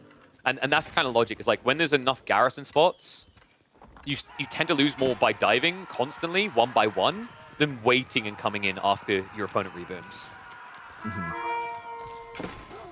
Flash in, Spearman count is up to 5. And more on the way. And it looks like with these smart garrisons, he's going to be able to keep some alive. But now, Killjardy with the villager lead, even. He's as trying he to catch dives him further teching. in. That's what he was expecting. He thought that the White Tower was coming at this very moment. It was going It to wants come right to. now. It just can't be these- born. It's gonna be more of a red tower by the time it comes up. It's gonna be so smeared in blood. Like, you know, there's nothing pure about what's coming. Again with the grim dark jokes, KB. Second TC. And I mean, another TC. I Yeah, feel like we're in the Killjardy. grim dark universe, right? This is almost like a Warhammer fantasy fic right now. This is brutal. Yeah, but the White Tower's coming up, and that will defend the farm eco. Yeah, but your eco lead doesn't exist anymore. It's a fallacy, right? Like, you've got relics on the way home for Killjardy, and he's got a second TC. Yeah. Well, the eco lead would be the English farms tearing up to Castle Age income. Yeah, but then I'm These like, are really oh, good. I have relics and I have Golden Age, right? So it Yeah. does balance back. The other Does scary he part, have Golden Age 2 yet? Probably not. you don't care about 2. 1's the one that matters, right? It's 10. Yeah, well, yeah, he's had one for a while, Yeah. but he does have 2. Yeah. But like, production speed could be pretty sick here as well for archibalding. Like, Beastie's defense is almost like he's playing H or E fast imp right now. So archers Back with to the Manling's wood bravery, line. perfect. But Oh, the we've been Castle here Age is before. in. The Castle Age is in. The Vills are running to the wrong TC for home. There's idled Vills everywhere. Oh my gosh. 22 Camel idols. Lancers are just going to block the wood line. So, like, now you struggle to get the transitions up because you haven't got enough wood to add in more production. You do at least have the White Tower. If it wasn't for that production rate, you'd already be dead. Interesting that Beastie is going into Knights against Camel Lancers here. I think it's how he feels it's the only unit that will not get hard countered by the next transition. And camels are a good counter to knights, but not camel lancers aren't like insanely OP against them, right? Like Yeah. knights can take good trades with the right numbers, right? You know what's intriguing here as well is, like, Beastie, he made himself that he doesn't know if he's going to do well in this tournament because he just doesn't feel like he's had the time to put into these new maps. And, like, historically, Beastie is a player who'll admit himself, he doesn't discover new strats, he perfects the ones once they're discovered, right? Like, that's his speciality. So, you know, just a thought here. If Killjardy is able to beat him on Dry Arabia, the most standard of standard maps, that's a really good outlook for Killjardy, who is this very creative and kind of wacky player. So, you know, this is, to me, a very important game that sets a pretty damning message for the series. Yeah, we'll see about that. I'm not sure it's damning just yet. I mean, It is if he loses, Killjardy that's my has a point. military lead. Yeah. Yeah, Killjardy has a military lead and one more Vil, right? He's on. He is still able to be on the map for resources, but BC's playing English, and the turtle, I would say, is successful so far. The knight out on the map, so finally getting some retaliation. Look at the Vil kills, 27-2. And it's about to be 5 relics, so Beastie may be on a clock for late game. 5 relic of Ubids is pretty scary to consider. Iobis needs to go in, right? Like, you can't let it turn into a full macro game. Like, this is now your spike timing. You could go free TC, but I think it's a bad thing in this matchup because you play into a more oppressive aura as the game goes on. So one wall's just already letting him know. Yeah, just zoning out these knights and right back to the hunt, actually. Not maybe where you wanted to zone him. It's kind of depressing trying to snipe dervishes with knights as well, right? Because the damage debuff, then the mass heal, is like... These are the type of units that can just run to reinforcements compared to like a prelate that will just die. Killjardy? Oh, wait, okay, he notices. He's able to keep him alive, 1 HP in a dream. He had textiles when he was on the map like that, and now big army in front of the base, and this is going to be the Manjanique coming This in. is dirty. Potentially swip to fire, potentially? Please. And then that could be really good against the clustered farms in the base. It has to be. Like, look at that. It's begging for it. And the best part is when your opponent's camping on top of his farms, you're hitting both things, right? So, like, it's not as good as a mango shot on infantry, but it supplements itself. He swapped. All right, we're going for the TC. Well, let's see the farm. It can go pretty Wait, far. really? I mean, he could, with this type of goal, potentially go like double, triple, quadruple mango. I mean, Beastie can build Springolds, right? But has he got much gold to work with behind? Oh, this is a brave king. I will save my Follow people. me, man, to victory. That guy was drunk. He didn't get to finish that. Oh my gosh. Hey, look at that. The farms are taking a little damage here. Slowly. Ray coming on the flank. Camelot's at least they're guarding, but obviously not going to take him down fast. The Desert Raider, on the other hand, is being ignored. You can shoot that. He might think it's a Camel Lancer and not shoot it. Wait, is it a Desert Raider? It's definitely a Desert Raider, right? That? Yeah, he's a Desert Raider. A little bit of another raid type going on here. Knights are going to at least be able to push some villagers back. Dive Knife coming in. Farm's starting to go down on the back side of this. The only King one has been retrained and he is... ready to die again. Maybe not. Okay, he doesn't have any limbs anymore, but he's alive. I'll name this one Bob. We got 2 Springolds to 1. A second one on the way. Sacred Sites have been captured alongside all 5 relics. This is becoming a bit of a slap fest as Giljardi just looks like he's in control. He's actually going for the primary TC. That's actually wild. You don't do that very often. It's the hardest landmark at this stage to kill, right? I mean, White Tower should theoretically be harder. The positioning, the health difference, you know, the ease of repair. This is kind of scary what Giljardi's doing, but this is what I expected out of him, right? He's not a player to wait around. He is mismacroing a bit. Could be building a lot more siege right now. He is. He's adding it. We got a keep drop coming. The night raids from Beastie have been pretty good on the back side of this. He did kill up to 5 vills, and 11 idols for Giljardi as well. So yeah, things really focused on winning this. And these are a network of castle Springolds, so they have that extra fire speed, which makes them just a little bit better in a lot of situations. I just don't know if Giljardi needs this castle he's going for. Yeah, like, this feels a bit overkill. I think if he just put that 950 into more units, it's a better position. Maybe the goal here is to make it a siege workshop as well. Oh no, he's going to make it another keep. And the king has to stay alive now because his abbey is gone. Like, what are we trying to say with Abbey of Kings there, spawning kings? Are they zombie kings? Because No, it's just the next in line. I thought the Abbey of Kings is where, like, all the kings get laid to rest. So that's when you stop asking questions and you just accept So zombie the kings truth it of the is. game. That explains how they can heal so quickly. I mean, if you want that to be, I mean, I need skins. TC got to go down. The game is whatever you want it to be. And look at that hit. Like, it doesn't look like a lot, but it adds up over time, and it's scudding farms as well. Okay, well, goes down, last of the kings. Congratulations, we're now a democracy. Firm handshakes. No, it's Kraj. Is that how you say it? The Kraj is dead. The Kraj? Wait, I don't think I'm saying that right. Was it Kralj? It's Kral. Kral. I think it's Kral. Kral. It's Kral. With the J at the end, and you were like, you pronounce J? Yeah, yeah. I said Kranj. K-R-A-N-J. I mean, he did look Kranj the way he died. Yeah, it was pretty cringe.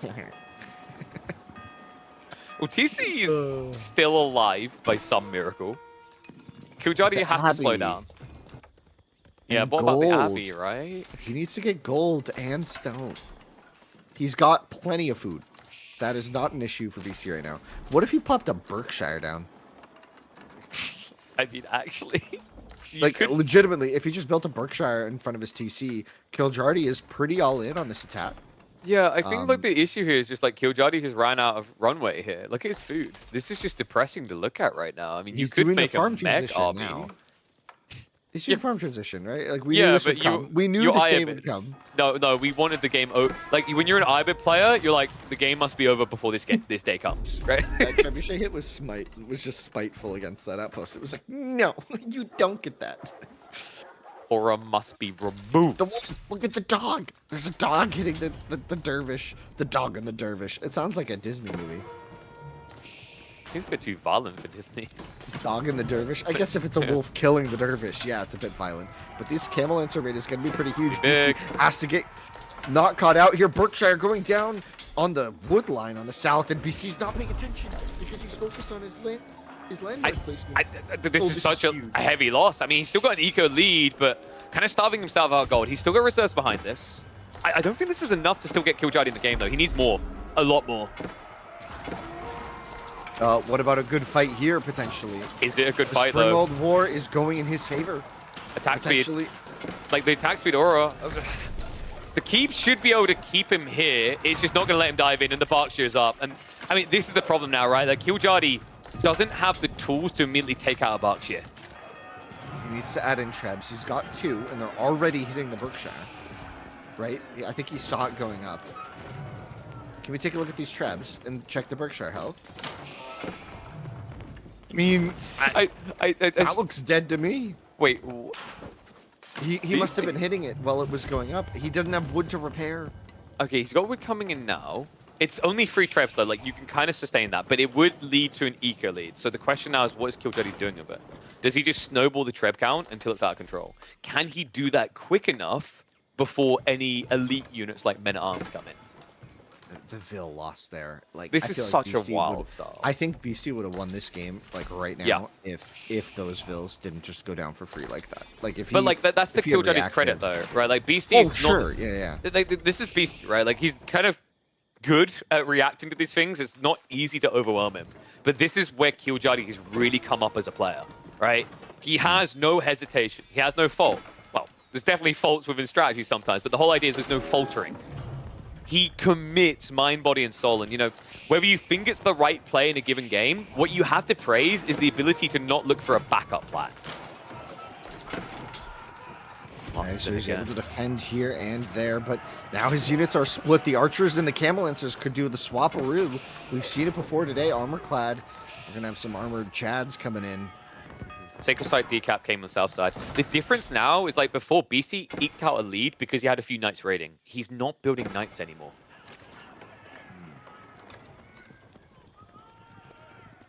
Killjardy. Is it enough to starve the gold now? Because we've got enclosures online. Enclosures is here now, but that is now 5 trebs. The Berkshire is going down. He can't defend that. He has no springolds. He has no gold.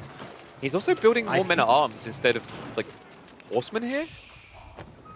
Against a guess predominantly horsemen could ranged work. army. Yeah, like you have a good enough food eco for Maybe it. it's the camel lancers deterring them. Yeah. Like that aura is pretty This painful. Berkshire is dead, dude. Oh my And with god. that, like, what happens? It's 6 I don't think trebuchets. BC has much going for him here. He would want to be at like 120 Vils right now, right? This is the timing, right? BC would always like to be at 120 Vils. No, but like he should have been, but he's lost 44 Yeah. this game. I think that's a bit more than you expect to lose to raids and attacks, right? I mean, the Trebs are moving in now. Like the problem is Beastie, half his army can't really commit any damage to taking out Siege. And they're not tanky, right? Like 14 men-at-arms diving a keep. I don't care if you're elite. You don't have elite army tactics, right? You're not actually substantially tanky in these dives. Does he have shutter triggers? I don't He think just can got it. afford It just that. came in. It literally just He came in. does. Okay, so Yeah. that's a good threat there on the. But he is outnumbered on the siege, so it's like a kind of scary situation where you might just get swarmed. Like this. Yeah, like that. Camel Lancers getting a little bit jumpy. Wood income Yep. is through the roof. Killjardy needs to spend. His trebs are actually under duress here. And he's gonna lose his last bit of units here. He has no front line. Oh, man. Like he's What got happened 6 to the gold? Camelot. I It went down, right? For BC, yeah, but also for Kiljardi. Like, Kiljardi's mismacroing big time. He's got way too much wood here, and he's not putting it into anything. Like, at this point, even Rams maybe is worth it. Like, do something with this resource. Roller Shadow Triggers is winning this game right now. It really is, with the attack speed as well. Like, you can't even get out of range quick enough. and the Vill's just grand shuffling villager around. migration. Yeah. Are we... Oh, but there's a Treb on the right. They wait, repositioned. it's down. BC's not looking. The Berkshire's down. Rush repair, but that's going to be expensive. I don't think you should rush the repair here. I think just a few on it long term and try it because the Trebs are still hitting it, right? So it's just wasted wood until.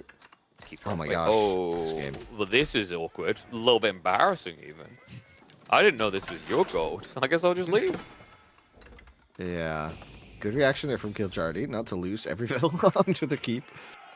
Yeah, but now your Archers. opponent isn't gold starved at all, right? So this is scary. Yeah. This is where elite army tactics, incendiary arrows, like everything is possible now. Yeah. And stabilizing now at 100 Vils is Beastie. He's got his setup kind of in order. The Berkshire being down is obviously not ideal, but looks like with the repairs, it's going to be okay. The problem here is Kiljardi needs to drop a keep where that TC is about to die. Because if he doesn't, he can't push up to kill the White Tower. Yeah, landmark victory seems like a potential route here for him. Yeah, but he needs that keep, right? Instead, right now, he's investing a keep to block the 8k gold. Not enough wood yet. Not enough wood, The my gold lord. gets denied. Wait, double keep? Oh my god. I feel like BC could make like a bombard here and just deal with that. I mean- I guess maybe it gets torched. Yeah. He hasn't got boiling oil, right? But this is wild. I'm impressed that Kiljardi is able to invest that much stone on the flank and not forfeit the center. Are there raids? How is there a raid on the right corner of the map? What is there? I think it was... Was that a is it- man-at-arm? I don't know. I think Yeah, it there's was, a yeah. yellow man-at-arm. He's getting stomped on by the gold mine. It's like, good riddance. Get out of my base. Take his armor as well. We could sell that for gold. All right, Beastie's pushing out, though. The Springald's moving forward. If he can kill Lancers? these dang trebuchets. Big The end. Lancers don't have anything on these Springalds. Maybe one goes down. It's just at this stage, Horseman, right? Like, I just keep looking at this thinking maybe Horseman would be better. Because then the crossbows can't do anything. Then again, Kiljardi. What's impressive about these fights, he still doesn't have Mamluk's bravery. Wow. I think he forgot about it. Ooh, And now the that's a lot of men-at-arms. men-at-arms. That's a lot. Where did they come from? I feel like I'm always surprised by what's occurring. Those, my friend, are SAS member men-at-arms right there. That's full stealth operations. Yeah, they did it. It's also a tough fight because Camelots suck against men-at-arms like that when they don't get the charge, right? Because Camelots have 20 less health than normal knights, and they do notably less damage. So, kind of worried that Kiljardi is going to run out of reinforcements here. Yeah, this is interesting. This is really tricky. I don't know how to call this. I don't think I can right now. I feel like it's still anyone's game. It's on the verge, but like the issue for Kiljardi now is how he gets that final landmark, and can he get it before a new one gets repaired, right? Like the Springals are getting overzealous, so that's actually a good sign for Kiljardi. Beastie's diving way too deep. I wonder, does Kiljardi just stack up a bunch of rams and send it? Because it is only one landmark. Yeah, but you don't know. Like, we know he from knows. our perspective that it's... No. He knows that 3 are dead. He doesn't know Beastie's, like, wood economy situation, right? Like, he doesn't really know, like, how impossible it is for him to repair right now. I think, is he not in range when he's repairing with that? I feel like you can see your opponent is using way too many Insufficient villages wood. there, yeah? Yeah. Oh, he Like, might you're- be able to yeah, see that, yeah. Yeah, you're seeing like it's not fully repaired, but you keep seeing villagers run over. You're like, this boy's desperate right now. Nice If stab. the Berkshire were up again, that would be huge for Beastie, but Kiljardi keeps poking in with the Trebs every now and then and just dealing so much damage to it. Yeah. And it's really expensive. And looks like we have got Sans Mamluks and the villagers in dire tides here, just trying to get the defense back up. I mean, the Trebs could just move in to snipe this down again before it fully repairs. Yeah, the Springals have to be in position here. There's no No, the spearmen. traffic jam. Kiljardi, the traffic jam right now. He actually just griefed Oh, himself it's right now. almost ready. It's Oh, come almost on. ready. Just get through. Just get that. No, don't move further. Mango. Not Shots really coming anything in. there from that. Camelancers need to dive right now. This Berkshire is coming back online. Oh my gosh, is it though? What? Villages. Final tap. It's up. And he garrisons. What a huge moment for Beastie here. He's gonna probably be able to kill all these Camel Lancers. Killjoy needs to get out with the Camelancers to reset. Like, the mistake was made, right? He traffic jammed himself. One trebuchet out of 4 was fighting. The other 3 were queuing up as if they're English.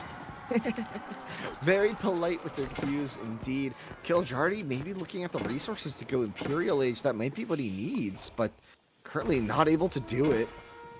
I mean, he already done advancement moving right for Castle, so it's not cheap. So like, what is he? I don't even know what's left. Growth now? I Do mean, you just take the wood? I don't know. And I mean, send wood the too, it's a lot of wood. rams. Is it Oh, Gamba got some time, heat finally? wars. How do keeps going on the right? He did make a bombard here, so he's just going to take that down, which is going to give him the gold back. The Berkshire are going to pick off all these vills. The Trebs, though, finding a new target, going to be taking out this keep, and the keep is angrily shooting a deer. Wait, what? Did you see that? No, it's going for That Gamba. deer just got wrecked by that keep. The king demands his hunt. I mean, Is this this a is Robin Hood wild, moment? though. That's a lot of torches, and if the Trebs don't move, Yeah, and the Camel Lance count isn't high, right? Like, Killjardy, that dive was a bit too much commitment. yeah, that was a lot of losses for Killjardy, and BC's Vill count is really low. One keep goes down. The Vills think they can come help save the day. Maybe he can Monster. repair. No, not going to be able to. Gonna have to kill his units with just his keep. We're never damage. leaving this game, are we? I mean, Beastie will run out of wood eventually if He Killjardy keeps has pressure. to, surely. Oh, did Killjardy click? Can we check his landmark? No, there's no way. There's That like was just all absolutely no way. units. Oh my god, he Yeah. had like 5,000 float. That could He just has be to it. be popped has with to be 20 in full, reserve right? before he does it. Yeah. Treb's been pushed back again. BC's army starting to swell up though. Like the issue is, sure, you know, he's keeping him contained, but is he really building an army that can counter mass men at arms? I'm not I convinced. mean, once there's like 40 of them, yeah, it's gonna be really hard, and we could see more raids. Like, there's look at the gold mine in the north. What, like that? Is that like 60 vills? Like, what the heck? Can we look at the north gold mine? it's only a casual 2k gold income. Yeah. I mean, Oh, 50 villages. What? Honestly, at that point, just build an extra mining camp. That hurt me to watch. Yeah. They're just shuffling past each other, knocking people in the way to drop off. Trebs again, just trying this. It's so hard, man. I just want you guys to really process the absurdity of Network of Castles. Because I don't think any other Civ would have held on this long. Oh, certainly not. This is the English specialty, right? But you have to think, Beastie knew this going into the game state. He's down to 60 vills. Is Beastie just dead? He's sort of budgeted, right? Like, I don't see a world in which he gets hand cannoneers. I don't see a world in which he, like, reboots Siege if he ever loses it. So, like, if Killjardy does get to him and get Shudder triggers, or just a Culverin, then I think that's the kill point. Because Beastie, like, on enclosures can't do 65 enough. vills. If he loses his army, Beastie's dead, Yeah. right? Beastie cannot Yeah. take a losing fight, right? He's He out of has things to gather poke. as well. Look at the south side. There's a raid coming in there. He's been getting raided there the whole time. The spearmen are there still to defend. More at a time. So half his There's economy's no just not wood. working. He can't gather any wood. There's not a single wood line he can get. I mean, Beastie He has could to try to kill the sneak keep. north side, right? But I think there's outposts there waiting. So Killjardy has fully contained it. Oh, man, when arm's coming, though. And he could get this gold back with that. That would be huge. It's And the the keep in amount the of idle center time getting walking. down. Yeah, it's a lot of idle time, but We have got It is Network what of it is. Citadels on the way, and I believe he has no outposts. So that might just grief him right now. Like, I know White Tower and TCs lose the aura. I think because the Berkshire's already been built, it will also lose the aura. Like, if we click on the Berkshire right now, I don't think it gives Network of Citadels. No. So yeah, it's just outposts. If Killjardy notices that and just snipes the outposts, there's no attack speed. what a bug. Oh, my gosh. Hey, we had, like, I mean, balance them some way, right? Yeah, totally intentional, for sure. Well, Tech Up's on the way. Killjardy definitely pulled the trigger. I This imagine keep we've got going down Adavex. is huge. Can it go down though? It's a castle and it's like What do you mean that 15 keep men is arms. down? Oh, sorry, I thought you meant the one in the gold is not being raided. Oh, no. That keep went down, which was like, that was the frontal pressure. That was denying some of these wood lines. That was denying interesting rotations. And now the gold vills from Kiljardy are on the run. So 50 vills. This is mass hand cannoneers. With Adabeg, which means they'll have extra HP. Yeah. But the landmarks are getting repaired slowly but surely with 60 vills. If Beastie actually pulls this off, he is the master of defense. Right, I think that's just a fair statement. Like, you can say English OP all you want, but it's a 60 to 130 eco situation right now. That is absurd. He has to get more resources. He has to get this area in the north locked down. Like, maybe a keep up here would cover a lot, and he's making pure infantry, and there it is. mass hand cannons are going to be an answer here. Was it Abex, though? I don't think it was. It was Adabeg's. Was we can it? see where they're going. Yeah. Okay, yeah. Where are they? I think you put them you could actually just put them in Raxas. The increase in effective HP is insane on Gulems. Where did he send them? That's not it. Can we like check the military buildings? The various ones that he has? Like just looking at them? Yeah. Well, they won't be in these ones. Yeah.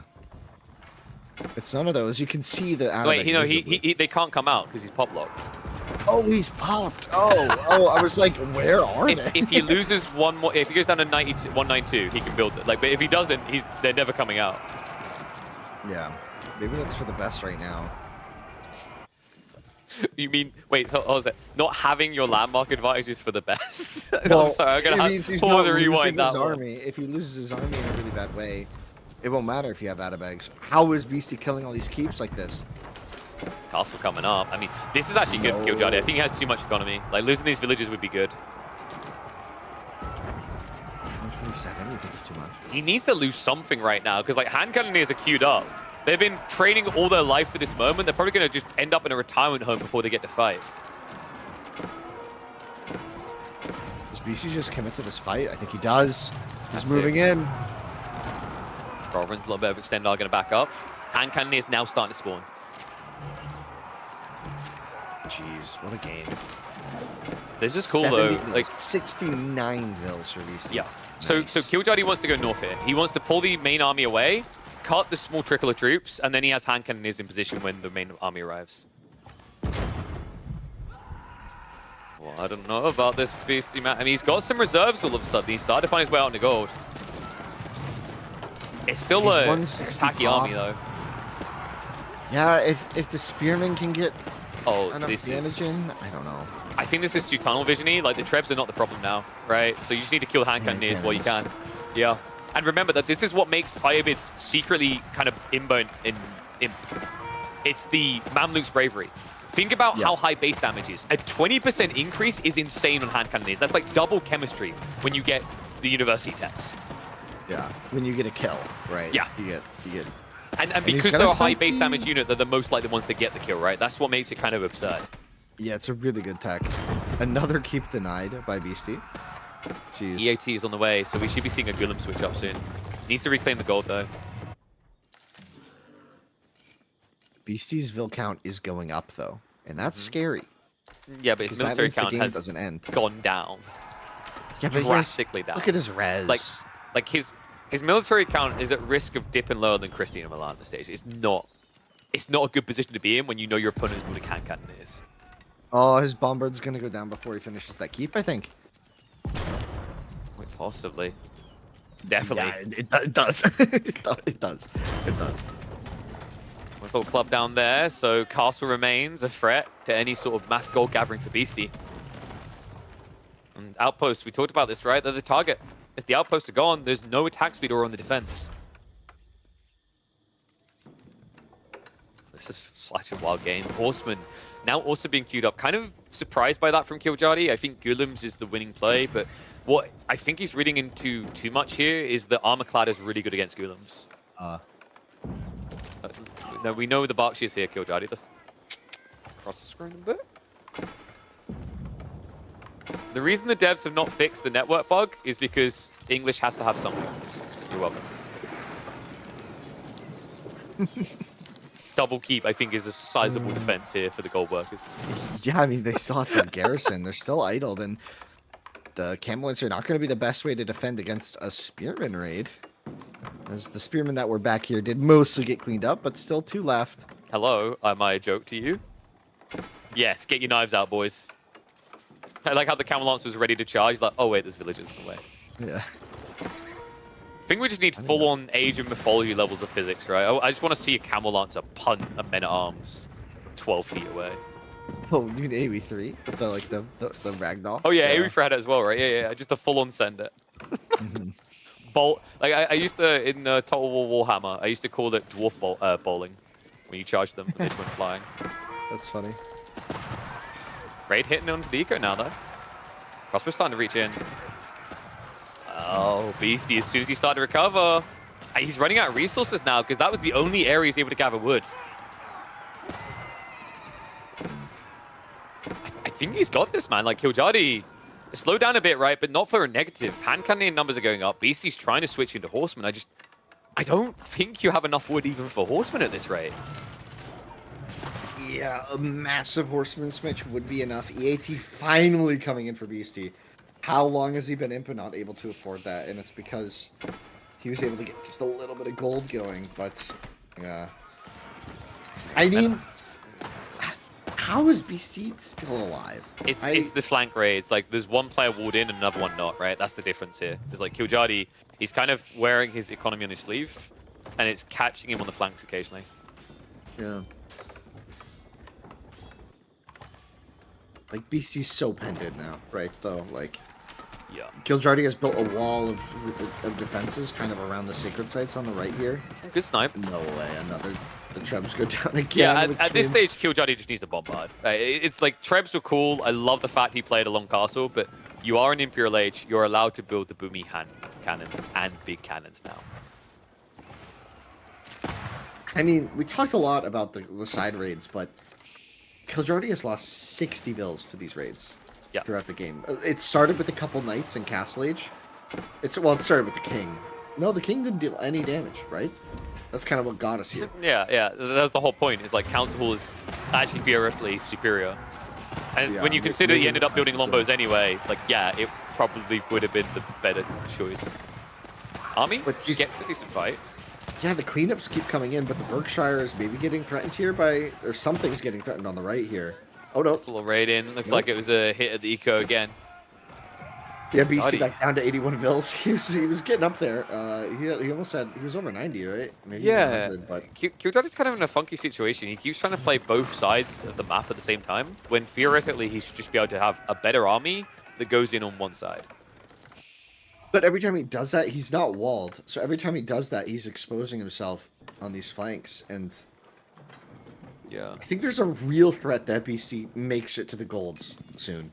If Beastie somehow claws back into this, like at this stage, I said it would be a master defense. It's even worse than that. Like, this would be so mentally draining for Kiljadi, because he'll feel like he played this from a dominant position for basically 45 minutes and then still somehow lost. Like, do we have biology here? Oh, I totally agree with you, by the way. That is, like, it's got to be so devastating here. So, no bio just yet. I think that's what BC's saving for.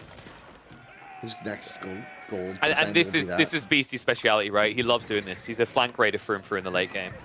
The goal now is to draw Kiljadi back to defend himself. Like, Kiljadi may have to just consider investing walls, stone walls, in fact, because otherwise there's a real risk here that he just starts running around, reacting constantly. Yeah, I'm like, Kiljadi has the relics still, which is a huge boost, but I can easily see 30 or 40 man-at-arms, if ever given the opportunity, just torching the mosques, right? And has he found the eco in the corner? I think Beastie just got pinned again. That's 25 villages, maybe? Okay, a little bit less. Back down to 60, boys. We're at it. Let's do it again. Hey, it's fine. I can just build more military this time around. I mean, he is actually eclipsing the army size of Kiljadi now. We didn't get enough footage of that last shot. Can we run it back? We need more. We need some B-reel. just smear some ketchup on you. Yeah, you're gonna be dead. This time, you're very dead. Castle is still here. Down on the Vil counts. Sacred sites are once again captured, but the man-at-arm raids in the north. And there's a huge spearman mass here in the center now, ready to take a fight against not enough hand cannons. Maybe there's enough. No, I think that's fine. You just need to be careful on the timing, right? Because the horsemen can't really body the front for long. This is not how you fight. This is He's 100% not. Because he's getting raided in the north. The dervish is trying to run away. These pocket economies just getting wrecked here. And the sacred site approaching, that's a joke. There's no way he holds all three of these. I would be impressed. Not with the way Beastie's holding right now. Beastie is just full on spearing him right now. Like, this is full pokey sticks. And I think 3 sacred sites are about to get decapped. Do you not just add in like a camel to debuff this horseman at least? Like that? This is wild right now. Killjardy, all of a sudden, he's losing eco. There was a dervish in that fight, technically. Right, Big fight win in the middle, though. Mass heal coming out, and you can see the power of these dervishes. Yep, I definitely see the power of these dervishes in this fight. He didn't hold. It wasn't enough. I mean, he did just run a horseman into spears. Like, I don't really know what his expected outcome was there. And I'm still confused. Where are the 20 hand cannoneers? They died, and they had to get rebuilt. Can we check where the Adabek are? Actually, they should have spawned at this Has point. he ever, like, check the House of Wisdom to see if, they have. They've come out. You can see them when you pan He's going over the military. horseman. Okay. Horseman, 2 in the range. It's just kind of a little bit of everything. Yeah, there should be I don't know, 7, man. But whatever.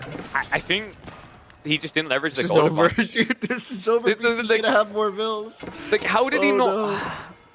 If you want to play the playstyle he's doing, you will, right? Otherwise, you ghoul him, hand cannon, and send. But like, this was an in-between that I'm puzzled by. So imagine how Killjardy's going to feel at the end of this game. I feel like he's gonna talk about English a bit. But if we look at the Rate bill of threats count, going it's up. approaching. We're approaching equality on the bill counts. That's So no way. wait, he's No way does actually going VC get a Golems now. bill lead. He's going Golems and he doesn't have gold. He has 70 gold. What do you mean? Wow, the whole free Golems I'm going to buy with that. And that Cha-ching. I think that the average GPM is gonna go down here, right? 3 vills and counting. 2 vills? No way. No, he'll definitely find enough gold to build 40 Golems here. Like, you know, he's totally going to find enough gold. I'm watching the vill counter, and I kind of want to see BC have more I'm vills. numb to it. Yeah, it doesn't exist to me anymore. I'm just watching the BC military has numbers. been between 80 and 89 for like 20 minutes straight. He has lost 150 freaking villagers this game. I just want you to process, like Killjardy would have been scrimming, right? He would have been, like, playing with some players. He's like, any advice on Beastie? And I guarantee the advice is don't let him get to 140 eco. This is the advice in action. He hasn't been able to reach that late game eco swallow that we know Beastie so well for. It's never come in.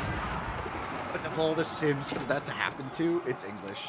Oh, the equal BC has for half He's a taking second. the lead. He had a He's vill about lead. to take the lead. Oh my gosh. There's And not there enough it room in is. this inn. There it is, boys. Beastie with the vill lead. With more military. He's raiding everywhere. He's decapped the sacred sites except for the one in the north. He's getting that now. And now we have too much infantry coming across the... I don't see how Killjardy can do it anymore. I think it was still recoverable. He's got 30 hand cannons. But I just think that's too immobile of an army to deal with the way that these infantry raids are occurring. And there's still a horseman mass on the field. So if the hand cannoneers are split up at any point, this horseman mass can just jump on it and deal a lot of damage. Something worse about this as well. Like, hand cannoneers are fight in the designed middle. to win you the fight, but they don't win you the game, right? Like, this is the equivalent of building 50 crossbows. You can't kill anything that matters, right? The landmarks can't be killed by this army comp. That's what I'm worried about. Is like BC might just gradually whittle away at the main base. He might even eventually just mass horsemen and full on send it into the landmarks. Yeah, which is something that Killjardy could have done when he had the Berkshire dead for 10 minutes. In fairness, though, like, it's more annoying against hard. defensive landmarks, right? And the attack speed. So I kind of get where he's coming from, but I think his mistake here was, like, the comp didn't make sense for the way he approached the map. With no stone walls, this strat doesn't work. Like, Bombard going down. okay, This is an expensive loss. But I here's the mean- flank. The horsemen are in I don't good think he position. cares. Sorry. he gets in on top of him. If these hand cannoneers flop dead, Killjardy does not have the goal to remass. Well, he is getting gold still. He found the 8K on the right, but It's almost gone. And he's there's a raid also coming in there to as well. mine it. No, it's not. That's Vils. They're mining it. No. Still. Oh no, that is a raid. That is a raid. Oh, That's a I big thought that one. was Vils.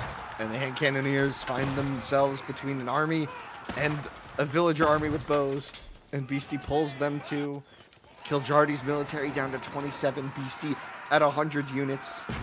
The Vil Don't kills. worry, guys. This game still has 8 minutes left because Kiljardi doesn't GG until he's got 6 villages, baby. Let's keep going. Down. Oh my gosh. Oh Beastie. my god. This is done. It's over. Kiljardi, he's switching horsemen. He doesn't have the economy to switch horsemen anymore. Like, it's about to be gone. How has the look at the destroyed value? Beastie has outplayed in every single fight the entire game. Starting from the raids early game, it Yeah. was just so expensive to kill the Vils, and well, it gave Kiljardi the edge, not being able to close it out, not killing the White Tower when he had 6 trebuchets, and he just wasn't quite able to overcome the Springle defense there, and it feels really bad, man. I feel like Kiljardi had this. Yeah. It was in his hand. This, It was like, in his palm. Beastie played well to be where he is in this game now. But there's no doubt in Kiljardi's mind he'll understand. Like, one, you don't get better by going, oh, the player was just better. No, there were clear mistakes that led to this. Like, Kiljardi had game 1 on a traditional map against one of the most well-versed players in AoE 4. He had him dead to rights. And multiple times, Kiljardi slipped on the killing blow. Wow. These are the type of games is that the haunt you, Abbey man. repaired, by the way? Can we get a new Abbey? Can we get a new king? No, never mind. It was a pipe dream. It was a dream. It was just a hope. Actually, more this kings. fight is going well for Beastie. He's just going to win the front line. And how It's the hand attack cannons speed. It's aren't just enough. stupid. Like, this attack speed is dumb. I'm not even going to pretend it's not absurd at this stage. And the flanking It's spearmen 40%. come in. It's a lot. It's a lot. Also, keep in mind, like, hand cannons, you can increase their damage, you can't increase their health, right? So they can't effectively frontline. Like, in a way, melee benefits the most from Imperial because of that. EAT gives you both health and damage. It's the only unit that gets that, right? Incendiary is damage, biology is health, chemistry is damage. Like, nothing else mirrors that. Technically siege, but it's through multiple techs. Yeah. Like bombards, but that's Oh, a bit yeah, you think like different, chem plus siege works, right? Yeah. M plus siege works, but it's different. That's like bombard, Ribald, and Culverin. It's pretty niche.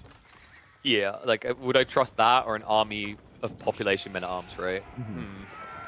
I don't know, man. I think I'm going to take my English men-at-arms and just send it. You have knights now? You'd think BC built Where do you Wingard, get but he's the got gold? horseman knights. He's prepping a ram switch. Look at that.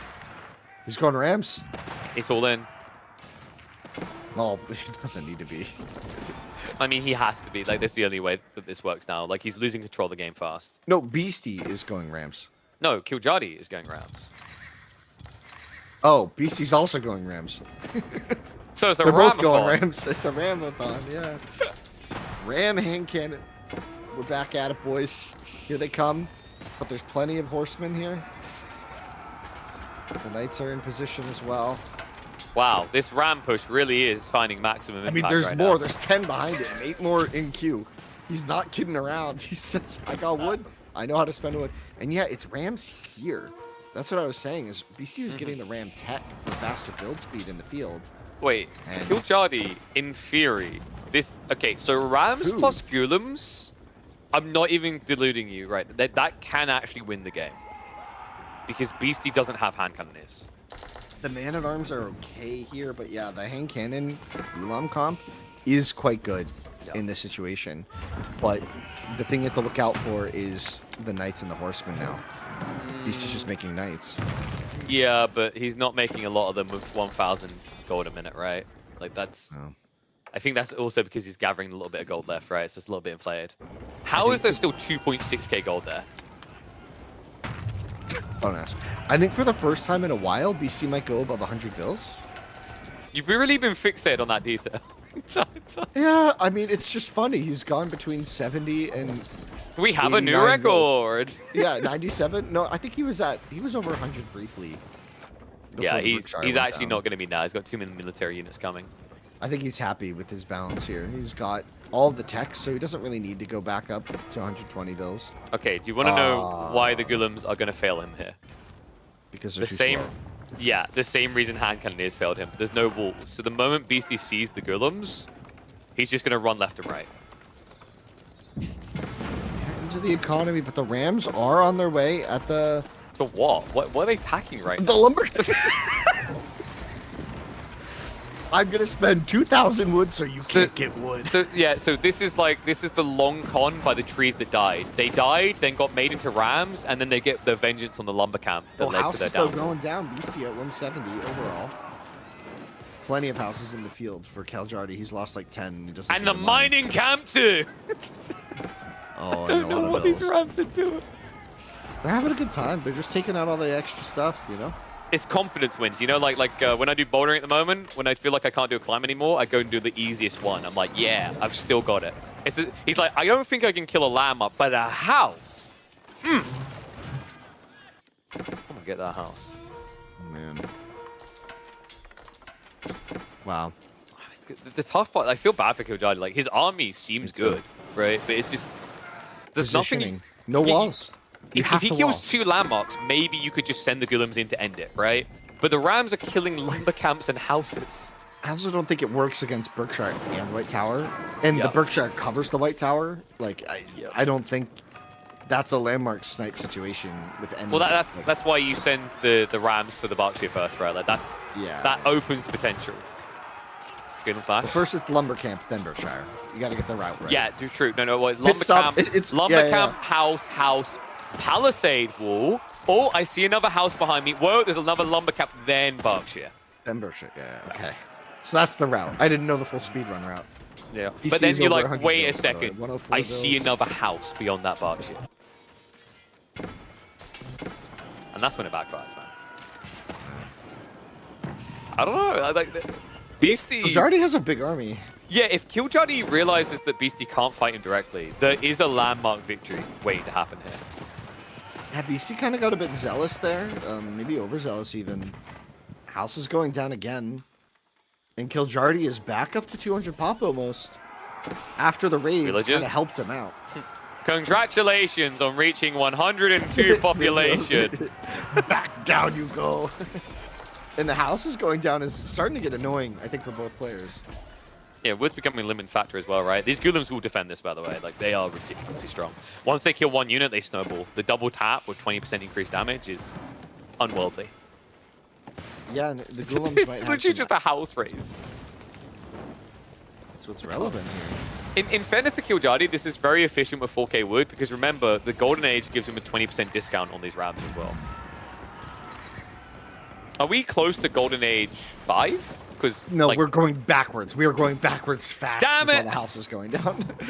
all right, RAM discount doesn't matter anymore. We're about to go back down to Golden Age 1 with this rate. Like, is there still gold there?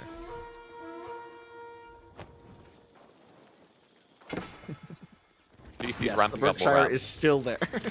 Yes, just confirming. Congratulations. If you ever have any doubts on whether the Berkshire's alive, just It's alive. basically walk a screen away from it. You'll be able to tell. All right. Settle in, boys. Now I get These why players Beastie was are- complaining about Dimmu series. Because he knew this was gonna happen. he was like, whoa. Like, my series is going to be long as well. I got to wake up tomorrow and walk the dog. Guess the This is dog's game not going to one. get any We have walking. best 5 folks. Our players are at 96 eco each, or 95, around 95 each. And we're running out of gold on the map, so the game is going to slow down, as well as wood, as players have to take really intentional fights. And Killjardy. this is a big push. But It's Beastie's not the whole ready. army. Beastie is definitely ready, though. I mean, the problem is there's no hand cannons left, right? So it's just a melee mosh pit, and over time, the men-at-arms should grind you down there. Killjardy, he needs to find his way to the landmarks, but how do you get through quick enough? Beastie's having scouts just for the meat. He just wanted to know what was happening. This is failing, though. Like, Killjardy, there's not enough rams to kill the landmarks, right? And there's not enough Golems to hold this anymore. Yeah, BC was more than ready for this push. The TC does go down, but What's the point of that? Two like, BC landmarks. doesn't even want fills. The problem is the real threat, the real landmark you need to kill, is still there. In the wood, it's also a lot of wood for BC to repair, but BC has 9,000 food. But that's the thing. If it was a Berkshire, then that's annoying, right? It's like, oh crap, I have to repair that. Yeah. He's repairing the it's TC not. though still. What are you? I mean, does it even matter? Like, That's how we Actually, get he that has 400 gold 17 income. I was about to say he had 17 gold in the bank a second ago. Wait, these Rams? Or It just- really matters.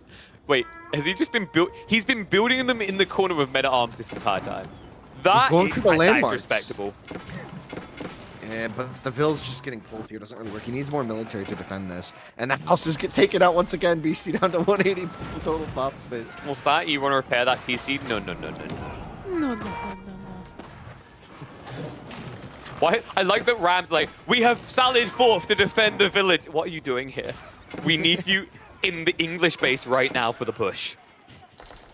I mean, BC's back down to 70 Villes. He's got so much food, but everything else is like a big, I don't know about that one dog, right? Like, there's still trees on the northern line that if he gets back onto it. But the This Rams... is the song that never ends. Okay, please. On and all my friends. And if it is annoying, that is too bad. You're singing way too coherently for how deep into the day we are. You need to be more dead. The ram pull is here, though. He's got it at the box Berkshire's gonna go down. This is so many rams. The villagers are being Berkshire told down. that this is going to be a long repair. And Beastie, he has no wood. Has Killjardy done it? It's Has going to he be done close. it? I thought Beastie had this for a while. I thought Killjardy was dead, man. By the way, Beastie doesn't have the aura anymore. The outpost went down, right? He needs to build a new outpost. You might not have the attention or ability to notice that at the moment. It actually could decide this game. At this point, Golem Horseman will beat this defense without attack speed aura. Oh my god. The gold is paying off. That's how we get more Golems, baby. Keep going. Ram count at 13. He could just go for a full Ramadan in, right? Like, you just send it. With that many, if you have to reach through, right? Like, the lines can be spread a little bit too thin here. And if you waste time, like, this is the other thing. If you send in a group of these Golems, the men at arms won't aggro onto the Rams, right? They'll aggro onto the Golems. All right, the Berkshire is being repaired. A new army has amassed for Killjardy. Tune in next week to see if it's still alive. Beastie's at 140 pop to Killjardy's 190. This should be enough, but Beastie somehow has more military. You're not counting the Rams. And defender's advantage as well. That's why we've got full production coming in. Killjardy shuffling his way through. He goes after the houses. Targeted again. Beastie has to be so annoyed by this. What's that? You want to spend that wood on a new outpost? Be a shame if you had to build more houses. Beastie is queued up hand cannon. In what world is that ever sustainable here? I don't think he cares about sustainability. He needs to win this fight. Well, true. If you cared about sustainability, you'd actually plant a new tree after you deforest like this. Wouldn't that be fun if that's what forestry did? Plant little trees. Are we Yeah, like settlers 31 now? games to never end. Berkshire's back up, by the way. No. So is its 15 tile range cannon. Oh boy. I mean, you'd think at some point rebuilding the same structure, like the foundations are going to get a bit shaky eventually, right? But no. No. Flash coming in. We're at. BC's not really taking a good engagement here. He The doesn't middle- have the attack speed aura. Like, this is a losing fight. And here comes Killjardy. I think he's done it. Oh my god, this is it. It's happening. It took... I think this is about to be longer than the Cat Dumu game. The longest game of the day on the way. Beastie making his last stand here. But the Golems will not be denied. Rams coming through. Rams They're are going for the coming in box ship. again. Oh my gosh. What? It might take one more wave, but that's it. He finally concedes. Yeah. Dry Arabia, the most standard map here, and Killjardy is able to do the unthinkable. He breaks Beastie in game one. I feel like BC, even though there was a brief moment where I was sure BC had done it. And then it just kind of switched again, and I'm not exactly sure why. I think the composition worked. There was this moment where Beastie I think, got a little overzealous. He started researching Rams, and he did this big raid attack on everything, right? He attacked the farms in the east, the keep on the right and the left, and he went right straight down the middle with some horsemen, and everything died, and it looked like Beastie just could not recover from that army loss. Like, from that point on, Kiljardy really just had the control of the center here, and wow, what a game! I was certain Kiljardy won this in like it should have been over 40 Early minutes castle. ago. Yeah, like but do you notice what won him the game? Golems. Like this is the thing. Ibid plays 5 relics. 5 relics won him. 5 relics for sure, but like the Golems detail is important here. Like Golems get slept on way too often in late game Ibids. They are right there with hand cannoneers. They are insanely valuable because of the Mamluk's bravery. Like when you're popped and you can't build more units, DPS increase is important. And like once you remove that aura from the other side, it's an aura advantage, even if it takes time to snowball. So yeah, really well played there by Kiljardy to get an opening win. Yeah. And now we could very quickly find ourselves with Kiljardy and match point.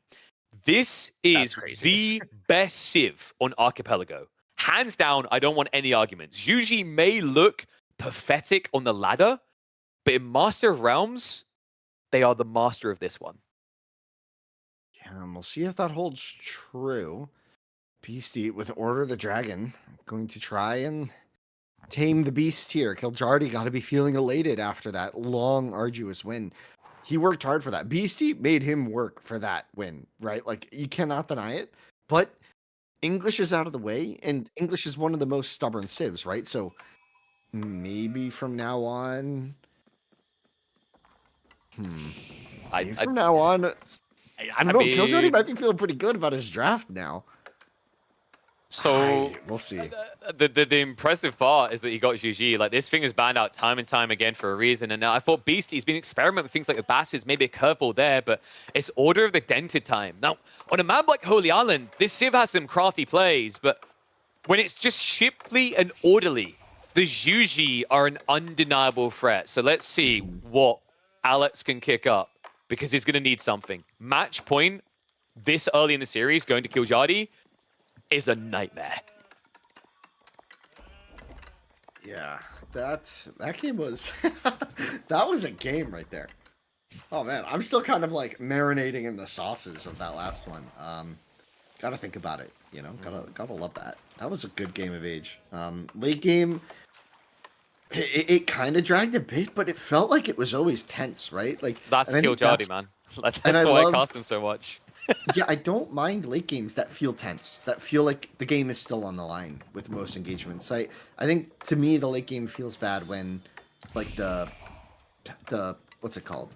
Like the tension is lost because like you're just repeating the same thing over and over. But in this one it didn't quite feel like that, even though there were a lot of times where the Springolds were holding and it's like, oh come on, he's doing it again. But felt like it was always just enough, you know. But that is the Kiljardy effect. Like this is legitimately how this guy plays, and you know it's crazy to think where this guy was 2 years ago. Like for those that don't know, Kiljardy, I think he won't mind me saying, he was kind of seen as a bit of a meme at the high-ranking play because he had one strategy that he would always do. It was the English Dark Age Men at Arms. He was an Ing main, right?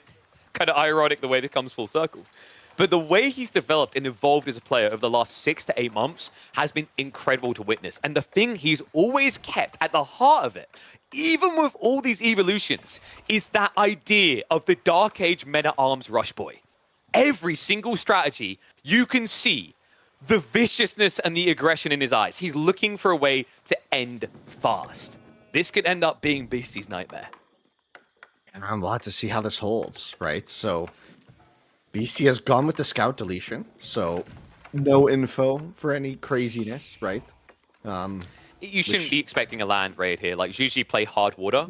Yeah, but like still not scout. Like, I like the scout on water maps because they can hold. Like those I guess you can see a flank attack, right? Yeah, you can see the flank. Like, I like what Kiljardy's doing with his scout, for example. I think I prefer that if you can keep it. I guess with some civs, the build orders are so tight right now that players aren't willing to risk like messing up their build order for a unit with potentially no value. But I still look at the word potentially there, and I'm like, it's this matchup as well. Like, because usually they tech up while paying less, right? Because Tang Dynasty gives a 15% discount, so they actually save 90 resources. and they build it faster. And you know they're going to get a meditation guard and give them more resources, right? So like Exactly. Yeah, having they're your just gonna housing play water. timing, yeah, it like hurts you in a weird way. Like maybe Order the Dragon as a civ that could just justify building a house because like it does cost you the resources, but you do build it a lot faster. Right. Right. Killjoy already with a notable eco lead, but remember, folks, it is Order the Dragon that's expected to happen here. Second dock is coming up. Shoreline Fish is a really big deal here for getting the timings right, and it looks like the Medi Garden. Whoa. Ooh, What a weird placement. yeah, What? that house griefed him. That's actually a really bad house location.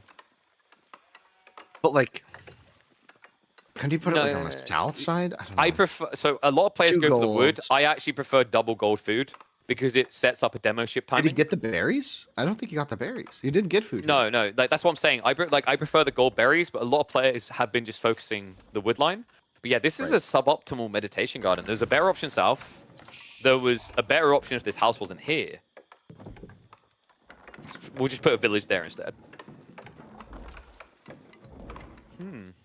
No So questions that's going to be asked, yeah. what? Probably, so that'll be the 50 gold and then...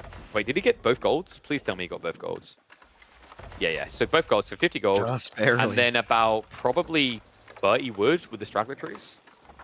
Maybe a little more. But yeah, they are a little bit claustrophobic in there. So probably like 36 wood. So it's respectable. 86 resources. Love that from Beastie. Underrated play here. Scouting. Fishing boat scout. Yeah. Yeah. Well, especially on Archipelago because the spawn can be so wonky. Like, you don't know even the direction. It kind of reminds me of StarCraft, right? Where you don't know which base they spawned in, kind of. Oh, yeah. Right. It's like, it's exactly that vibe. You have to know, right? You have to figure it out at some point. And you don't want it to be the first time you're aggressing, you're blind, right? You want to know generally where they're fishing early. Yeah. Because like you want to be able to send your boat out in that direction. If you get it wrong, then not only are you late to the party, but the party's already in your economy.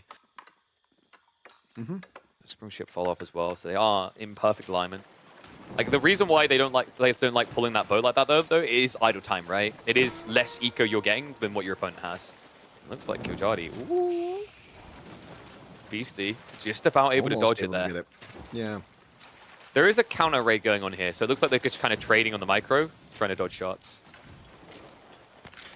Oh, loses one And there though, Beastie. Killjardy gets one, and Killjardy has the Hulk to defend a little bit faster than Beastie, and as such, secures a nice little lead for himself. Again, the Order of the Dragon vills are hard to precisely assess, but Because like not every bad for fifth him. villager, you have one less villager, right, than your opponent. Is logic. yeah, but then there's water in this mix, so it's like, how do Exactly. you, like, how many, do we really want to count? Select Given all that. constantly going off here. Yeah, we do not need that right now. BC was faster to the wood upgrade, but Killjardy not too far behind. And it does have the meditation gardens as well, which are, I think, giving a little more value than the... Demo? That demo is close to going down. This is a bit of a tease right now. Well, there's no counter to the demo that play demo from is it. Killjardy. Oh, he didn't finish it off. Big hit coming in there. The fishing boats are injured, so that's going to be a heavy hit. Beastie now Did behind. you just lose? What? It's going to be uncomfortable. The galley went the wrong way. Wait, it's still coming around. It took that long to get back?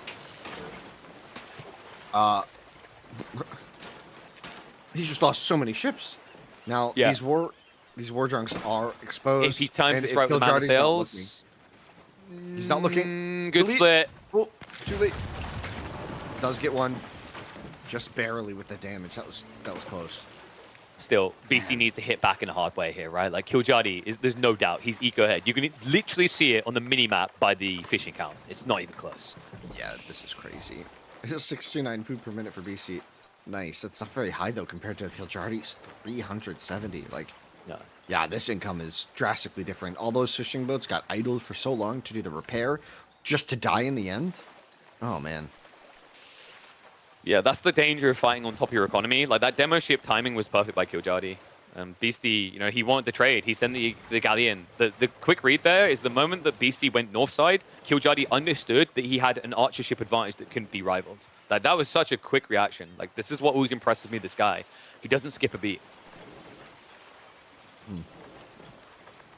And here we have it. Moving forward, he's got two. Killjardy, demo's gonna be pulled back. Three Double demos, demo. though. A defensive demo is there. They Damn, will tried trade one out, in. and the fishing boat's just going to take the heat here, maybe. Ooh, yeah, but he didn't detonate on the fishing, so he got nothing out of that final demo. It's a lot of damage, and the fishing boats have to retreat. The Hulk, though, going to be in the fishing boat. Just Wait, the saved fishing him, boat? but that I mean, I guess he's tanking for the team? I think he was maybe faking it as if it was a demo. Oh my god, yeah, this is like the most feigned assault imaginable. Beastie's in a bad position right now. Yeah, this is. I mean, that opening salvo. Dangerous here. I don't think he sees that. Killjardy, mans the sails at the last moment. Good body block with the archer ship. Killjardy is playing out of his mind right now. Is Killjardy about to be up 2-0 against Beastie? The series of the year for him, right? Remember how bad he looked in this matchup in the last EGC tournament. He'll admit it as well. Like, Right, he was yeah. brutalized. I think it was a 3-0 finish in the end in favor of Beastie. We had that infamous game where we were... I haven't seen it often happen like that, where we're 36 minutes in and Killjardy had less villages than he started the game with. Look at this guy by comparison. But think about what Demu did to all of us this morning on this map. So you're is saying buying Beastie time. was waiting And think to- about what Beastie just did to us. Do you think Beastie's just going to resign because he's down a couple vills? I don't think so. I mean, maybe actually. I guess we'll have to put him down more villages then. He might. This is a little rough.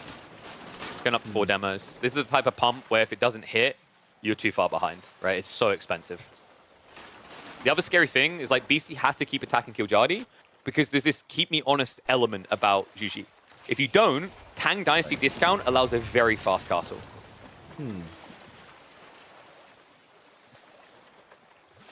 It does, yeah. And Song could be on the books soon. I don't even care enough. You don't care about Song. You just the whole point is like Tang Yeah. gets you up so quickly into castle, Yeah. and then you can actually just loom Tang for Imp. Because if you ever reach that stage with Divine Defense, Juji Bao Chuans are the best ship in the game. Right. Yeah, it's kind of crazy to think. Like the amount of statements I made where I'm like, Juji's OP. You wouldn't think it, right? Like if we think about the land map situation, this civ is depressing. No, it really is. It's super good on water maps. I totally agree. Just coming in I towards don't the eco. really see the value of Order of the Dragon a lot of time. I think people maybe overestimate their economy a bit, but Yeah. Demos? It's hard to Oh, see he can because- detonate it. Nice denial there. Backstab coming in though! what? Where did those come from? From Where was that? downtown. Beastie. He wrapped all the way east side with that. That's That gonna was save him beautiful. for a bit longer. And 'Cause he holds. It's to live important as another well, day. because Killjardy was thinking about going castle. You can see by his resources. That's forced Yeah. him to reinvest. Yeah, he has to What make a more guy. ships, but that flank surprised me like a lot, and I'm watching the game with map hacks. Imagine Killjardy. He was probably like, wait, wow. You're like, oh, more demo ships coming from the Juji economy. Very good, very good. Double arch ship, blocks these ones out there. Beastie's Oh, like, that's a yes, lot of I demo. may need to come around the back of you if I want that to keep working. He's faking another fishing boat as a demo. I Oh, don't know, there's man, it's 3 kinda demos here. expensive. Killjardy, he didn't use man the sails, but it might still be on cooldown. Archers. Yeah, he'll be able to get them. Nice turn there quickly with the swivel, gets the springles in. This game is crazy, dude. Castle's And coming. The naval counts are equal. Yeah, but Castle's That coming. castle. Being able to That's- sneak that in is pretty cool. That is the wild thing, right, about this when you think about it, is that Killjardy has a sizable enough lead that he can be on the verge of Castle Age and still have the same number of ships. Yeah, I mean it's crazy because his eco is so much better. Yeah, because look at the destroyed value. Like, but the logic of the destroyed value, they should be castling at the exact same time. Yes. Meditation Garden, baby. Supervision. Well, I think All it was these the things. It was the first fight, you know? Like, he lost. Oh yeah, the 5 eco hit fishing was boats. big. Yeah. He lost 5 fishing boats. Beastie would almost have enough res to click up if he You hadn't just don't lost. get value out of it though compared to Juji. Because you can get raid nets, the gold triple's kind of nice. It's just the extra cost is like an extra ship behind, an extra tech behind. And China builds it up, Juji Rob builds it up so much quicker. I guess like compared to H3, or the Dragon does it better because they have the increased build speed, right? I think Beastie's afraid of the Castle Age, and he's looking to snipe fishing. In fact, he might. Wow, Oh, Killjardy not this on time. point. Wow, Killjardy's playing real Oh, he's clean. going to trade demo for demo then, huh? Or demo for fish. Uh, Okay, Master's Curse gets me again, man.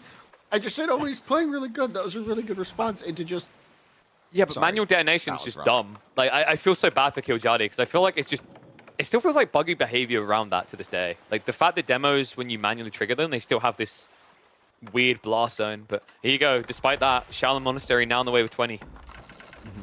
It's dirty. The problem now is Beastie has backed up. He needs to be in his face because if you get armored hulls, it's over. I don't think Beast is expecting this. No, he's nowhere near attack. 6 demos. He's going around the flank again. We're going north side. If he times this... Oh my god, he's doing... Not again. He can't keep getting away with it. Killjadi You is know? camping in that stealth. Or in that water stealth. I don't think was there ever an official No name for way. these? Anyway, No way. No Archer way. ships. No way. The fishing boat! The fishing boat baits it! Demos in. Killjadi's going to take a hit here. And it's a big one. No. No freaking way. The whole Navy's dead. The entire Navy is dead. Beastie just destroyed his entire Navy with the third flank from the same freaking direction. Killjadi just wasn't looking for it again and loses even more ships to it. Now Castle Age for what? You're going to have techs for what? There's nothing left. Killjadi, his Navy is gone. It's 4 demos in queue. That's his last hope is demo defense on these docks. It's not going to be enough. He's got the blast radius coming in as well, so these demos actually can get quite a big den. The problem right now, Archer ships are on point from Beastie's camping this right. I don't think it's doable. I think it's... Demo again. Wheels go down. I think this is the... This is done. This is actually I'm done. losing my mind. The game is over. Oh my god. What an incredible flank. We were just talking about how Beastie's probably dead. Oh, he's probably dead. Oh, he's Castle Age. Oh, this lead is so big. That was maybe the sickest flank I have ever seen. No. Let's follow it up. That was the sickest flank, followed up by the sickest, boldest, most heroic fishing boat I have ever witnessed in Age of Empires. That one fishing boat is the only reason the demos were able to hit in time, because Killjadi got distracted by it. He shot it. He didn't turn around with the Archer ships, and then he got body blocked on the retreat by it. That fishing boat opened the path for the demos to get in too deep. In Age of Empires 4, I think that even back to when demos could nuke the entire screen, I don't think we had play that effective and that like good. Like that was like some of the best demo flank I've ever seen. Amazing use of the stealth forest. He was walking through vision, so Killjadi arguably should. I say walking. He was swimming. No, boats don't swim. Sailing. He was sailing through the vision of the docks. So Killjadi should have known, and he could have learned his lesson. But Beastie kept getting value. He kept trying. And the 4 demos got right into the middle of the entire Navy from Killjadi. He was not able to split, and Beastie just... that Navy evaporated. I think, speechless. Like, looking at this now as well, Roos versus Delhi, that's kind of spicy, right? Like, I mean, Delhi didn't get a quick cap. They didn't get much of an advantage. Isn't this Roos favored? We've talked about Roos on this map how many times? People just need to remember that Roos is just the best Civ on this map. It was never Delhi. It never was. It was always Roos. And they just got banned that time, and now they get banned now. We only saw Delhi on this map because Roos was banned back in the day. I'm like fairly certain that was the case. I'm just looking at how this plays out deeper as well now. Like Beastie, so we've probably got Mongols versus Malians for Socotra. Oh man, I think that one's like difficult for Mongols to thread the needle, but not impossible. Malians just like they require you to make moves. And then Four Lakes is what, Japanese versus Abbasids? Jeez, dude, if BC wins this game, it's 3-1. Because, well, if Killjadi can force a 5th by going Socotra on 4th, right? But Four Lakes, Japan is the best Civ in the game on Four Lakes. Full stop. Like, it doesn't feel close with the options Killjadi has here. So this, to me, feels like make or break. Killjadi, with the dominant Juji, should have been in a position to be on match point. But Beastie, I mean, he raw outplayed him here. Right, he recovered so well after what must have felt like a frustrating Dry Arabia to come back with Order of the Dragon. And now we potentially have a situation where match point seems very feasible. We've seen earlier today what the Roos are capable of King on the Hill. I don't think one Sacred Site is enough to thicken the pockets of the Delhi here. Yeah, I think I say Roos is favored on this map, but I think I could be proven wrong here. Again, like we said, I don't see this too often, so I think you're right. I think there could be a lot of tricks for Kiljardi here to come out ahead. The Ghazi is strong as ever, so we'll see. We will see. And already, Beastie getting some bounty. Yeah, racing out straight here. So Roos definitely feels very good here on King of the Hill. Kiljardi, shock and awe in that game number 2 to get wiped out by Beastie. He needs a strong mental reset here and a strong plan of action. Delhi, not really known for their fallback plans when things go awry. Mm-hmm. So what? We're going to do you even play Ghazi here is what I'm wondering as well. It sounds That's weird. what I was saying.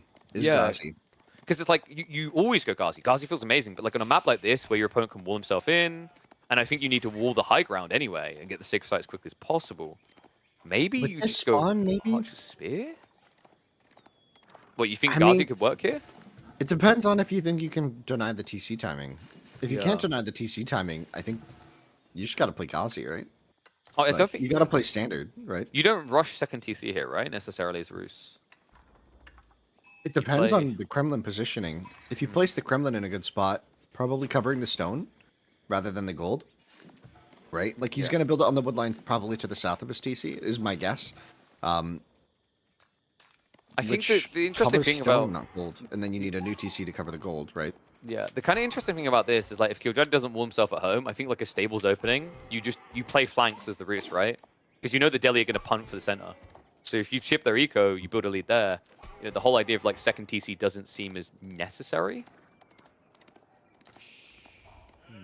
Maybe. Yeah. Bounty situation Not is really sure. good, by the way, for Beastie. Like he's gonna get the Yeah. trickle in. Oh, you know of the goals. numbers. I know you know the Yeah, numbers. I'm a nerd for it. Yeah, so he's got 250 bounty, right? Oh no, sorry. Yeah, 210. Okay, 210 right now. Yeah, he's got some Because way to go. the hunting cabin has given That's him a right, bit. hunting cabin over time. Yeah, so 210, and I It's think just luckily gotten to 200 at the moment. yeah, it worked out perfectly. So, is there anything left on the map? Where's I he think that's building? everything sniped. He's thinking about where to place this, I think. Yeah, so Taking his time. you definitely go for the middle ground between the stone and the gold, right? Oh no, he's gonna go deeper. He's Oh, got the that gold to the is south. far. Yeah, That's the that is- deer as well. You can hide a TC behind that too. You don't even. might not Oh, even- you wall it. You just wall it, right? Because then like, Yeah. there's no way Ghazi are going to dive Kremlins. Like, the Kremlin is honestly broken. The attack speed on that thing is not reasonable. It's a very strong landmark indeed. Yeah. I mean, what is it? I think it attacks every 1.12 seconds. It's juiced. Let's just put it like that. Indeed, Average it is coming. juiced. I think I'm a little bit worried if this is going to be a standard stables opening for Kiljardi. Like, archery range probably slaps a lot harder. And then you scout if your opponent's gathering stone. If he is, then you drop a Rax follow-up. If not, you just keep building archers. I mean, if we're talking about how Kiljardi is kind of a spicy player, I mean, one thing Delhi can do is just all in the sacred site. Right? He's training Yeah, another yeah, but scholar. to get This the- is normal now, but like, Yeah. he's gonna have sanctity pretty quick. Maybe. But to get there, like, you do the archer spears is my point, right? Because that gives yeah, you to quick wall it. walling. Right. Yeah. That's what I was saying. Is like maybe it is Archer Spear, and that complements the Tower Victory earlier. Maybe. Yeah. And you just say, I'm not going to attack Roos. I am going. He's going for TC. Interesting. He says, I'm not going to attack Roos. I'm going to outscale them by winning the game before they're on the map. Right. But I don't think the timing works that well. It's gonna. If this is what's gonna happen, I'm branching out too many paths, but I'm thinking if that's going to happen, he needs a cluster truck of walls in the middle to just bog it all down, right? Because I think the timing for Roos, if Delhi is investing in any walls or outposts in the middle, the timing for Roos is going to be so strong for taking back the middle. Tough to think about, right? Like the nuance here is the timings are tight, in my opinion. If this is Yeah. Kiljardi And that all is- in, right? yeah, we've got some greedy walls coming in. So Beastie is hunkering down for like a mid-game economy here. It is going to be Ghazi's. But they're not going to do much this problem- game. No, well, the problem right now is like Beastie going for that long wall is kind of cool, but at the same time he hasn't walled the center, right? So there's an opening right there that he has to be a bit careful with. Yeah, he's gonna Ghazi overall, it's such an expensive investment for a game that is essentially choke points. Yeah, and I think the problem with it is you're going to be building up a force that I think Beastie will be able to beat if he goes castle. Whereas I think if you stay Archer Spear, I think you have a longer time before Beastie's... Yeah, Like, you it forces him right? to do, like, Man-at-Arms, and, like, something about the Rus FC with the 2TC is it uses the natural food very, very quickly. So if Beastie's not on a boar, or on that second hunt in the north, it's kind of hard to mass, like, the Man-at-Arms to deal with Yeah. Spear Archer from Feudal, right?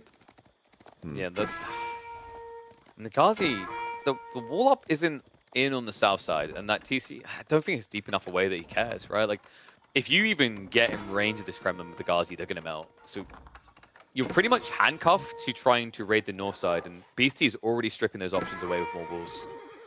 Yeah, the Ghazi are hunting down these scouts, a lot of attack sounds, and down they do go. But we do see barracks even coming from Beastie, so he's respecting these Ghazi quite a lot. Yeah. Okay, he got griefed a little bit by that pathing at the end of the rock. little stone wall. Yeah, the rock. The rock gone. I said stone wall, stone cliff. You know what I mean? And he does the wall the cliff center does. here, that little clip that you were talking about. And he It can even pushes wall him the in. middle here. Yeah. Yeah, I don't mind the idea of that. Like, you wall to the gold and you leave. Yeah, there we he go. is. Hey, He's even just going to full fully wall. encapsulate. I mean, is he though? The scout's gonna spot the danger coming. Two spearmen in queue, but not out yet. I So, think the problem there is Beastie didn't walk past the wall before he built it, so his villagers just wasted a lot of time going around the tree line. So Ghazi will get in just in the nick.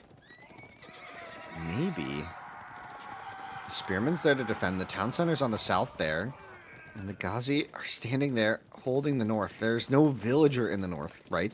He's walling for preparation so he can get that food later. So it's a bit of a bait right now to spend a lot of your time hitting that wall. Chardy's not going to get much value out of that. I mean, it gets him into the base, but then what? I mean, right now, like the thing he can be content with is he's forced a spin reaction and he's already prepping archers. Like, this is kind of the dream, right? Is you don't want Roos going knights archers. That's the thing that can contest you. Spear archers is something that should heavily favor the Delhi. Yeah. We'll see, though. Chardy going to eventually get in here. Gonna Yeah, be quite and then annoying, when he too. walks away, it's just going to get rebuilt. Don't you just love 4 or 5 palisade walls? And there is the timer. TikTok I goes the love 'em. clock. 10 minutes on the clock, and BC has signed up for this actively. He's attempting the 2TCFC against the Delhi. All in on the middle. This is a strat. We've seen this in the past quite a lot, actually. This was the main way this was played. If you couldn't get mirror civs in tournaments, like 2 years ago, or whenever King of the Hill came out, it was, I think, shortly after release, right? Basically, yeah, we've seen it play this way a lot.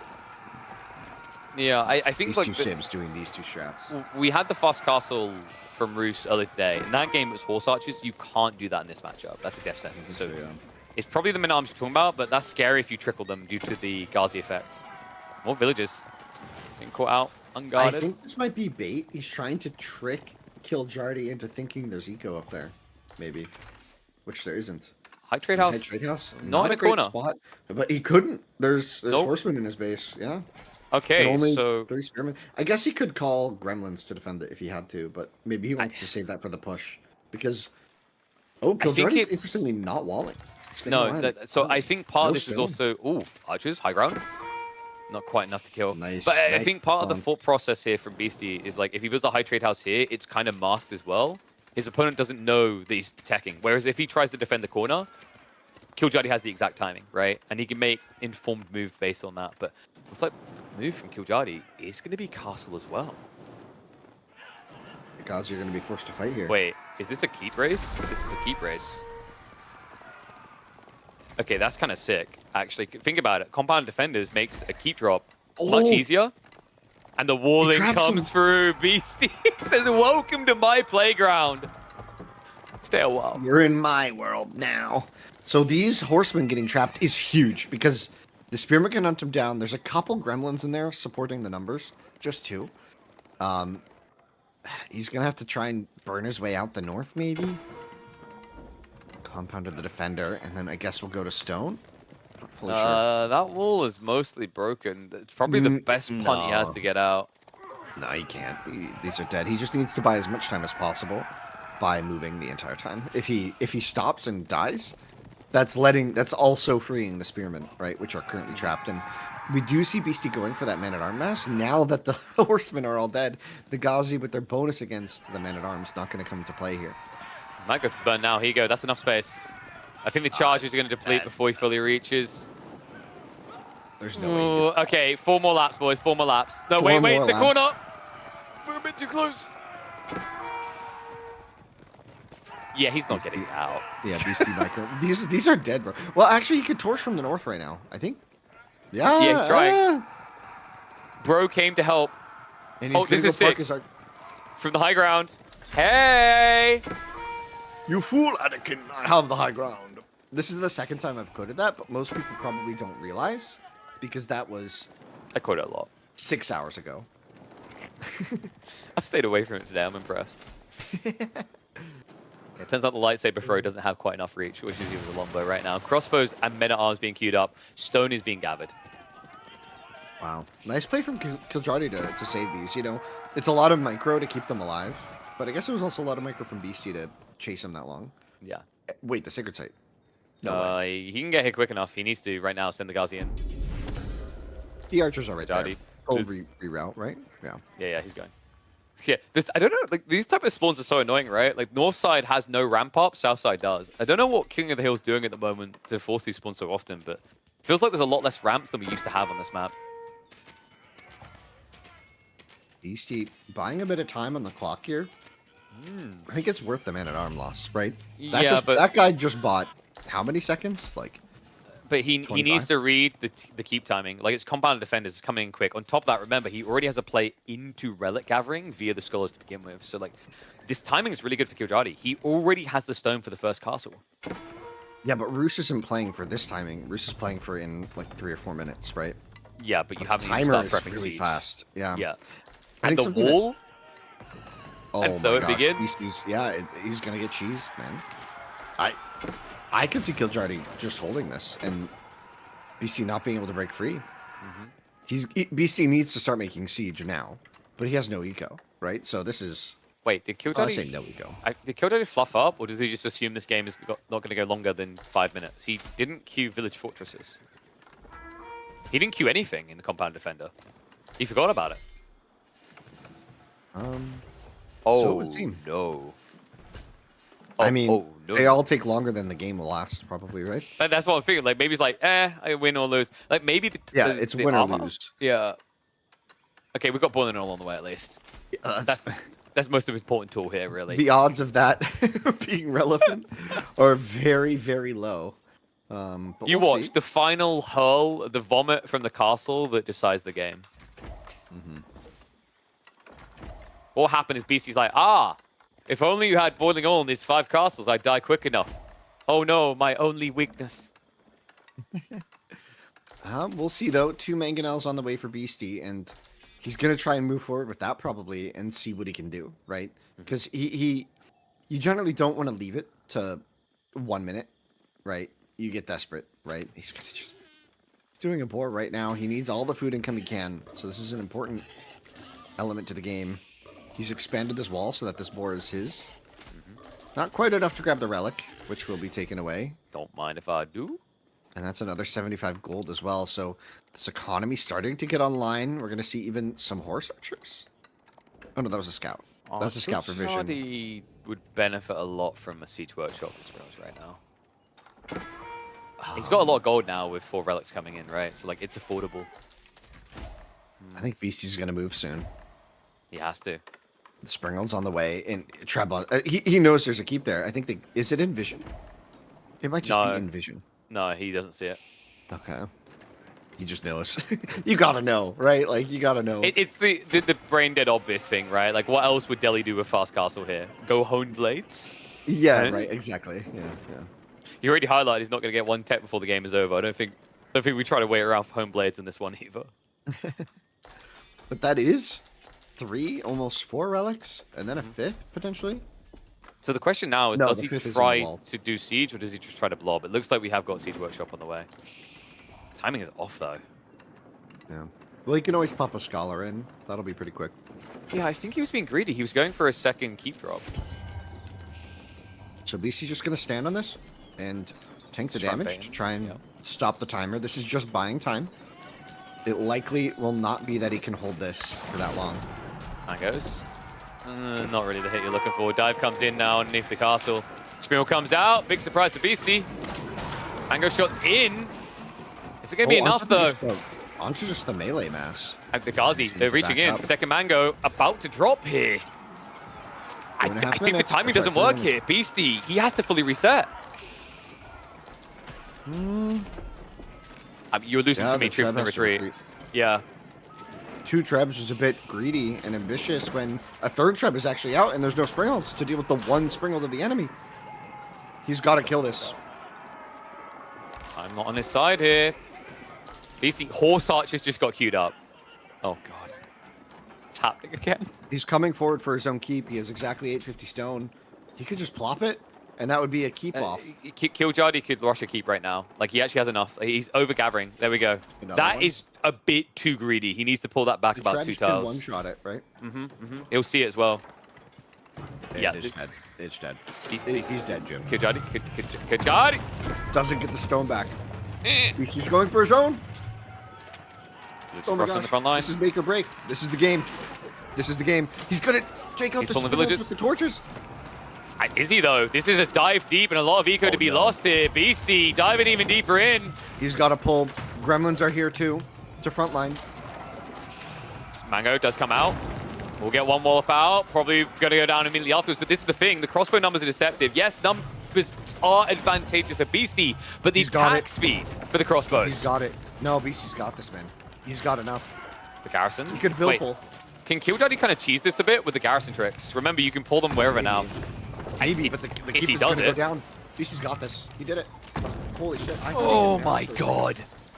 That was I incredible. The cannot Trebs were just believe working that. away. He just had enough. The gremlin pull was huge. It did so much damage. But I think the crazy part is like Killjardy with a stone, right? That just proved to be worthless there. Imagine if you had, say, 5 extra Another keep, units. yeah. Yeah. I mean, another keep was the idea, but that was If he too had greedy. planted it further back, yeah, or built it Yeah. earlier, right? It's tricky, and there's the timer. Maybe and outposts? Outposts would have Killjardy's worked as dead, well. man. That's Yeah, so this is very done. Wow. Wow. GG. What a timing. Beastie threads the needle. Shaky start with that engagement, but follows through with a second punch and gets himself up to match point. That was close. There was a moment there where he was retreating where I was like, does he have this?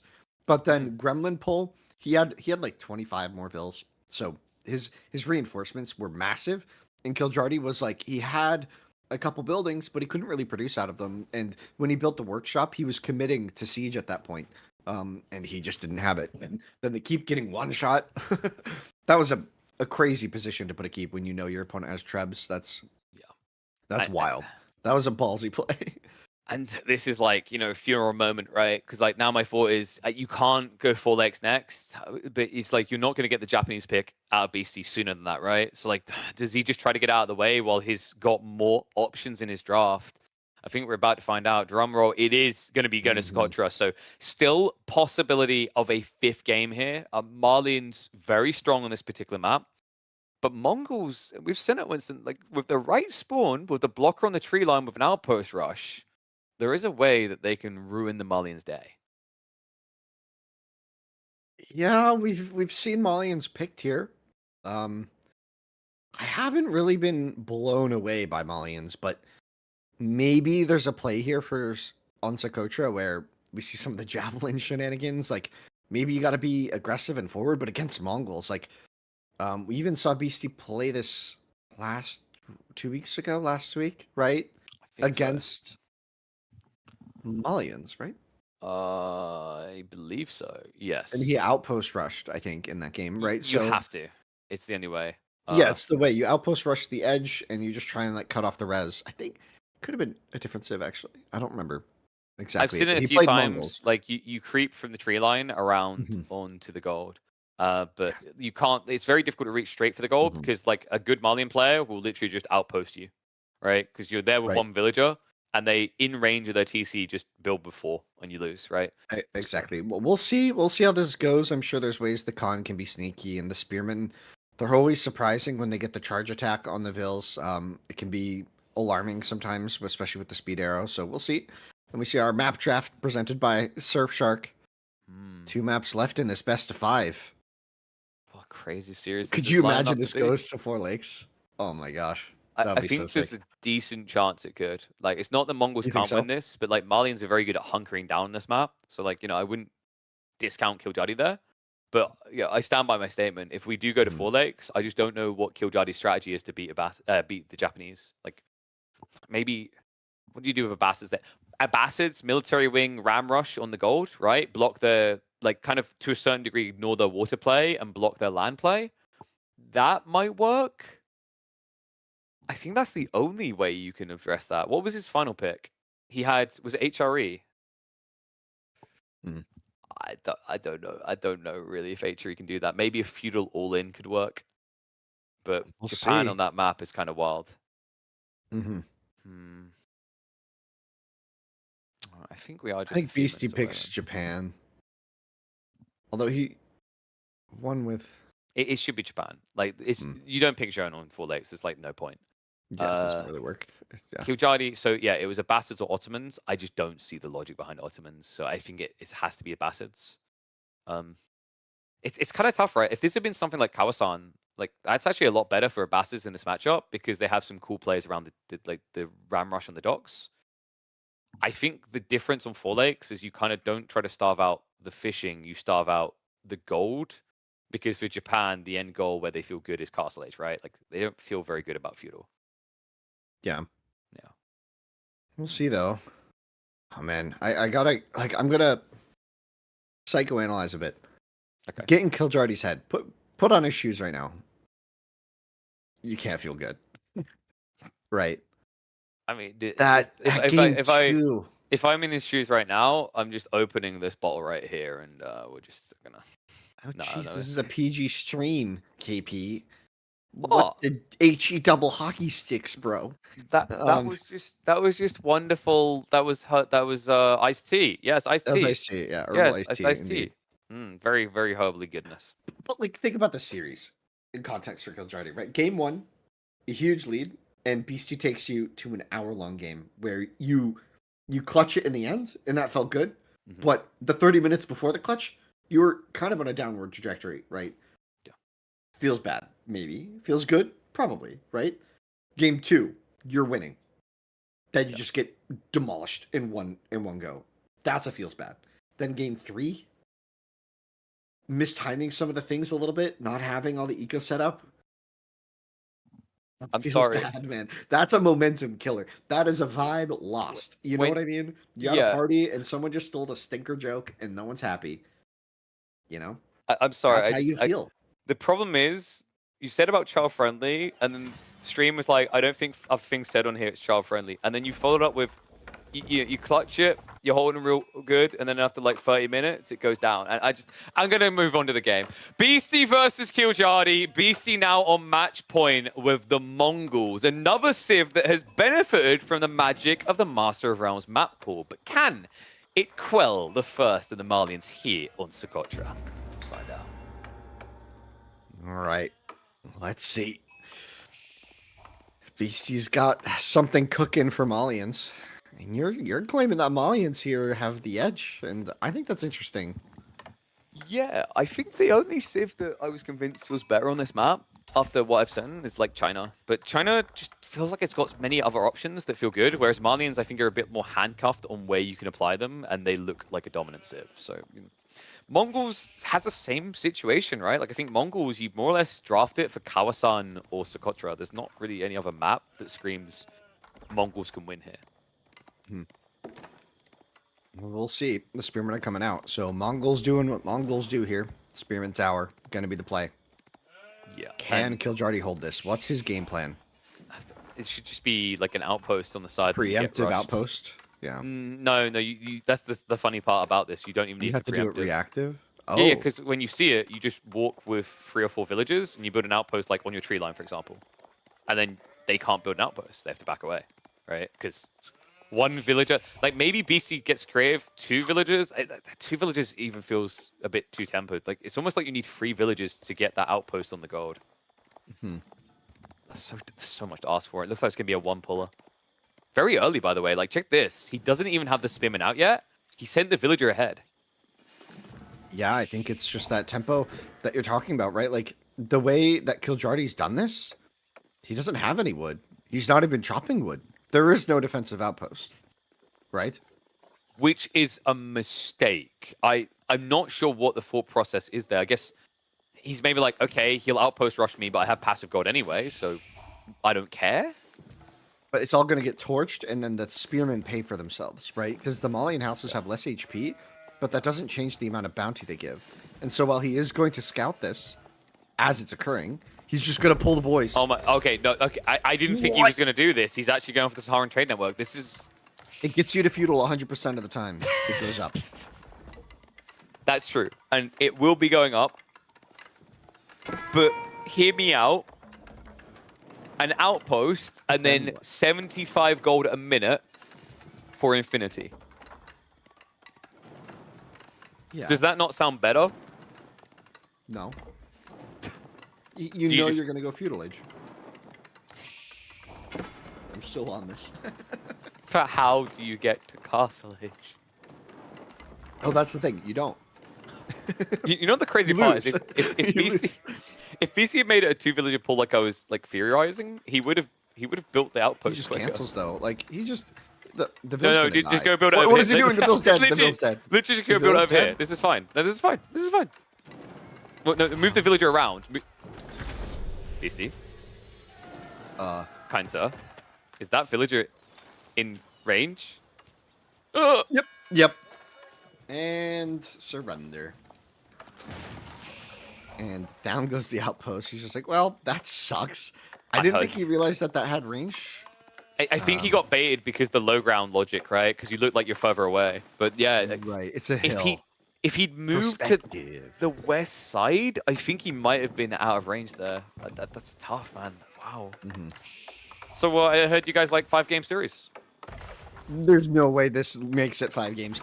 He got Kiljardi to build the Saharan trade network. So with a that's Zil. true. That is For actually one Zil, that's a good trade because that's 75 RPM, gold per minute, lost essentially for Kiljardi. I think BC will take this trade.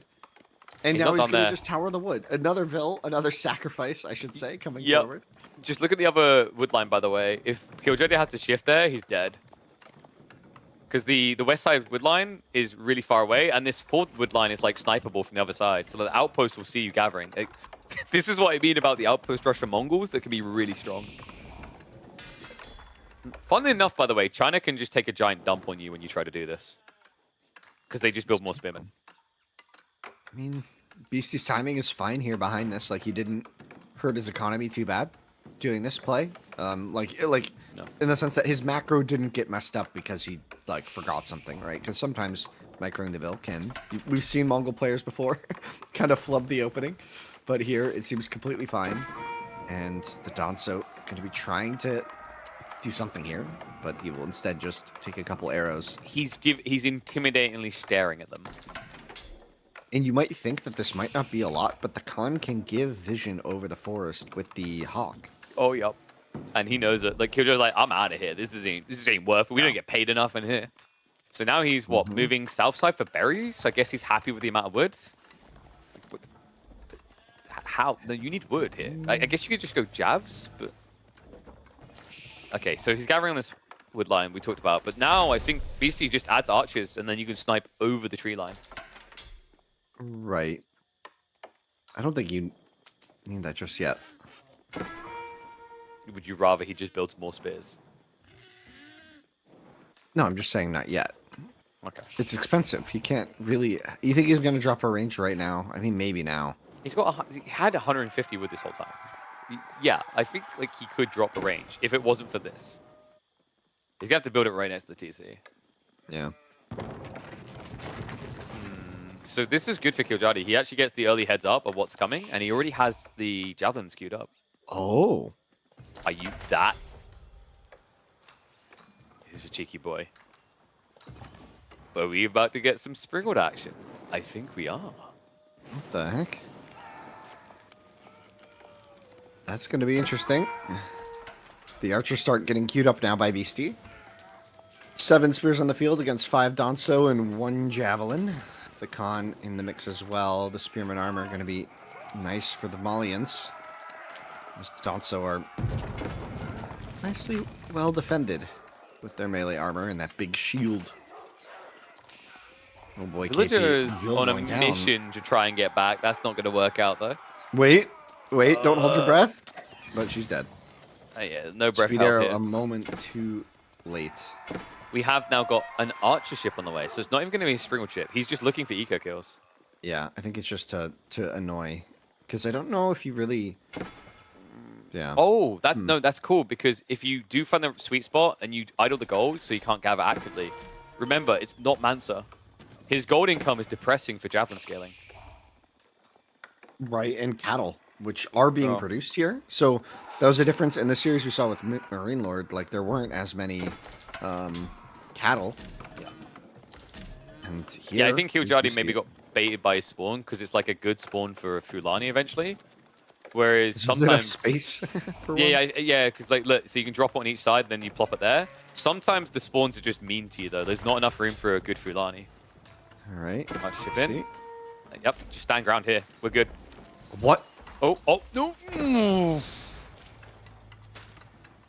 This could get annoying though. Yeah, it is annoying. The only benefit here for Killjardy is that he has more army, so he kind of just can hold the front gold if he needs to, which is where? I don't even see it. Where's his forward gold? It's on the Oh. north there, right next to On the the north. enemy dock. Yeah, that would probably make it a bit harder. Interesting.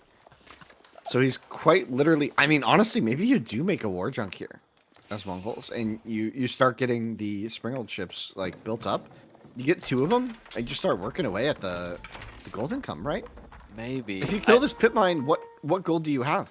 I think it's more what you need to do is stop him actively gathering gold. That's all you need to do. Like that's Yeah, you but don't need to that range. overinvest. Yeah, but like that's the beauty of this dock, right? I think that's what BC's thinking is. I know I'm going to get a boat injured here, but after it's injured, I'm just going to go back to the dock and heal, right? Like it saves you so much time. Ignore that. Khan's not important. He pressed the button. He's done his part. And so because the javelins were on the south side, BC thought this would be a good time to go forward and press on into the enemy economy. Killjardy, with so many vills on the food, He's now coming the back to the javelins are north. gone. He's going back Hey. to there. This is so tilting. This is actually so tilting. And Now the yeah, he gold found is the spot. idled. He actually found the spot. If you Yeah, look, this time he's he not did. being attacked. He can just stand here. If it shoots the right way. I think he got in range again. Oh god, Uh, yeah, he definitely got in range again. This is so annoying. It's just so annoying, yeah. 5 idols, though, for Killjardy on the gold. Gonna add up. More drafts. Oh, And now right, we and- see a war junk, so now he's gonna try and take away the passive, because he knows, right? He knows that that is not the same, and using that arrow ship, that's a little sloppy, but I feel like that building keeps really surprising me with its range. It's the perception, right? It's so weird. Is it It baits you all the time. I never see this building. I have no idea. No, it's legit But because it's on a That slope. looks like way too much range, though, right? That's what I mean. It's might it's actually- like if you look at the something mini might map, be it weird makes with it. sense. We'll But when see. you look at it in game, because it's like it's a bump upwards, the perception's off. AP? Yeah. Uh-oh. He's dead, Jim. And now we have him Okay. coming forward with the war junk, so he's gonna start tickling away. That's the Do you want to know the best part? Chat can always still hear me. pit mine this time. And maybe try to get some snipes on the vills, but it's a lot worse against groups of vills like this. We'll see. I mean, it's kind of easier, right? Because you already injured all the villagers. Yeah, look, like the Springwood shot travels quicker than Now he's arrows. just gonna hit away. Smacking away at it. And here we go. Can you guys hear me? Or am I deafened? Can you not hear me again? All right, he's drunk. Let him back in. You Yes? good? Am I there we back? go. Am I back, boys? Yeah, yeah. You guys could hear both of me. That's crazy. You guys could hear both of us, but I couldn't hear KP. No way. So I guess our observer could hear us. Okay, we're So back. Clash Sorry coming about in anyway. Like this is big though. The Springle ship is smart because the Springle shots travel quicker than arrow ships, right? So you can guarantee kills more easily. And this is now forcing Killjoy to camp with jabs. Like his military is getting spread pretty thin here. Another big detail is like BC has this blacksmith advantage, right? That's why he's trying to push right now.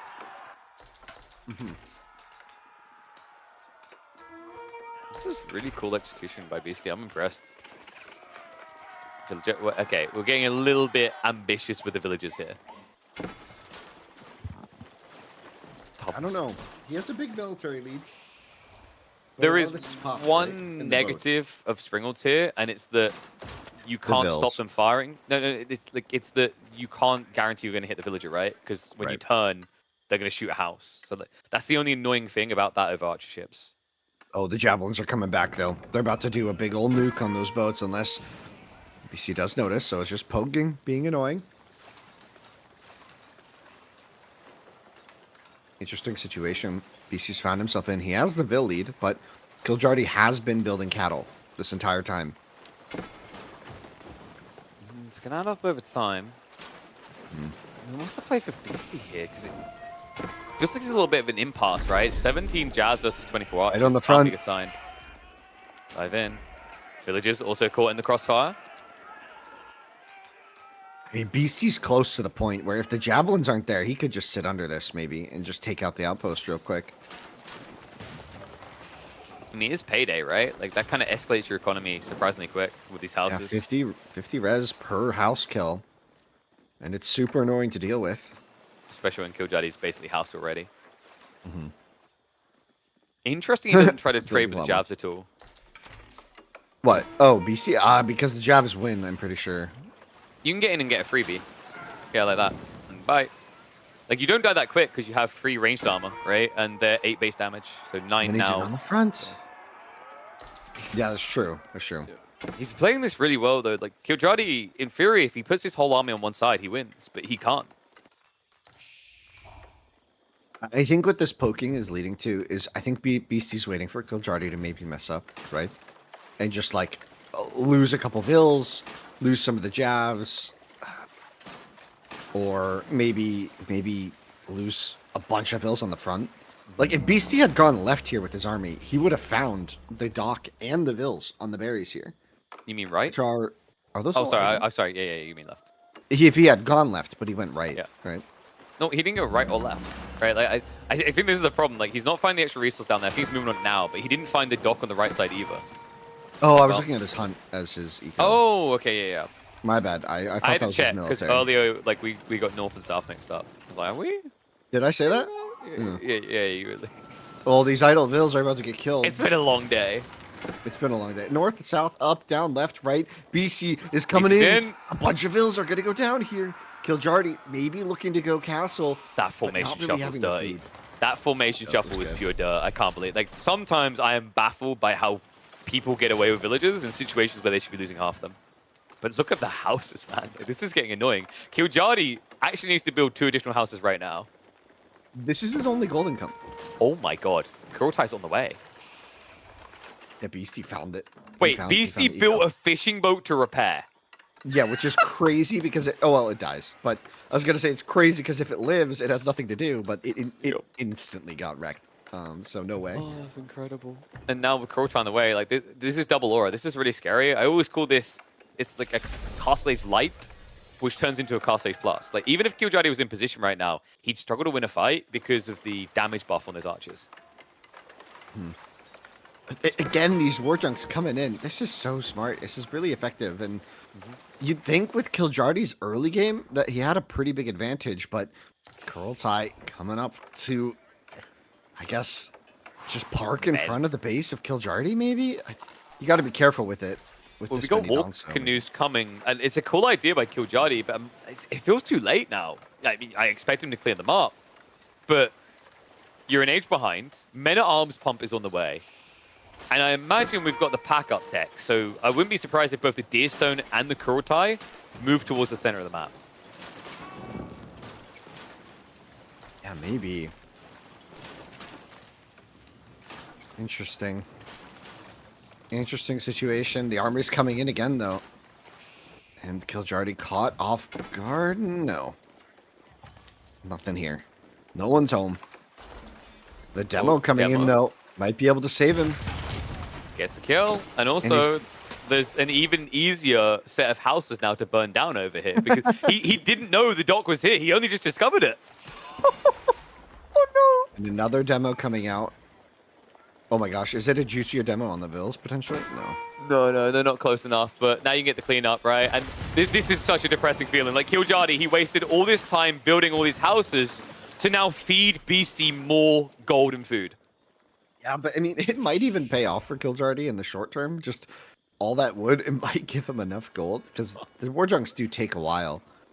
But Beastie is sending the curl tie. The landmarks, the crowns on the mini-map heading forward. You can see he doesn't have the speed tech just yet. It's on the way. And then I mean, you don't need any more. Once these unpack, they never need to pack again. Actually, that's not true. That Deerstone needs to move where the Fulani's going to go. Kiljardi has to click now. He has to click a minute ago. Where's his castle? It's too late. It's gonna get denied.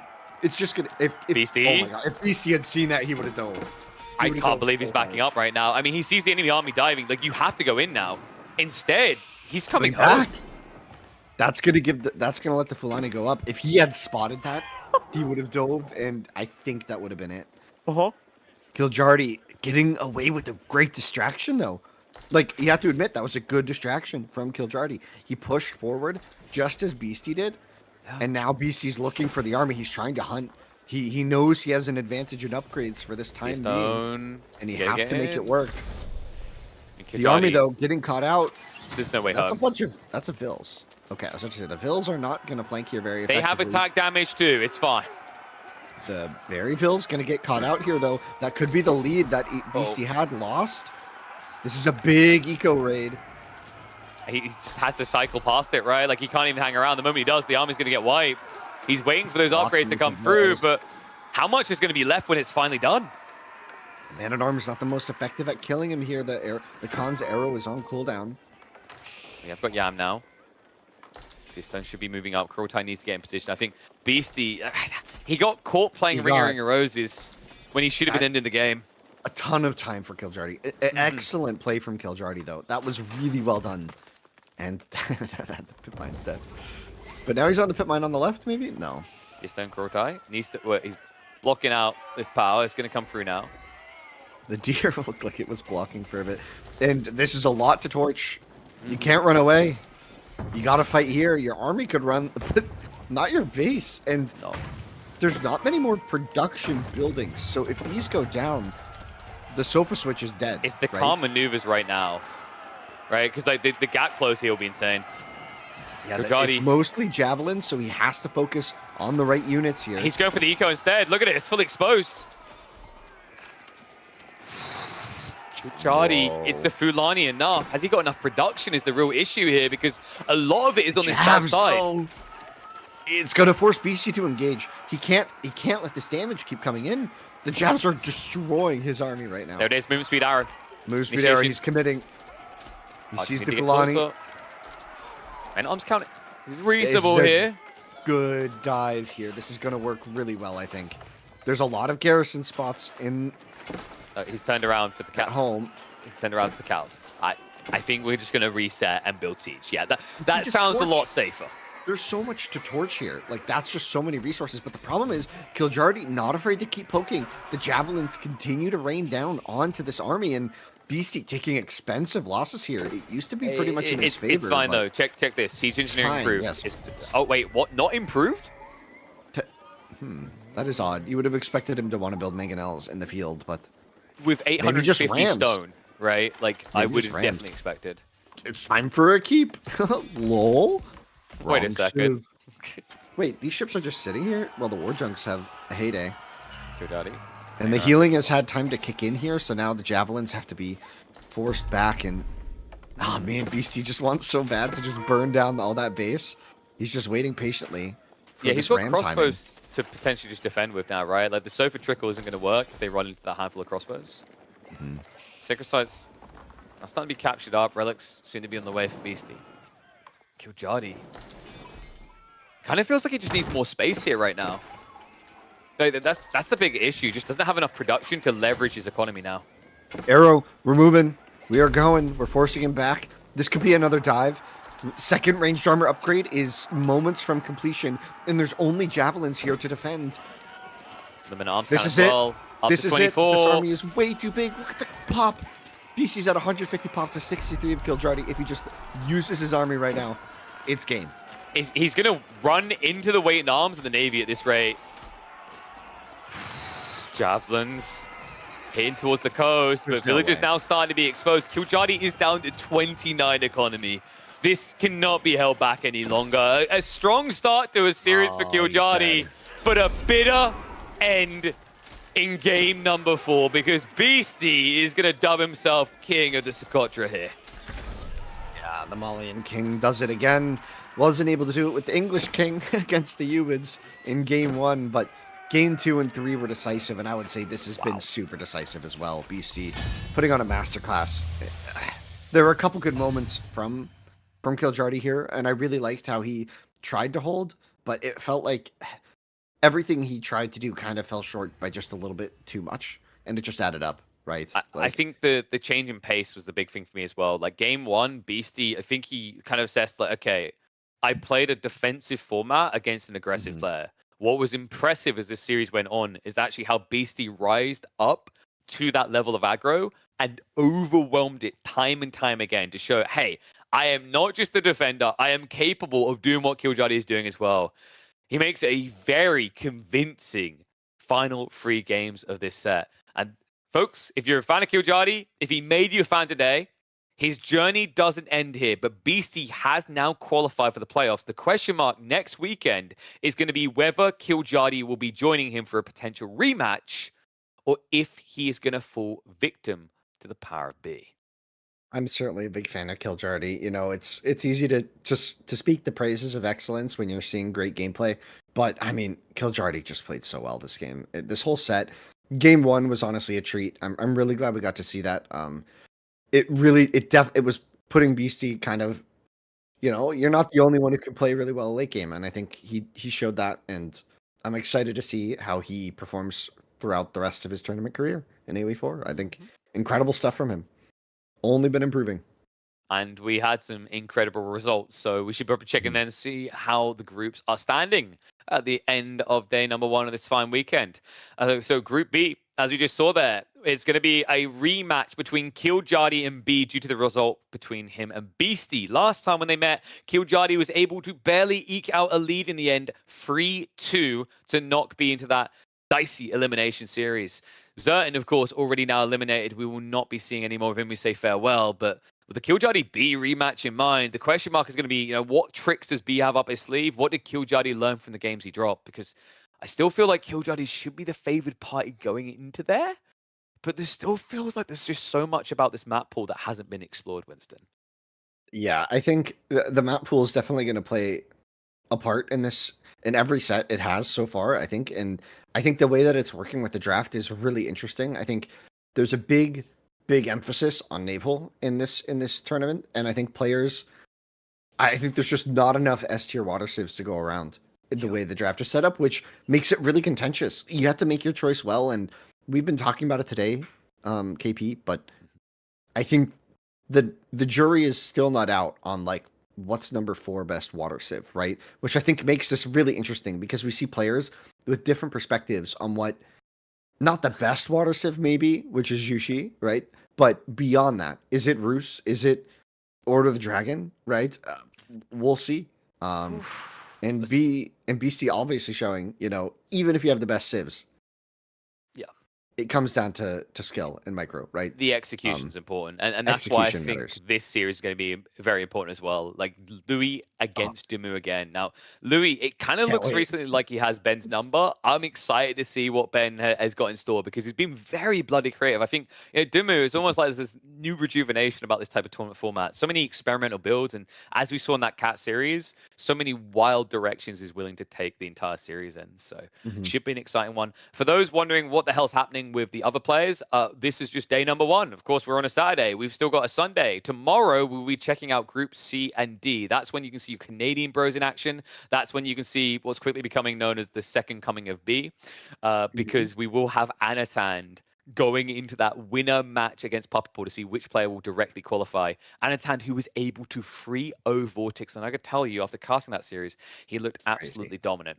I think we may even be onto what some people might view as an upset given their playstyles, where Recon could get the better of Vortex. But that, of course, will be happening tomorrow as well.